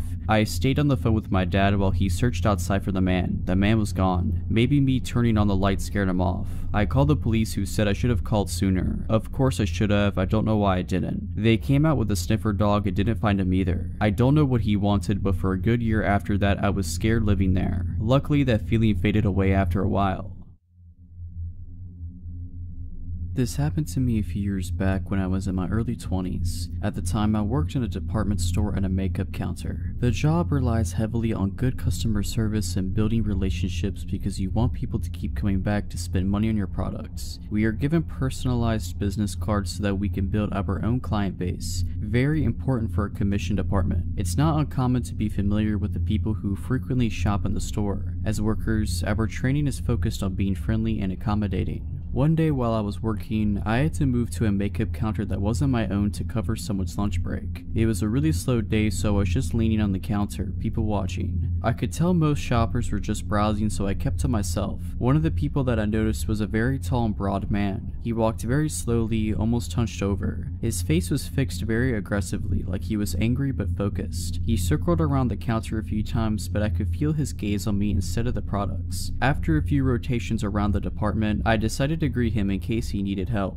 It wasn't until he came directly over me that I realized just how big he actually was. I'm a 4'10" female, so I feel pretty small regardless. But even with his slouched posture, he was over 6 feet tall and well over twice my weight. I'll never forget his teeth. They were completely black in the front. Your eyes couldn't help but go right to them. Despite his menacing appearance, he was soft-spoken. Truthfully, I could tell he wasn't all there by the way he talked. He told me no when I asked if he needed help, but requested my number, so direct. We had never spoken before. I declined and said that I was in a relationship and that it would be inappropriate. He then asked if he could have a business card for the counter in case he wanted to get products. Since I wasn't on my normal counter and I really wanted him to go away, I handed him my coworker's business card and told him to call if he had any questions. It worked and he walked away after that, filling me with relief.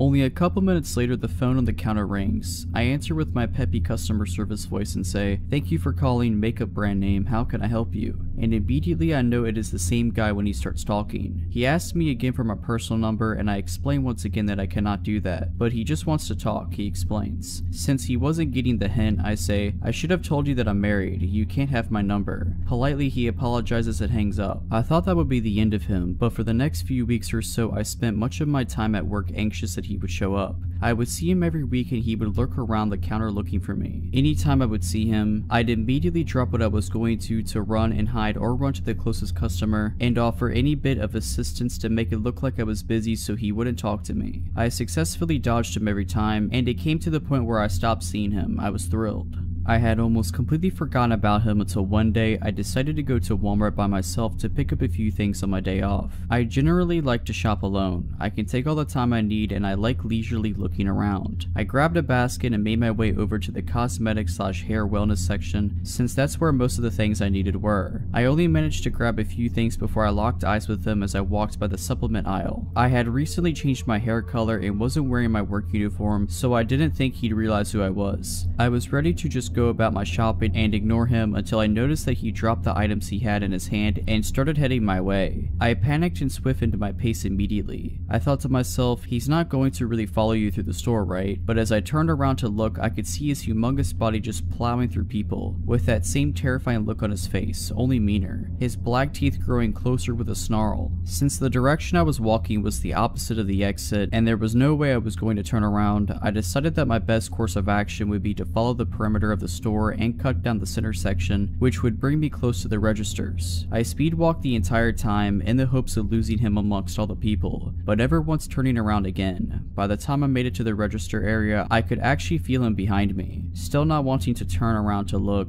I glanced in the reflection of the soda machines that are in between the register aisles to see how close he was. To my horror, there was only about 2 feet between us. I was afraid to just drop my stuff and run out the door in case he followed me to my car. I parked in the far back of the parking lot and didn't want to risk it. I also didn't want to get in line at the registers since the lines were long and I would just be standing out in the open alone. Instead, I walked into the cluster of people crowded around the self-checkout line. I noticed another large but older gentleman with his carriage in the middle and ran straight for him. The people were so closely clustered together that the man following me couldn't make it through. I ran over to the man in line and grabbed onto his carriage. I said, "I'm so sorry, I'm not cutting you, but there's a man that's been following me through half the store and I need to stand with you." He was so sweet and let me be with him while we waited in line and even let me go ahead of him so I could leave quicker. As I was cashing out, I could see in my peripheral vision my stalker staring at me and pacing about, but he couldn't come near me since the self-checkout is somewhat sectioned off. By the time I had finished and grabbed my receipt, I couldn't see him anymore. I looked around but he was nowhere. I thought about asking the older man to walk me to my car, but he still wasn't finished at his register, so I decided to call my boyfriend and make a run for it. Staying on the phone, I explained to him what was going on as I sprinted to my car, frantically looking around in case he tried to follow me outside. I made it to my car safely and rushed right home, breaking down to my parents about what just happened. I could feel it in my bones that the man wanted to do something to me, and thankfully I didn't find out what that was. His aggressive aura was bad. To this day I could still remember the adrenaline that I felt when he followed me. I had never felt so vulnerable. I quit that job roughly 2 years later.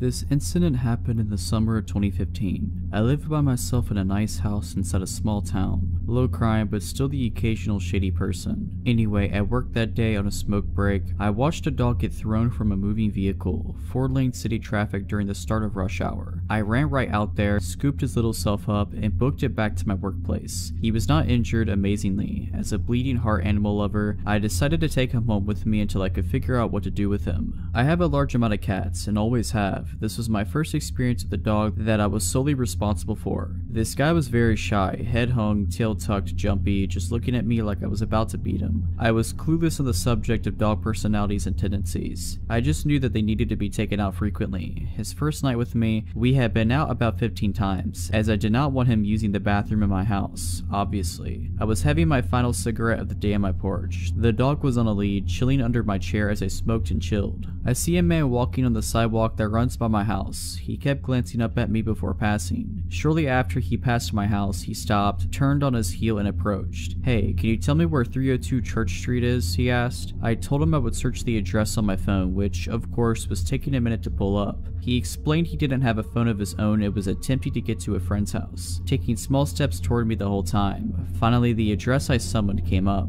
"It's exactly 2 blocks north of here, right on the southwest corner of the cross street," I told him, pointing in the direction. He kept his eyes locked on me, continuing to slowly move closer. The dog starts growling very softly at this point. I forgot he was even there until now. "Mind if I take a look at the map?" He grinned sheepishly. "I'm bad with directions." I rose from my seat, pointing again. "It's truly just 2 blocks up the road. Just follow the road. 2 blocks. The house will be on your left," making it very clear that I wasn't going to just hand him my phone. "Well, can I call them? I need to let them know I'm coming," he said, still creeping closer, extending his hand. "No," I curtly replied. "How about text them?" Pushing forward still. "Dude, no." I started toward my door. "Just let me see your phone." He was visibly becoming pissed off, clearly trying to contain it and getting way too close to my porch. As a last-ditch effort of getting this dude to screw off, I say, "You need to get out of my yard. My dog's protective, he will screw you up." I didn't know the first thing about this dog, let alone whether he had the capacity to screw someone up.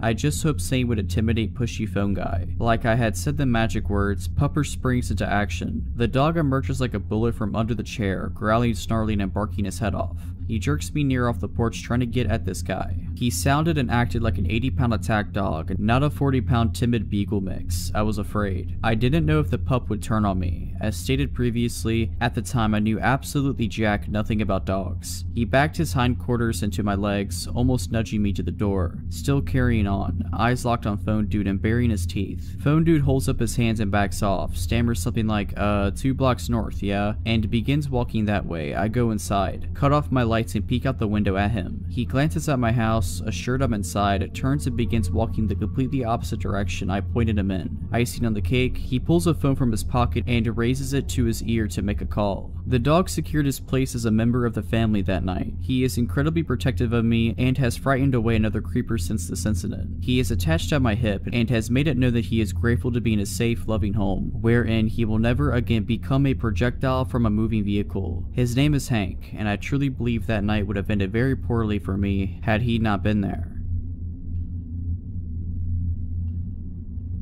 So about 3 years ago, I was going to school in a US city and was living with 2 other roommates. My one roommate was known to usually bring seedy characters back to the apartment. At one point during our fall semester, she befriended a guy in her advertising class who went by the name of Dallas. He became her weed dealer and she would frequently bring him over to the apartment. I suspected they were sleeping together, but she denied it. It was a strange relationship, but who am I to judge? My other roommate and I thought he was charismatic enough, but also didn't see the appeal that Christy, my roommate who befriended him, saw. I remember one night we had Dallas over for dinner. He told us how he played for our college's football team, that he just started his own business at the age of 25, and how he was a very well-known weed dealer who made a lot of money, and his name was Dallas because he used to live in Dallas, Texas, and his parents named him after that. Me and my other roommate nodded our heads and listened, but we didn't think much of it except for this dude thought he was hot stuff and wanted to gloat about himself. I believe he came over for dinner or something maybe 1 or 2 other times. My roommate claimed that one time she decided to buy weed from him and went to his apartment off campus. When she arrived, she saw our roommate, Christy, just passed out on a chair in the middle of the day in Dallas's apartment in some random room. When my roommate arrived, he mentioned nothing of her being there. My roommate shook her awake and Christy just woke up in a haze and basically told my roommate to screw off.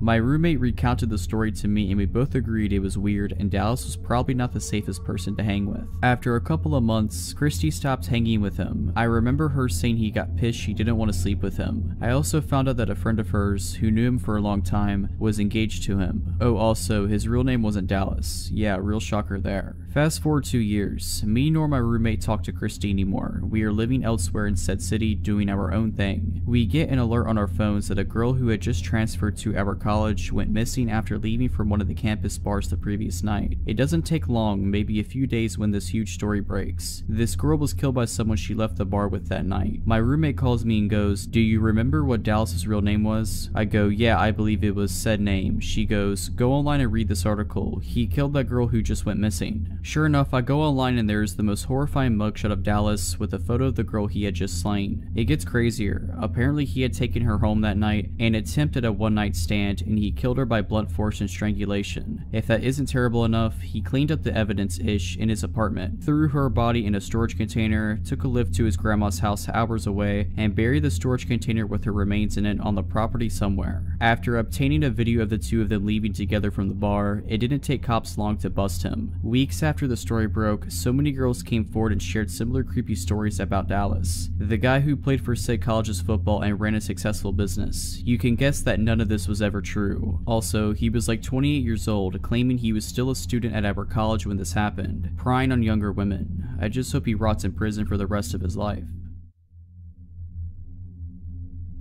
For a bit of backstory, my mom was dating an abusive guy at the time. We'll call him Ian. Because of Ian and the crazy fights they had gotten into, we couldn't lock up my house at all. He had kicked in both the front and the back door to the house and they never fixed. My mother and Ian were at the bar all day, every day. I told you this so you would know why the house wasn't locked up and where my parents were when this happened. This incident occurred when I was around 12 years old and my little brother around 10. I was a really small girl at this age and my brother was sick all the time, so he was very tiny and frail. My mother and Ian were at the bar as usual. When you opened my front door, it put you in the living room and you could see the back door. There was a hallway to the right that led back into the bedrooms, and that is where my brother and I were. We were in his bedroom with the door closed playing something on a PlayStation. It was around midnight or 1 AM and we were playing and having a good time when I heard a weird noise. My brother didn't hear it and I didn't want to creep him out. I told him that I wanted to go get a drink and told him to stay in the room and I would bring him something. To get to my kitchen, you would have to walk down the hallway in front of both the front and back door because it was behind the living room. I kept hearing strange noises, so before I left out of my brother's room, I told him to get into the closet and work on our fort so that it would be ready when I was done getting our drinks and a snack. I raised my little brother for the most part and took care of him. I had a terrible feeling, a sense of dread. I could tell something wasn't right and this was a way to get my brother to hide without scaring him. He frightened easily and had really bad asthma attacks, and at this time we had no inhaler or his breathing treatment machine for him. I knew if he started having an asthma attack on top of being scared, it wouldn't be pretty. Anyway, I left the back room and decided to see what was going on. I started sneaking up the hallway as slowly and quietly as I could. I was terrified. I could feel that something was wrong. Before I made it to the end of the hallway, I hear a man. It sounded like he was grunting. I can't explain it, but the feeling that washed over me made me near puke. So I of course freeze. I have no one in this town. I don't know anyone and my dad is living in a different state. My mom is at the bar drunk. I was sitting there trying to gather the courage to see what was around the corner and going over my options when I hear my brother's door open. He sees me and the look on my face and freezes. I remember his eyes going so wide with fear because he must have heard the grunting too. I motion him with my hands to go back in the room and he does. I gathered the courage to peek around the corner and what I saw still freaks me out to this day. It was horrifying. I saw a man, probably around 6'2", sitting on my couch with a grin on his face. By some stupid luck, the man didn't see me. I slowly snuck back to my brother's room. I slowly shut the door and started going over my options. My little brother was already horrified because of the grunting noise this man was making. I am so thankful he wasn't the one who saw what was out there. I gathered myself and calmly told him that there was a man that I didn't know on the couch and he needed to be very quiet and I needed him to be brave and keep his breathing in check. My little brother adored me and looked up to me, so when I told him that I needed him to be brave, he tried his best. I told him not to move and he didn't. The first thing I tried was the window, but it wouldn't budge. It was completely stuck. I'm making myself stay calm for my brother's sake, but I know what's sitting out there. So since the window was stuck, I decided to start looking for a weapon. My oldest brother lived here and I knew he had swords somewhere. I don't remember where he was. As I'm looking for a weapon, I hear the man saying, "I know you're here." My stomach knotted up, the hair on the back of my neck raised, and I instantly got a cold sweat. And then I hear it. My little brother had started wheezing. Asthma attack. I hugged him, reminded him about being brave, and told him to sit still and focus on his breathing. I started frantically trying to get my window open, but it was stuck. I looked around and started moving blankets when I find my older brother's cell phone that he always forgot. I remember thinking that I was lucky and felt a bit of relief. I immediately called the police and told them what was going on, hysterical at this point but still remaining quiet. The dispatcher told me to remain on the phone so she could hear what was happening when the man started banging on our bedroom door. It had been about 5 minutes into the phone call when this happened and I could no longer remain calm. I had lost it. I started screaming. I forgot to mention that our bedroom had the only working lock, so the door was locked. He was trying to get in and banging on the door. His banging got louder and louder. He was screaming to let him in when it went completely silent. Then he did the creepiest, most terrifying thing ever. He started laughing. He then says, "You know I could just bust down this door in about 2 seconds, right, little girl?" He then starts lightly knocking on the door and asking me to open it. Then I hear the police start screaming at him to get on the ground, put his hands up, etc.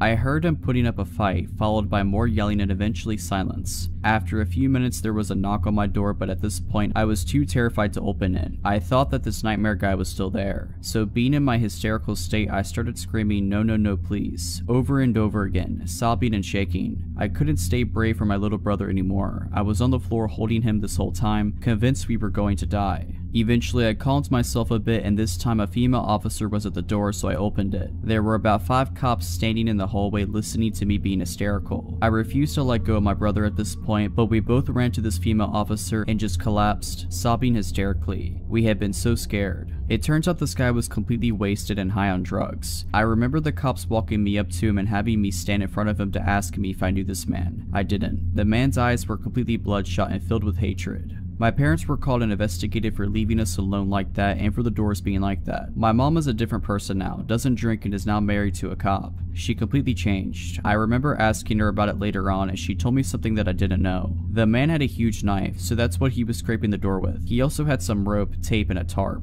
I still don't know how he didn't get to us, or why he didn't just bust the door down to get us. It would have taken one half kick from him to kick the door down. It was super thin. So hopefully I will never have to endure that horrible experience again. This story starts around the fall of 2017. I was walking back to work from lunch when I passed this girl and noticed she got up and started walking behind me. She took a different route and didn't follow me. A few days later it happened again, but this time she was following me. I assumed she wasn't following me at the time because where my office building is situated, you have to go up a set of stairs and pass a few other buildings, and she did not follow me up to my building. After a while, I noticed we took the same train home. A lot of the time she would be watching me. When we made eye contact, she'd look away. Then she'd continue looking when she thought I wasn't looking. There's a Whole Foods across from my office. I went there for lunch a couple times during the week. I started seeing the girl sitting in the window for lunch, and she would almost always get up as soon as I left and walk the same way I did. Around this time, I began seeing her more frequently. During lunchtime or when I got to the metro, she was almost always there. After a couple of months of this, I started noticing that she would get off at the same station as me sometimes. Sometimes she would walk the same way as me. Once I got to my place, I live in a condo with my brother. She would always pass by but never follow me up to the entrance. During this time, I started receiving phone calls at work from random phone numbers that at the time I assumed was spam. There would either be silence on the other end or the person would hang up immediately. I also started receiving fake Facebook requests from people I already knew or were already on my friends list. December of 2017 comes. By this time, I'm not going to Whole Foods as often. If she gets off at the same station as me, I go into a restaurant or go shopping for groceries before I go home. Around this time, an old friend I went to high school with contacts me kind of out of the blue. Said she wanted to follow me on Instagram. We text a couple of times and I accept her follow request. She contacts me again about a month later from a different number, but this time she's texting me frequently. I'm talking about every day / every other day. I'm not one to be mean or show when I'm annoyed too often, but after months of this, when she asks me if she's texting me too frequently, I don't hesitate to tell her that she could lay off a bit. She stops for a week or so, then starts texting frequently again. This whole ordeal should have sent red flags up for several reasons. During this time, she would ask me so many random questions, like what would you do when you're trying to get to know someone? She would ask for selfies, which I declined because I don't like taking pictures of myself, and I would tell her that there are plenty of pictures of me on Facebook. She would ask what I'm doing on the weekends and the names of my friends on occasion, which I wouldn't tell her because I thought it was weird that she'd want to know my friends' names. I only sent her a couple of videos of fun things I do, but that's it. August 2018 rolls around. I am still seeing creepy girl everywhere during the week. I get pulled into my boss's office. He says that a few coworkers received fake screenshots from Facebook of me talking badly about them. Now, I never post on Facebook and would never talk bad about my coworkers on social media. I don't have a grudge with anyone, nor do I know of anyone who has a problem with me. I managed to clear things up with everyone involved and still had my job. Of course, my friend is still texting me fairly frequently, and I tell her what happened a couple days later when I got home from work. I tell her I don't want to get much into it, but she keeps pushing for details. I finally told her I was going to go to bed and she got the message. The more I thought about all the time she texted me, the more uneasy I got. Some things that she said just didn't make sense, especially from the way I remembered her. We had kept in touch over the years, just not as frequently, and we hadn't touched base for a while before I heard from her in December. A couple of weeks later, I decided to reach out to my friend on Instagram, but the Instagram she last messaged me through wasn't there. However, there was still an Instagram for her I followed and that follows me back. I reach out to her and ask what her phone number was. Phone number is completely different, and it turns out that she was never the one texting me, nor did she request following me on Instagram. I tracked the number and it turns out to be one of those fake phone number apps. I request to be blocked from the service and I never hear from my friend again. After talking about it with my brother and a couple of friends, I'm almost 100% certain it was the girl that's been following me. These things only started after she appeared. The phone calls to my office, the fake Facebook request, etc. A few days before I was pulled aside by my boss, my friend texted me and told me that she had a weird feeling about me and wanted to make sure I was okay. I just thought that she was being weird at the time and didn't think much to it. This whole ordeal is really scary when I look back on it because I sent videos of myself and my address at one point. My friend even confirmed a post my brother made with pictures he tagged of me on Facebook. I was texting a stranger for 8 months about my life and they also apparently have access to my Facebook page. She doesn't follow me anymore, but when she did see me on the metro, she would always sit somewhere that she was able to make eye contact with me. I'm always careful now if anyone texts me from an unrecognizable phone number. I just hope that she decided to forget me and move on. About 5 or so years ago, I was 23 at the time and had just gotten out of my first and only serious relationship a year prior. That guy was my first love, so needless to say, when things ended and he had zero interest in trying to work things out, I was heartbroken. After about a year of moping around, I decided to try actual dating. I met this guy Rick on a dating website. He was a couple of years older than me, was an ex-Marine, and good at making conversation. After a few days of talking online, he asked for my number and we decided to meet up. I drove to his house and come to find out he lived with a few other guys who looked really shady. Now, he actually lived in a good neighborhood, but the way they kept their home and the way his roommates looked was my first red flag that a inexperienced, naive girl would not fit in his crowd, but I decided to stay and give it a chance. Once he saw me, he came up, gave me a hug, and handed me a helmet to his motorcycle. Now, I have never in my life rode a motorcycle before, but I had always wanted to, so I thought why not and hopped on. Now, the street he decides to take me up is known to be a very long and windy road that is pretty secluded. It's also important to note that this is the springtime and it's about 5 p.m. when we go on our ride. I didn't realize at the time he had decided to take me on that specific road, but once we got on it, my red flags started to kick in. I began to realize that 1. It is dead silent and there are no other cars on this road right now. 2. It started to get dark, and 3. Yeah, I don't know this guy, so what am I doing? And my alarm bells start ringing. Once my anxiety kicked in, I told him that I think we should turn around and go home. He started laughing and asked if I was scared, and I said no, I just need to head home because my parents are expecting me for dinner soon. He kept riding forward. More alarm bells ringing. Pictures of me lying dead in a ditch came up. I kept asking, can we please turn back, and he finally gave in and turned around. The next day comes and I told myself that maybe I was just overreacting and he was harmless, and decided to agree on a second date a few days later. We met up at a sports bar for dinner and a couple of beers so we can watch the hockey game. The entire time we were sitting there, Rick has his arm around me and has me literally attached to his hip, constantly trying to make out with me, and is acting extremely possessive. At this point, I'm completely freaked out because I barely know this guy and all he is talking to me about is our future and how he would be such a protective boyfriend because he was an ex-Marine. At this point, I knew I was done with him, but unfortunately, my car is at his house. When we are done and head home, he insists that I come inside and hang out for a bit. I decide to walk in and stay for 5 minutes. We walk into his room and he immediately pounces on me, making out with me and trying to feel me up. I kept pushing his hands away and kept telling him that I needed to get going, but I could tell he wasn't going to give up until he got what he wanted, especially after I realized his little friend was aroused. He told me that he would not let me leave until we did something. I said screw this and was able to bolt out of his door and sped home. After that night, he tried to ask me to hang out again, and I told him that I think it would be best if we stayed friends. This guy began to relentlessly call me and text me and beg me to see him, then proceeded to call me names because I was ignoring him, then would apologize for calling me said names, and it was because he liked me so much, so I blocked him. Then he tried to message me on Instagram, so I blocked him on there, and then on Facebook, and finally on Snapchat. I never gave Rick any more attention and moved on. If you're liking this video, all I ask is that you make sure to subscribe to my channel and like this video. Thank you.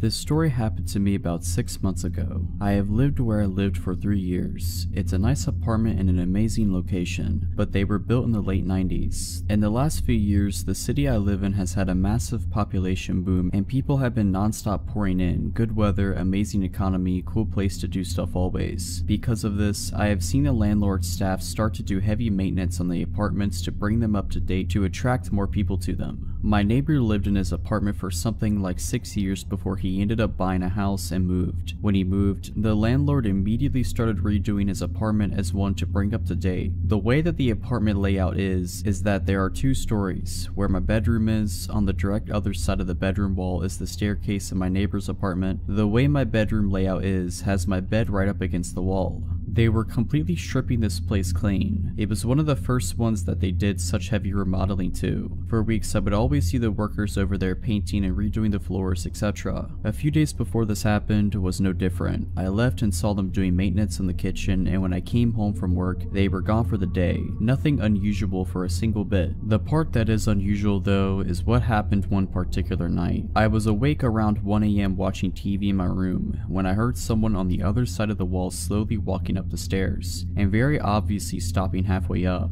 Where the person was stopping was directly where my head laid on the other side of the wall. I could feel him listening to me breathing. I immediately turned the TV sound off and sat there extremely quiet and still. I heard nothing for a few minutes, and then after what felt like an absolute eternity, I heard the person start walking the rest of the stairs to the second floor. It was very obvious that someone was on the other side of that wall listening to me. I also knew that it was only a few days before this happened that I saw the maintenance redoing that apartment's kitchen. I knew that there was no way someone already moved in that fast. I quietly got out of bed and went to a room where I had a better view of the outside of the apartment. I obviously couldn't see if there was movement in there from the window, but I had a good angle to see if anyone walked out. I sat there for around 15 minutes just staring outside to see if I saw anything at all. Nothing. I went back into my room and laid down in bed again. I didn't play the TV, I just sat there waiting to hear something again. I was messing around on my phone for around 20 minutes in silence until I heard movement in the stairs again. This time though, the movement didn't start from the top or the bottom. The movement started in the middle of the staircase, meaning that the entire time I was sitting there in silence, this person was just on the other side of the wall listening to my every move. This terrified me, so I called the cops. I gave them all the information of what was going on, and they informed me someone would be out very soon. I went back to the one room and watched out the window again. Only a few moments later, a police car pulled up and a cop got out to examine the building and the apartment. Only a few moments later, a police car pulled up and a cop got out to examine the building and the apartment. He was looking around and shining his light in the windows. I heard him knock on the door and shortly after could hear him talking to someone, but couldn't make out what they were saying. I was totally puzzled by this. The officer walked over to my door and knocked. I went downstairs and he informed me very nicely that someone just moved in there. I laughed and was completely embarrassed. I even said to the cop that it was a heck of a way to meet your new neighbor. I felt embarrassed, but more importantly felt very relieved about the entire situation. I brushed off the whole thing as it just being late and my mind playing massive tricks on me. The next day I went to leave my apartment when I saw something that made me stop dead in my tracks. I went outside and only took a few steps towards my car when I saw maintenance over there carrying out the old refrigerator. I was puzzled. I walked over to the apartment and I looked in the door that was wide open. The kitchen was still being worked on, and not a single piece of furniture could be seen. I was legitimately speechless. I walked over to a maintenance man and said, "Didn't someone move in here?" And he informed me no, and that the apartment wouldn't be ready for showings until at least 3 weeks. I ran back upstairs into my apartment and called my landlord. I asked her if someone is staying there and she said absolutely not. I told her about what I experienced the night before. She was floored. She told me that they would change that apartment's locks immediately. She also suggested that I call the non-emergency line to the police department and inform them that no one lives there. I did just that and they asked me to come down to the station. I told them all of the information and detail of what happened. They were able to quickly figure out what officer came out to check out the situation so he could help identify the person who answered the door. The officer described the man in detail and I confirmed that I had never seen him around the apartments before. There was a search around town for a few weeks until the whole thing just sort of fizzled out and I stopped hearing about it and started seeing less and less patrol cars randomly in the parking lot. After that night, I never heard another thing in that apartment. Around a month later, an older couple moved in and they are very nice. When I saw the moving van pull up, I went out to introduce myself to them. But to be completely honest, the only reason I went out there was to see if any of them matched the description of who the cops saw. Not even close. I'm certain that the person who was in that apartment got away with it. I had an extremely hard time sleeping the following weeks of that happening to me. I actually ended up moving my bed into the smaller second bedroom because it bothered me so much. I have zero idea of what the intentions were of the person or what they were doing on that staircase.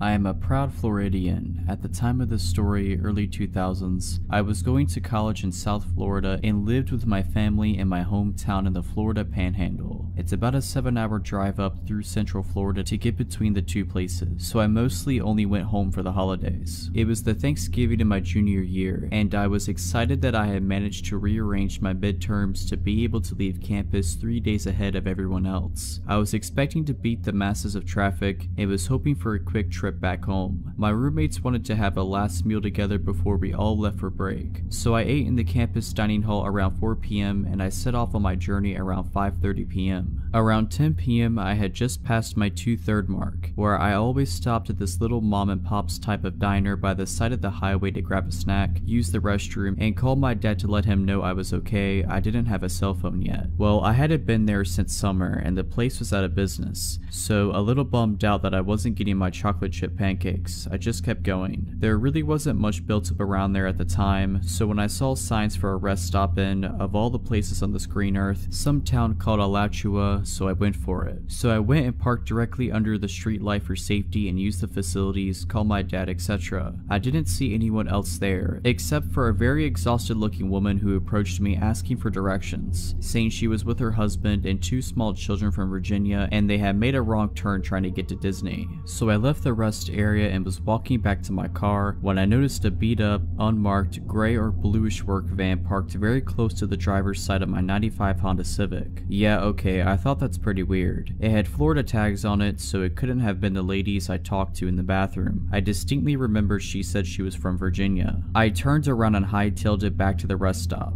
promptly running into some random middle-aged guy with 2 little boys. Getting to talk to him, it turned out it was his wife I had spoken to as she emerged from the bathroom a second later, and I felt comfortable speaking to him. I told him what was going on with the van and how I didn't know what to do. He said he'd go check it out, so he left the kids with his wife and strutted up to the driver's side of the van. He stood there for a moment before speaking, his voice awkwardly quivered, but we could hear him yell it from where we were standing some 100 feet away. "Excuse me gentlemen, we already called the police, so I'm gonna have to politely suggest that you get out of here." And then he ran back to us, grabbed his wife and kids, pointed to me with a swift "you" and said, "Come on, let's all get in the car now," and we ran together. So here I was, confusedly sitting in the back of the stranger's SUV while he went and used the payphone to presumably call the police. Meanwhile, the van peeled out of there. Like, I have never seen someone get out of there quite like they got out of there. They ran up on the curb on their way out. They burned rubber. It was almost comical. The cops got there and I found out what happened. The man went to go check out the van and he could see in it pretty well because I had parked under the street light. The first thing he noticed was that all the seats except for the driver's seat had been removed. There was a guy sitting in the driver's seat and a guy sitting in the back, a tarp laid out in the back, and a bunch of other random items back there he couldn't immediately identify. Neither the guys were reading a newspaper or a map or anything. They were apparently both just sitting there.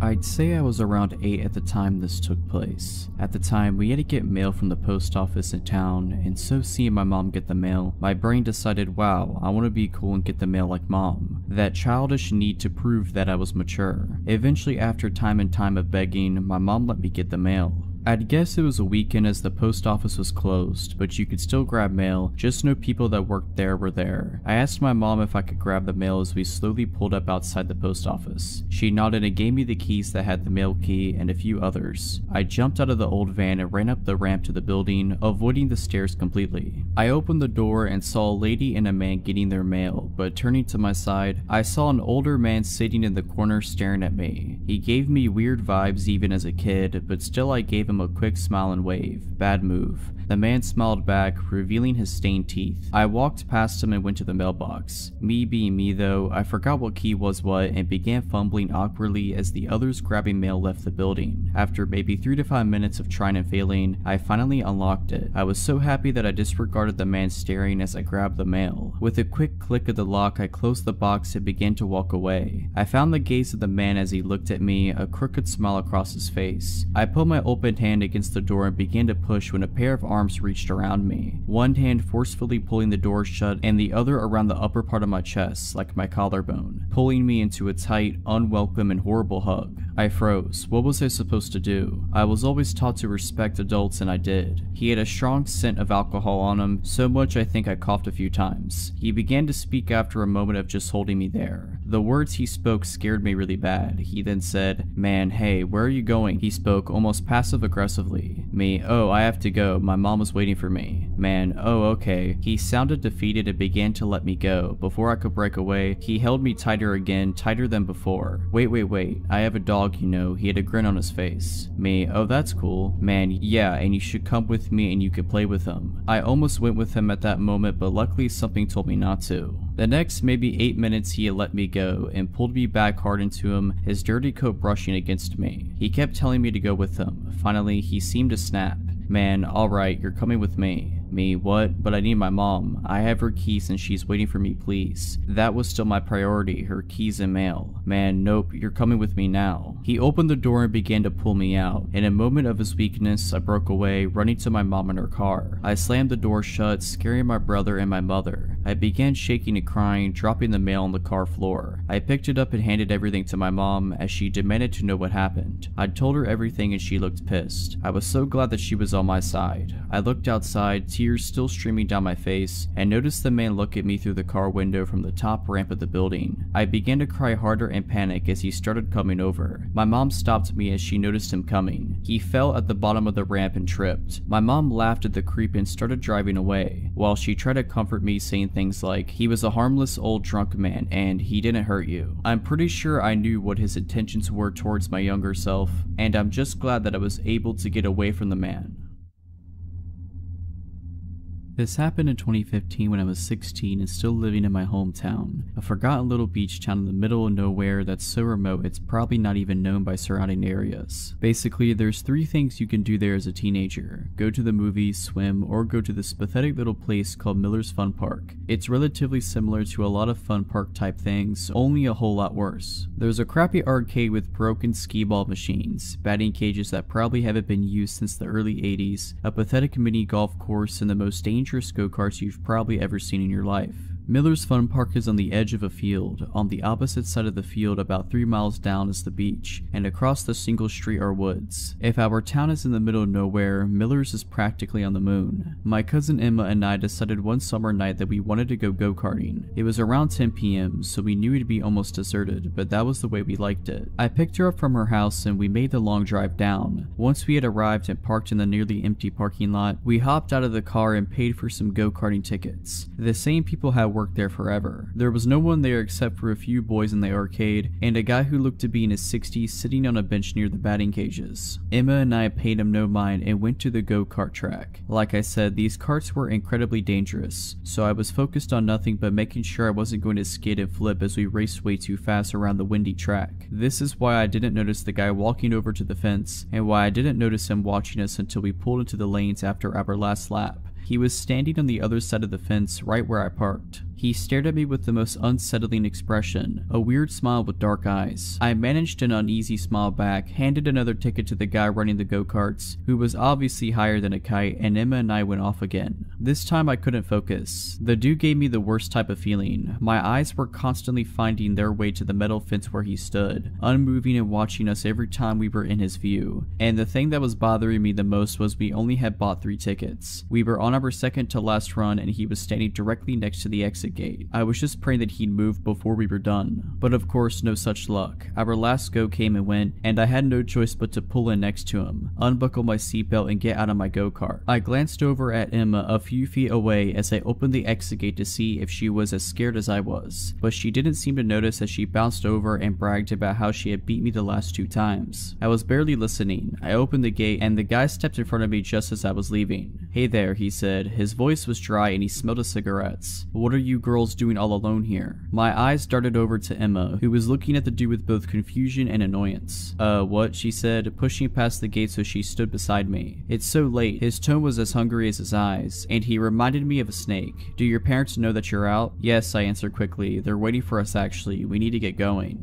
This was a lie and probably sounded like it from my tone, but I tried to push past him anyway. It didn't work. He grabbed my shoulder to keep me in front of him. "Nonsense. I saw you girls pull up alone." My heart dropped to my stomach. He had? "Are you heading out? Why don't I walk you to your car?" He starts inching towards me and I look to Emma for help. With one swift movement, she pulled me halfway behind her and started sizing the guy up. This was pretty dumb as we're both small, and though she's a few inches taller than me, neither of us are anywhere near his size. This guy clears 6'2" easy, but she doesn't seem to care. "Actually, we were just headed to the arcade," she says harshly. "Her boyfriend is going to meet us here." I did have a boyfriend at the time, but he wasn't coming. He wasn't even in town, and I knew that she knew this. The guy's face immediately changes. His smile disappeared, and he now was glaring down at me with a look of annoyance in his eyes. I felt myself start to cower. "Boyfriend," he says roughly. Emma didn't give me time to say anything. She grabbed my arm and tugged me behind her into the arcade. The boys from before had already left, and the usual girl who worked in there was nowhere to be found. Still, it felt safer than outside. We ran to the back and hid behind the claw machine. "What do we do? I left my phone in my car," I whisper shouted. There was no way I was going out there alone, and the go-kart guy had already disappeared into the small ticket shack. "I don't have mine either, I left it charging," she said, face palming. "We're just gonna have to make a run for it." "Are you crazy? He's probably waiting for us in the parking lot." "What about the guy who runs the go-karts? We could get him to walk us out," she said. I just shook my head. "He's as high as Mount Everest right now. I don't want to risk running all the way to the ticket stand for nothing." "Then we have no choice." She stood up, pulling me with her. "Let's go." I swallowed hard, wanting to cry. I'd never been that scared before. There was something so wrong about that guy. We made our way out of the arcade, looking around to see if he's nearby. The park was now absolutely deserted. Emma practically had to drive me to the exit. I was looking every direction every second, waiting for the guy to come out of the woods or something and pounce on us at any second. But he didn't. Everything was still. "Get your keys out," Emma instructed, and I pulled them from my pocket. We were about 20 feet from my car when I stopped dead in my tracks. "What?" she whispered. I stared at the car, keys in hand. I had never locked it. "I never locked the car, Emma." "What?" "I didn't lock it. What if—" I trailed off, but she knew what I was saying. She started inching towards the car, and I grabbed her arm to stop her, but she pulled me away. "I'm just going to peek. If I say run, you run." Her voice is quiet. I nodded shakily. She eventually made it close enough to see inside, but by the way she was squinting, I knew it was too dark to make anything out. My heart was beating out of my chest. What if he's in there? All these thoughts almost drown out the unmistakable sound of shoes slamming against the pavement. My head whipped around instantly, and there he was, sprinting at us at full speed out of the woods. I screamed bloody murder and broke for the car, jiggling the handle as I realized I had locked it. Emma was already on the other side, screaming at me to unlock it. I fumbled with the keys but managed not to drop them as I unlocked the door, flung it open, and practically threw myself inside. I just managed to close the door when he was there, slamming his fists against the window and shouting incoherently. I was sobbing at this point and barely managed to lock the doors as he goes for the handle and yanks on it as hard as he can. Emma was screaming at me to go, and through my tears I shoved the key into the ignition and flew into reverse. He was still chasing us and yelling as I veered backwards out of the lot and turned as fast as I could while slamming on the gas. I was driving like I was still in a go-kart, but I didn't care. I could barely see the road through the flood of tears, and Emma had to grab the wheel several times to keep us from crashing before I regained some composure. Though obviously shaken up, she managed to keep her tears and be the same one out of the two of us as we drove at least 30 miles over the speed limit the whole way back to my house. We kept this encounter a secret between us for a long time, but me and Emma decided to tell this encounter we had experienced on here. We didn't talk about it until months after the horrifying encounter. Safe to say we never went back to Miller's Fun Park after that. I urge all of you to be extremely careful when going out at night. I just hope that me and Emma never have to see that lunatic again.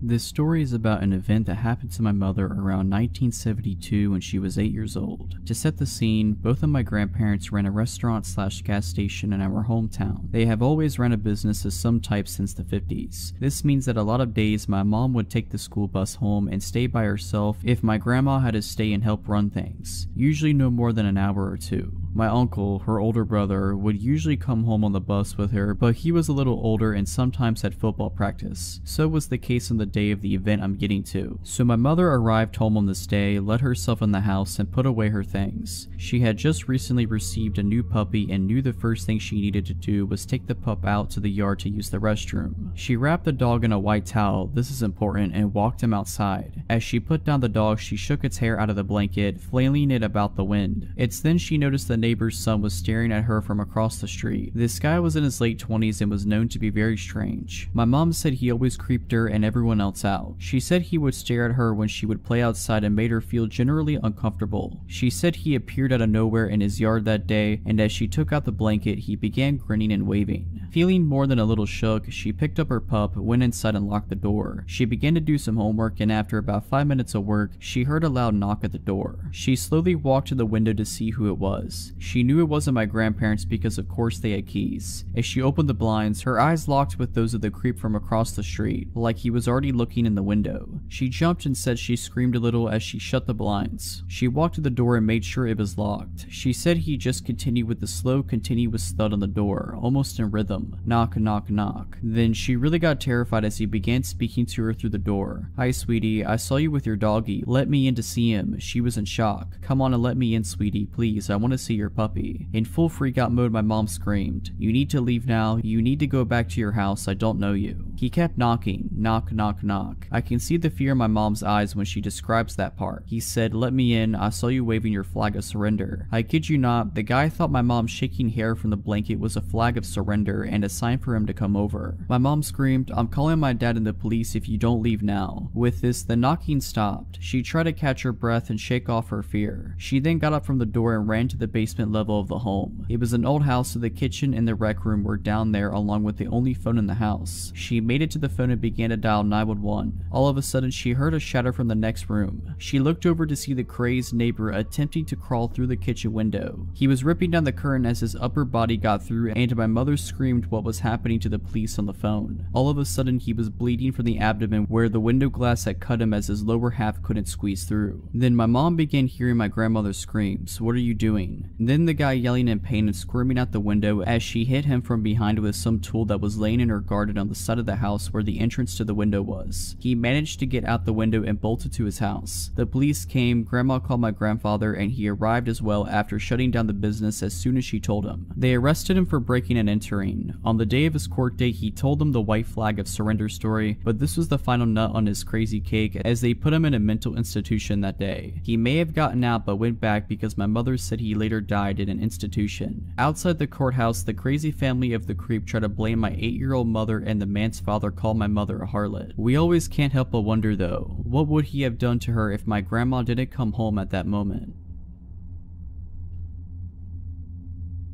This took place when I was about 16. My aunt was in town visiting and we were coming back from the grocery store. We were driving back to my mom's house. My parents are divorced and she lived way out in the country. Like, it's a 10-minute drive from anywhere. We pull up our driveway and a red car pulls in behind us. My aunt and I stay in the car and the man approaches the driver's side door. I can't rightly tell you why he looked like a creep, but he looked like a creep. Very pasty skin, eyes that were staring down too hard, just overall weird. He claims he is lost and looking for his way to a fitness center in the town next over. The exact fitness center that is about a minute away from where the grocery store is, i.e. the opposite direction of where we just came from. Super odd, but I give him directions. He thanks me, but continues to stare at me. He asks if we know each other and I reply no. He gives me his name and I again repeat no, I do not. A couple of seconds of awkward staring and he asks me what my name is. Well, being an idiot and feeling anxious, I tell him that was a mistake. He confirms we don't know each other. Oh really? And heads back to his car and we watch him leave. My aunt and I agree he was very strange, but shake it off and take the groceries in. From where we were parked, you have to take a little windy path up behind the house to the back door. My aunt goes outside to grab the rest of the groceries and I settle on the couch in the living room and look outside. Red car in the driveway. My aunt comes upstairs and said the guy was almost to our door and claimed he forgot the directions. My aunt curtly told him right, left, right, and told him to leave. The directions were truly that simple when following the main roads. I'm freaked, she's freaked, but we never see him again. A month passes and I'm chilling at my dad's and posted something like, "I'm bored at my dad's house, who wants to chill?" on Facebook. Guys, always set your page to private. Several minutes later, I get a message from the same guy asking if I wanted him to come over. I'm home alone and understandably terrified. I immediately block him and tell my dad, who goes to one of his cop friends to see if they know anything about this guy. Well, this man was kicked out of a local university for stalking, and had 2 other counts of stalking on top of that and a restraining order. Another month goes by and I'm in study hall with a friend and he is telling me about this guy who was stalking his older sister. I don't remember the specific details, but it was definitely the story of someone being stalked. The craziest part was the stalker almost drove this girl's brother off the road in an attempt to get him to pull over. Once pulled over, stalker jumped out and was making his way to my friend's vehicle when my friend noped right out of there. I'm sure you guessed it, but the stalker and the creep I ran into were the same person. I was always the weird kid growing up, so making friends was never easy for me. I was a bit of a punk in high school, so living in a preppy, religious town was not my ideal place. Eventually, I met this boy, Sean. I was so happy to finally have someone I connected with. We quickly became best friends and hung out almost every day. He was odd, but so was I, so I just looked past it. Most of the time we were hanging out, we were also on drugs, so I figured some of the stuff he said was just the drugs talking. But one day he said, "I'm gonna stab someone this week." 4 days later, he threatened to shoot up a place on Instagram. He played it off as a joke when I confronted him about it. His parents took away his phone and forced him to move away for a few weeks to let the air clear, but we kept in contact. At this point, my dumb self realized I was in love with him. I did everything I could to clear his name. I even got into arguments with parents on Facebook. My parents begged me to stop talking to him, but for some reason, I truly believed he was good. I didn't want to believe he was capable of hurting anyone. The whole shooting thing never really blew over. When he came back to school, students would run from him in the hallways, people were sending him threats, his reputation was ruined. After all of this, something in him changed. He was angrier. We would be talking and joking around about something, and he would start attacking me with words. If I made a new friend, he'd go out of his way to ruin my new friendship.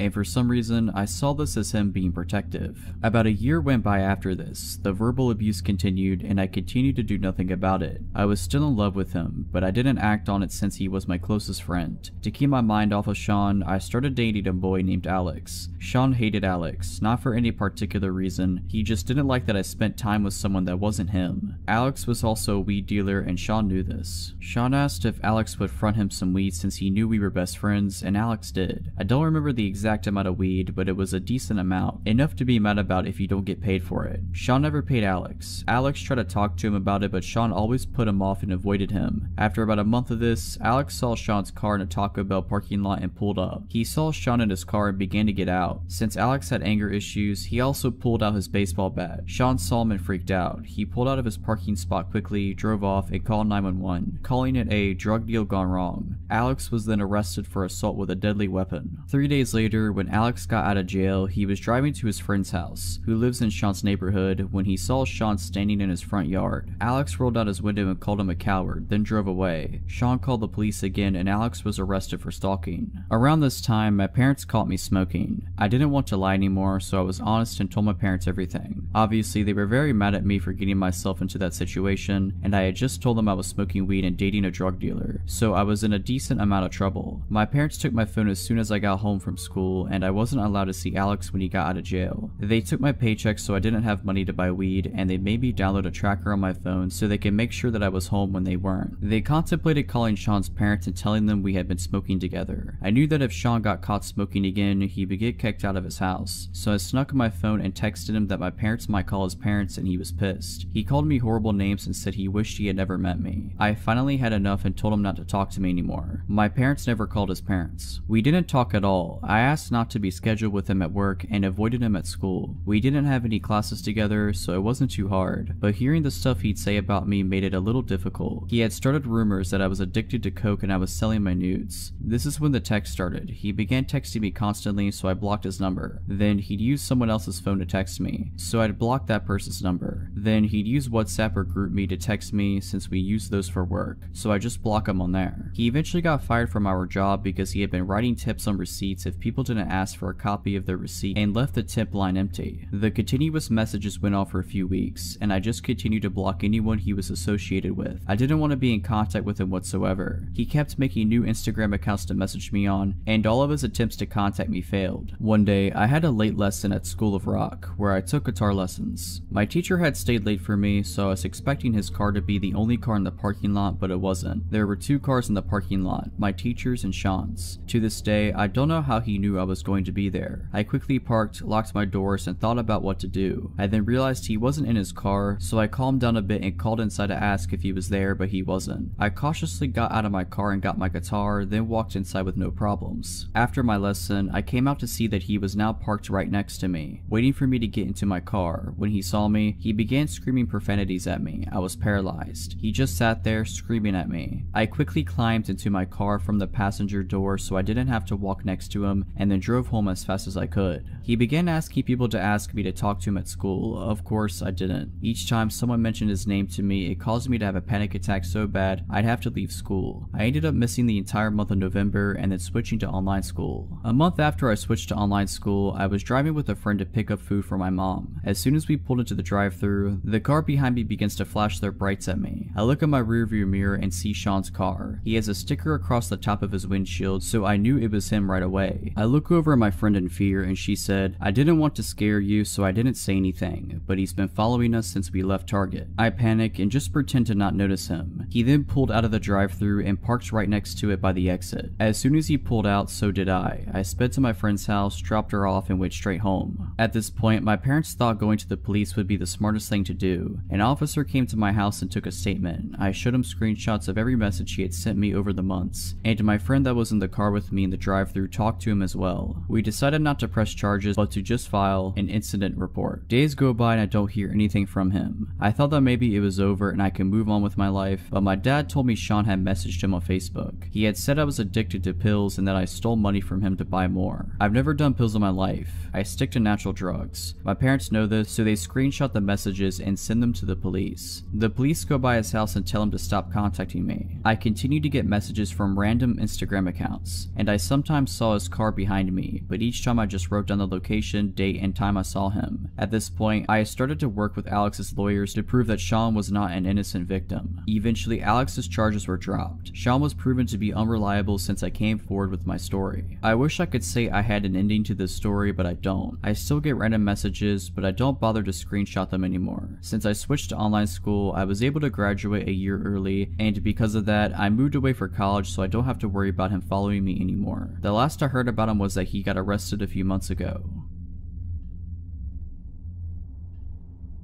I went on a Tinder date some time ago while I was adjusting to a new city I had moved to. I didn't really know anybody there, so I used some online dating apps to see the dating scene around town. I landed one from a girl that seemed just like a chill person. We had a few exchanges through the Tinder app and then decided to meet up for a drink. I picked her up at her house and she greeted me at the door and gave me a hug. She said the name of a local bar she wanted to go to for us to chat and get to know each other. I told her I would drive and proceeded to my car. The first red flag I noticed was when I walked to my car and opened the door, she had just followed me to the driver's side and was standing behind me staring. I looked at her blankly for 15 seconds and asked her if she was going to get in. She said sure, I would love to, and went the long way to the passenger's side around the back of the car. Since I had just met the girl, I figured she had just maybe smoked some weed or something, as I had kind of got the vibe she was a bit of a stoner. As I was driving to the bar, she talked in a very low voice, almost as if she was trying to whisper. I am not hard of hearing or anything, but I had to ask her to repeat herself several times just so I could make out the full sentences she was saying. When we got to the bar, I made sure we got a seat closer to the back away from most people, just so I could have a little quiet in order to hear her. The conversations honestly carried on as normal from this point, and it was actually a fun time for the time being. We talked about different things we were interested in, and she did bring up she did recreationally use weed and a few other tripping substances like shrooms and such. I am not much of a fan of these, but it at least made me relax in the back of my mind to think maybe she was just high off marijuana, and that rationally explains some of the out of their behavior. Granted, I had a few drinks at this point, so I was honestly not thinking straight. I asked her if she wanted to go to my place after drinks and she agreed. When we got to my place, we had a few more drinks, then she started talking about her jewelry. This is where it gets weird. She told me her jewelry was her big secret and it defined her. When I asked her why it was so important, she said, "I'm actually Anastasia, and I was never killed in Russia. My jewelry is my link to my past." It was hard for me to take that serious at this point with how much I drank, so I kind of challenged that statement using the little bit I knew about history. At this point, she freaked out and started yelling at the top of her lungs about how I don't respect ancestors in history. And then she got quiet and tiptoed right up to me and grabbed me by my neck. She then brought my face eye to eye with hers while still holding my neck. She says at this point, "I am a shaman and I will curse you. My ancestors have destroyed many people and you do not respect that. You are from oppressive ancestors and they will be punished." Then she put her hand in a whiskey glass and made a cross on my face and kissed my forehead. At this point, I started to sober up a little. I talked her into calming down, telling her I was only joking. Then she slowly started getting back to normal. Then she started talking about her cats. She tells me she has a list of people who she tames to act as cats. I am not about judging people on their interests, so I listen in. She then tells me all the things she does to them and starts acting like a cat in my living room. My red flags in my head were tingling like crazy at this point, so I just listened to try not to set her off. She noticed sage on my kitchen counter and asked me to let her light it and bless the house. Side note, I use sage to make my house smell better occasionally. It's kind of a ritual I like to do, but it's mine and mine alone. Something I take very personally and I like to do myself. I tell her no, she can't light it and that it's my thing to do on my own. Then she freaks out telling me I am a horrible human being and screaming all over the place. I tell her I can take her home now and she runs to the door and goes outside. As I get outside, she is screaming at the top of her lungs that I am a horrible person and I should go die. I tell her she can walk herself home then, and I go back to my place and lock the door. She then starts banging on the door hard in about 10 minutes saying she left her phone in there. I grab her phone off the kitchen counter and open the door to hand it to her. She tries to barge inside and I block her with my forearm. She then acts like she's about to punch me. I just hold my ground and tell her she is not coming in. She screams she wanted the whiskey bottle we were drinking from. I told her no, because I paid for the thing. I slam the door at that point and lock it. I hear her bang on the door for a minute. I then hear her footsteps going down the stairs. I waited about an hour and then went walking outside to see if she was still hanging around. I didn't see her, nor did I ever see her again after that.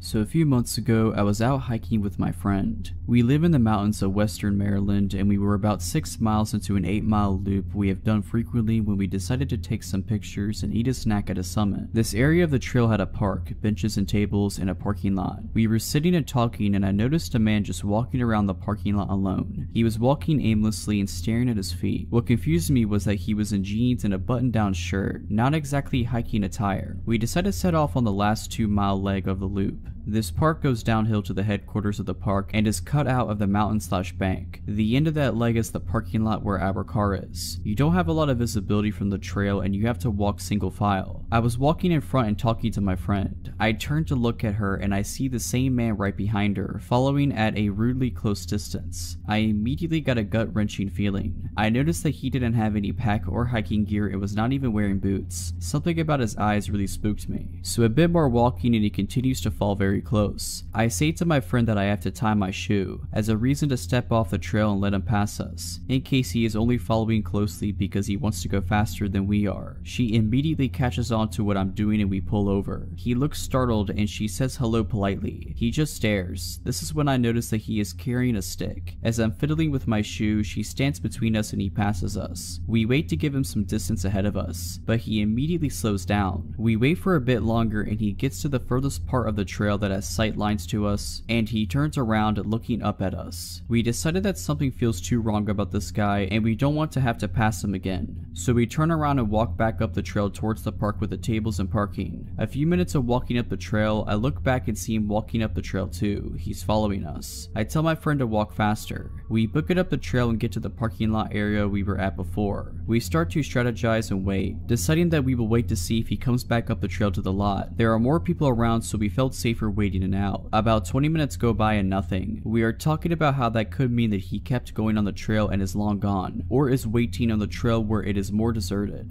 We see a couple come up from the trail where we were, presumably taking the loop in the opposite direction that we are. We approach them and ask if they saw anyone on the trail between the slot and the next. They tell us they saw a young man sitting on a rock about halfway down. They describe the man who was following us. We explain our interaction with him to the wife and get into a conversation back and forth about whether or not he was a threat. The husband finally interjects and says we need to call a ranger. He wasn't just sitting there, he had a knife and was carving that stick. Needless to say, we called a ranger. The nice couple walked that last leg with us to make sure we got to our car safely, and then even gave us their numbers in case we needed anything. The rangers then walked the trail, but there was no sight of him. I wish I knew where he went and what happened to him, but I'm glad to know that my instincts are legitimate. If you're liking this video, all I ask is that you make sure to subscribe to my channel and like this video. Thank you.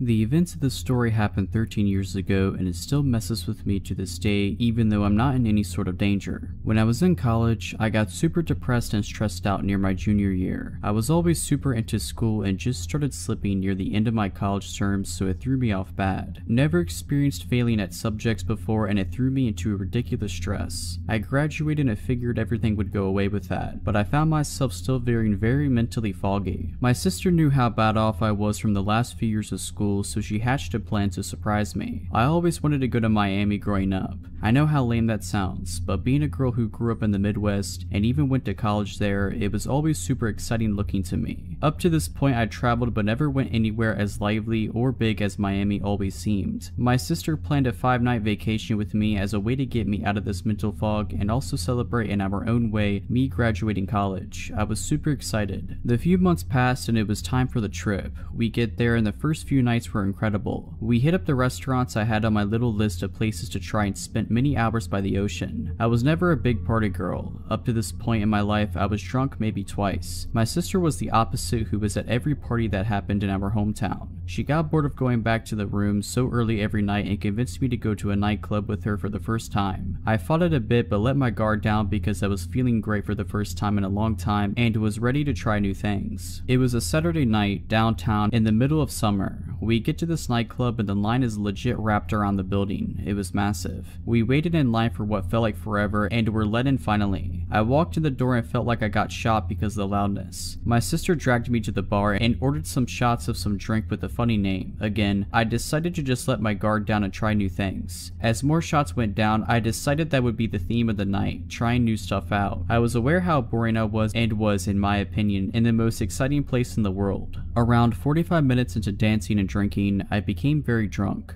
Borderline blackout. I was very sloppy drunk and was aware of it. I found myself laying on a couch thing in the upstairs area, overlooking the dance floor as my sister was dancing with some guys. As I stayed there trying to consciously sober myself up, I realized how badly I had to pee. So I brought myself up to a sitting position on the couch to stand up and walk to the nearby bathroom. As I sat up, a massive man quickly sat so close to me I could feel his leather pants pressed on my leg. Absolutely over 6 feet tall and looked like some sort of bodybuilder. Admittedly, he was very good looking, but I was so drunk that I wasn't even trying to flirt and just get up to find the bathroom. He smiled at me and yelled over the music something like this, "Leaving so soon?" I remember nervously laughing and attempted to get up, but he grabbed onto my dress and pulled me back to a sitting position next to him. His smile went away and he said in a very deep tone, "I don't remember telling you that you were allowed to leave." Even though I was very drunk leading up to this, I felt like I sobered up within seconds. I never had anything like this happen before, but I wasn't going to just allow this guy, no matter how much bigger than me he is, to do that to me. I attempted to stand up again and he did the exact same thing, but much more aggressive. I thought it was insanely rude, but I wasn't afraid because of how many people were around me. He tapped my heels with his big yellow leather boots and said, "I couldn't help but notice how much I want to screw your feet." My fight or flight kicked in. I slapped him in the face and stood up to walk away. I was very uncomfortable, but I still wasn't afraid just because of the amount of people around. As I was walking away, I heard him laughing and he yelled to me, "I'm trying to decide if I want to keep your feet after I cut the rest of your body up into little pieces." I walked away very quickly as I attempted to search for my sister on the dance floor from above. I couldn't find her, so I decided to take my phone out to text her just to see I had missed a call from her. I was out of eyeshot from this dude and cut away into the bathroom so I could call her back. It was still pretty loud in there, but it wasn't loud enough to where she couldn't hear me on the phone. I went into a stall and called her back. As I was in the stall, I heard the bathroom door open and someone went into the one directly next to me. I was waiting for her to pick up when I looked down underneath the stall and saw the same guy's very distinct yellow leather boots. He was just standing there. I felt like I was about to die. I knew he knew I was in there. I held my breath and hung up on the phone just staring at his shoes, not moving a single bit from when he shut the door. I heard the main bathroom door open again and I immediately ran out the stall, out the door, and straight to outside the club without slowing down once. I was terrified. Just so happens my sister was close to where I came out trying to call me to ask if I was ready to leave. I told her we needed to get back as soon as possible. We got back to the room safely and I told her everything that happened. She suggested calling the police, but I was just ready to drop it. We changed our flight and the next night flew back home. I searched for a few years pretty actively online for arrests in the area to see if he would ever come up. He never did. After a few years, I moved on mentally and got over it for the most part. I don't know who this guy was, if he was trying to say things to scare me or if he was serious.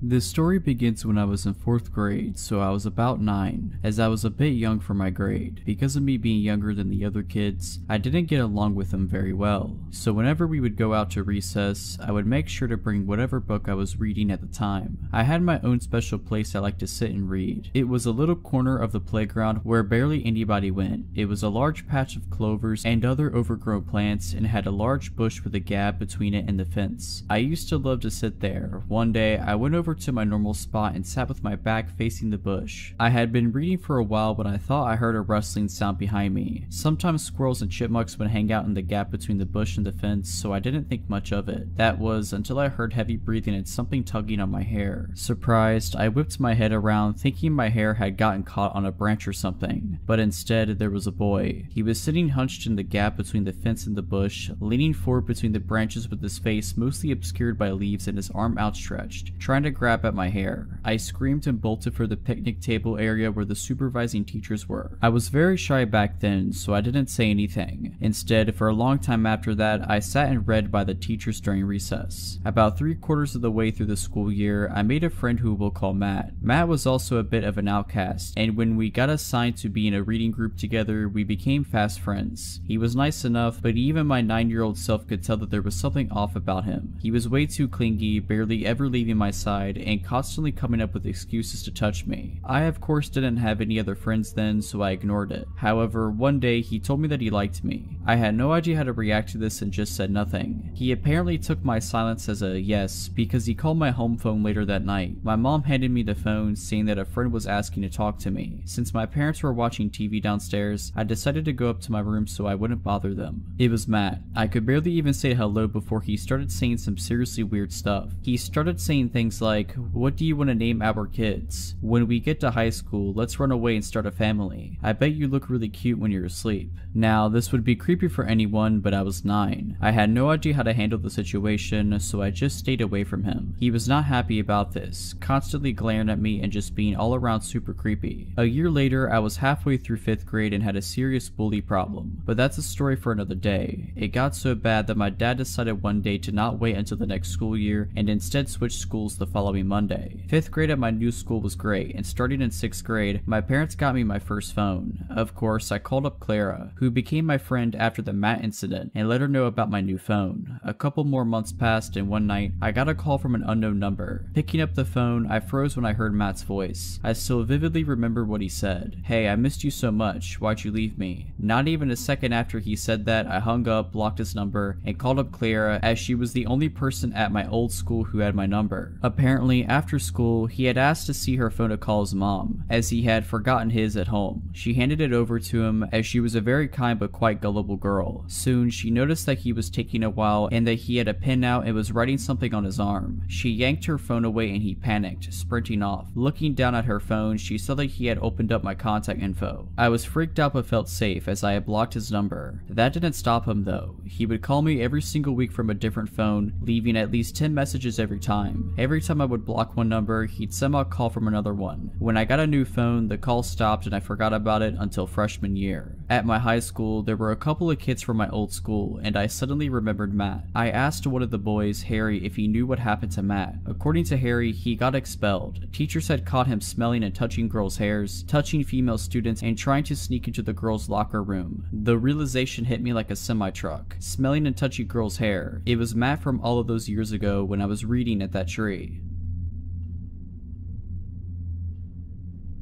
I'm a 24-year-old woman, and I once worked at a pharmacy store for about a year as a cashier. I had many weird encounters because people were sometimes behind in their medication doses when they came in to pick them up, mostly harmless. The shifts were usually just one cashier and a supervisor, with the supervisor in the back of the store and the cashier alone up front. This happened close to Halloween at about 9 AM on a sunny, innocent day. I was just chilling at the cash register waiting for customers when a man came in and stood in the aisle across from the register and just stared at me for a good 5 minutes. I didn't realize that's actually what he was doing until he made eye contact and he didn't look away. He was tall and reminded me of Tyler Labini's character in Tucker and Dale vs. Evil, just not the least bit charming. I immediately called my supervisor up front over the loudspeaker and the guy walked down the aisle towards the pharmacy. When my supervisor appeared, I told her what happened. She downplayed it, didn't look for him, and said just to call her if he did anything. Comforting. When she was gone, the man made a loop around the store and came right to my register with a bag of Halloween candy and nothing else. I tried ringing him up quickly, but he started asking me ridiculous questions about our savings card program and insisting he sign up.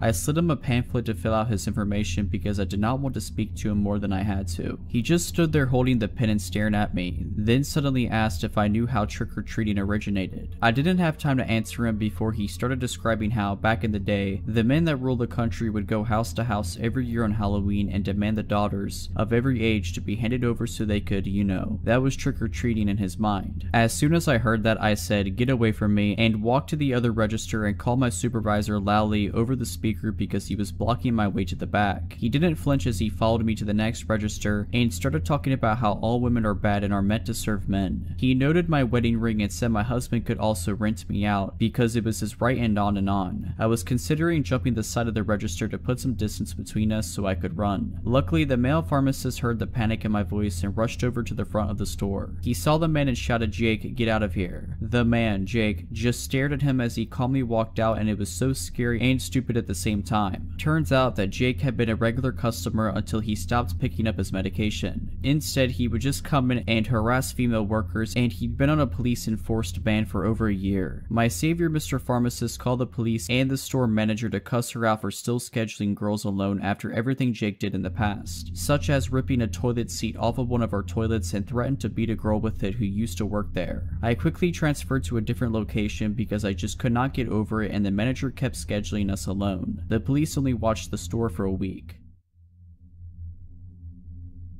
I'm going to tell you the story of a terrifying old creep that had stalked me since I was 16 years old. I'm currently 20 years old. I worked in a restaurant which was inside a bigger shopping center. My stalker, an old man named Eric, worked for the actual shopping center itself and not a store inside it like me. I had one other friend at my job who was my age, and her name was Jessica. Jessica had worked there for longer than I had, and one day she asked if I heard of this guy who worked in the shopping center called Eric. Jessica described Eric as very strange. She didn't describe him as frightening or unsettling, or even someone to be afraid of, just as a very eccentric man. Jessica has also told me that Eric had brought her a present on Valentine's Day, chocolate. Anyone would think this was friendly behavior or harmless flirting, if he wasn't a 50-something-year-old man bringing chocolates to a 16-year-old girl he barely knew. I began to see for myself that Eric wasn't just an innocent old man with a slight crush. He had other intentions. The first time I remember Eric approaching me was when I was filling up a machine near the entrance of my work. This machine was out of the view of all the other employees and the restaurant was empty. Eric wasn't supposed to enter my place of work when he was working at the shopping center, so he had deliberately gone out of his way to come and speak to me. To describe his appearance, he had gray hair with bald patches and had beady little eyes which he never averted from yours. Eric must have sneaked up on me as I looked up and he was standing right next to me, a little too close. "My name is Lucy." Eric asked me, "Lucy, are you married?" He almost laughed after he asked me this. He had a smirk on his face. Eric liked to ask me questions that he already knew the answer to, just to see my reaction. I began to clock on to the fact that Eric had been going a little further than just approaching me at work, and instead stalking my social media accounts in the weeks following this first encounter, such as Twitter and Instagram, when he began asking me very specific questions about things I had posted about in the days before. For example, I had posted on Instagram about a tattoo I got, which was in homage to my favorite band. I was serving a customer one day only to be interrupted by a shrill but quiet voice. It was Eric. His eyes were huge and he had a look of pure excitement and menace on his face. He had yet again entered my workplace when he wasn't supposed to, just to talk to me. He asked me, "Lucy, what's your favorite insert band here song?" I felt creeped out. The tattoo I had gotten was covered by my work uniform, so the only way he could have seen it was going through my Instagram page. I forced myself to forget all about it and carried on working. Over the course of a few months, Eric would come into my workplace more and more frequently, asking me bizarre questions and still reciting back to me things that I had tweeted about or posted on Instagram. Every time I would see him, I would get visibly uncomfortable, and he liked it when I got uncomfortable. All while this was happening, Jessica approached me and let me know that Eric had followed her in his car on her walk home from work, slowing down to ask her where she lived. I had also been told other disturbing news about Eric from multiple different people. It seemed as if he was becoming more invested in whatever his intentions were towards me and Jessica. News had traveled to one of my managers about Eric's unsettling actions towards me, and this manager informed me that a few years ago, Eric was rumored to have followed a young girl who used to work for our restaurant into a toilet. Things didn't quite make sense to me. He was known for being a creep yet still employed at the shopping center. On one hand, I was glad to know I wasn't just creeped out for no reason, but on the other hand, I was frightened as he'd been doing this for years yet no one had stopped him. There was a woman who worked at the same place as me called Rebecca, and she had some sort of disability which caused her to befriend and be trusting to people without knowing anything about about them. It seems that Eric took advantage of her, as he had asked for her phone number and she gave it to him. Rebecca had shown me her text with Eric. He had texted her things like, "Rebecca, are you alone?" and "Rebecca, are you sat on the bus alone?" But the most unsettling part of it all was the text from Eric that read, "Rebecca, could you please let me know any information on the girls that work at insert restaurant name here?" I was stunned. I was constantly questioning why this old man was so bent on finding out everything I do in my life. He had gone out of his way to source information about me through a vulnerable person I worked with, and I was scared he was going to go further. One night I was watching the movie Grease with my family, and I tweeted something stupid like, "Grease is my favorite film because it's a great film, right?" Anyways, the morning after my tweet, Eric approaches me in his usual way and utters, "Do you like the film Grease, Lucy?" The same usual smirk lit up on his face. I tried to carry on with my day, but spent the entirety of my shift feeling a little shaken up.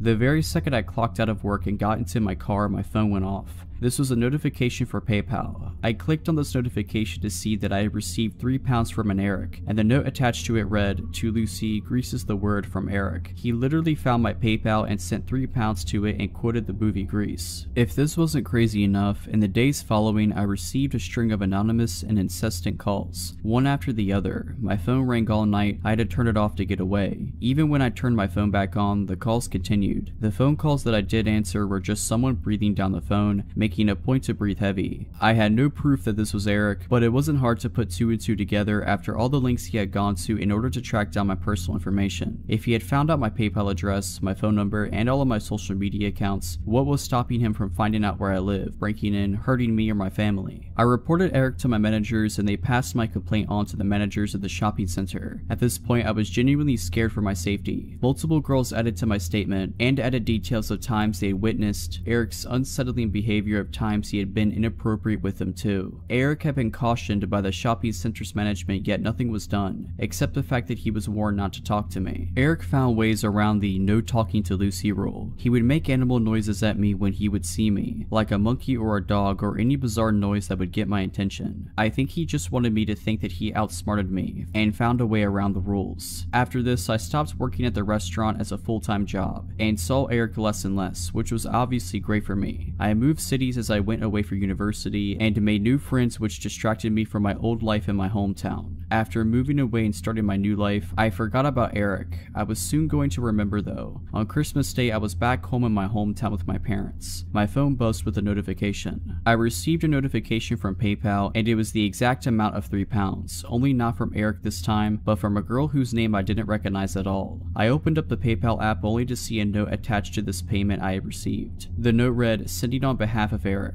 I had forgotten all about Eric and now he was antagonizing me through other people. I threw my phone down on the couch and spent the night drinking with my family, until I forgot about the notification. I since haven't seen or heard anything from him, and I wanted to stay that way. I'm not sure if he still works at the shopping center, but I don't go there anymore so I don't have to find out.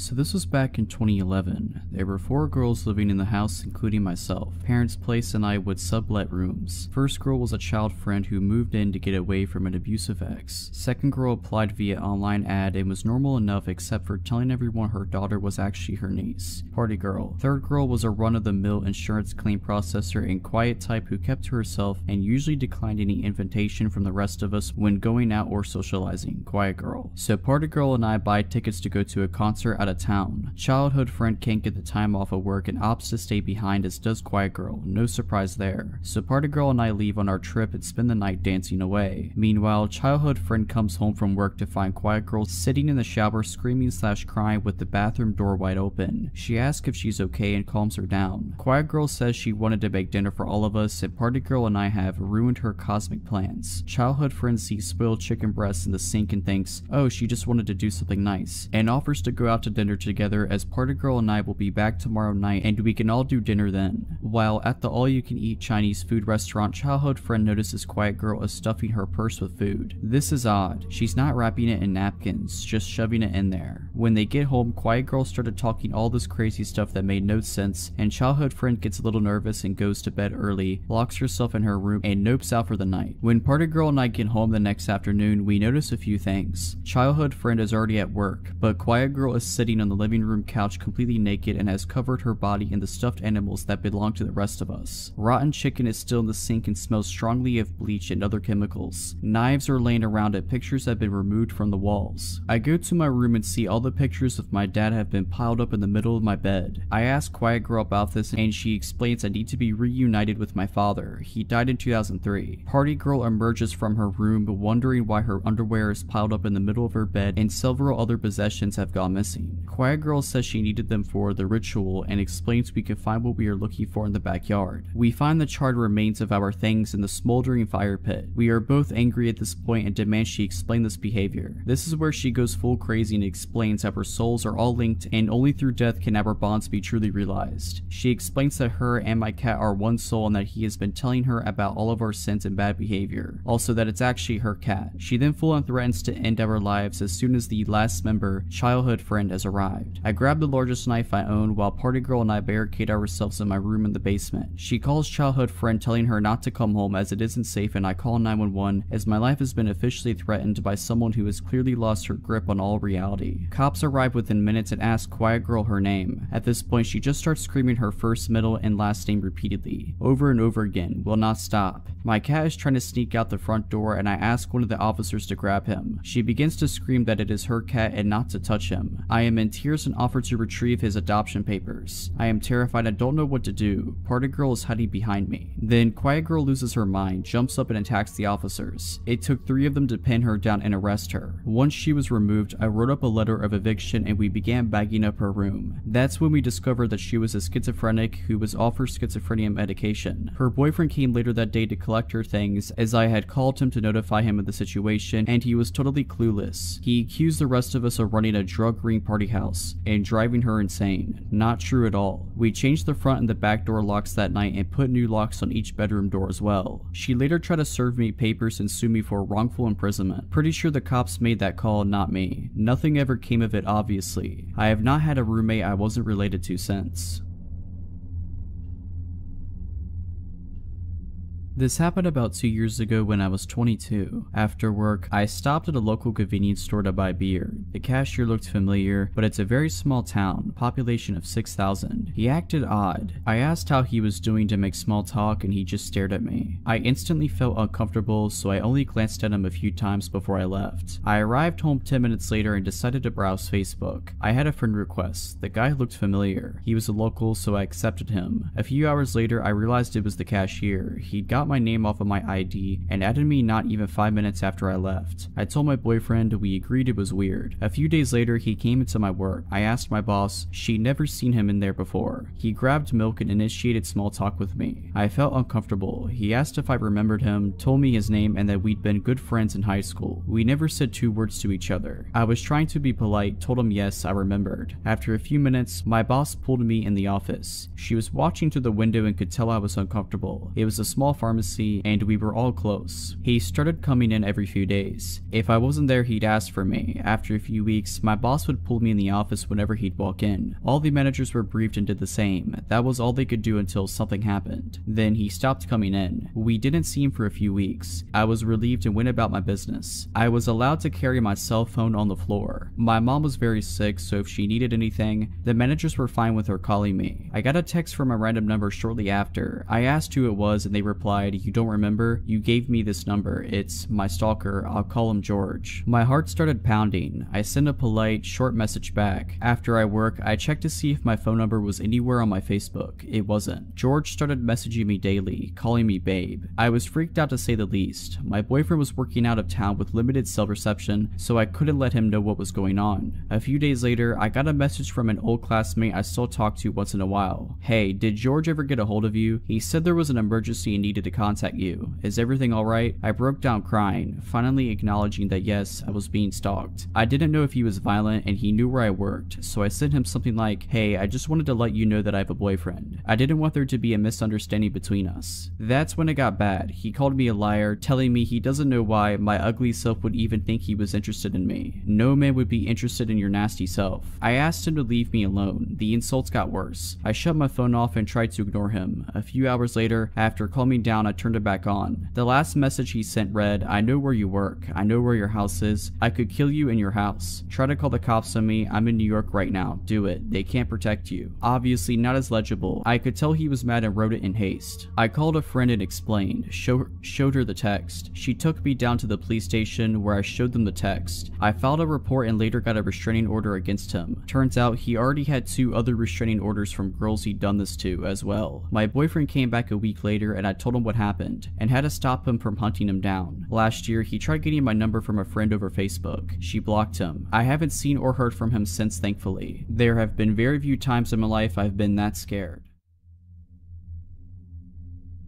For some context, I'm a 32-year-old female. This happened to me when I was about 25 or 26. I work full-time as a researcher at a university, which is where these encounters took place. I'm not a professor or anything, and because of my age at the time, I could have easily been mistaken for just another student wandering around campus. On some days, when the weather was nice, I would prefer to spend my lunch hour strolling around the university grounds outside, or sitting underneath a shady tree on a bench, enjoying the time I was not sitting in a cramped corner of a lab.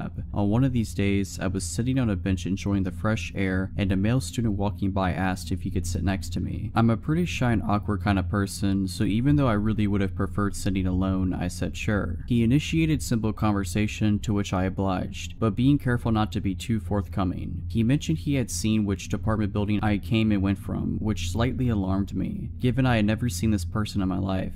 But I pushed the thought from my mind. After all, the weather had been decent lately, and I had nearly spent all of my lunch hours for the past week outside. He asked if I was studying within the mentioned apartment, to which I told him I was not a student, but rather I worked there. He told me he was an engineering student and then followed up with asking me out to coffee sometime. I apologized and told him that I had a boyfriend and would have to decline. We parted ways after that, and I assumed I probably wouldn't see him around again. About a week or 2 went by, and I was spending another lunch hour outside on campus, sitting on a different bench somewhere, seemingly out of nowhere. The same man from before asked if he could sit next to me again. Admittedly, I don't remember what he started talking to me about at first. My mind was reeling and I was rather uncomfortable having to potentially turn this guy down a second time. Sure enough, he asked me again if we could go out for coffee sometime. I apologized and reminded him that I had a boyfriend and I would not be meeting him for coffee. And again, he left after that. I was feeling rather anxious now, but it still hadn't reached a level where I felt I had to be too concerned. A few days later, I had finished work and was leaving the building to walk to where I had parked my car. The university charges a fortune for parking passes, even if you're employed by them, so I had always opted for free street parking about a 10-minute walk away from campus. My walking route would take me down several quiet residential streets, with minimal car traffic.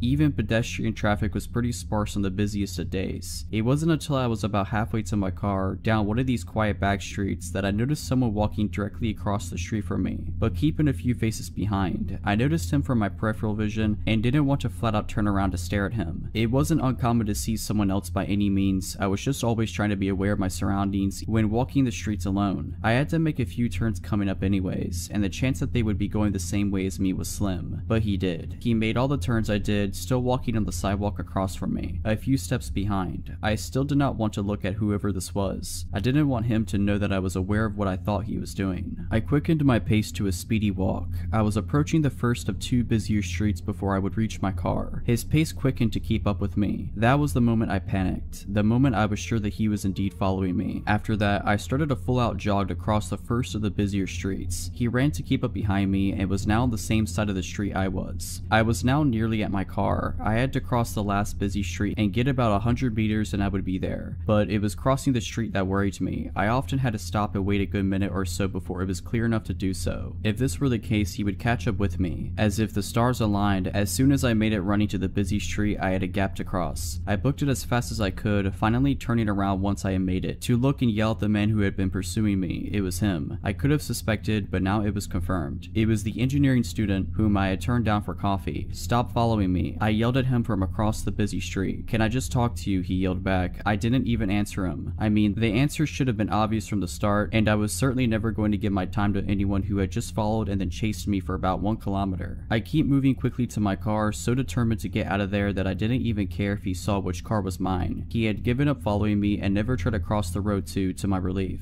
I got home and broke down. I was shook. I had some anxieties walking to and from work after that. It wasn't long before a coworker and I would walk most of the distance back to our cars together after work. I even changed where I started parking for a time. A few weeks had passed since the incident, and I had not seen him around campus at all. I had started spending my lunches in the lab instead of outside, but occasionally I would go to the student center to buy lunch instead. This one particular day, the food court in the student center was packed, almost shoulder to shoulder. I was standing in line at a burger stall, and I heard a guy try and get someone's attention through the crowd. I look up and it's him again, waving to me and trying to make his way through the people. I panicked, and even though I'm terribly shy, I started a scene and yelled to him to leave me alone. His face dropped instantly as people stared at us, and he slinked back into the sea of students. My heart was pounding and I was shaking. I don't even remember if I ended up getting food after that. I went back to work, and from then on was even more focused on my surroundings than I ever was before. It's been 5 or 6 years since then now, and I still work at the university. I am so relieved to say that I never saw him again after the food court, and haven't had any other harrowing accounts on campus. I never asked the guy's name, so I couldn't even report an incident to campus police or anything. All in all, I'm just glad I never saw him again, and I can only hope he never did this to any other girl before or after me.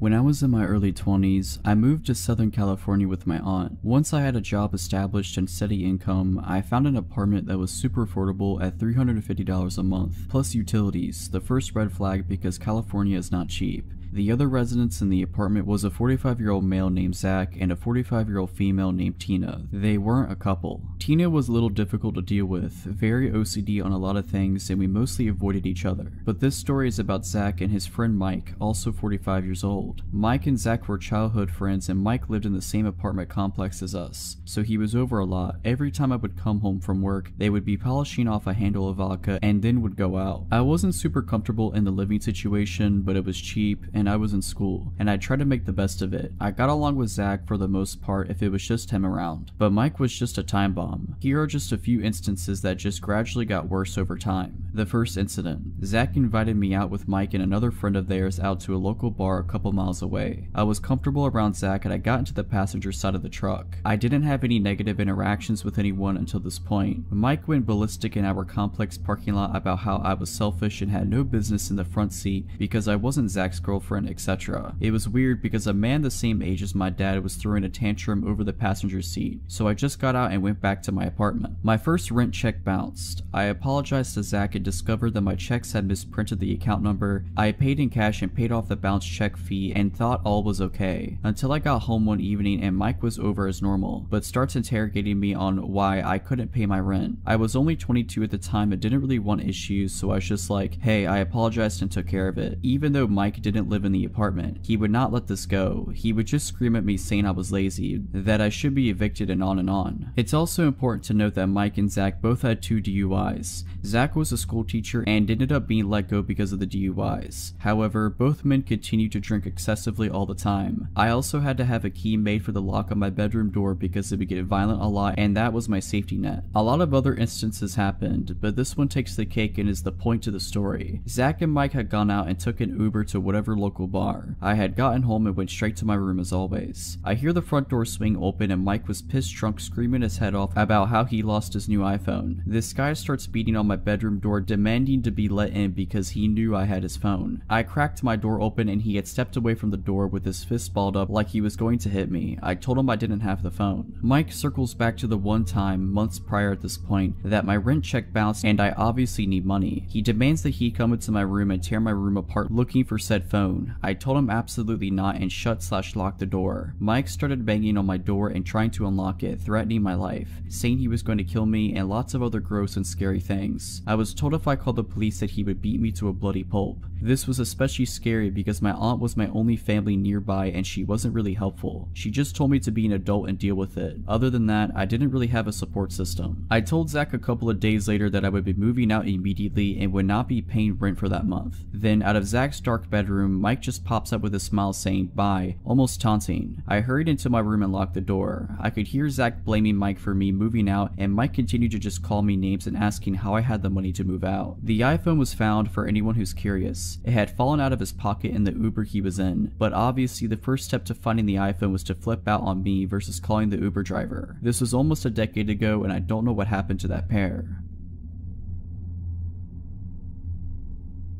About 2 years ago, I worked at a movie store inside a mall. I was 20 at the time. This guy was over 6 foot, late 40s, very hefty, and always had this weird zombified expression on his face. He came in about once a week. One of my coworkers had even warned me about him, how he was a little off, but I still treated him with as much respect as I did everyone else. One day he came in and we talked for a bit, but it got a little awkward and I kept trying to end the conversation and look busy by tagging items behind the counter. He stood there in silence, watching me for about 20 minutes and finally left. A few days later, he comes back in and walks up to me, holding a large container. He says, "I made 4 pounds of enchiladas at home today, just for you. I remembered you like Mexican food." I don't remember at all telling him that I liked it, but I do know that I went to the Mexican restaurant across the way every lunch break. I just politely accepted it and put it in the back office. Another few days later, he came back in and had a drawing for me of a dragon. Now, I love dragons, but I never told him that. This drawing looked like it took hours to make, and at this point I was a little freaked out. I had him leave it on the counter so I could just throw it away later. Later on, I was given about a week vacation. During that week, I had cut my hair about 12 inches. The day I came back, I got a shift with my manager. I told her all about the guy and immediately she was weirded out for me. A few minutes later, I see the dude walking around in the mall. He was going towards the exit and didn't look at me once. My manager tells me to go back to the office. I go and wait until she comes to get to me, and when she does, she tells me I need to make a report to mall security immediately. Apparently when I ran back there, he turned around to come in and walked all throughout the store. When she asked him if he needed help with something, he said, "I can't believe she cut her hair," and briskly walked out. I go to the mall security office to make a report, and we went through all the videos from the cameras of when the guy came to visit me, but there was one video that really stood out. The video shows him pull into the parking lot of the mall, and about 3 minutes later I arrive.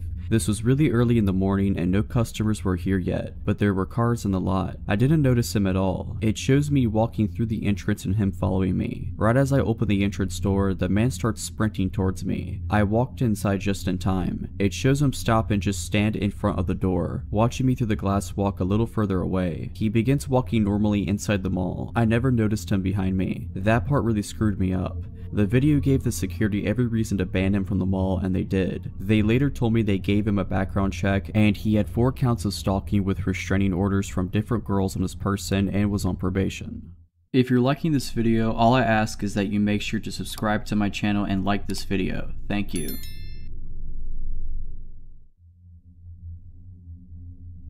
When I was like 13 years old, probably close to 12 years ago, I went trick-or-treating with some friends from school. We were the type to bring pillowcases and get as much as we could, then wait at the end of the night. We've been all over the neighborhood. We lived in a suburban area, but we were quick. We were able to get most of the houses before lights started turning off, and we all had a hefty turnout of candy. Trick-or-treating was starting to calm down by this point. The time must have been around 9:30 or 10 maybe. There was this one house with the lights off, but we still walked up anyway because there were a couple cars parked outside. We rang the doorbell and nothing, so we rang a few times, still nothing. I'm not defending what we did at all, we were seriously stupid kids back then. One of us starts banging on the door and talking bad like, "We're gonna egg your house," and so on. Right after that, this man jumps out of the door and basically slams it open. We all jump back startled. It was pitch black inside his house. Where were the other people? There were 2 cars right in front of his house. He had to be late 20s or early 30s with a scruffy beard, wearing a white beater and black zip-up hoodie, and had this look of total rage in his eyes. He comes out with this huge dog on a leash that starts barking, growling, and showing his teeth in our face. I couldn't really make it out at the time, but it appeared as though he had a knife in his other hand as well. We're terrified because we didn't expect this. He just busts out the front door and starts chasing us down, and we start sprinting away in total fear. He's screaming things like, "I'm gonna kill you," and "You shouldn't have screwed with me," or "Better hope my dog doesn't catch you," or "Get back over here." He ran after us for probably 10-ish minutes. The whole time he was just frantically waving his arm with the knife, shouting mostly incoherently with his dog by his side on that leash. It was horrifying. We got away thankfully, somehow managed to lose him after running for a while, but I can't imagine what would have happened if we stayed there for any longer. I'd probably be chow for his dog,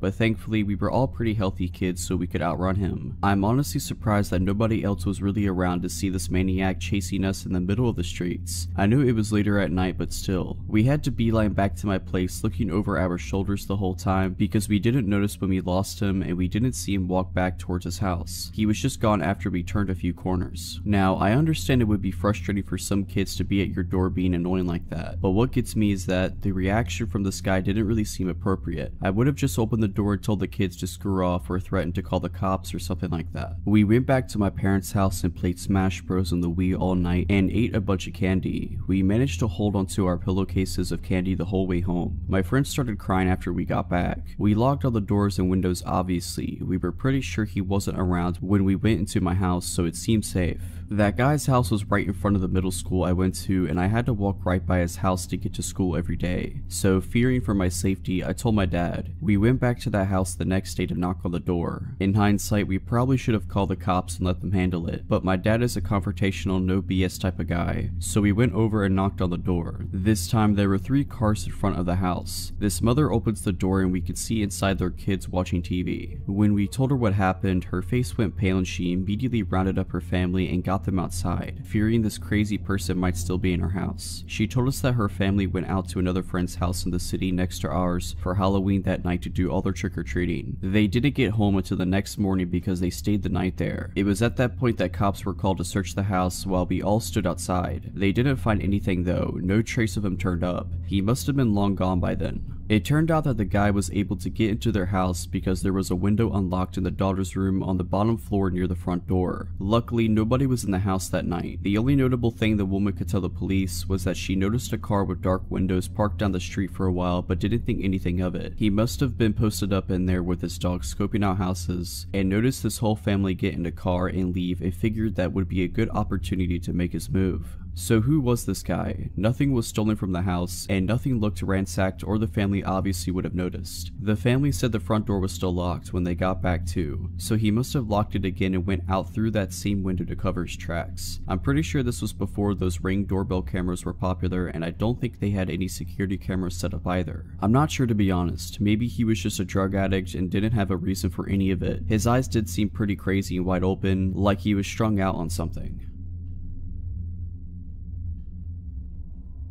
This happened to me a few years back. I was living on my own in the city and was unemployed at the time, usually out looking for work and trying to stay busy. One early afternoon, I was heading back to my neighborhood after running some errands downtown and boarded a tram that would take me almost all the way home. There was a park that I would have to cross between the stop and my home, but crossing it would only take a few minutes. So I boarded the tram, which was mostly empty. Besides me, there was one younger man in the second carriage, and the driver up front in the first. I find an empty two-seater. The rows are quite narrow, but I'm comfortable. I put my earbuds in and look out the window as we start moving out of downtown and towards home. We pass a couple of stops and don't pick up any new passengers. There had probably been a tram right in front of us who took all the people, so it was particularly empty compared to normal. At the third stop, the doors behind me open, but I don't pay much attention until a stocky man, average height, probably in his 50s, with neat, short hair and inconspicuous clothes suddenly sits down on the next seat next to me. The rows are very narrow. This guy is basically trapping me. I can't get past him without his cooperation. He greets me with a huge smile and says hi as he sits down. On this particular day, being down about not finding work and it being broad daylight, I decide I do not want to play along. I just want to listen to my music and I don't like this man's vibe. I tell him I'm not in the mood to talk and he needs to go sit somewhere else. Wrong answer. That man goes from 0 to 100 in 0.2 seconds and his face contorts with rage as he starts yelling at me from the top of his lungs. I wish there was an exaggeration, but unfortunately it isn't. He was loud. You are a terrible person. You don't clean yourself. You stink of sweat. I didn't. He did. He goes on and on about what an abomination of a person I am, and I have sort of a freeze reaction. Inside I am getting very scared. I start looking for a way out, but I'm trapped. I look over to the young man, hoping he will come to my rescue. I can tell he's hoping to stay out of it, but after I've been screamed at for maybe 2 whole minutes, he finally says meekly, "You better calm down," which of course doesn't help. So he just gives up and goes back to whatever he was doing, probably looking at his phone. I am hoping that the driver might react as he has a clear view to the back of the tram and there's no way he's not hearing what's going on, but again, nothing. The stocky man, maybe frustrated that I'm not reacting to his insults, escalates the abuse and starts screaming that he's going to kill me. At this point, I have to do something and unconsciously probably decide that the only way is through. I'm so done with the situation, so before I even realize what I'm doing, I just get up and push past him. It's all survival instinct. Scared that he's going to follow me, I move quickly towards the front of the tram. He gets up and follows me, all red-faced, shouting how he knows where I live and that I need to clean myself behind my ears, that I stink and that he's going to kill me. Again, the driver does nothing. As we pull up to the next stop, which is the stop before mine, I wait until the very last minute before I ask the driver to let me out the front door, which he does. I slip out quickly in hope of escaping without being followed. I don't dare taking the time to look over my shoulder. I just hurry down the steps and away from the stop.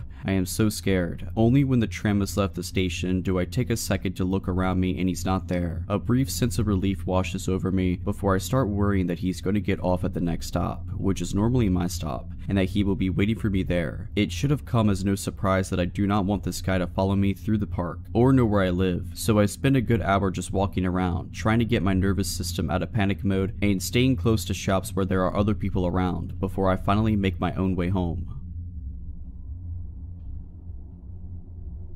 This happened when I was 21 years old, and I am fully aware I made a lot of poor decisions in my younger days. I am very lucky to have survived, and here's one of my stories. I have just met with a cousin at the mall I hadn't seen in a long time. At this point, I had been living in South America for about a year and had started feeling overly confident. I have been told many times about the dangers of taking a taxi from the street. Some people always take them and some people never do. It's obviously never worth the risk, but I look obviously foreign and I should have known better. My cousin says, I always take street taxis, I'll find us a good cheap one. This was my first time ever taking a street taxi. She finds one and waves me over. Looking back, I am flabbergasted as to how I got into an all-black car. Again, these cars could just be normal taxis, they exist, but it's even more riskier than taking the yellow ones. The first red flag was how silent he is. After chatting away for some time, we realized it was taking far too long. I could see the smile in my cousin's eyes fade as we both realized at the same time that we are nowhere near home. She asks him, "Where are we going?" and he mumbles under his breath, not really saying anything. We both know at the same time that something is very wrong. I remember vaguely thinking we had just went into a circle and wondering why he'd waited so long to rob us. It had to have been over 30 minutes. He finally gets off a highway and stops the car just past the ramp, and we are on a very quiet street. He opens his dashboard and pulls out a gun. I'm terrified to say the least. In that moment, all you think about is surviving. A car drives by and he yells, "Don't turn your head." He then tells us to give him everything we have. I take off my backpack and even my jacket out of panic. He orders us to hand over our phones, which we oblige. He then says, "I will let you go, but if you turn around to look at my license plate, I will come and kill you." He lets us out of the car and we run for it, but we are in a very bad area. I'm dressed inappropriately for the area, especially after handing over my jacket. A foreigner wouldn't dare come here. Everyone on the streets was staring at me up and down, and one man yells, "Aren't you going to get cold?" I try to cover myself with my hands as I felt so unsafe. We ask a couple of people to try and contact for help, but what do you know, they have no more minutes on their phone. In South America, it can be very dangerous and very poor. We find no police, but we do find security patrol people. They take us back to their office to contact the police, only for them to tell us we have no data and the phones are broken. So my cousin and I keep walking. It's the middle of the night and we are again in some obscure area. An hour must have passed by now. Then we see a police car and we are running for it. We tell them we had just been robbed and they ask, "Did you get a license plate number?" I reply, "No." The police officers shrug and say, "He's probably at the club now celebrating all the money he made," and proceeded to laugh. I then asked to use their phone to have someone come pick us up, to which he says, "Hurry up, I don't have much data." We get home, but I find out that the person who robbed us used my cousin's phone to contact her family. Luckily, she was already with her parents at the time when they called, but there was a woman in the background crying hysterically, faking to be my cousin, and they were trying to get a ransom from her parents. He was never found and nothing was done. I wonder what would have happened if it had just been one of us, and I am grateful that nothing more sinister happened. A week later, my friend and I are ordering a taxi, the safe way of course. While we are waiting, a similar black car pulls up next to us, asking if we need a taxi. We immediately say no. As he drives off, I turn to look at his car, and what do you know, he has no license plate in broad daylight. I'm not insinuating it was the same person. Of course it wasn't. There are over 10 million people in the city. My point is that it happens a lot in South America, and never to get too comfortable. This experience made me realize what it's really like to live in a developing country, even if you have money and stay in good areas. You always need to be high alert, and no one is immune to the constant fear of, will I be robbed today? Brief setting and context. I'm a woman in my 30s, caring for my elderly parents, so staying in a downstairs room in my childhood home at the moment. The window faces the main street, which is an average residential street in a fairly quiet area. The bed faces the window. I often leave the window open at night since I need it to be cool to sleep, and I haven't really worried about it since there's a cabinet with an aquarium in front of the window area, not blocking the window from view, and I can reach to open and close it, but it would make it difficult for someone to climb in. My dog, Sable, also always sleeps in the room with me. While she's a sweet-natured, medium-sized dog who doesn't look the least bit threatening, she's a fantastic guard dog in that she's always alert to any noises, and will stand her ground and bark and growl if she senses a threat, so I've never really worried about the open window. After tonight, I won't be able to do it again. It started at maybe 3:30, 4 AM sometime. I was awake. Since I care for my parents, I often have disrupted sleep patterns and I'm awake at odd hours. I was reading a book and heard Sable growl, low and deep. Then she jumped off the bed and began pacing a bit, looking up at the window before jumping up at the cabinet by the window, barking. I shouted, "Hey, we're calling the police, my dog will bite," just in case there was someone there, and went to look out of the curtains to the side. I didn't see anything. I pulled the curtains closed again and made sure to pull the right curtain over, then drew the left side curtain, the one that covers the open part of the window, all the way over, covering the right side curtain too, tucking it down so any wind wouldn't be able to move it. I wasn't really alarmed then. It's a fairly quiet residential street, but there are foxes around that we sometimes hear, and occasionally someone passing by or the neighbor's gate next door will make Sable growl or bark, but she doesn't usually react the way she did this time. She'll usually growl but stay on the bed, and her reaction was much stronger than normal. I thought that even if it was someone scoping out the open window to potentially break in, they'd see now that the room was occupied by a person and dog, and would go find an easier target, but mainly I guessed it was just a random noise that she heard outside. I was wrong. It was a good half hour or more later after I'd relaxed and thought I might doze off soon. Then I heard her growl again, a really serious, deep and low growl, and I listened, again, thinking it might be foxes or something, but I heard what sounded like deep breathing noises. I sat up and looked up at the window and my heart stopped. The curtain had been pulled back and lifted at the bottom, like someone peeking under it, and I could still hear the heavy breathing. I shouted, "Hey," again, and moved from the bed to the side of the window so I could see past the curtain, and saw the figure of a man move away from the window to the right towards the front door and the exit of the front garden. Too dark to make out features or clothing, it was just a dark male figure. Shaking, I immediately thought that since I knew he'd moved away and wasn't at or under the window, I reached and pulled it shut, grabbed my phone and called 911. One thing that creeps me out in hindsight is that it would have taken a few seconds for me to move from the bed to the side of the window, and that was after I'd shouted and he knew he'd been seen. But he must have stayed there even knowing I'd seen him, until I moved the curtain and could see out. Then he moved away. The heavy breathing also had to be deliberate. It was so loud, like someone trying to frighten me. While on the phone with the police, I went around the ground floor of the house turning lights on, making sure the rest of the house was still secure, and it was. Very careful to lock doors and all the other windows at night, and everything looked undisturbed. 2 patrol officers came shortly before 5 AM and took the report. They suggested asking the neighbors if they have camera footage and to let them know of a potential prowler in the area tomorrow, and they went to drive around the area, saying that they'd be wanting to know what someone was doing wandering around at 5 AM, the time the police arrived anyway. Since the dark meant I only saw the shape of a person, no real description, I doubt they can do much. I couldn't even be 100% certain it was a man, but the breathing and the figure I saw instantly made me think male. The outline of his head looked smooth, so either bald or wearing a tight cap, and height would have been probably around 5'8" to 5'10". I'm still shaken but feeling angry and violated, and wishing we had a camera system now. We'll be looking into that. I never thought anything like that would happen. Don't have any enemies, no recent exes, no one I know of harboring any grudges, since I'm caring for my parents full time now. I'm not out socializing or making any enemies, nor are my elderly and disabled parents. I have to think it was someone who was looking to break into a house, but for the fact that they came back so much later, maybe someone on drugs or having a mental health episode. There's a passage around the side of the house to go from the front to the back of the garden with only a small side gate, meant to keep the dog confined, not designed to keep others out. It would be easy for someone to access against the back of the house. They were bold enough to come back a second time, even knowing a person and a dog were in the room, perhaps hoping I would have fallen asleep by then maybe.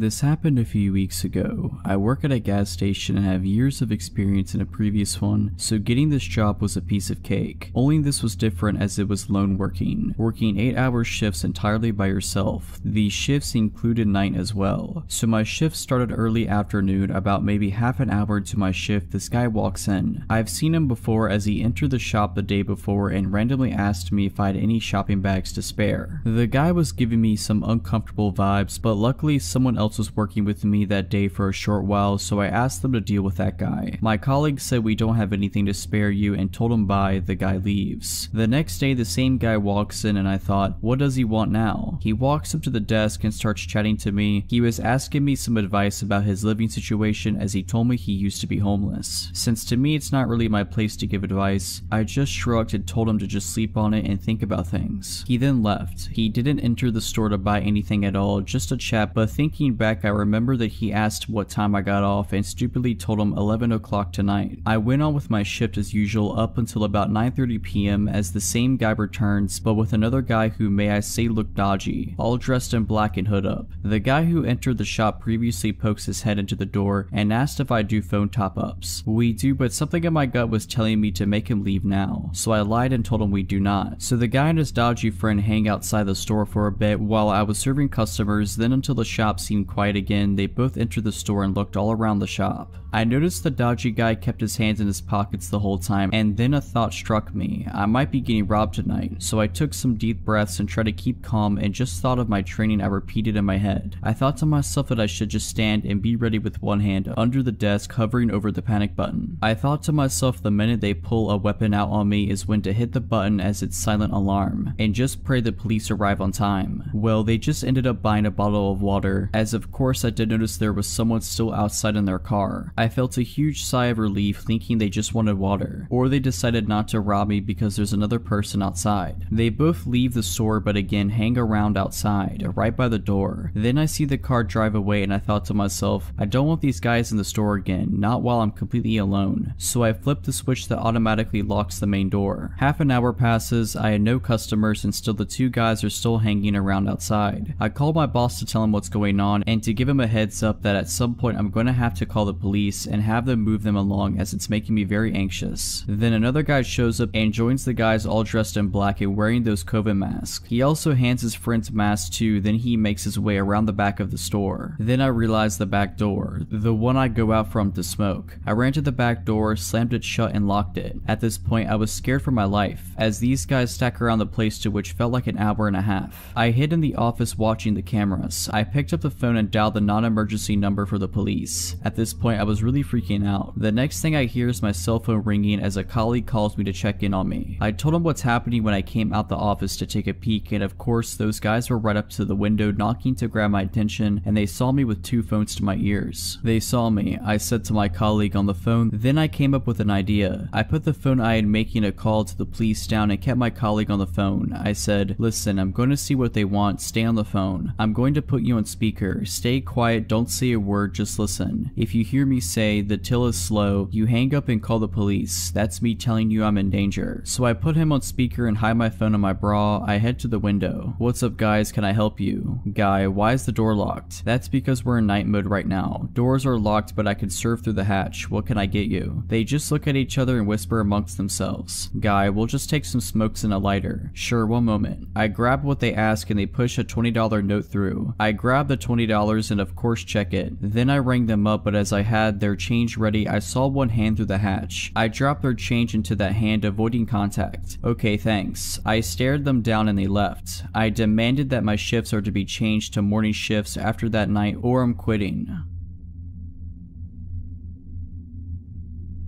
Back when I was around 17 or 18, I would go out to parties with my friend at night. It was my best friend at the time, Ivan, and his cousin Caesar that would invite me out that night. I had been talking to a friend of Ivan on Facebook about meeting each other. This girl had a birthday party that day and invited us all to join her. So I took a bath, got ready, and my friends pulled up for me in a small car. I said bye to my mom and got in, and we went to buy beer for the night and a pack of smokes for everyone. Back then I would smoke a lot. My friend told us that he had been in contact with this girl on Facebook and that she accepted to come to the party with him tonight. We were all impressed and happy for him. We pulled to her house and parked near a park to wait for her. I remember a group of people walking around the park, but since they seemed our age, we weren't too bummed out. My friend called her to come out and my friend Caesar stepped out for a smoke. I was sitting in the back not wanting to come out because of these guys outside. They seemed to be asking for trouble because they begun to argue about something really dumb with him. So my friend Ivan told me to step out just to have his back in case anything went down. We went to the party and had a great time. I hit it off with the girl I was talking to and later found out she kissed pretty much every dude that was there before me. Nevertheless, I was still grateful for the opportunity and said goodbye. As we headed back to my house with my friend's date, she seemed very quiet. I knew they hit it off during the party but now looked stiff and even scared. My bud and I were riding in the back to let them have the front to themselves, but she was just nervously looking at her phone. When we arrived, she wanted to get out and my friend trying to score points said, "Wait, I'll walk you in." She did not like this and said just go. We were a bit buzzed in the back and wanted to have a smoke, so we all stepped outside and watched them go to her door. I remember laughing about something with my friend when the mood suddenly became so dark. She started screaming, "Go now, get out of here." A car pulled out nearly in front of us and people with bats and blunt instruments got off so fast I barely remember how I got back into the back seat. The girl said something along the lines of "leave them alone" and held him while a bunch of dudes got out. My friend Ivan got into the driving seat and started the car. Thankfully it started right up without trouble, but a big bottle of liquor then hit the windshield, cracking the top corner. I saw some guys come from the right side of the car where we were standing and quickly went to the other side to let my friend have easy way in into the back right seat. As I turned the corner, I saw this massive looking guy come up to me and barely had time to close the door and pull the lock down. Dude was punching my window. My other friend wasn't so lucky since he actually got hit in the head and had barely made it in the car. He couldn't even close the door because one guy was grabbing his leg. All of this happened in the span of 6 seconds. I acted all out of instinct and thankfully we got in and my friend stepped in the gas while zigzagging in case they would shoot at us. We were all scared and wondered what had happened. As we got back to our neighborhood, my friends were fuming. Both of them knew their way around the fight and could hold their own. Thankfully, I still had some cash left and told them we should go buy some illegal beer at midnight and tried my best to calm them down and convince them to not go back. My friend Caesar had actually woken a dude up in the middle of the night with a phone call and the man was ready to show up and throw down. After a few beers and a lot of talking, I convinced them it wasn't worth it and to just let the night end. I got home and my parents never found out and I just fell asleep. The next few days, my friend Ivan called me and told me that the girl's ex-boyfriend was actually a lead gang member. My heart dropped out of my chest. We had been seconds away from getting beat down and maybe killed by a bunch of people for a date. If it wasn't for our quick reaction and her backing them up a bit, we may have not made it. All I can say is trust your gut and your instincts in the end. It can all happen so fast.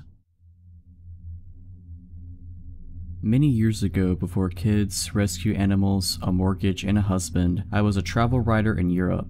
I did most of my trips alone. This story is about the first time I visited Prague. I had never been to Prague and the trip was last minute, so I had little time to prepare. My travel partner had dumped me in another country and I was determined to make the best out of my trip by visiting a place I'd never been. Upon arrival at the train station, I visited the accommodation office and asked for a hostel not far from the center. In my early 20s, winging it was part of the fun. These days, I'm far less adventurous. The hostel they sent me to was a sprawling, crumbling, slate gray, art decoration building on a nondescript street about a 10-minute walk to Stare Mesto. The inside was probably beautiful at one time, but by the time I checked in, it was full of shabby, mismatched furniture and cheap stained carpet. Most of the light fixtures were broken, leaving everything but the lobby dark and gloomy. It smelled of standing water and dust. I found my room, a double for $12 per night, and made note of the fact that I had a roommate. She wasn't there, but on her side of the room there was a suitcase, dressed neatly folded across the back of a plastic chair, a scattering of makeup containers on the beat-up desk, and a stack of German fashion magazines on the bed. As I had no plans or goals on this impromptu trip, so I spent the afternoon exploring Old Town Square, the Jewish Quarter, and Wenceslas Square. I purchased some Czech crystal for my mom and painted eggs from a street vendor for myself. I also made reservations for a sunset dinner cruise for one. At around 6 p.m. I returned to my room to shower, change clothes, and unload my purchases. When I left my room about an hour later, there was no indication that my roommate night had returned at any point during the day. After the cruise, I stopped at a tiny bar in Tinska and had a glass of wine. It was nearly midnight when I returned to my hostel, so I was surprised to find that my roommate still hadn't returned. That wasn't uncommon though. Backpackers are a fickle lot. She could have gone on a short overnight trip and just left her stuff behind, hooked up with someone and was holed up at their place, or hanging out at another hostel, so I was surprised but not concerned. I took another shower before bed, however, and was surprised to find that things in the room had changed up in my return. Her bed was neatly turned down, the magazines had moved to the nightstand, and the dress was gone. The strangest thing though was the addition of a pink silky nightgown spread across the bed, my bed. Maybe she thought she still had the room to herself. I didn't see how. My shopping bags, clothes, and toiletries were in plain view. I gently moved the nightgown over to her bed and then settled in for the night as I wrote in my journal. I assumed she was in the shower or somewhere nearby, so I expected her to return shortly. After about an hour though, her side was still empty. I needed to use the restroom before I went to sleep, so I made one last trip down the hall. The building was unusually quiet. There weren't the regular sounds of chatty backpackers, the clinking of glasses, or music that would normally leak through the walls. There was nothing. It was hushed like a church after the congregation has left. I found myself practically tiptoeing back. My room was near the end of the hall and I couldn't shake the feeling that the corridor was darker than before. The few working lights were blinking as they struggled to stay lit, and it reminded me of a funhouse. A tightness began to fill my stomach and I subconsciously quickened my steps. There wasn't a soul behind me yet. I kept glancing back over shoulder, convinced I'd see someone gaining momentum on me. The only sound was the soft thud of my flip-flops as they struck my soles. I was flooded with relief as I flung open my door, but it didn't last long. Everything was exactly as it left it, except for the silky nightgown which was now back on my bed. Sleep came in fits and starts. I left the lamp on for a while, still convinced my roommate would be right back, but the shadows it cast made the room even spookier. It was too dark with the light off. I'd finally slipped into a deep sleep when I suddenly heard the door open. A man stood in the darkened doorway, the hall light behind him showing just enough for me to see his contorted face. "I didn't mean to," he sobbed. "You have to help me." Too confused and disoriented to be scared, I sat up, scrubbed at my eyes, and reached for the lamp switch. But once the room was light, I saw that the door was closed. There was no man. I quickly bounded off the bed and went for the door. It was locked. Nobody could have entered without a key, and the hallway empty. I passed the rest of the night fully clothed, sitting up in my bed, and with the light on. Though I'd pay for 2 more nights, at 7 AM I gathered all of my stuff and went down to the reception desk to check out. "By the way," I said to the 20-something receptionist, "my roommate never returned. I'm a little concerned." She picked up the room key, looked at it hard, frowned, and then glanced at her computer. "What room were you in again?" When I repeated it to her, she looked back at her screen. "Ma'am, that room's been empty for 3 weeks and it's been cleaned since. We only have 6 people in the whole building. The hostel has since been renovated and is now a luxury hotel."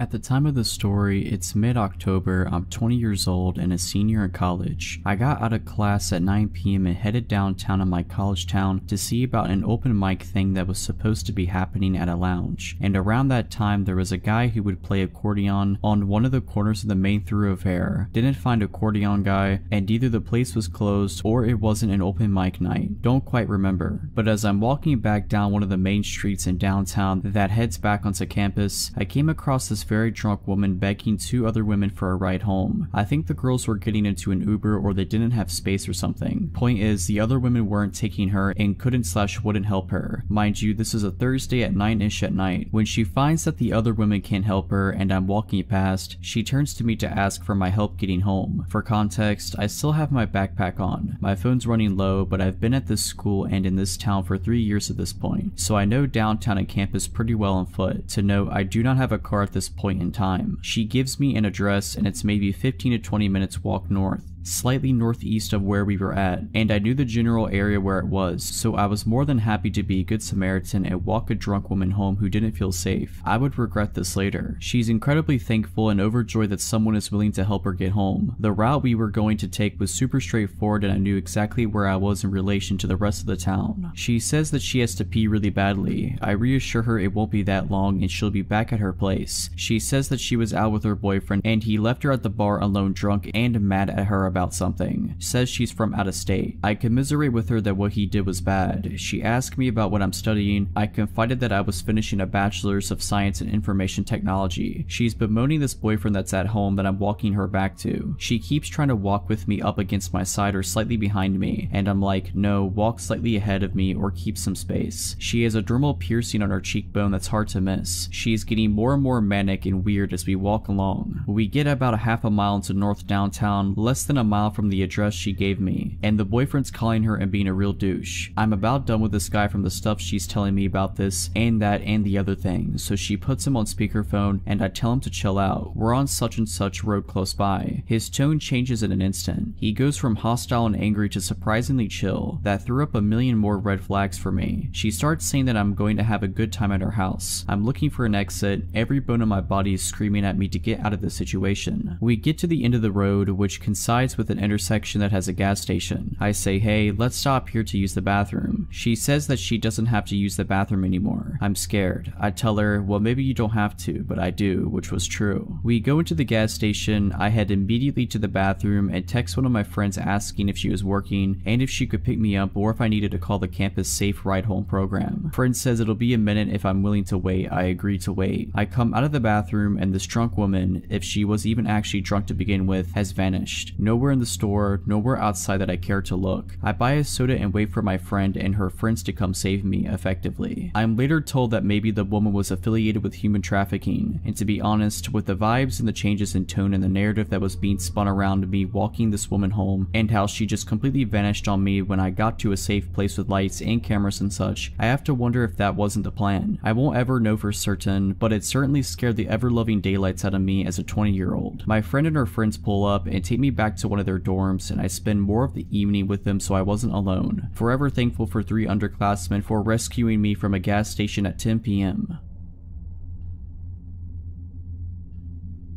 Last year I was on vacation in Southern Europe with a large group of friends. We have been there for a while and always took an Uber from our rented house to the city, which had very nice bars and clubs. The thing with Uber is, it allows very cheap and flexible transport, but it also opened the door to a lot of creeps. I've had Uber drivers who are super cool, but also extremely drugged up road ragers who drive like maniacs and think they're impressive. But the guy we had that day was by far the worst. It is late evening and Uber picks us up and drives me, 27-year-old male, another one, 25-year-old female, and 24-year-old female, to the desired old town where we plan to go clubbing and drink. While driving, the driver constantly looks at the 2 women in the back seat via the mirror. They only told me this afterwards. He kept starting conversations, but basically only addressed the girls who left answering to the guys, who gave short, non-detailed answers, basically signaling that we, 1, don't want to talk, and 2, don't think he needs to know our plans. To us, he seemed way too pushy, and he wasn't really that big on hygiene. Meanwhile, we can't wait to arrive at our destination and get out of this uncomfortable but not super horrible situation. But that stuff did not feel this great when this guy didn't stop on the road, but instead pulled into a parking spot. He started fumbling with his phone and we were like, alright, weird, but let's get out, and left the car. To our surprise, the guy then turned the car off and got out as well. We saw that red flag and just started walking away towards the bar area of the town without saying a word. Cars can't enter the old town. After 400 feet, once we reached the gates, we stopped because this was the meeting spot for the other half of our group, who took a separate Uber, and found out that this guy was following us and stopped as well. You know the classic circle people form while talking, where one guy's just kinda standing next to it because people don't let him in? Yeah, we did that. We started making conversation about how long the others will take to get here, where they are right now, etc. And this guy keeps throwing in comments like he is a part of the group. Oh cool, even more people. This must be a great evening. Then we texted our friends at a group chat that we are changing their meeting place to this bar, because the Uber driver is following us around and we want to lose him. So one of us started leading the group at a quick pace through the streets. They are very small, lots of people, high old town buildings all around them. We make turns at every corner trying to lose the guy, but he follows. Finally, we reached a big plaza where there were hundreds of people closely together, basically queuing to enter the narrow street up ahead. We pushed through like rude douchebags and successfully lost the guy. Finally, we could head straight to the bar after our detour and linked up with the other part of our group. 2 hours pass, life is all good. We decide to head to another bar a bit further away because the drinks and prices kinda sucked in this one. We had 2 drinks in that bar, and guess who walks through the door and stands next to the table? That guy. Hey guys, he says. At this point, a friend, 28-year-old male, who is good at communicating and frankly quite big, tells the guy that we want to keep to ourselves and have no interest in hanging out with him. Please leave us alone. Fortunately, the guy says it is no problem and leaves. Unfortunately, at around 3 AM, while dancing in the crowd at a club, the same guy announced his presence by tenderly pressing his body against the back of one of the girls who he has been staring at through the mirror in the car. The girl's boyfriend recognizes the guy, gets angry, grabs him by the collar, and essentially tells him that if he keeps following us, he will get beaten up. A bouncer sees this and approaches them. I start talking to the bouncer, who is super annoyed by anyone intervening at first, but after hearing how this guy stalked us from this car to this club, he just asks the Uber guy a few questions, then proceeds to throw him out. We stayed a bit longer than we wanted, in hopes of him not waiting for us. After that, we reported the guy for being a creep in the app and called another Uber, which thankfully wasn't him. Alright, but that's it. I hope you enjoyed this video. If you did, make sure to subscribe to my channel, like this video, and comment something down below. But as always, Have a nice day.